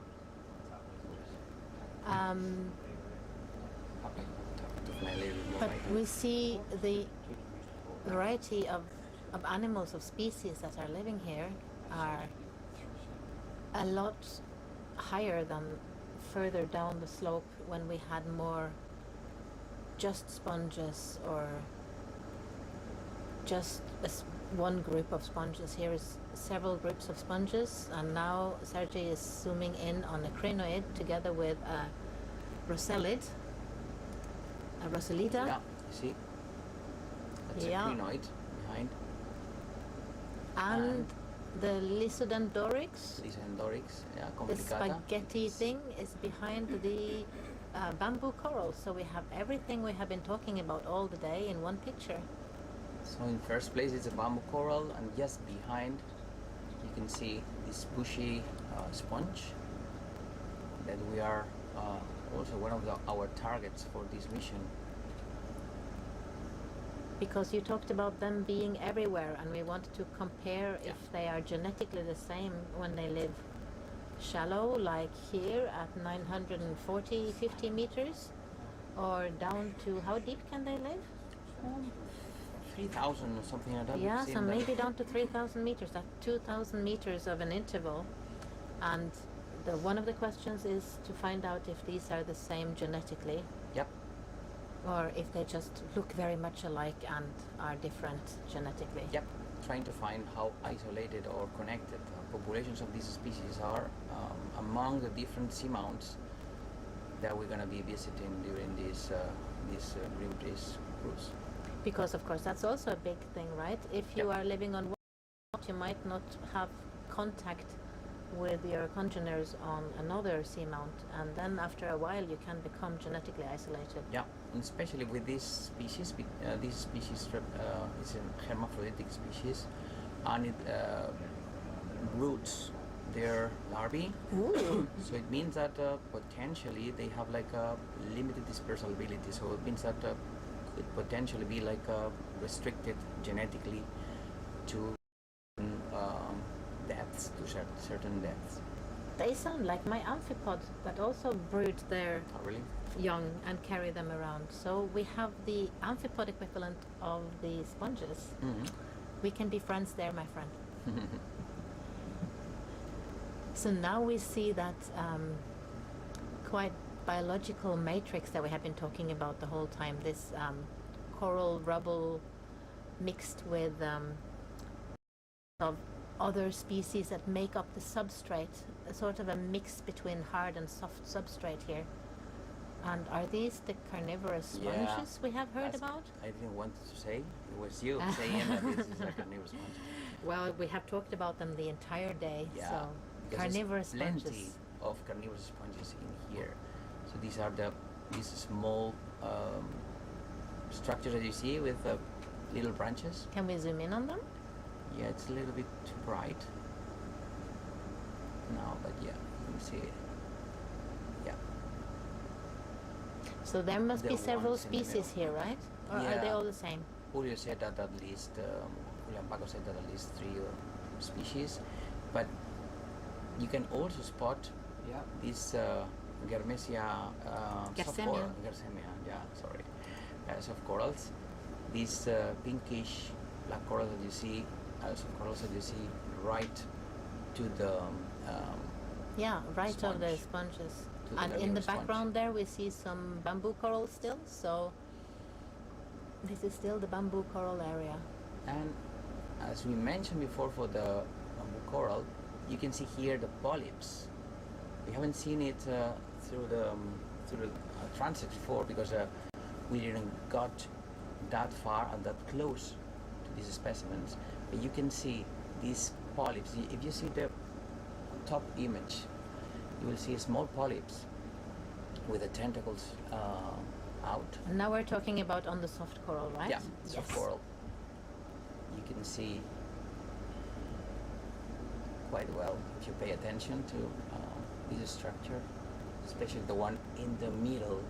Yeah, And, the one with the green background, so it's possible yeah. to see what's happening here. That's cool. So that's again the polyps Yeah. they're using to feed. That's where they have their stinging cells. So if anybody have been jumping into the warm summer sea and jumped right on top of a lion's mane jellyfish, that would be exactly the same type of stinging cells. And the jellyfish are in the same group of animals as the corals. They are Cnidaria and they have stinging cells. This is a beautiful checkout of all of those things that are in that Yeah. coral You rubble. also You see see- that brown, non-living bamboo corals making the matrix for the whole substrate. And top center of the image now, you see those are the tunicates that we talked about. Piona intestinalis longissimus, I think it was. Acidia, yeah, and they are the Acidian. ones that are our close relatives, Yeah. genetic, maybe most of all evolutionary, because they have a nerve cord just like we have, or at least they have it part of their lives. Mhm.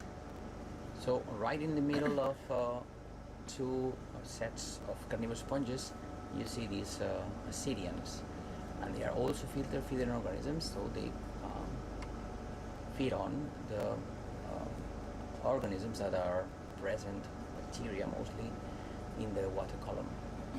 Yay! Quite common during this transit. Very part. common during this area, yes. And again, you see the polyps in the And we see a Coral. pink shrimp sitting there as well and resting down to the, yeah.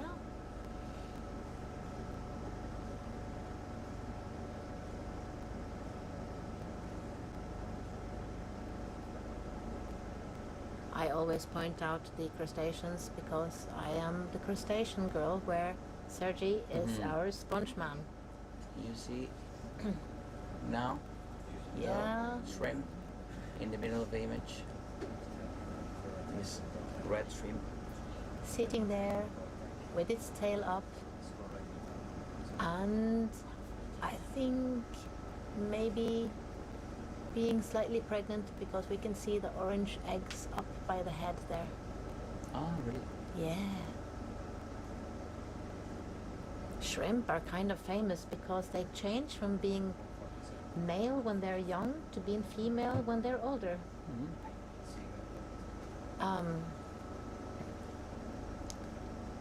So that's a strategy that some animals can have. Yeah. Yeah. There's one of these sponges that we saw earlier.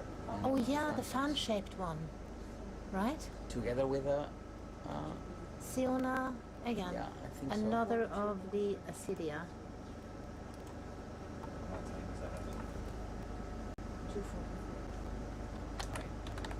So you see on the right hand side you have this fan-shaped sponge. On the left hand side these Ascidians with two openings. One opening where the water gets into the animal, then it gets filtered thanks to a mucus that it produces.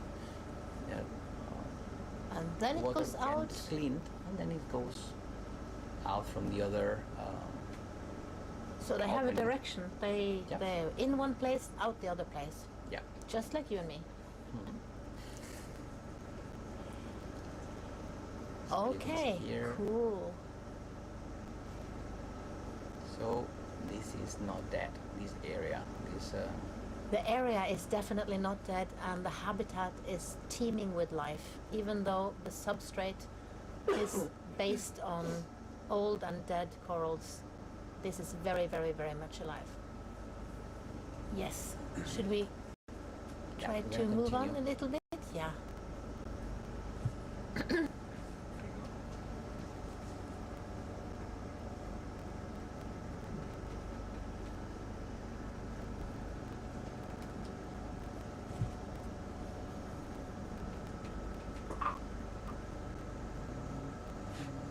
And we see the bamboo coral there in the back of this patch that we had looked at. And then there's a little bit of just very fine sediments before we see the new patch of. Yeah.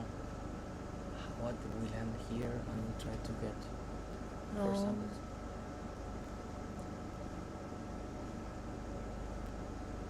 No?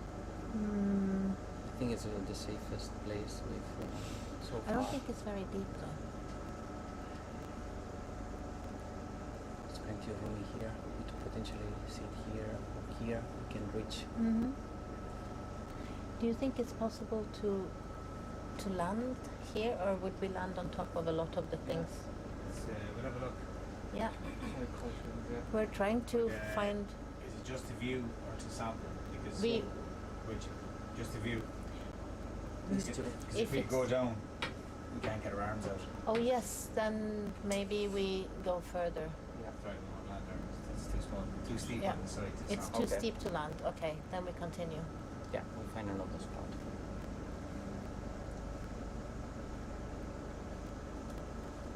But we already here see the bamboo corals again.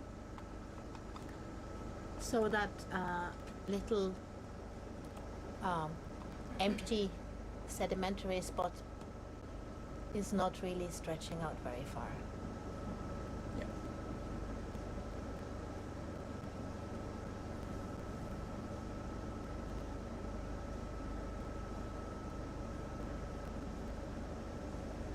Another fun shape sponge in there. You can see in the middle of the... No, that's Syrian, sorry. Yeah. But we see a few of the living bamboo corals and then quite a lot of this coral rubble. And there's a fish down there. yeah, and some sponges here and there. So, oh, and quite a lot of Asidia actually. Look at the fish. This roundish stuff in there, just in front of it. What is are the sponges, so probably. small white round sponges? Probably, yeah. And some soft corals again, in between all of the bamboos. Look at the crinoid in here. Yeah, at the very bottom. Oh yeah, you can also see it's the feet that it's using to hold on. Yeah. That's a really nice There's picture. another one in here. Yeah. Lovely. And they're beautiful. They are so, I don't know, they have so many arms and they can dance with them all coordinated. So they're able to kind of swim also, yeah, just to get the right spot. And there is another one sitting on top of Rosalida in the background there. As we've seen during the entire night and day, they enjoy sitting a little bit up in the water and getting more food. Oh, here is a whole crinoid garden. Where the fish again?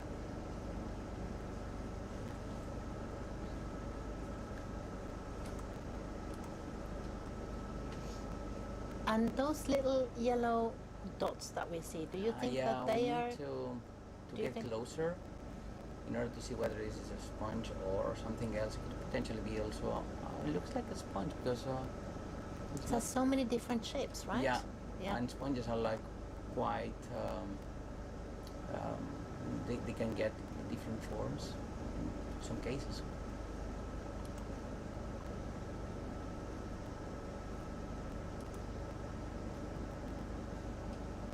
Ooh, and there is an anemone. Right behind it. The anemone are also in the same group of animals as the corals and the jellyfish. They also have these stinging cells.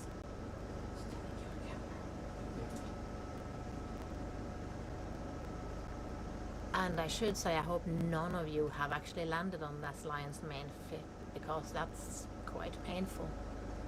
So I hope you have all gone through your swimming sessions until now without having that experience. So the edge of this little hill is got plenty of different animals that are using their position to get food, I mean, to get to the right spot where the currents hit more. Middle of the image, a Syrian big one. And the I one think, in the middle. oh yeah, and there's a bryozoa down there together with the sea star, right?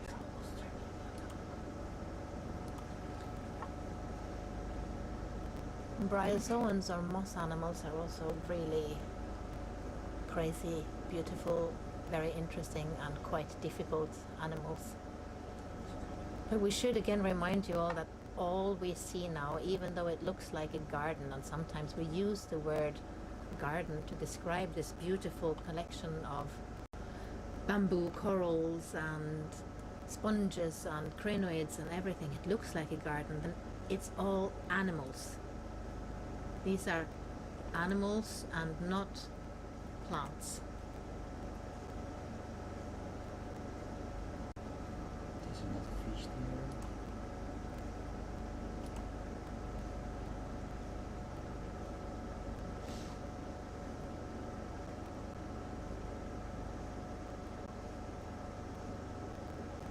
So there is that vase that we have talked about, the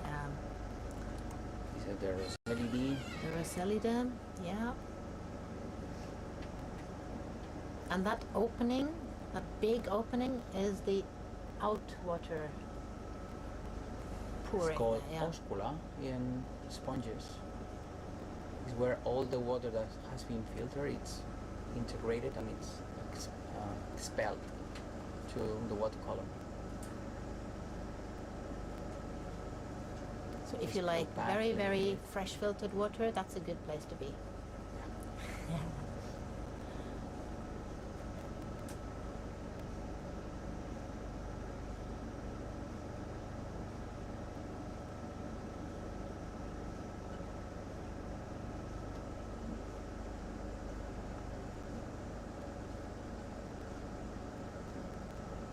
Yeah, let's make some close-ups of this again, the bamboo coral that we've And been the talking coral about rubby. for ages. But this dive is all dedicated to finding out about this bamboo coral that is here. And I guess in the left corner we have some Lysodendrorix, right? Yeah, we found some. Ah, this is still Cordilla. A bit more to starboard because the hills to the starboard. Oh yeah, the lollipop. Okay, yeah. That was a It's a little lollipop bit sponge. far. Yeah. 4 degrees to starboard. We just zoom out a little bit to get a more the impression of what we're going through. So yeah, the idea is we find a place now where to land smoothly and Without- we try to collect Without some being on top of the corals is the big plan. how about this area at the very end. You think this area down there with the sediment is going to be a right spot? We'll have a look. What do you think? Yeah. And I trust the pilots. If they say this is smart, then this might be smart. They know their machine. So we're going to find a place to try to sit down without smothering anything. So which angle do you want to look at? Yeah, what direction? We wanted to see some. Probably this one, right? Yeah. So But you want the orbit face this way? Yeah. yeah. So Okay. yeah. We're aligned. I'll do that here.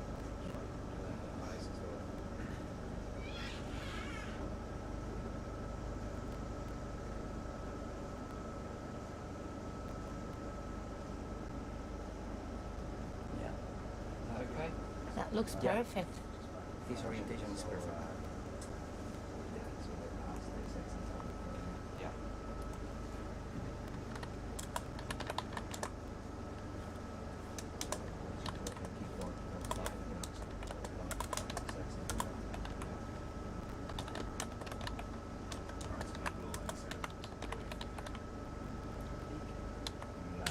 Drop shack bridge. Remember to bring in the fisheye camera if you're doing sampling. Okay, copy that.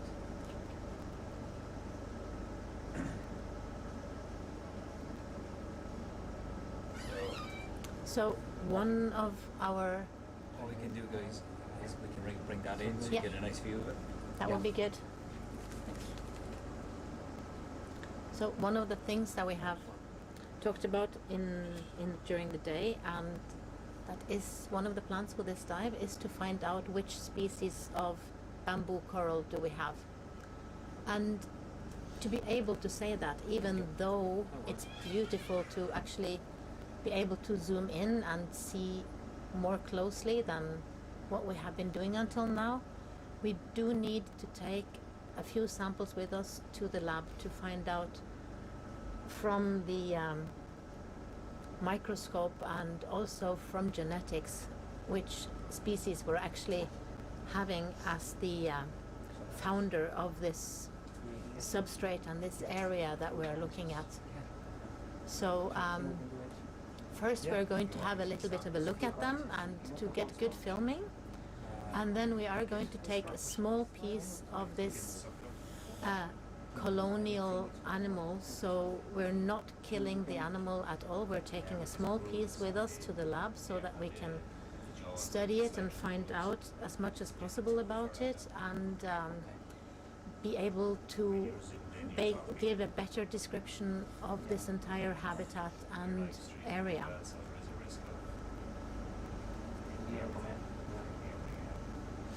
So what we're seeing here, in addition to seeing the bamboo coral, that is the main focus of this view, I say, we also see some soft corals in the background, the white ones here, and then we see some bryozoa inside the matrix that is the substrate that is made of old, dead, the brown long lines you see there, the not anymore living bamboo corals. And that is most probably because this is a very old place, so this is not something bad has happened to the coral, it's just that time has passed, and after a while most animals die. I don't think we know of any animal that don't die of old age. So the brown things that are the coral rubble will be dead pieces of coral that are now forming the substrate for the living pieces of coral, and sponges and soft corals and acidia and crinoids and everything else that we're looking at today. Yeah. So I don't know if we can do something now. No? Because potentially just do it later. Yeah, we don't need to do the sampling now, but we do need to bring a few small pieces of coral with us from this day. These are all too small. We'll have to take a stem. Yeah. The stem, like here. Something there. I mean, you're asking us to pick up a millimetre. No, Yes. no, that's possible. No, we will just thinking take, about one of these Oh stems. no, I mean that one there maybe. Okay. You'd have to take quite a bit so its jaws can hold it. Yeah. I think we can try. We can try, yeah. Can we try? Yeah, What do I you think we are going to try to do Yeah. as little as the ROV can take. And remember when we talked about the ROV earlier, this is a large machine. So you cannot ask a large machine to pick up a sewing thread. It needs to be a stem, but we will gonna do try. as little as possible from this. Can we put it in the... Which box would be easiest for you to open? Then we do it in the port box. So you're gonna see in a minute the arm of the ROB, and I'll come closer. We need to get the same to the idea of what we're doing.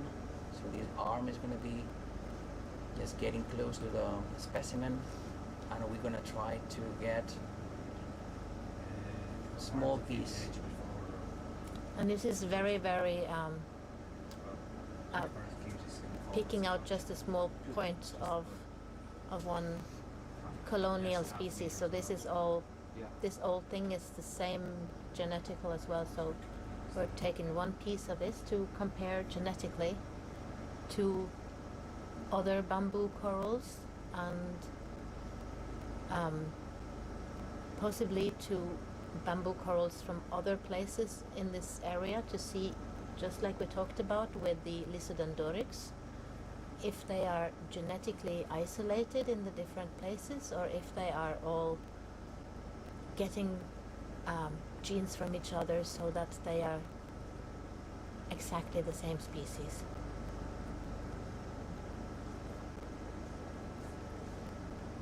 So this is the plan, and this will support the understanding of this habitat and help us to make good decisions about, not us, but maybe the people who are making good decisions, to be able to make good decisions if they get the best knowledge that we can get.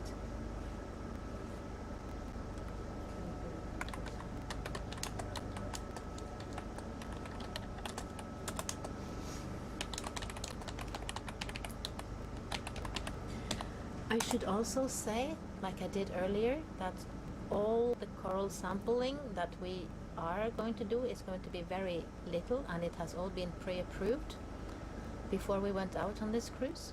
And all of the specimens will go to the University Museum of Bergen. So I will bring them home to my institution with me, and there they will be studied by a group of scientists from both the Institute of Marine Research in Bergen and the University Museum of Bergen. Together, of course, with our international colleagues who are also good scientists on corals. So this is in planning together with the scientists that discovered this area last October, the people from the Mariano project in the Institute of Marine Research. So a lot of thinking came before this sampling exercise now. So pilots are taking special care not to damage this colony much. On the HD surrogate, which is nice and slowly. Yeah. Going over it. Don't want to go to the T-heavy part. Just in a little bit there. There. Close. Close. Yeah. Yep, close. No. Let's take it. No, I think. Open. Come back a bit. No, rotate. Yeah, what, that's it. Open. Down on the arm. Down on the shoulder. Up on the forearm. Down, down, down. Now in. Keep coming in. Keep coming in. Keep coming in. Keep coming. And close.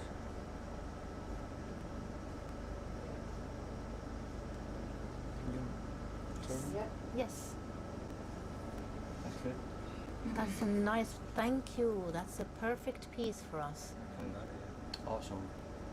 So as you can see, Now few we just branches. need to put it in the, No more than that. yeah. You have one Suffering. piece. Oh my God. Motion on the screen. Slowly open.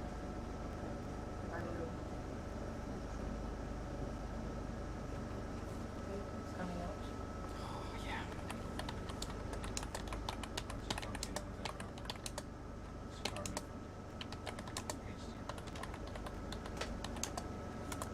Oops, stop. Move the arm. Move the center front arm. You're all right. Yeah. So these small branches are going to be put into the bio box. And when it gets back in the lab, we will take different polyps into different methods of preservation so that we can do as many analyses as possible from this one branch. We will put it into both This is DB1. BB1. So we have a code for the different partitions of the bio box, and this one is going to be placed in DB1, which is the closest to the arm, so that we can identify later which specimen belongs to the Which different casts yeah. that we had. So we know now the exact location we have sampled, and we know exactly which specimen. Shoulder down, arm out. Hopefully it's going to go down. Yeah. Lift up. Is it floating?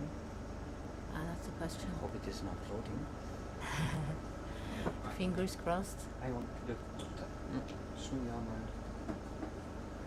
That's it. Yeah. It's not Going floating. down, yes. Yeah. It's in. Can you place it a little bit? No, it's coming inside? down by Oh, yeah. itself. Let's not play more. See, when we're moving it in, that's perfect. Thank you Amazing so job. much. Thank you. Thank you, buddy. Thank you, guys.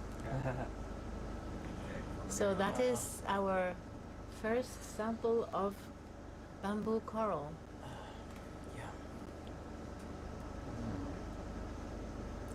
And so, as we said, it's going to be both looked at morphologically, as we call it, when we look at how it looks, how the polyps look, how the skeleton looks, all of these things we can look at with a microscope, but we're also going to look at the genetics. Yeah, and very important, the compare it. genetics. Yes. It's going to give us a clue of how related these species is with other ones. And these combined with the morphological analysis, we'll end up with a name. Yeah. Maybe a name of a already described species, or possibly Who a new knows? species. Yes, because these bamboo corals from the deep, we don't know that much about. For center of the camera, just push button on one. And this combination of looking at morphology and genetics is what we call integrative taxonomy. So we get all of the different information we can, and we put it all together as the best information available about the species. So do you want to zoom in on more things? Can you zoom in on it and look at it? Yeah. So there's one thing that we can go into more detail. It is this small yellowish, orangish stuff in here, which we believe it's a sponge. It's been present all the time. The little I orange. still believe it's a sponge. Could potentially take it and study it and Yeah, because we could take it together with the rubble, and then Yeah. we could also date the rubble. that would be awesome. Yeah, because one of the things we also want to do is to find out how long has this patch been here, right? And for that we need to look at the dead animals, this dead brown Yeah. rubble together, and then we can have a sample from This bit here. yeah, and that can go into the same bio box. Same ball box. Same ball box. Then Gonna we sample will again. yeah, so we are going to sample also a little bit of the dead coral Yellow thing? Yeah, yellow thing. Yeah. Yellow on the branch. and the branch around, yeah. So when it comes to this, this looks like quite. Can it be on the same drawer? Yes, it can be. It would be lovely to be in the same drawer. Thank you.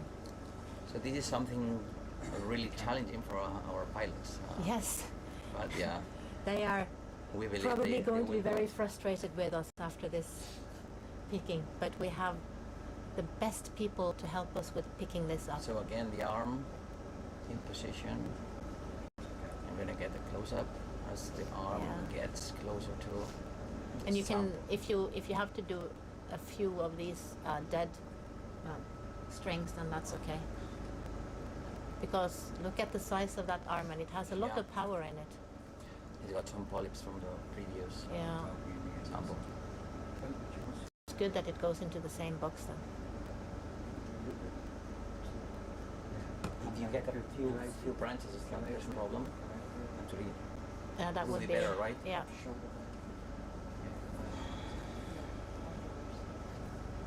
Just a little bit more out. Then come down. Then come down a bit. When you close the jaws. That's it. Close the jaws. Mm. Close the jaws. That's Don't perfect. get too close to the sponge, if possible. Yeah, but that's perfect. It's behind the sponge. Oh yeah, He knows what he's doing. absolutely. Now the question is how brittle this dead coral is. If it will all fall apart or not.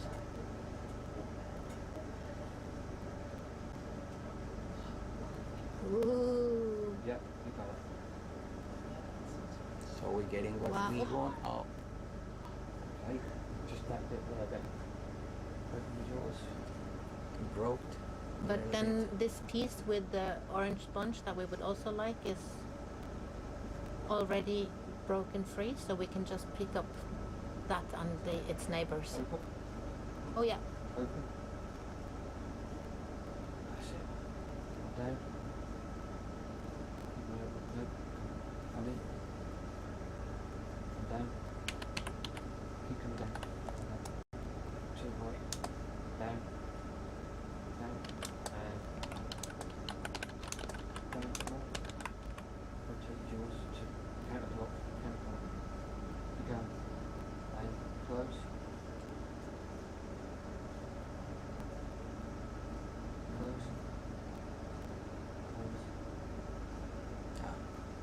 They're very brittle. Yeah. Still open. That stem there. Rotate back. See the jaws. Open the jaws.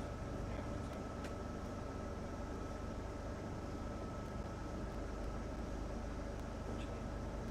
That's it. Right down. Right down. Keep it. To the right. That's it. Close. Alright, good.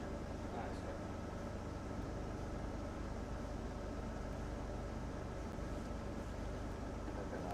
Wow. So let's hope it's not falling down.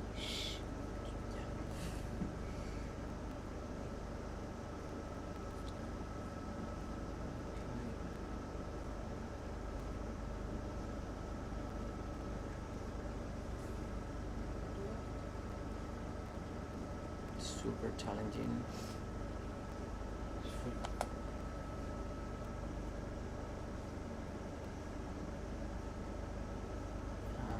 Pilots are going to be putting it within the previous cast. So maybe do something here. No, same one, the first one. Yeah. Right? Yeah, This one. Same one. Same one. The Yeah. same Back one. after, isn't it? Yep. That's gone in there. In the Just see front. it. Just see it there. So where do you want to put it? In this one. And In same the one, front. the one filled with Yes, that one. That one. Yeah.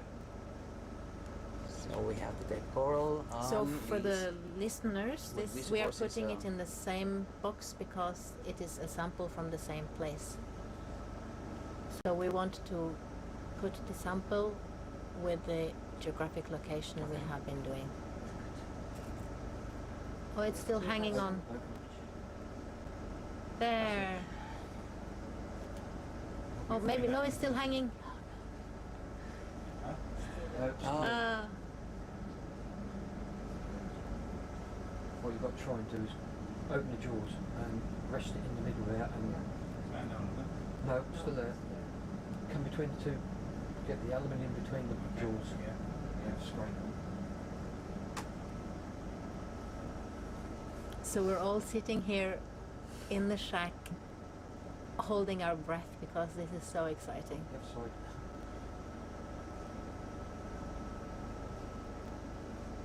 Zoom in a little bit there, Sergey, so Yep. you see it. Just up on the shoulder a bit. That's what? Up on the shoulder. Mhm. You want- Okay. Okay, it's Well, under. move to the other one. So Okay, it's, so doesn't just really matter. yeah, we will know that. How big is that? Half a millimeter? Yeah, it's super small. It's a little bit. It's maybe a centimeter, but it's really small. I wanted to ask you, how strong is that arm? How much can extremely it? strong. Yes, how I much don't can have it the lift? facts off the top of my head. Oh, You can break someone's leg or hand very quickly. So we are sampling brittle, dead things with an arm, a mechanical arm that is so strong that you could break somebody's leg with it Yeah, just without even There is trying very something hard. else here. Yeah. We could potentially also. Paddy, can you get that? Yeah. Yeah, one second. So every time that we get the ROV landed, we try to maximize the number of specimens that we are gonna be sampling. Without overly taking away too much from the whole community. So this is again the Lysodendorix, Yeah, right? that's the Lysodendorix. And this is what we have talked about, how we want to compare if this is the same species, shallower, like we are now at 950 meters, compared to the same specimen or same species. Is that the from- Lysodendorix? I'm not sure. No, it's not the Lysodendorix. No, it's not. Do you still want it? No, wait a second, buddy, because I don't think it's Lysodendorix, this one. Let's have a look at it first. We So don't we need to sample thought- it if it's not the right thing. Yeah, so we thought that at the very beginning it was the Lysodendorix, but it's not actually. It's something else. I'm not sure if we've seen this before. We can just have a look around and see whether we find Lysodendorix in another spot. Because for Lysodendorix, the reason why we wanted to sample that is, as we started to talk about, We want to compare genetically from different places. Yes. Yeah. La alicóndrida la tenemos, lo digo por si quieres usar el tiempo con otra. Es la alicóndrida esa de ahí. Entonces nada. So we thought it was Lisendorix, but No. So we had another sponge person here, yeah, the, he came to Julio, to help us with the species. And what was the species? Alicóndrida. It's a group, it's an order. Okay, so we don't need that one.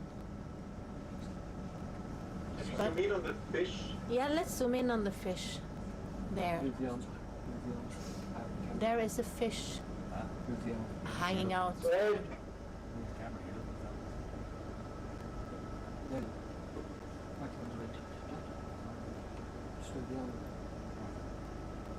And what is he doing? He is eating. He's grabbing with He's eating another fish. Is it? I don't know. He is eating. Indeed. Yeah. Or is it? Yeah. Is it another? Is it a dead fish?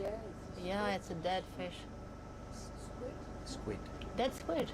Probably, yeah. Yeah. So look at that. Calamari. Yeah. It's lunchtime. Ooh. Yeah, lunchtime in the deep sea.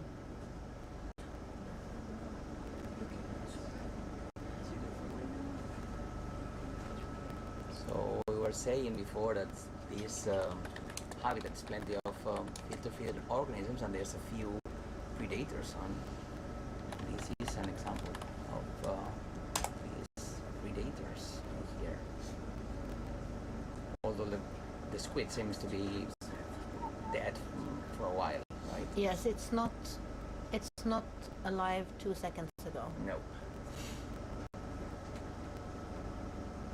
And what we can also see on that part of the bamboo coral that is closed now, it has pulled in all its polyps, because it's probably quite a lot of disturbance for it when this fish is going at the dead squid like that.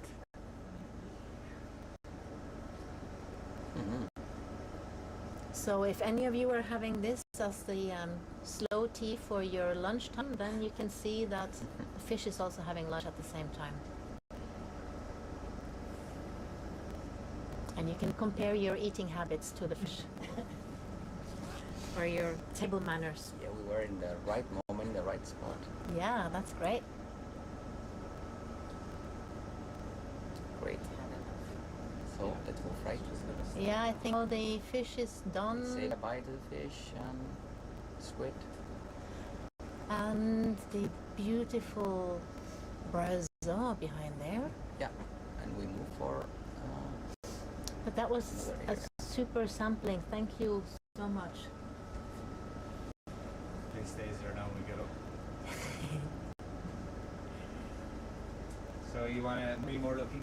No, let's move and we slowly bumble along So and we'll see go if back to we. the southwest. Yes. We turned our head that time. Yes. Okay. And we continue along that transect. No, we're going to come out. See, we're just at the start of the. Yeah. So we can move a little bit before. It was tight. And Yeah. So ideally, we'll try to find another place where to land. yeah, but the RV.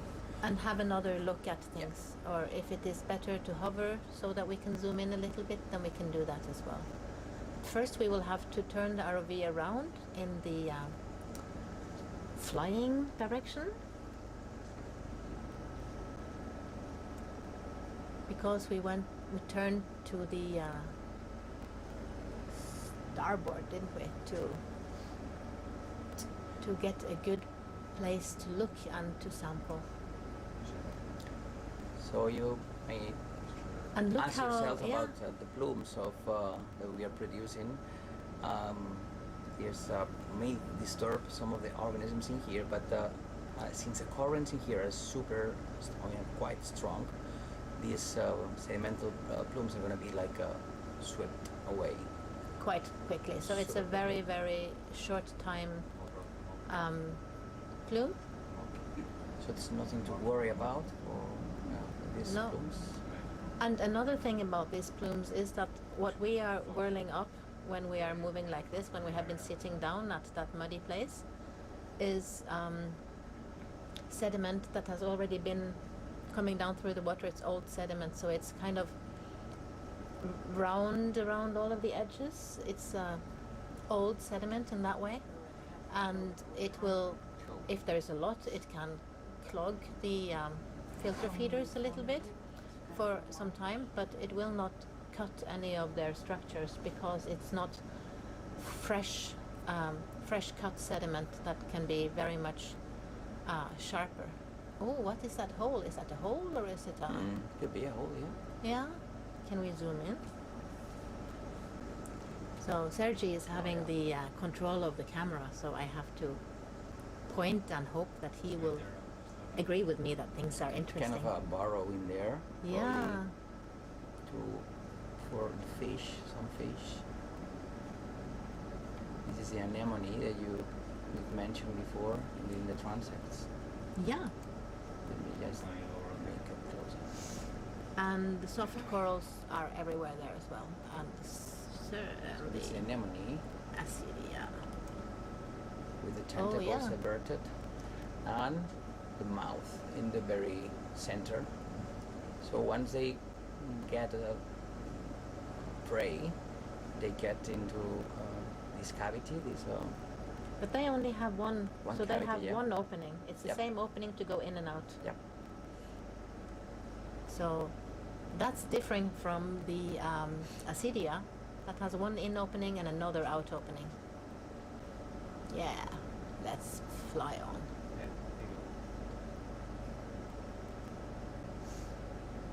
So we're gonna continue with the transect.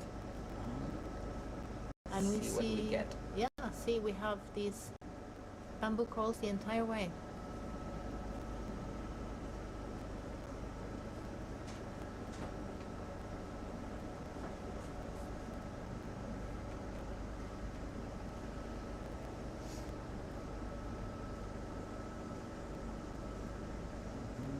Yeah, there's another burrow in here. Can you see? Yeah, look at that. Oh, is that the burrow?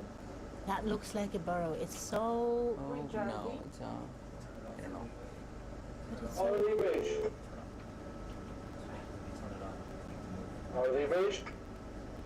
Okay, can you resume the movement to 0.2 knots, please? 215 degrees at 0.2 knots, okay?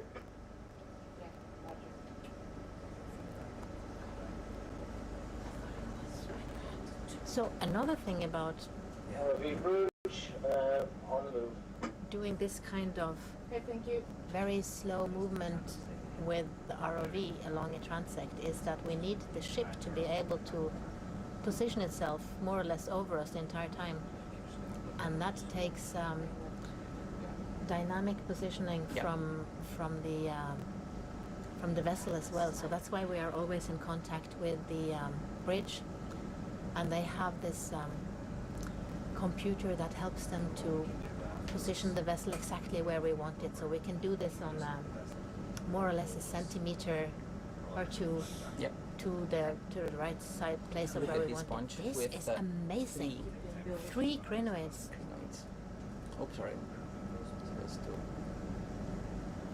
We are still learning how to pan and tilt the camera, so we are beginners, not like the professionals that Yeah. are driving or flying the ROV. We are sitting here trying to not destroy everything that they are doing. So we've seen a bunch of these crinoids in the past transects. But normally there is just one on Just each one, sponge, and this sponge is host to all of them. And this is one of the sponges that is more common in this area. Not Yeah, just in this that area, was but the in other Rosellida, areas. right? Yeah, this Rosellida. Rosellida together with crinoids.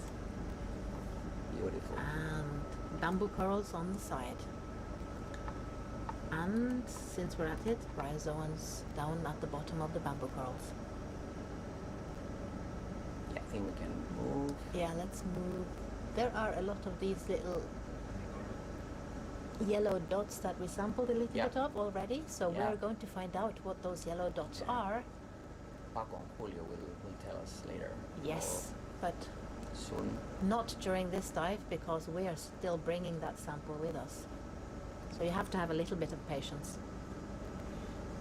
Just open a little bit the image, zoom out to see what we get ahead.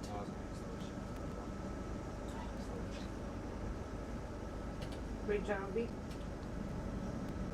Bridge red. Can you slow down to 0.1, please? Slowing to 0.1. Okay, thank you. I think we can just move for some time because we have really not moved at all. Yeah.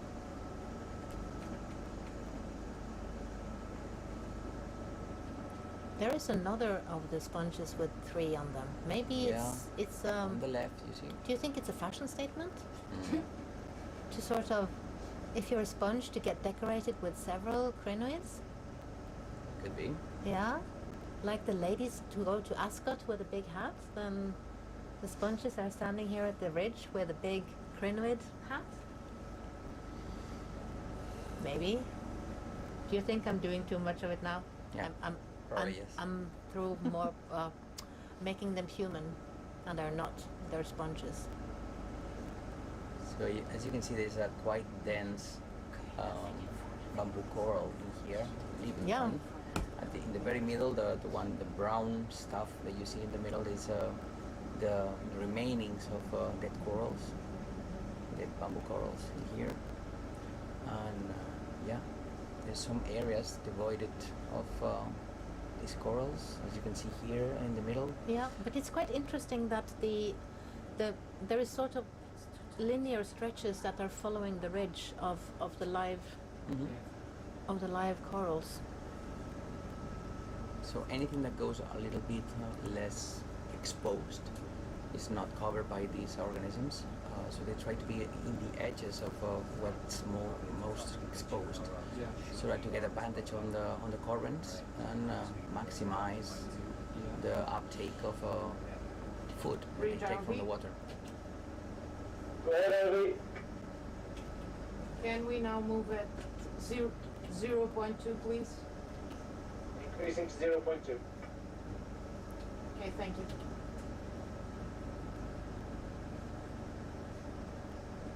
So we see there are also some few crinoids that are not using sponges,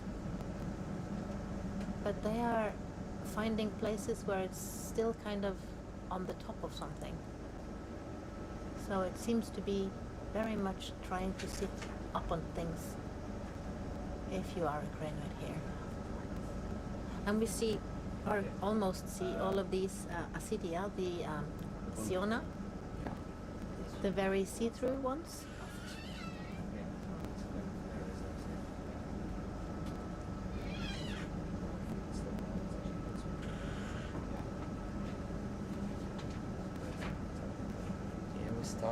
We're resuming. Look at the fish there. Yeah. You want to zoom in on the fish? I think it's the same species as before. Is it the right? same as the hungry friend earlier? Probably, yeah. Yeah. Doesn't look too hungry. Maybe he already had his dinner.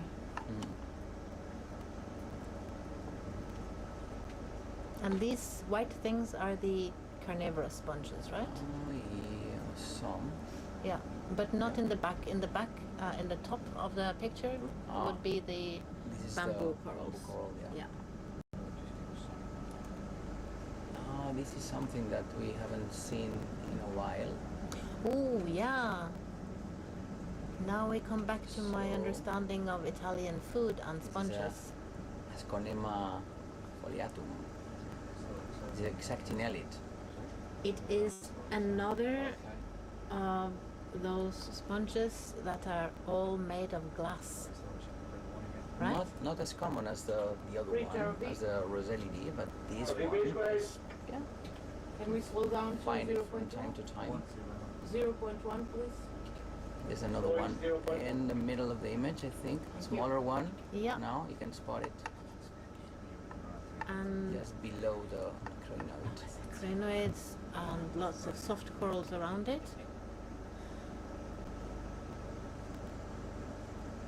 And then we're back to the normal vase-shaped Rosellida. Yeah.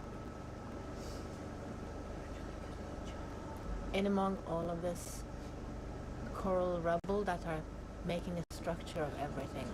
And that red thing that is swimming there, that's definitely an amphipod. Mm-hmm. That's a scavenging amphipod looking for dead things to eat. That's another And fish. that's another fish. It's not dead. It's very much alive.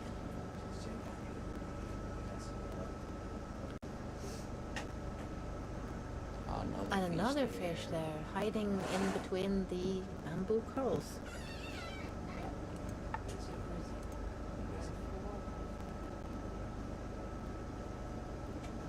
It's a good place to hide, and that's one of the reasons why these bamboo coral reefs and other dense aggregations of species like this are attracting so many animals, also of the ones that can move a lot, because this reef is making a 3D area that can structures that can be hiding places and probably more safe resting places, or places where food can get stuck, and so that you can find some extra food here and there because it got stuck in the currents.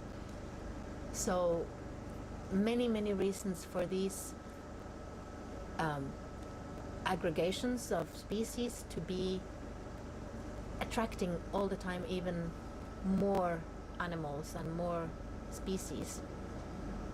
And there will be here a lot of species we cannot see because they're so small, and they are probably hidden either inside the bushes of corals, or inside the sponges, or down into the rubble. I am sure there are several different species, and that is why these places are especially interesting to look at from a habitat view and from thinking about what is vulnerable. So in a list of groups that are considered vulnerable species to as ecosystem indicators, we are finding both these sponges and the bamboo corals and the soft corals and the crinoids. So this is definitely an area where we have a high density of what we call VME species, or vulnerable marine ecosystem indicating species. So this is the Stylocordilla. That is the lollipop sponge, right? Can we take a see if it close-up. has amphipods sitting on the stem? So you can see it better now with a close-up. Okay. You see there's a stalk. There is a stalk that there, but is there connects the anybody sitting on it? Specimen. In the filter feeding course, in the white stuff, in the white top area that you see, the stalk is just to put this Ball up ball, there, yeah. up in the water in order to get more food. I mean, the highest in the water column, the better for these guys to reach. But is it passively moving like this, or is this the current, or is It's it? probably the current. So it's yes. not actively moving it around like that, right? Would there be any possibility for a sponge to do that? To do what? Actively move its head around like I that? don't think No. It's just They are just currents are doing. currents are at the You will of the cannot- current. You cannot see. You can, see a little bit the stalk at the Yeah. base. Not that long, I would say, a few centimeters. On this whitish area, this whitish part, which is where the filtering occurs. So it filters seawater, and then it gets into cleans this wood because it's getting the food from the seawater and then expels it through the oscula. So just a question, do you know what these little polyp-like things that are sitting right at the base? Small anemone, right? That's small anemone that are sitting there. We are seeing several. There's one down there as well. Yeah, you see, like one of those two, right? Yeah. Do you think right in the middle of the image, and I think these balls are just in front of this anemone. Those are maybe craniellas, another group of sponges. It's quite common. In Norwegian, the common name for craniella, if I should translate it to English, would be a brain sponge. Yeah. Because they are, you know, in the cranium, so the craniella, and they look like a little brain. You see, there's a sticking here with some expansions just behind, just in front of the this anemone. This is, I guess, carnivorous sponge. I was going to say carnivorous sponge, but you said it. We are back to the carnivorous sponges again. Okay. Yeah. Yay. So we see in more detail these. And this is just that lollipop little sponge. patch that might not look super interesting before we zoom in, right? Yeah. That's super cool to see.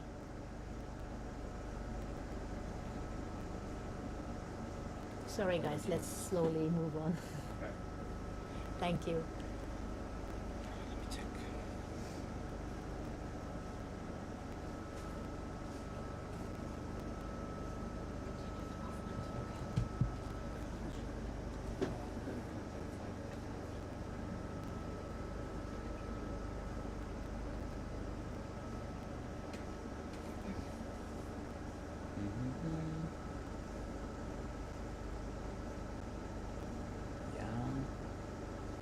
Plenty of these bamboo corals. You are reminding me that I should register them. Can you continue moving the movement at 0.2, please? Continue vessel movement. Thank you. So, those orange things there, they are It might probably be the same orange or sponge thing. similar sponges. Yeah. That's the one that we collected already. Yeah.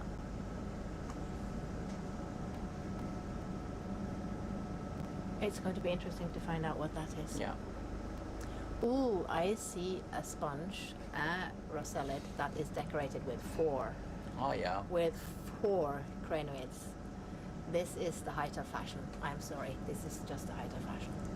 You see, this is to the left. There's a kind of a vertical wall, so that folds like vertically, and but still there's plenty of all these sessile organisms that they do filter feeding. And reason for that is that normally in these areas you have like a stronger current. Stronger current means that you have more food.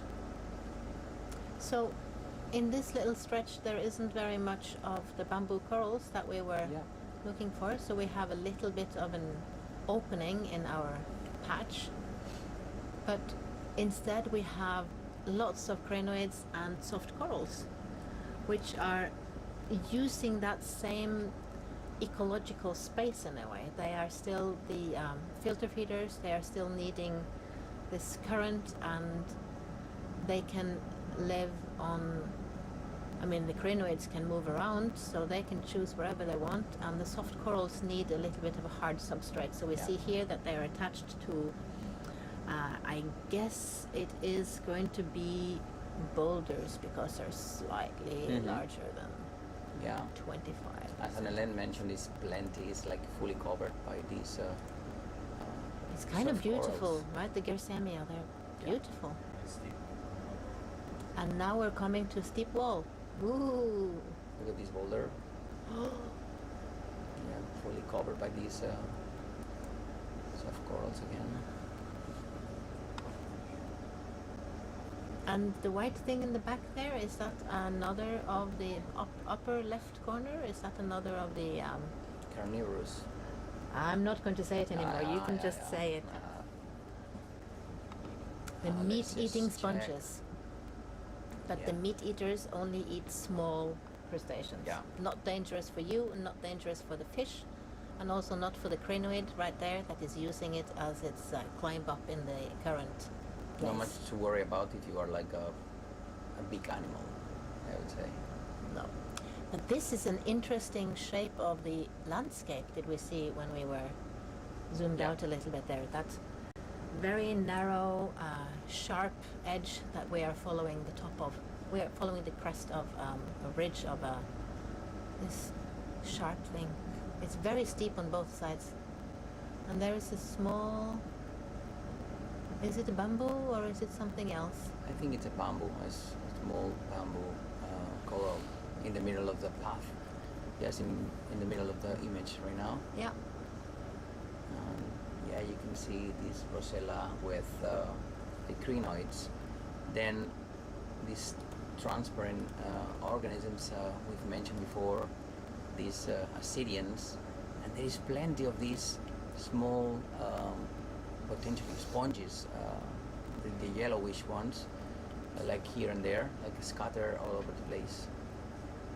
And I would say that this this brownish surface that we're seeing on top of that mud and sand is a combination of pieces of dead coral and some foraminifera, and Sergi says some sponges here and there. Mm-hmm. And so that also is quite alive. There is another of the stalk sponges. Oh yeah. Should we zoom in and see if there is an amphipod on that one? Uh-huh. I am looking for the amphipods. You see the stalk Doesn't have an amphipod on it. What's happening? Yeah, to the left it just went away. This is a skate. You see? Oh yeah, do you see the skate? No, we can. Oh, we can time go maybe here. a little bit slowly on the skate here. Yeah. Thanks, Alex. Bridge RV. RV bridge, go ahead. Can we slow down the movement to 0.1, please? We are currently at 0.1. Okay, thank you. Yeah, you see, this is one of the. So during the first dive, you remember how many we saw? Like The first transect? Yeah. 7. Room check from Ryland. Can you pull out the fisheye again, please? That's from there. Yes, we can.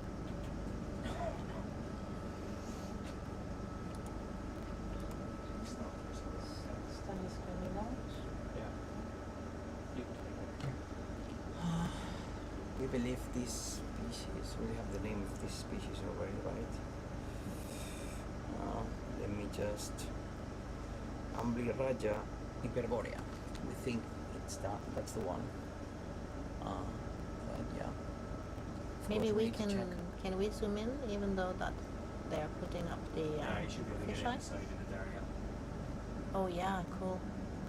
Just stop zooming in. Just left in. Perfect. Go left again. And get the skate in the middle of the picture. Is that clear? Yeah. Up. Perfect. That's perfect. Look at him. Beautiful. Try left RV. Ryland. Okay, section is fully out. Thank you.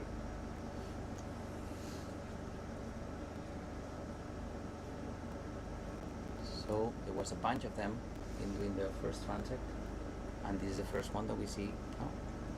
I think they were more common at the very beginning, and so we're heading to the area where we were most common. But they were more on the rock wall coming Yeah. up on the hill. So now we are on the crest and it's just resting here, I think. Mm-hmm. They are quite impressive animals. Can we just swap 3 and 2? Because that's what wood is and that's what And you may have noticed just on the rock to the left of the skate, there's like a structure, like a collapsed structure, which is pinkish. We believe this is a these soft corals have been collapsed, so they can collapse and they get into this shape, right? Wasn't it what we thought about?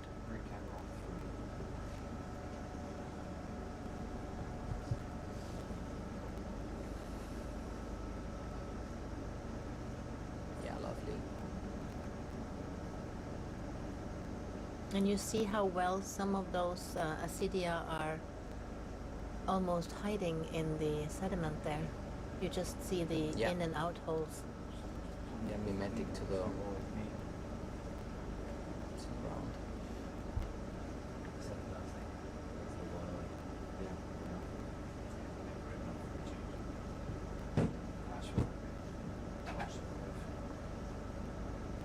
So let's take another look at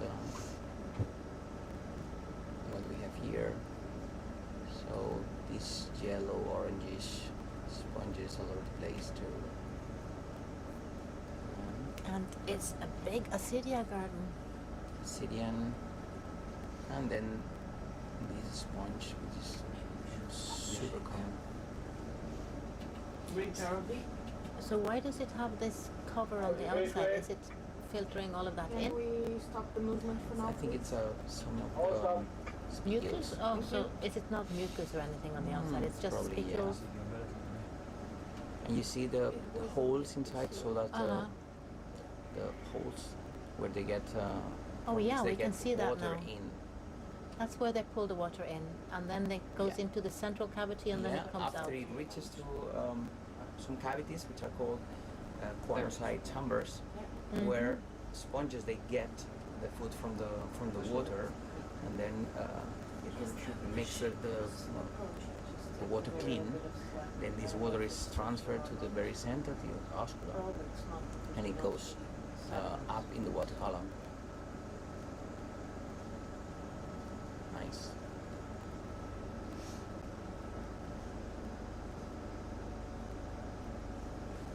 And was there a fish in the background there as well? There? Yeah. Another fish, not a skate, but one of the normal Is the fishes skate we have. still there? Yeah, we have a very lazy skate, I think.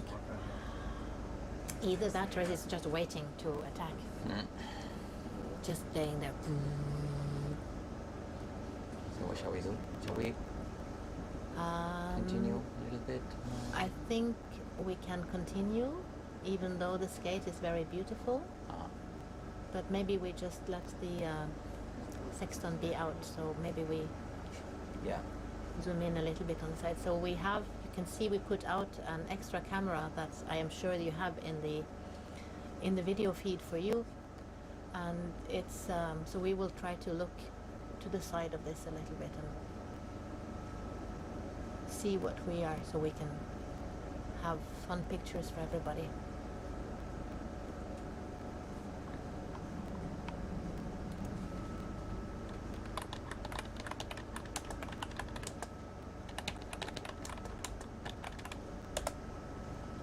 Flying a bit in this area with not much of these bamboo corals. Some here and there, but it definitely not the density that we've seen in the past few meters. Look, this is the... That was the Lysodendorix, right? Yeah, Lysodendorix in here. I'm going to find a spot where we can also find there's another Lysodendorix here. Can we stop here? I think. Oh, we just had a stop. Let's move a little bit. Yeah. Okay. Some more Lysodendorix. Soft corals, and then again these sponges that are the most common organisms in this area. These The Rossellids. Rossellidae. Yeah. Yeah. So are you now trying to say we should call it a Rosellida area instead of a bamboo coral area? Yeah, that's mostly. Just although this we little have some, spot. you see? Yeah, so we have the corals right there. here. We have again this bamboo coral. RV bridge, go ahead. Can you resume the movement at 0.1, please? Resuming at 0.1.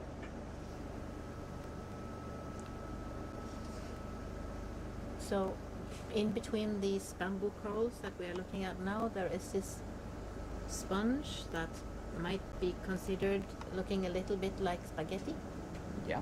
And that is the Lysodendorix that we have talked about, Lysodendorix complicata. That Sergi is going to find out if it's the same species or different populations or different species, because it broods. I am Yeah, it's a amazed by brooding this, that we have a brooding sponge. There's quite a few sponges like this. They're brooders. So when they reproduce, if we stop here, we could potentially get these two. Yeah. Roll How out about this? RV. Is it possible to Can we stop here? Yeah. and maybe looking at those Yeah, facing these two Yeah. areas here.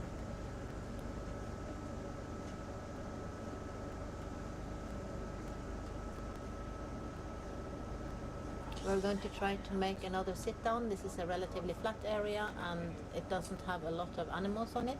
Dry lab RV. Dry lab. You still using the Saxton? Is that okay? If we could Sample? Try into the... Oh, No. Oh yeah, you can take it in. Okay. So we're going to try to set the ROV down on this flat and relatively empty place, because we can have another look at some of the bamboo corals. And in that cloud right now that we have whirled up from the sediments is also this sponge that Sergi wants to look at. So sorry, which one is it? It's the one in the These two. yeah.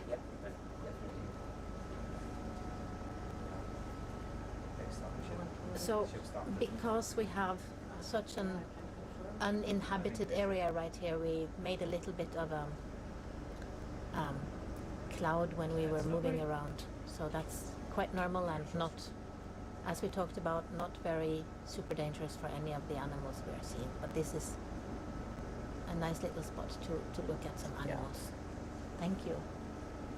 And we will just not to damage anything. I think this is perfectly landed, and we can just wait until that cloud has disappeared. And look, there is a crinoid sitting on top of the Lysodendorix. Do you want to start looking at that maybe? Which one do you prefer to sample first? Which one do you want? We want this one and potentially any of those two, because this way you can just...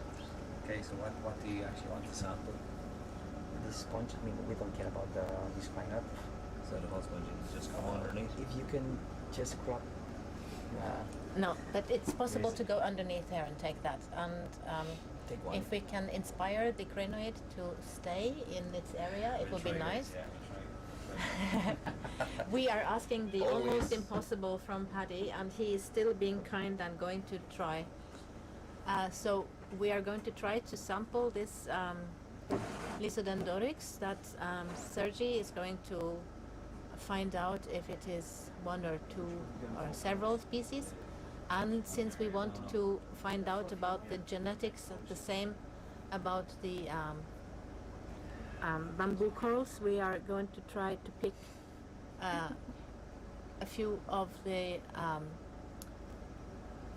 coral branches here as well. And this is mainly because Paddy was so good at sampling the last time, so we are going to try a very, very targeted sampling again. I have asked if it's possible to inspire the crinoid to stay, and let's see if it wants to stay in its area.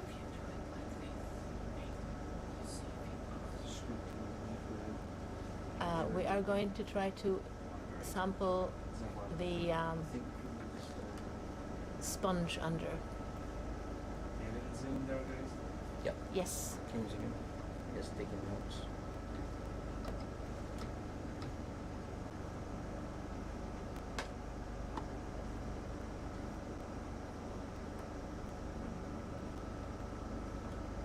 So he's trying to get it as a bouquet.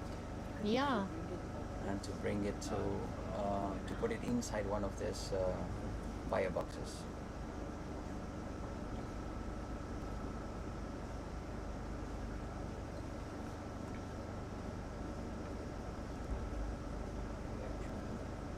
So this is the Lisodendorix complicata.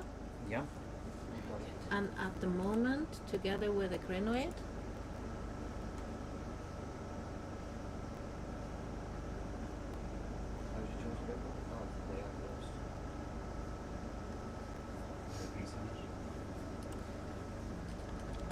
Yeah, you've got today's sort of.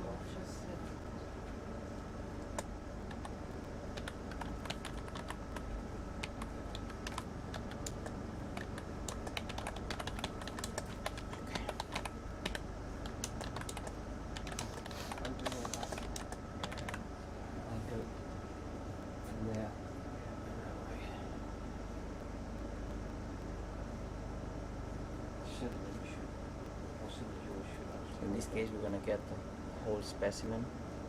It's more difficult in these cases, depending on the shape of the organism, to just take some pieces.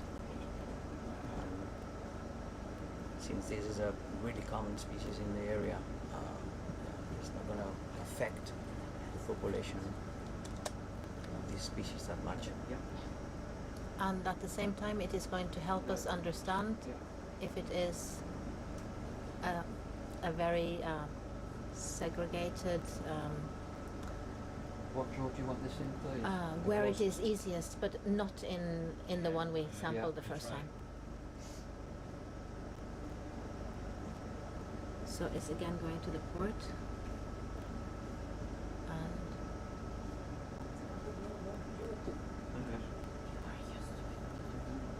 You got to do something.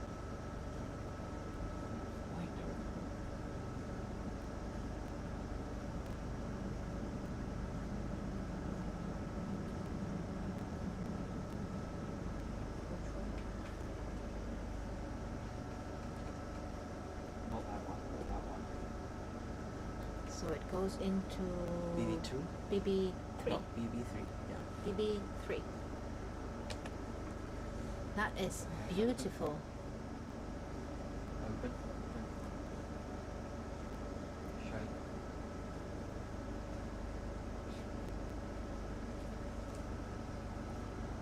Is the current pushing it into the next? Well, that also is okay. No, we'll go in the other one then. Yeah, but that's it's okay. If it's there. That's Doesn't really perfectly matter. okay. So it goes into BB4. BB4.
Well, there are two sea stars. Yes. They're two different ones, and I'm not sure what this one is doing right in the middle. Whoops. You know, hanging in there. Hanging in there, exactly. Don't we all do sometimes? Yes. You want to zoom out like just a bit for another still? Oh, look at this branched one. Yeah. I think this resembles very much the sponge we had on. Yeah, it's a sponge. I always think of a bryozoan first, but it's Exactly. this one is a sponge. Yes. It's another species of carnivorous sponge, yes. I also really love the Ascidians, how they, you know, Filter. how they filter. along. Filter along. Beautiful. Yeah, let's continue. Actually, sorry. Shall we have Yeah. one zoom on the anemone and Yeah, then fine. continue? Yeah. Just because we're steady.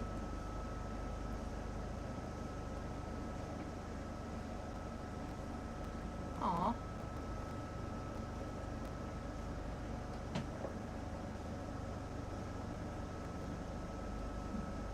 You see the fish lurking out? Yes. I'll zoom past now, but I can.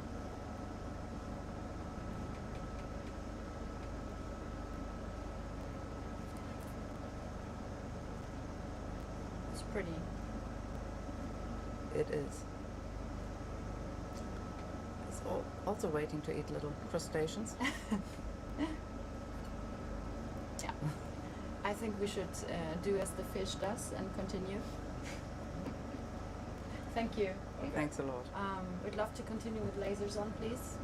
If, yeah, they were off. Yeah. Yeah, go. Let's go around these ones.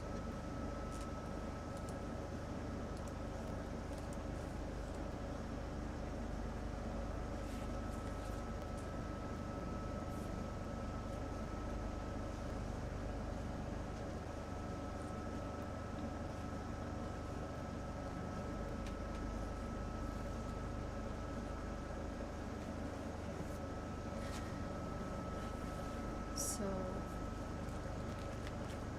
we've got the catalogue somewhere. Yes. No, I don't. It fell down. Right here. Yeah. So I was just interested in what is following us there.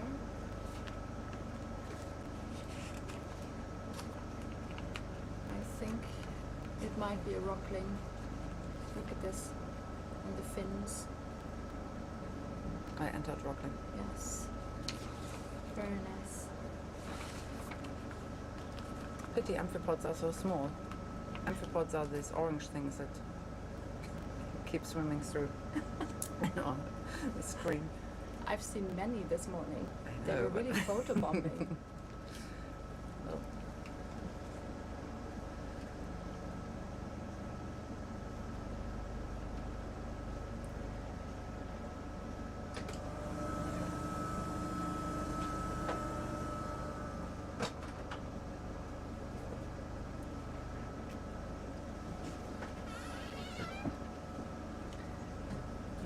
Sandra, our cruise leader, is coming into the ship. Hello, Sandra. Thanks a lot for joining us. Hi. So we're about a fourth of this transect, right? Yes. That's to discover still. Yes. Yes. Is there a skate coming up? No. We had. It could be, but we had. We've been focusing on the skate. Like we've been zooming in on the skate just recently, so I think it's.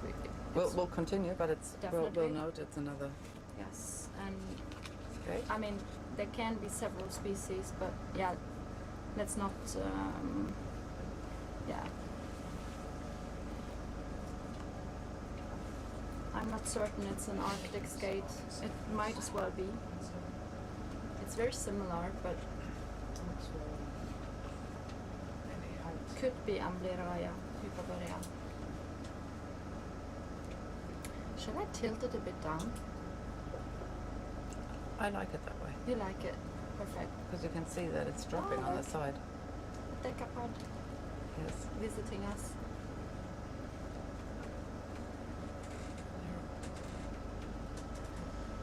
So we are currently diving at 958 meters depth in a bamboo coral garden, which was discovered last year during a Norwegian research. Oh, there it flies in. This is beautiful. Absolutely beautiful. Presenting itself to us in a wow.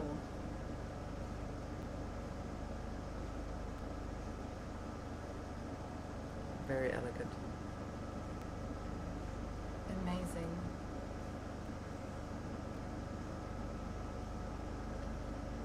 Just disappearing into the depths. Really nice. I've never been interrupted by a skate before. That was special. What I was about to say was that we are currently in a bamboo coral garden that was discovered just last year during a Norwegian research expedition. And we've been in touch with them for a long time, and now we're finally back. And it's our first time that we see this live, and it's just incredibly beautiful.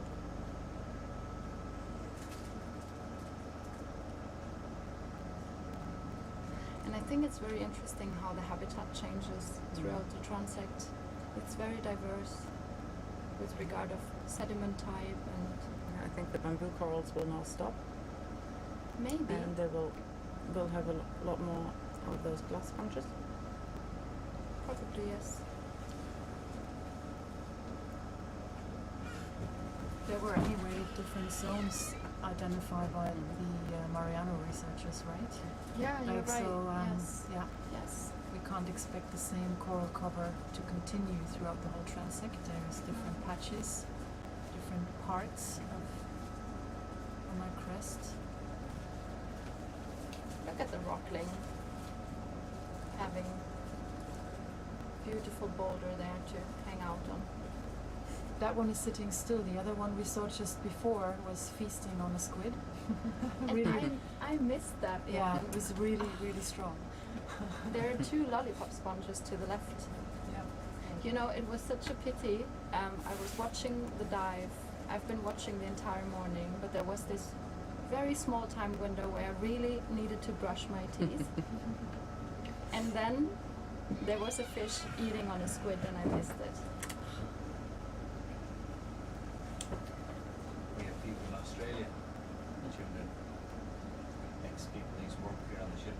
They're viewing live. That's cool. Compliment to your work, eh? Yeah.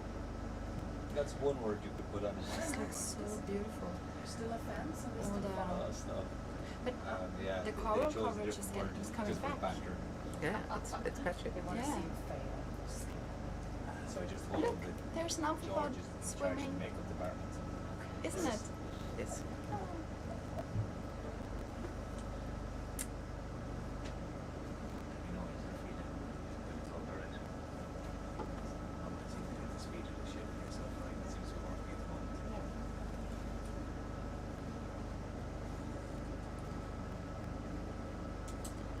So again, ahead of us is a very large white sponge of the Rosselidae with not only one but two feather stars or crinoids on top. It's beautiful.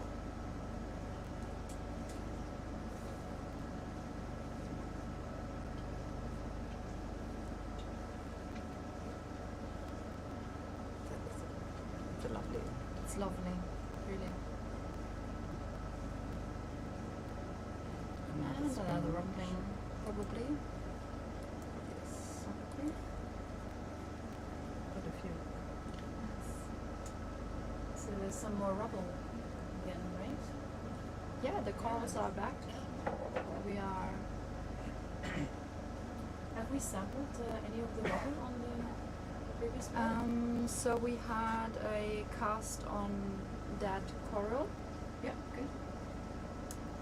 We could have another cast on some dead branches if we wanted to, if we find a good place to sit. Anytime. Anytime.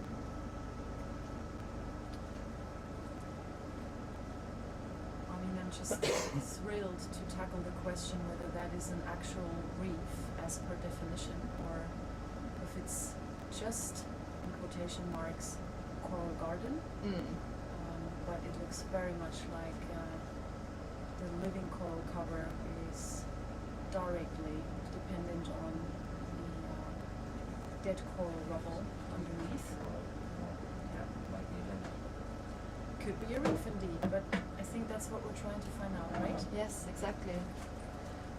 We've been in touch with coral experts on how to approach this scientifically, and so what we can do is sample dead coral fragments and actually date them back and determine the age of these dead fragments, and then get an estimate on how old this garden is and whether it actually is a reef, so that all these bamboo corals actually are growing on top of old and dead bamboo coral that has been here for who knows how many years. Oh, this is so beautiful.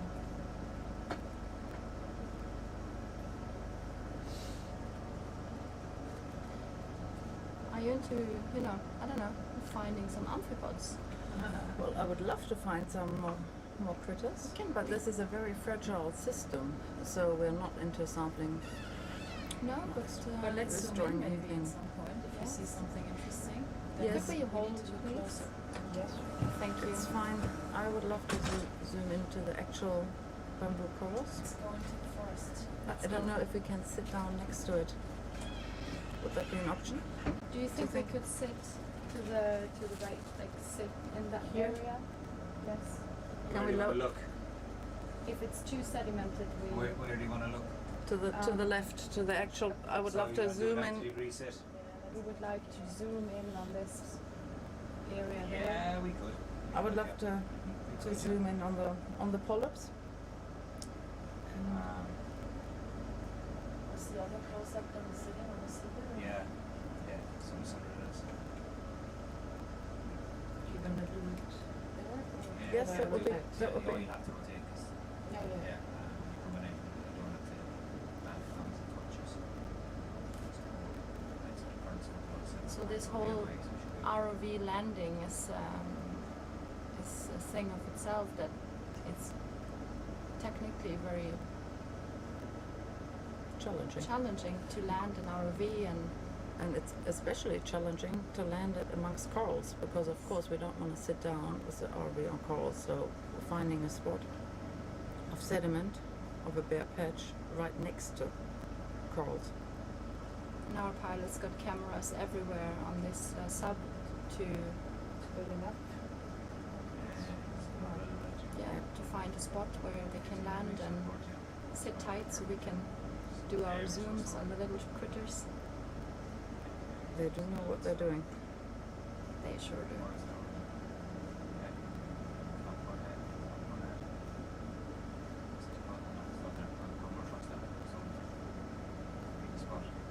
Perfect, guys. Okay guys, off you go. Really, All right. thanks a lot. Thank you. What we'll do is just wait.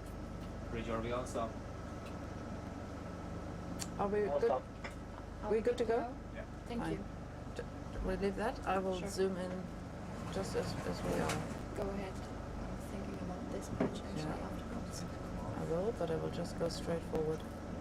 I want the orange part to the top Yeah. right. Same. You tell me. Just stop.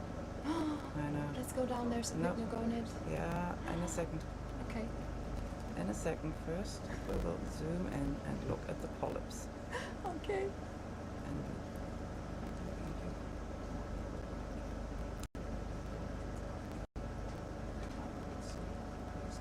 very nice. You can also see some little critter sitting inside the coral reef. Obsidian is a little sponge. And we will now move the camera down.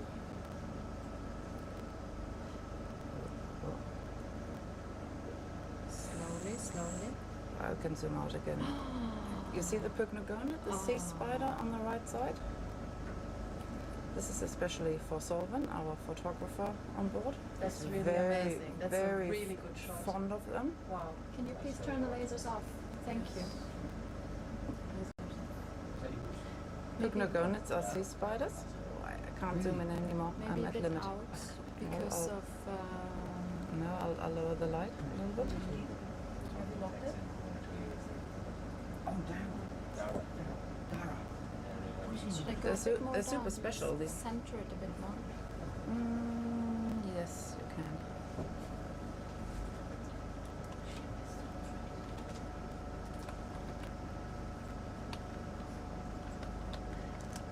So They're Anne, quite amazing because, Yeah. well, say something about them.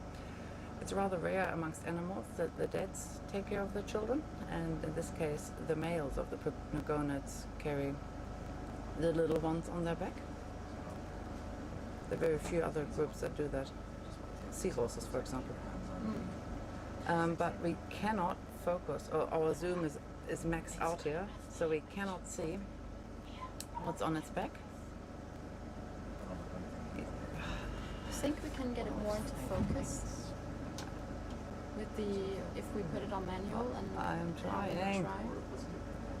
The focus might now be very bad. Sorry for that. We're just trying to manually focus on it. Ah, there you go. You got it. There we go. There we go. This is more sharp now. It's moving its leg. What's it supposed to do? Well, I hope nobody is arachnophobic in this room or at home, live, Well, running away. I'm not such a big fan of spiders on land, but pycnogonids are great. these ones, they just Okay. fascinate me. And what is really interesting about these animals is that they have all their organs in their legs. That's true. It's really special. Oh, Caroline will be so happy Yes. when she sees this. Okay, we're zooming out again. Yes, we're zooming out. Do you see all these other critters living inside the reef? That's what I think is so fascinating. Also seeing the polyps out, you can only see that in situ, like only when they're still alive. Because when they're touched or brought on deck, then they disturb and then they contract.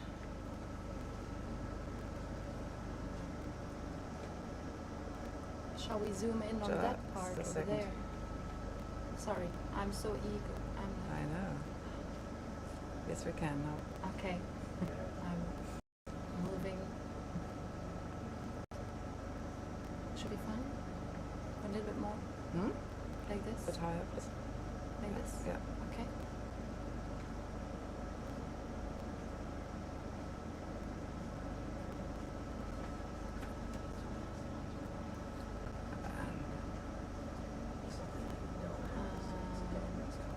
These are the these.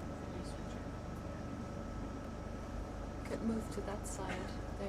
I can't move you. You have to. Yes. I just wanted to let Yeah, you know that yes, I'm okay, moving. sorry. That was wrong. No, don't worry.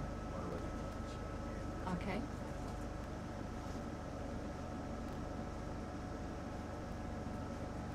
Maybe we get a better focus on them. Well, sorry. Sorry about that. This is cool. Is this an Ascidian to the back? Yes, I think so. So we have lots going on here. So we have these orange anemones. Could we turn the lasers off, please, for a second? Thank you. Thank you.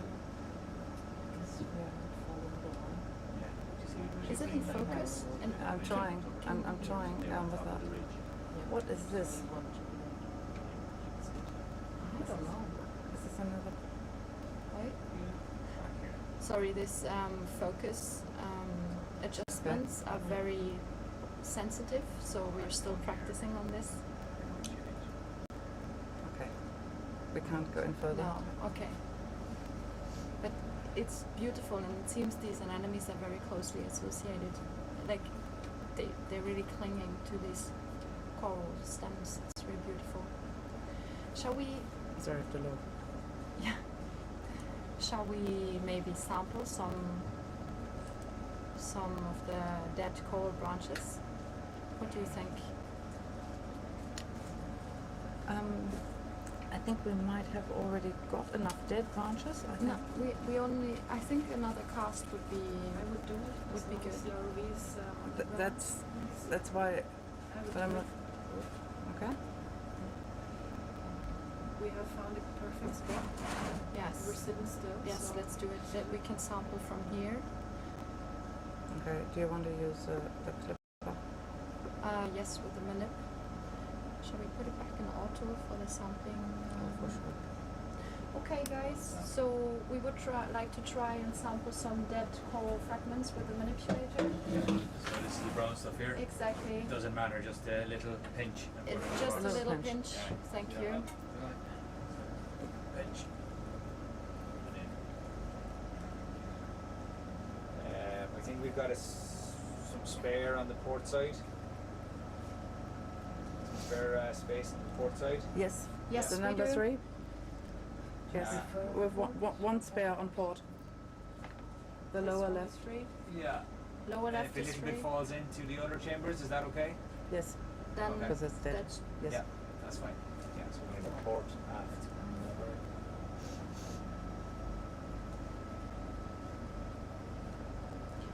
So what we do is every time we sample, we take a biological sample, we log it. So we log timestamp, we log the coordinates, the depth, anything we can write down of data we do. Sorry. Can it be this one? Or Yes. a pinch? So this is the Sorry. individual options. Switch up here. This is perfect. That's it.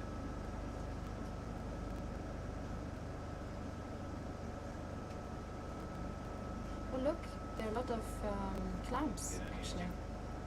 It's inside the jaws. I think by the time. Ah. Oh. That would have been fine. So that was just. We don't need much. No. This should definitely do. yeah, it's dead material. Yeah. It's fine. Okay, we got it. Well done. You also saw Great. the white shells also living in there. Bivalves. Yeah, the clams. Many clams. Can you? Ah. We'll And go we to use the the starboard. starboard draw, guys. 'cause All we right. That's locked that, that's good. Sure. That's even better. Anywhere is fine. Anyone will. We will log wherever you put it. They're all empty on starboard.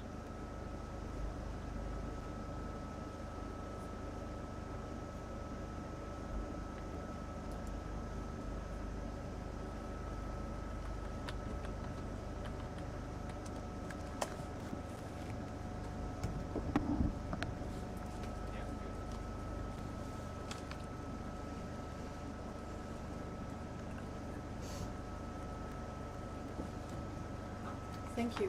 Thank you guys. Perfect. Anything else? Any? What do you think? I know that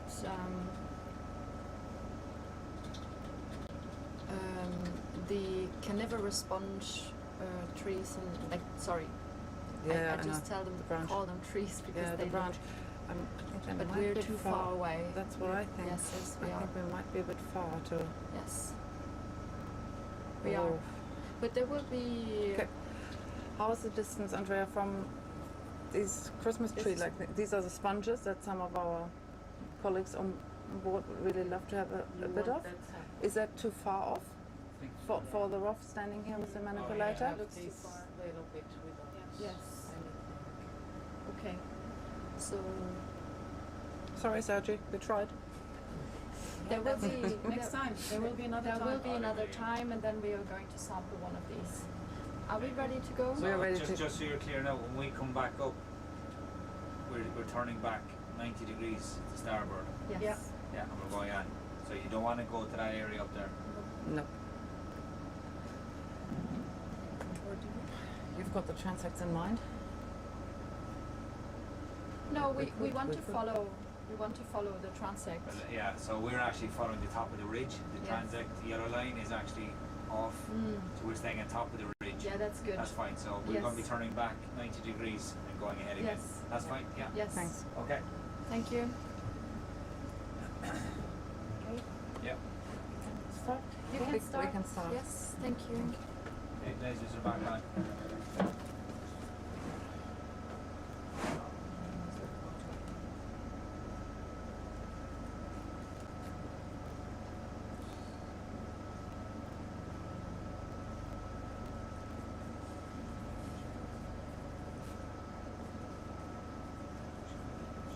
Which one was that? The 5. Cost 5. Yes. 5. We haven't slurped anything yet. We should do that. Really bad video.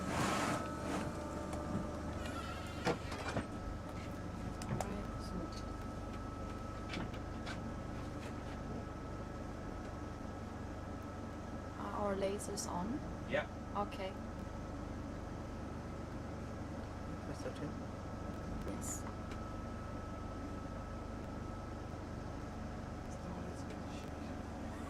Hey, Papa. Can I leave those next to you? Yeah, They've come on. been emptied. Good man.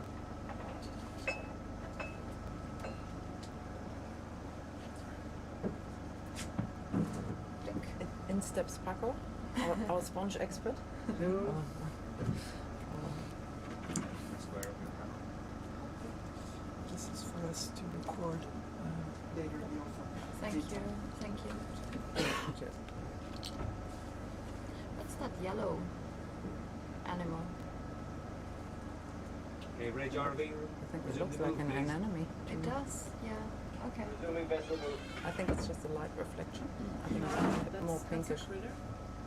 Hmm? I think that's It's a an- critter. It's an anemone. Did we Okay. log the people going it? Yep. Yeah. There was lots of excitement on our side. So.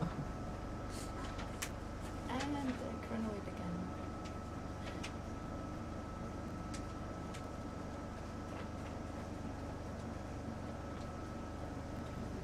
Love the facing down camera.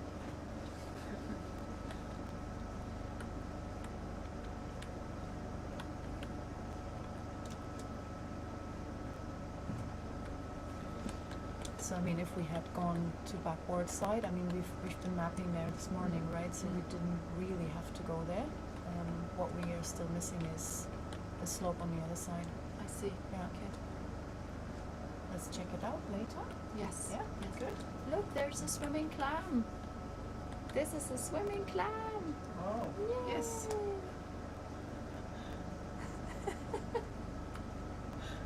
It's very cute. Yes. I like it. Paco, what is this sponge? Do you know? The one coming up to the left. Not really. No. Okay. But I think we've seen it, and it's something we would like to collect actually to identify if at some point there is a possibility. Maybe that is now. Do you want to Okay. shout out? It's too steep. It's Okay. Steve? Okay. Because Julio had pointed that Yeah, out before. It's and like a mushroom Yeah. sponge. Is that a basket star coming up? No, sorry, I'll try to zoom in here. I would like to zoom in. This is a basket star, isn't it? Am I seeing things? I think it looks. Maybe. Can we stop to zoom in on this? Or just get closer. Just we don't have to sit. Just put the camera. Yes. Left? I No, am. no, I'm just zooming. I think it's a coral. No, I don't think so. I think Yeah, it's a this is a Gorgonocephalus. this is a Gorgonocephalus. You're right. Good catch. Yes, Yeah. very Thank good. you. Good catch. Beautiful. Thank you. So We're we're just coming over all the time, guys, so we'll get a better image for you. coming across Yeah. all Yes. the time. Perfect. So if you keep your image in the center for us, Sorry, yeah. yeah, keep coming over a bit. So it's that one, isn't it? Yes. No. No, the Oh, left no, one. no, yeah. Yes. Yeah.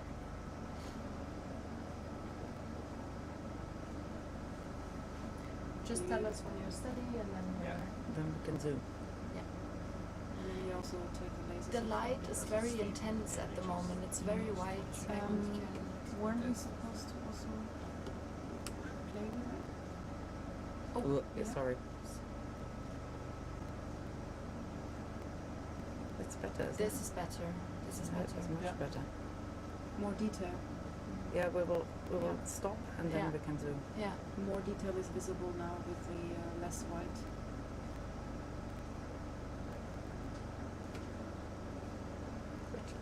All right. Okay. Okay. Hold your camera now. And stop. Yeah. Sorry. No. Yeah. Can we turn the lasers off, please? Off. Cheers. So what we are looking at is a how is it? Is it basking or basket? Basking. Basket. Basket star.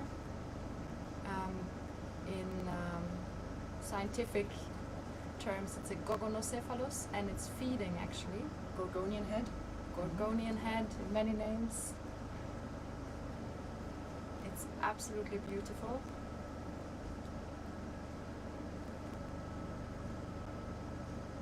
So they are related with these feather stars that we have seen, and also sea stars. They are in a different family, but they are very related to each Okay, other. bridge or we all stop. Shall we dim the All lights a stop. bit? I'm trying to get it in focus, but this is as good as it gets. Yeah, but I think the focus is really good. With lights are just a bit much.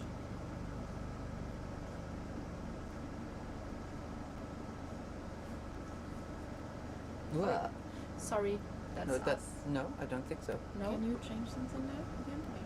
Okay. Sorry. It's Whoa.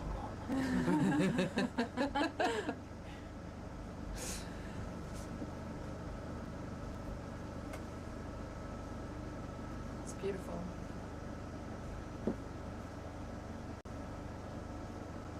Rope shack from Dryland. Hold on that for a while. Jason is coming down to adjust a bit. Thank you. Because Standing by. now that we've changed something, the pixels are too coarse here, I can tell. The background is not as sharp, like Yeah. the color has changed. Yeah, something is. I realized that something had changed. Hmm? I thought he's coming in and taking Yeah. it. Just leave it for now. Jason, who's coming in? I don't know. That's our photographer, and he of course knows how to play with the lights. And I thought he's coming. Jason, would you like to receive for a Yeah. moment? You want us to? Yeah, sure. You're more than welcome to play. Thank you for helping us out on the settings. The zoom. Putting this up, putting that one. Yeah.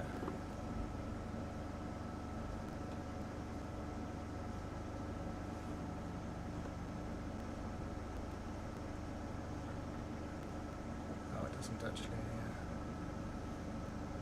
I tried, but it gives too much light. Yeah, It's exactly. reflecting. Yeah. Okay. It doesn't actually help them, does it? There is no other control, is there? No, No, okay. that's mine. Yeah. Sorry. Yeah. Oh, no, it's okay.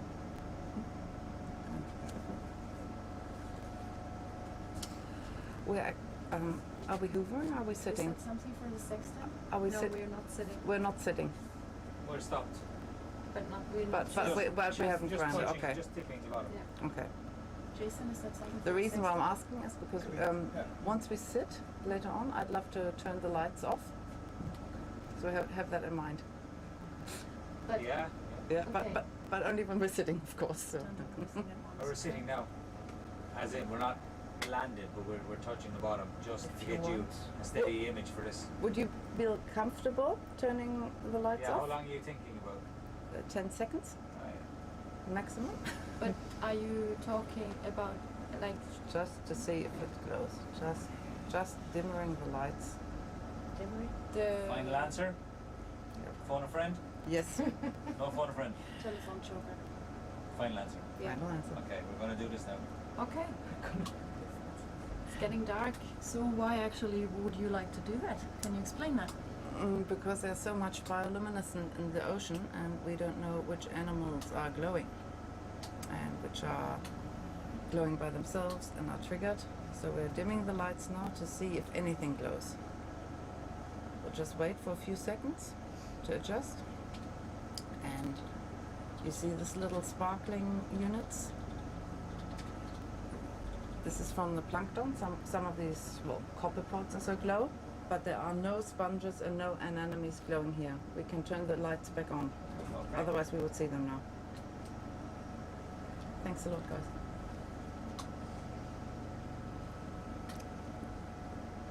Thank you for this little test. Thank you. Shall we continue the live? Jason, what about the sextant? Would you like to have a still with the sextant on the? It's alright. Okay. I think we can continue then. Thanks a lot. Thank you so much. Lasers back on, please, if they are yet. Yep. Thank you.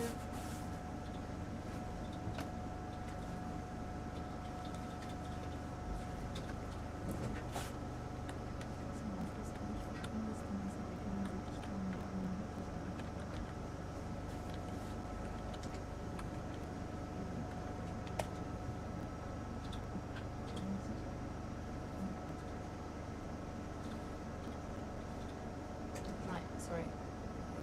You know, me and directions, sometimes I'm thinking like this.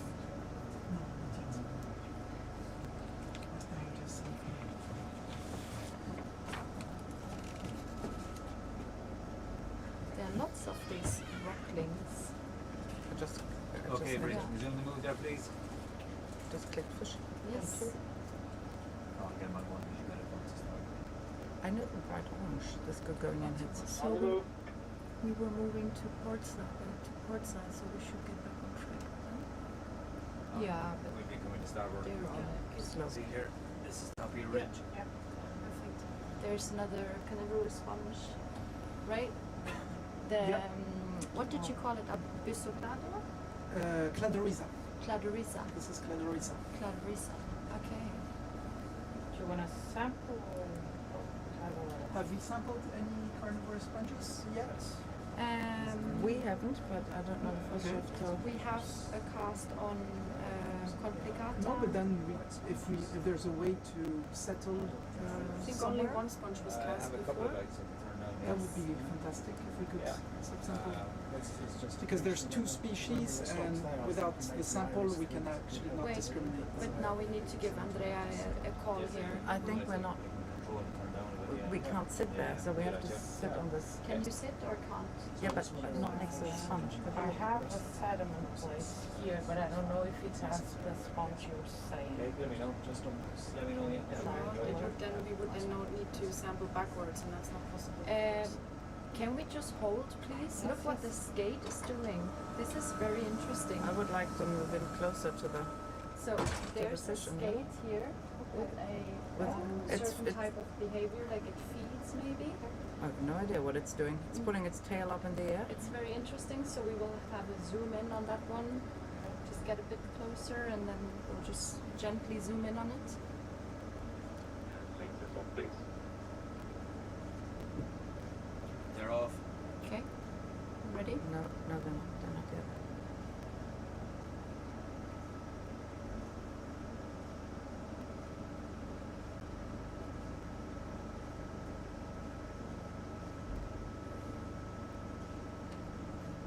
Can we zoom?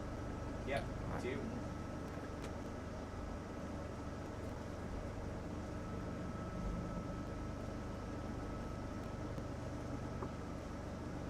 This is interesting. Okay, Bridge, or we all stop. Yeah, that's What's interesting. it doing? I don't know. So it's definitely head down. And it's a male? Tail up. It's a male. It's a male? Yeah, it's alright. Yeah, let's not disturb it. But we're at the same distance. We just. Maybe it's sleeping? Yes, maybe it's sleeping. It's having a little nap.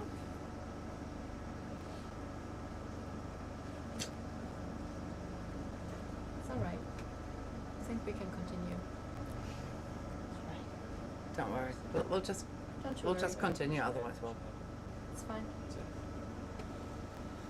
It's interesting. Yeah, we captured it. Lasers on, please. Fine. Cheers. Okay, bridge ROV, we get a bearing change 235 and 0.1 again, please.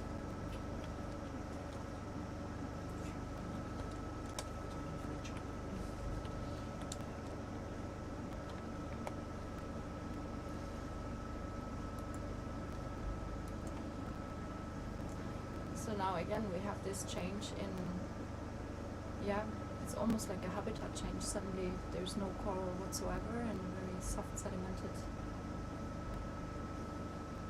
substrate. Bridge ROV, did you get that last move?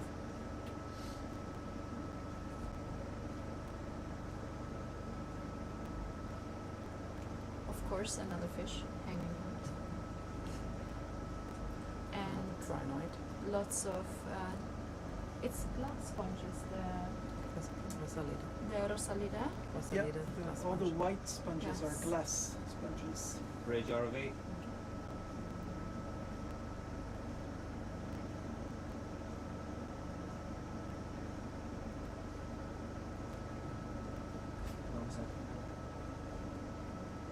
Bridge ROV. Yeah, go ahead, buddy. Yeah, we get a bearing change 235.1, please. Begin. 235.1. RV bridge. Yeah, go ahead. Sorry, I'm not getting you there, buddy. Use the radio there, Rob.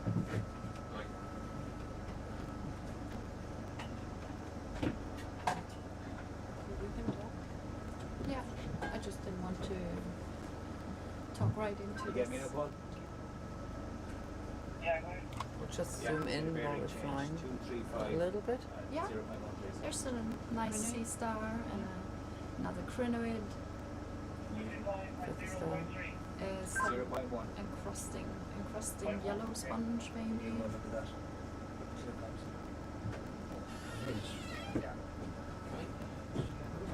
Purple stars. Sorry. Are we good? Yeah, we're just waiting for the vessel to catch up there now. Okay. He's about 3 minutes behind us on that last one. Okay. Yeah, I see. We have just zoomed in a bit. And That's fine, yeah. No all worries. right.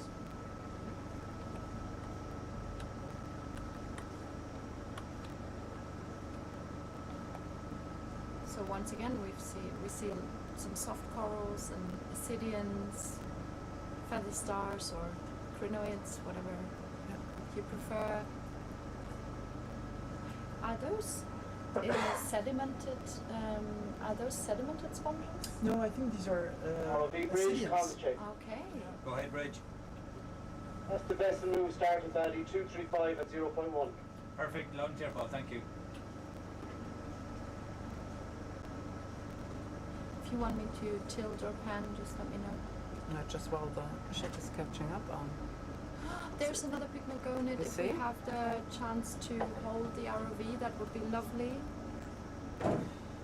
Sorry, Andrea. Sorry, Andrea. Sorry. That was so small. I wanted to say something. It's on the left. We still Zooming got out. it. We get it. Still got it. We Yeah. still got it. Now it's right in the middle. Yes.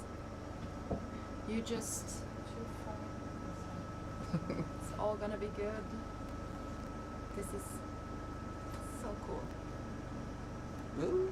Yeah, Need now to we have a settle. little sediment cloud there from the thrusters. It's really soft. Yes.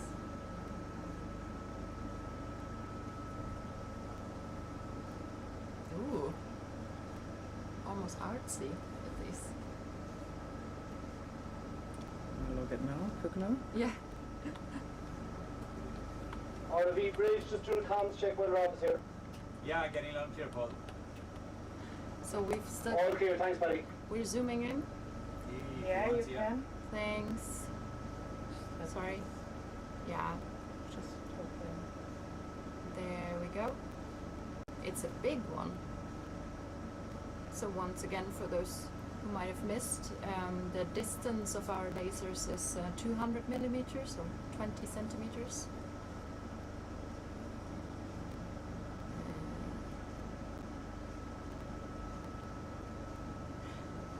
Lasers off, please. Off. Thanks. You see it crawling along. Okay, Paul, all stop. All stop. It's interesting. Thank you. That is even better than the one before. Yes. Yeah, it's crawling along. Yeah. Can you see zoom it? in even further?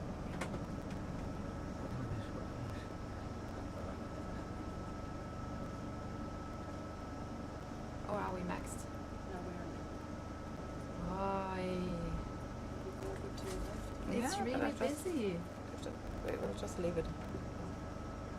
Look at the soft coral in the front. It's really busy. Like, it's onto something, you know? It's like, So much light. It's trying to hide. oh, so many legs. I need to it's so quick. That Look at the clam is clam. also, it might be of interest.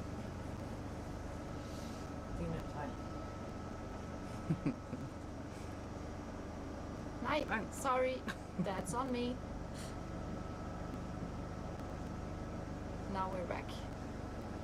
It's a nice photo. This is a very nice still. If the Assyrian was more in it. Yeah, we just. Hit up.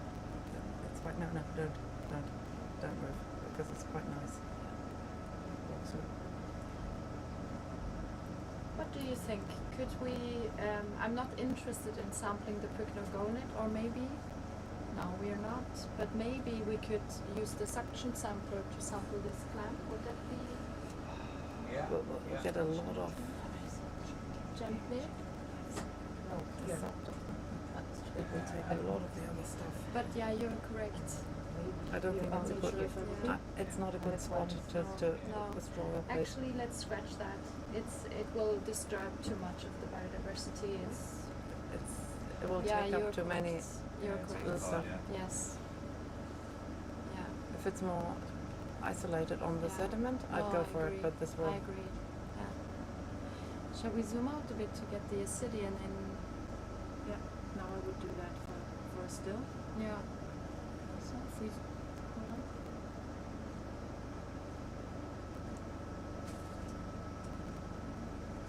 Yeah. Oh, the sponge looks interesting too. Like an anglerfish. Yeah. It almost has a little face A there. little nose pointing Yeah. up. Okay. Yeah. I Are think we enough? I think Enough- we're good. Enough We're- pycnogonids in? Enough pycno Thanks a lot content for for- now. For stopping and fly on. Okay, Zooming yeah. out. Thank you guys. Okay, Bridge RV, can we resume the move, please? Bearing 235.1. Resuming move 235 at 0.1. Lasers on, please. Cheers. Dog. That was pretty.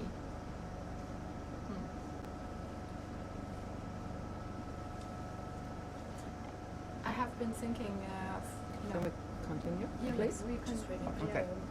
should start moving. Yeah, hasn't moved just yet. Like you know, the And let me zoom in on that. I said just while we're waiting, just Yes. let me zoom in here on that. I said to the lower, please.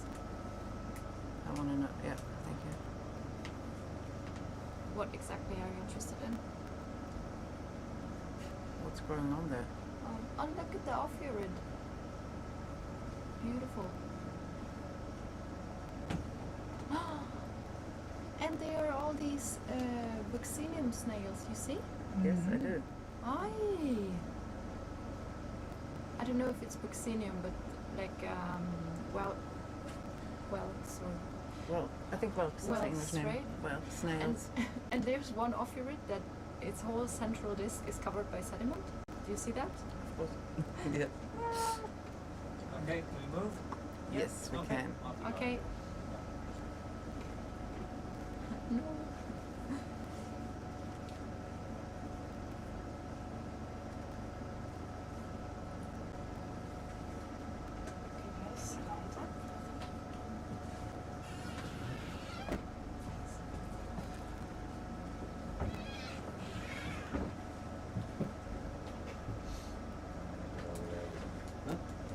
Did we log the clam and I didn't log the clam, but I did log. I think actually the coverage of these clams is quite big. Like there are many. The abundance is quite high. That's what I meant. Because sometimes we see them swim off when the sediment is whirled up. In a little. Yes, that's it, perfect. Oh, there was I think it was a sea star.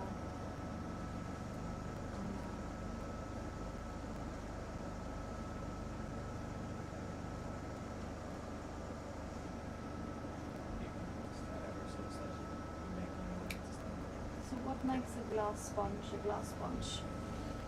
A glass sponge is very rich in silica because its skeleton is made of glass, and we call them glass sponges because they are also very fragile. They have this three-dimensional skeleton of glass inside, so hence the name glass sponge. But other sponges also have a skeleton of glass. They're not the only ones, but still.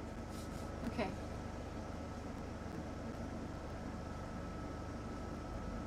And they you usually only find them in the deep sea. So you will not find them in shallow waters. They really like this type of environment. Okay. So you really see like a change with depth.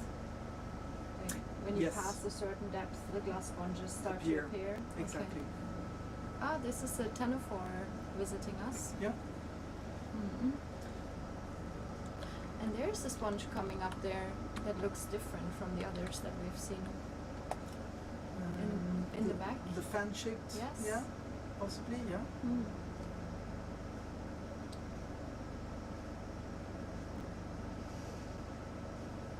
Is that the one Julio wants, the fan-shaped?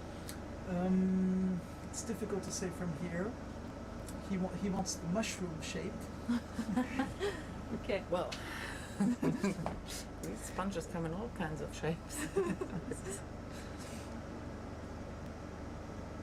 Mm-hmm. So most of the sponges don't have common names, and that's because, well, we know very little about them, and because we don't really use them in everyday life, so we don't need to communicate about them, like plants or animals on land. But in the deep sea, very few animals actually have common names. Bridge RV, get a bearing change. 225, please. Do you want to have a focus on it? 225. It's up to you. No, I think it's a okay. Wilson day. No, I think it's a Wilson. It also again has a crinoid. They seem to really like each other. Yeah, Like because they offer a way up in the water column. Into the current. Yeah, Like, and therefore, like in a rainforest, you try to get higher. Yeah, you want to try to get more food, and to do that you have to get away from the bottom floor as much as possible. So any little rock or sponge or habitats or support is good to take for animals that feed in the water column.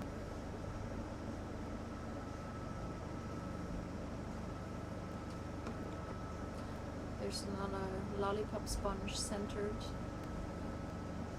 We don't really have another name currently for what we call lollipop sponge at the moment, right? Nope. Yeah.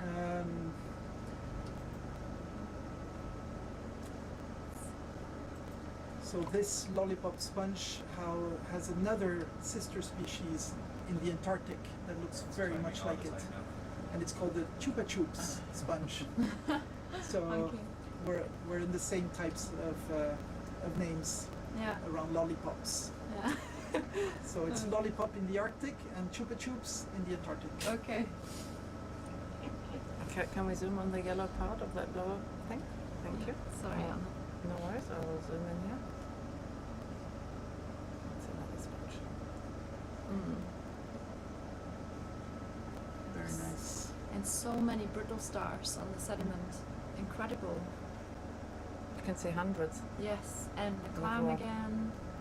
It's completely covered. Oh, decapod. Little decapod. It's completely covered with brittle stars. It's amazing. And lots of clams. They're Yes. a bit hidden, but Yes. actually lots of clams. It's quite nice to have a zoom in on the sediment for at least a while to capture this.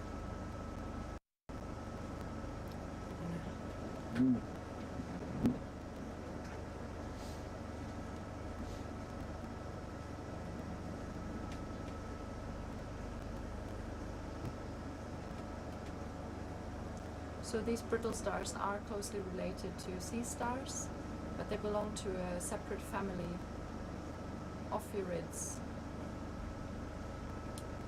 And there is an urchin shell,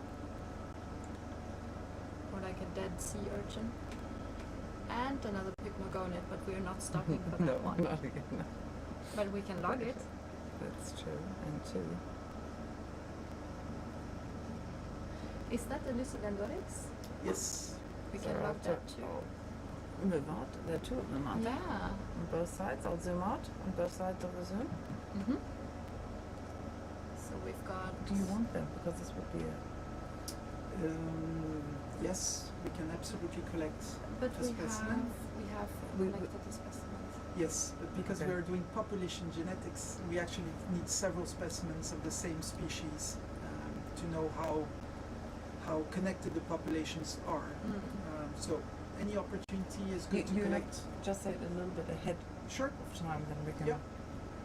I mean, there's still time to settle down if we want to.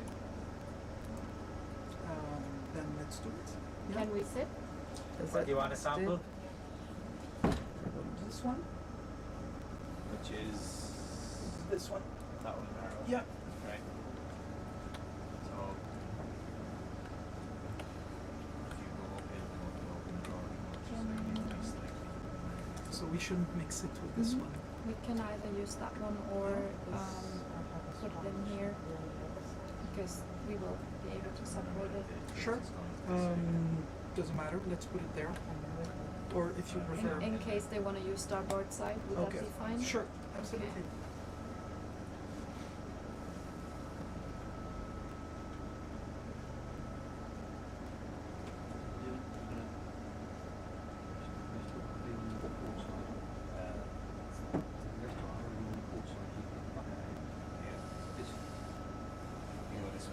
The terrain is that way.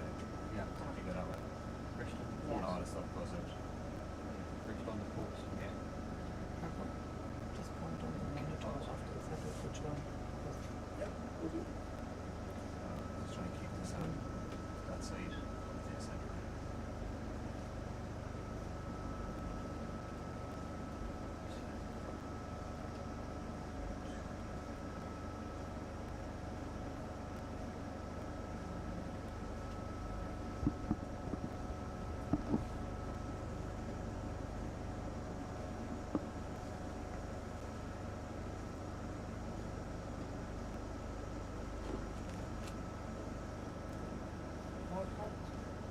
Just back a bit. That's fine there. It's too close to the flip side.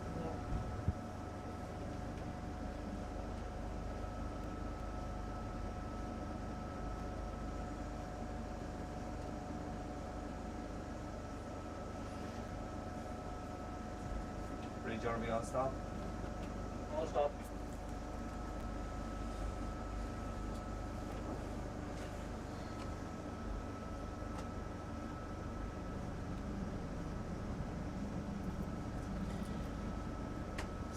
as we can see, we see nothing at the moment, which is completely normal during the hovering to get the ROV, to get our holly seated on the sediment. And since we have so much soft sediments, it looks awful, but actually it's just stirred up, whirled up, and it will settle. Like in dust, when you run through dust. Exactly.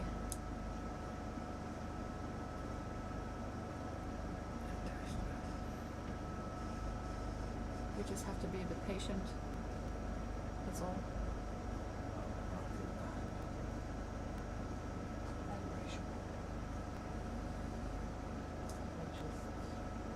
Like this. Sorry? We just lean a little bit towards, we won't see anything.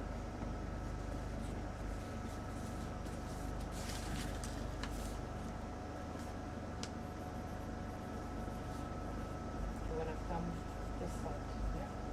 Yeah. Back. So all your sediments go that way.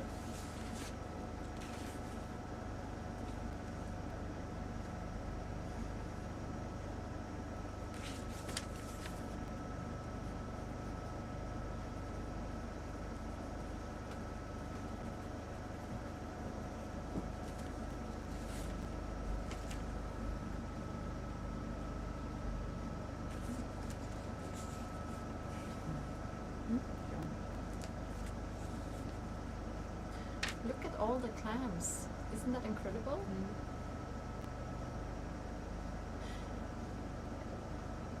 But maybe since we've stirred up so much, shall we just continue? Yeah, I'm not sure where Let's we are just now. continue. It's fine, guys. It's fine. Sure. We'll see plenty more. It's no worries. Completely fine.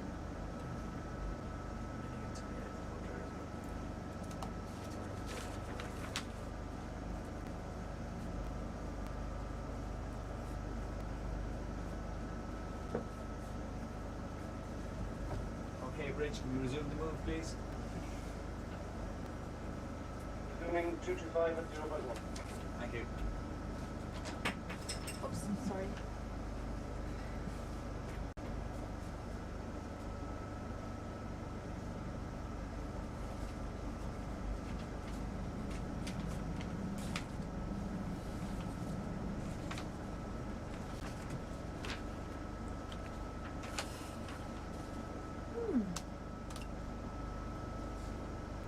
I actually thought it would be, I would be more cold today, but I'm actually really warm. Ah, there we're back. Nice.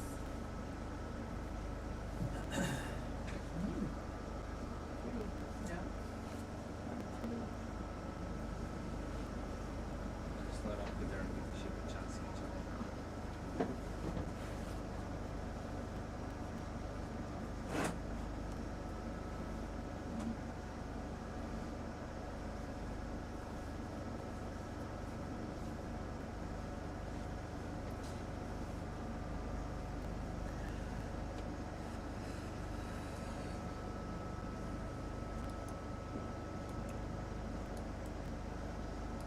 So we are still at, oh well, we are at 949 meters at the moment.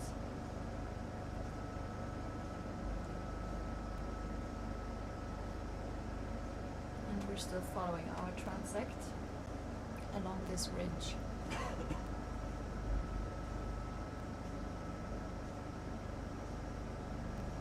And now we're in a patch where we have no bamboo coral here, but we have lots of other very interesting organisms. And still a very diverse habitat.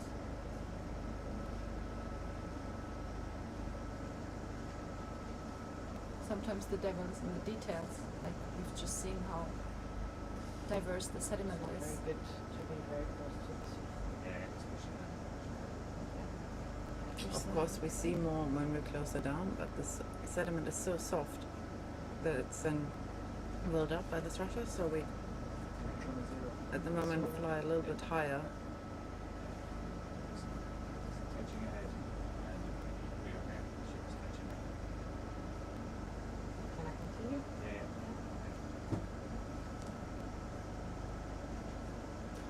there's a sea urchin on that rock. The round thing. That could be an urchin. In case you wanna. Yeah. Yeah. I see that.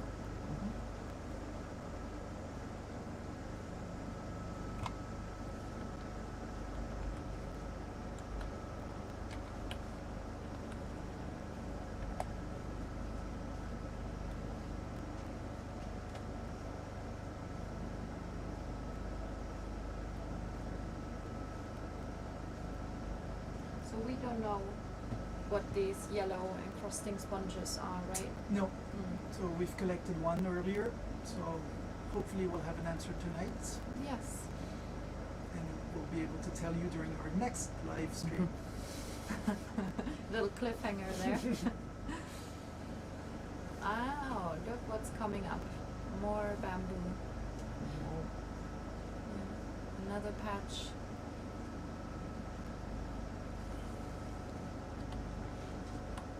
And the skates in the sediment. Mm-hmm. So have you seen a lot of eggs around here? Not like we. No. No, No. not especially. No, not. Maybe one or two also on the previous watch, maybe. I haven't Mhm. checked on with them, but not so many. More skates than eggs, for sure. Are these swimming isopods?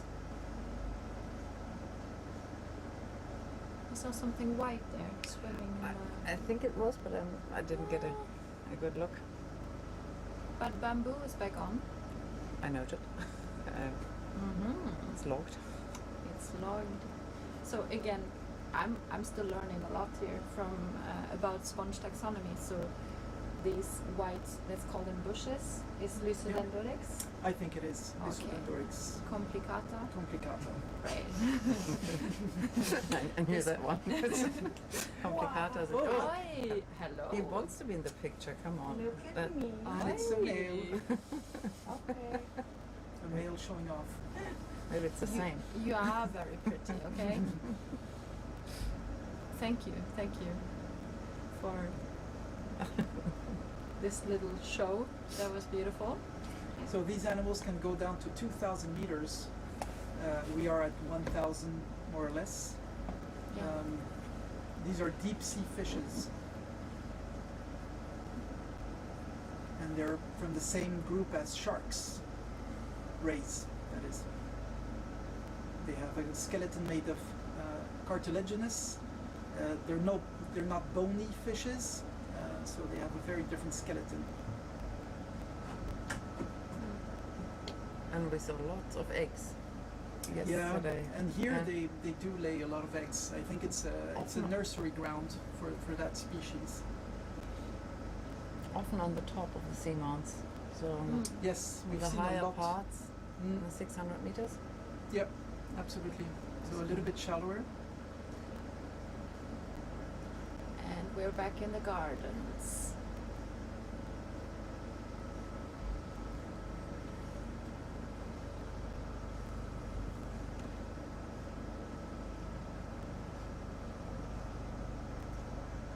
There's this orange anemone again.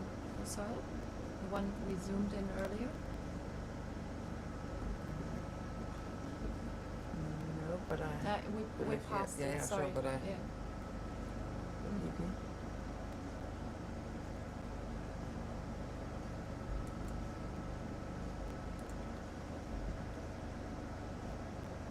Some of these sponges are so white, like the reflection of them. Yeah. Mm.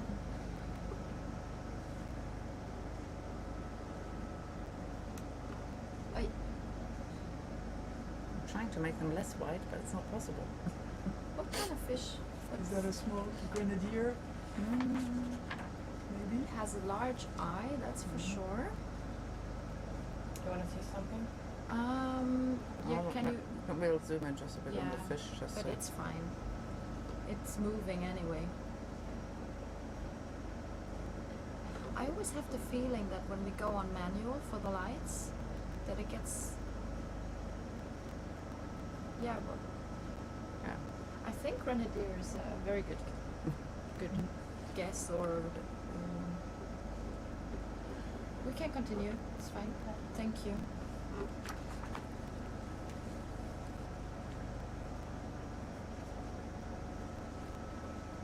Yeah, we do not have any fish specialists with us, so sometimes it's really challenging. Look at all the clams. And, This and all is the crinoids. incredible. Sorry, a bit too fast for that zoom, but I'll zoom out again. It's just completely It just covered. sometimes it just looks so empty when you look at it from this distance, and when you zoom in, you see all these crinoids next to each other. Yes. You mean ophiurids? No. Yeah. Sorry, can... What is this in the middle? What's that part? Sorry. What you talking about?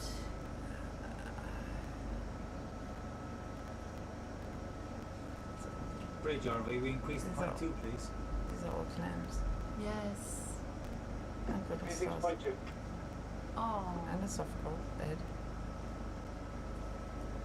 Sorry, you might get a bit seasick from No, this that's view, why we're, but we're zooming out again. Sorry. I We're think this interested is in the fine. small stuff. Yeah. This is a very nice sea star. This could be. Sorry, I have to lean over. Oh, this is a long time ago. I have to use this name.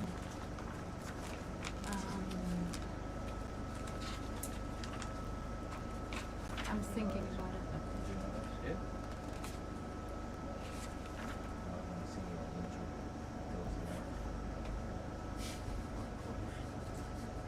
No. Hippo. Something with H. I can't remember.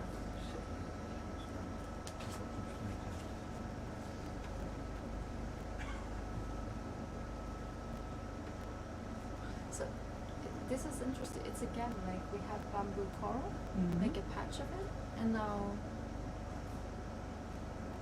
it disappeared again. So it's really, really patchy. Just try once more.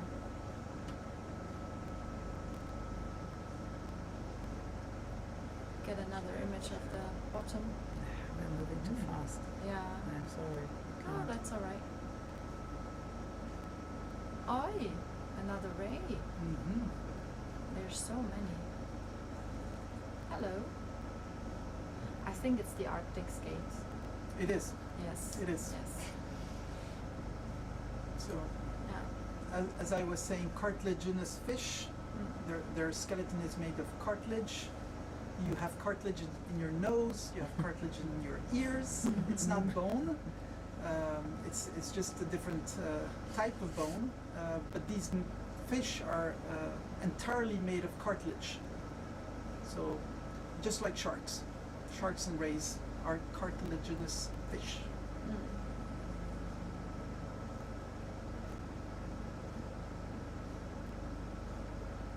There's a sea urchin just behind the soft coral. To the right. To the left. Yeah, to the right of the coral. Right. Yep. Ah, hectic amphipod. Swimming.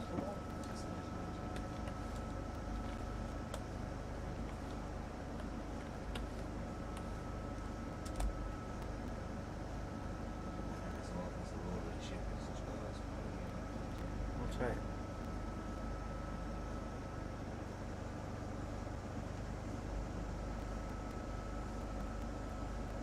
Beautiful. Oh, and another pycnogonid. I mean, excuse me. Sea urchin.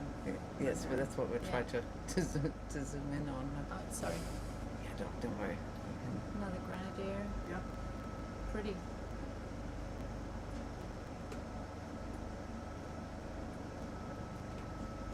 So there's so much going on that we only see when we zoom in that close. That's right. This sea star at the that was at the top of the screen that was feeding on something.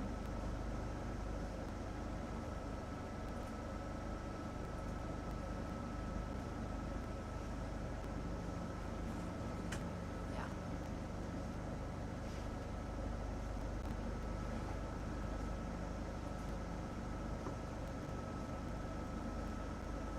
another Lysodendoris complicata?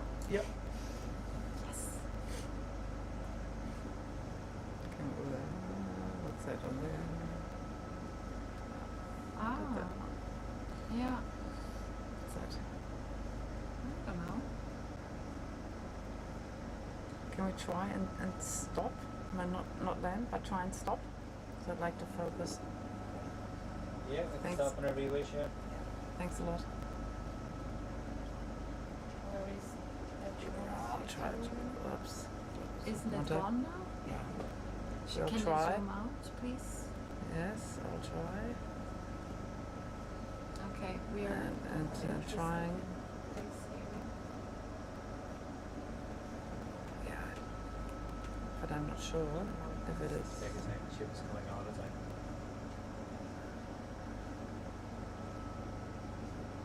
So the thing is that we often see something on our screen with our like our eyes are really focused on like small organisms, and then we have our amazing pilots here that have all kinds of different cameras for steering, maneuvering, hovering.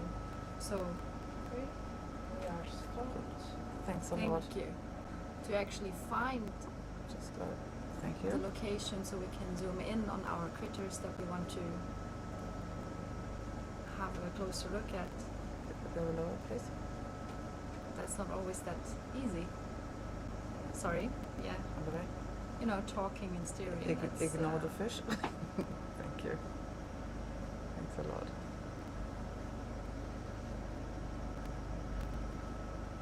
Ah, beautiful. A little bit down. What do you think? Yeah, it's not.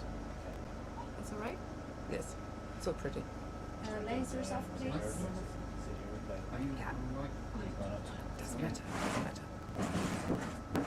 Hmm?